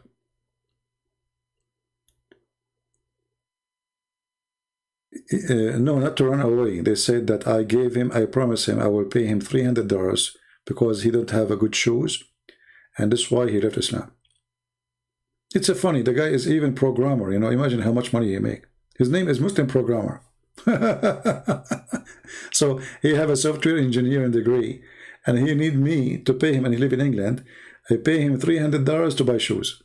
Because they could not explain. There's a guy, he's a doctor from England. He used to open a chat room to attack me. Almost 3 years. Every day, this guy, he have nothing to say except his title that they are exposing Christian Prince. 3 years after, once he come to my room, and he was saying everything Christian Prince is saying is true. We thought this is a fake name. I did not give it attention. Because the same name as this guy. But he don't usually come to my room. But then they said to me that they check at his name, they click at his profile, this is him. So we said to him, come to the microphone and tell us what are you talking about? Are you being a comedian now? He took the mic, he says, I decided to leave Islam, I'm not a Muslim no more. And everything he says is true. And you will see that this guy who was a hero a day before, he became the scumbag for the Muslims. They accuse him that he was false for 3 years, lying to them. He never been a Muslim. He is actually, he is a Shia. They accuse him Shia. The guy is a Sunni. The guy is a Sunni. His father is a Sunni. All his family. So, they start making all kind of stories about him.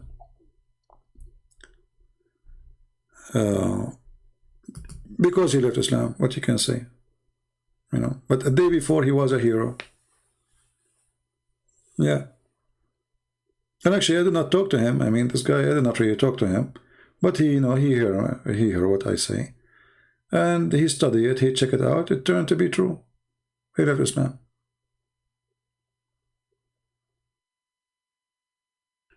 This guy is the same like those Jehovah's Witnesses. Once there's 2 Jehovah's Witnesses, they come to my house. And then usually people, they don't welcome them, right? And actually the Bible, by the way, says don't welcome them. Because if you are not very well, let us say, versed and you know what I'm talking about, they can fool you. So I welcome them. They come inside too. Then after, like, I don't know, an hour or so, One of them, he said, okay, let us leave. Looked like it's not working. The other guy, he said, I'm not leaving. So what are you talking about? He said, I don't know, I don't want to stay. So I told him, what's wrong with you? This is my house. You want to stay? He's welcome. So they came to Jehovah's Witnesses. They left one. Second day, they brought another guy to fix it.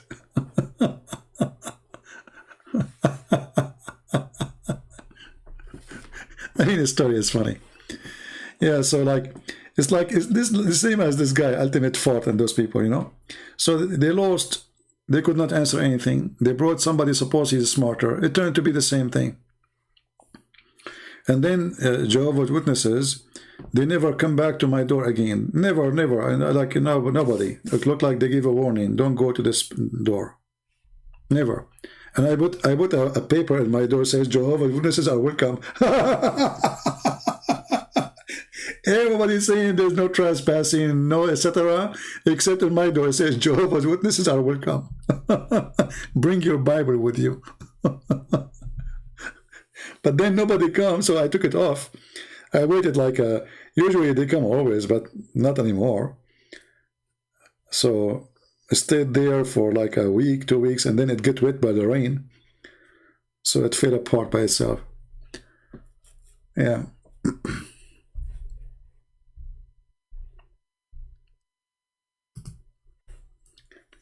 Anyway, I think it's enough for today. I don't know. Should I hide this video until I fix it and cut the pieces of this dancing of those Muslim dawah? I don't know. What do you think, guys? Maybe I should hide it. I mean, who's going to watch 8 hours and 26 minutes? And by the time we finish, maybe it's going to be 9 hours. Think about it. The only one who will watch it maybe is this guy Abraham, because he wanna see what happened to him in the chat. You want to see how funny he is, maybe.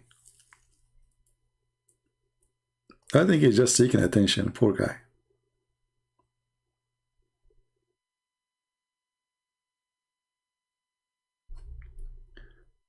If Jehovah's Witnesses ring your door, tell them that I will, yes, open.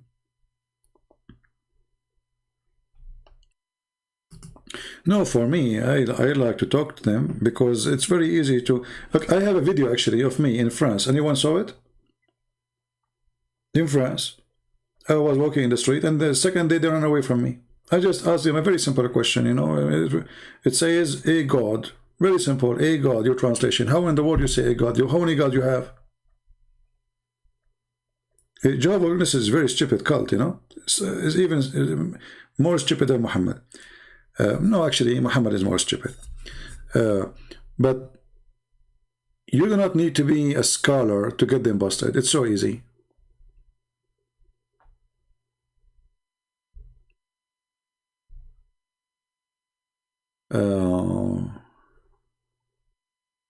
No, we don't believe that human history is a predetermined, because this is false. This is against the Bible. Jesus said, when the Jews, they crucified Jesus, what Jesus said in the cross, guys?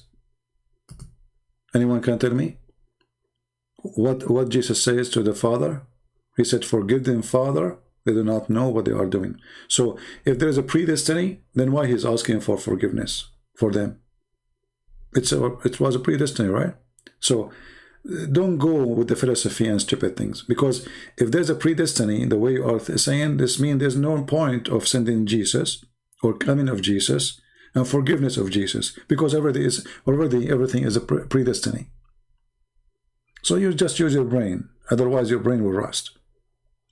Jesus said, not everyone says to me, Lord, Lord, will enter the kingdom of my Father, but the one who do his will. So there's people that will say, Lord, Lord, but there's people who will do the will, and there's people who will not, which means they have a freedom of choice. So predestiny does not exist. The only predestiny I can speak of, is God, he says to Adam, go down and you will die. That's it. That is a destiny we can change. But that's not about our work now. That is an action he take, not us. So destiny in Christianity is absolutely not exist. God knows the future, yes. but it's my future which I make. Right? So don't be, don't make things up and don't let people fool you. Actually, anyone who believes in the predestiny, that the same as Muslims, that's mean this God is stupid, because he decides for me to do sin, he decides for me to kill, he decides for me to rape, and then he will punish me for doing those things who he decides for me. That is the most stupid God ever. This predestiny is against justice. Do you agree? This is against justice, which means it's against the nature of God. So God, he did not make Adam commit sin. Adam, he commits sin. God, he says to him, don't do this. Adam, he did this. So how you say predestiny? So don't confuse yourself. Anyway, I want to say thank you guys for being here. I better go, otherwise we will stay here for 9 hours, already 8 hours and 30 minutes. I will try to keep it, let us see. But the one who will download, I don't know how you can download this file, is going to take forever. And you have to cut it pieces. A lot of pieces. Christianity is suffering. My God is suffering. No, my friend. Christianity is always doing great. And our God is not suffering. The one who suffers is people like you. You see, when Jesus was on the cross, when he said, Father, forgive them, they don't know what they are doing, that is saying that the suffer of Jesus was not really truly exist. It was the joy of forgiveness. That is my Lord. Christianity never suffer. Because even Christianity, when they were under discrimination and the king of the Roman, it was a flourishing. Actually, the best time of Christianity is the time of discrimination, not the opposite. Because then you will find true Christians. The more discrimination they put upon us, the more truthful and the more strong we will be. So Christianity never suffer. Christianity always successful. With the 12 disciples, Jesus, he changed the world. Not the 12 armies. And those 12, they die. Their death is a success. So a foolish person, he says the suffering. A smart person, he says the joy and the succeed and the success. I'm here for 9 hours. It's a suffering. It's not. God knows how many people will leave this cult. For me, it's a joy. For you, it's a suffering, maybe. So, what is a suffering for you? Because you have the devil in your heart, is a joy for me. When a person, he work hard to feed his children, he's suffering or he's enjoying. Trust me, he's enjoying. When he see his kids warm and happy and eating, and they are closed, which one is better? To stay home and not to suffer to go to work and see his children hungry, or to go to work and come back and his children around him happy and they are eating and they are warm? So suffering for a person is a joy for other person, especially if love is involved. And the Bible says love never fail. Love never ever fail. So you are silly, acting like a monkey, but we don't have a coconut for you to shoot at you with it. This is what you want. There are some people, they enjoy to be monkeys because they are seeking attention. And you got our attention, thank you very much. You just got you busted. And you just increase my podcast for another few minutes more. Right? Remember one thing. When people, they say to you Christianity is suffering, that's mean we are really not. Because if a Christianity is suffering, why you are here even to talk about it if it's not important no more, you know what I mean? I mean, you are suffering, man. Like a Muslim today, he says, Christianity is finished, man. If a Christianity is finished, how come you can't pray to your God 5 times a day without talking about us. You can't even live without us. We are finished, and you keep talking about us 24 hours, 7 days a week. We are finished, man. Stop talking about us. Stupidity. And he might say to you, so why are you talking about us? I'm not talking about you. I'm saving you. When I say the Chinese says he left as a donkey, never come back as a horse, I'm talking about you. I'm trying to make you a horse. But not every donkey can turn into a horse. These donkeys will never try to change. When this is your prophet, he went to the 7 heavens, he came back, and after a surgery, plastic surgery in his chest, and they installed a dish of faith and dish of wisdom. And imagine, Muhammad is so stupid after the surgery. So how stupid he was before the surgery? And by the way, not to forget to mention, have you ever heard that there is somebody, his God, decide that he need some adjustment? So he installed a dish of faith and dish of wisdom in his chest. I mean, how stupid this God is. He noticed that this guy, he don't fit. He does, too many screws are missing. The story alone is enough to prove that Islam is a stupid, made by a stupid person. All right? Have fun. So anyway, guys, thank you very much for being here. May the Lord bless you. And until we see you soon again. I'm not going to end with the music or introduction. That's it. 9 hours is enough. Christ is Lord. Islam is false. And see you soon again. Take care. Bye-bye.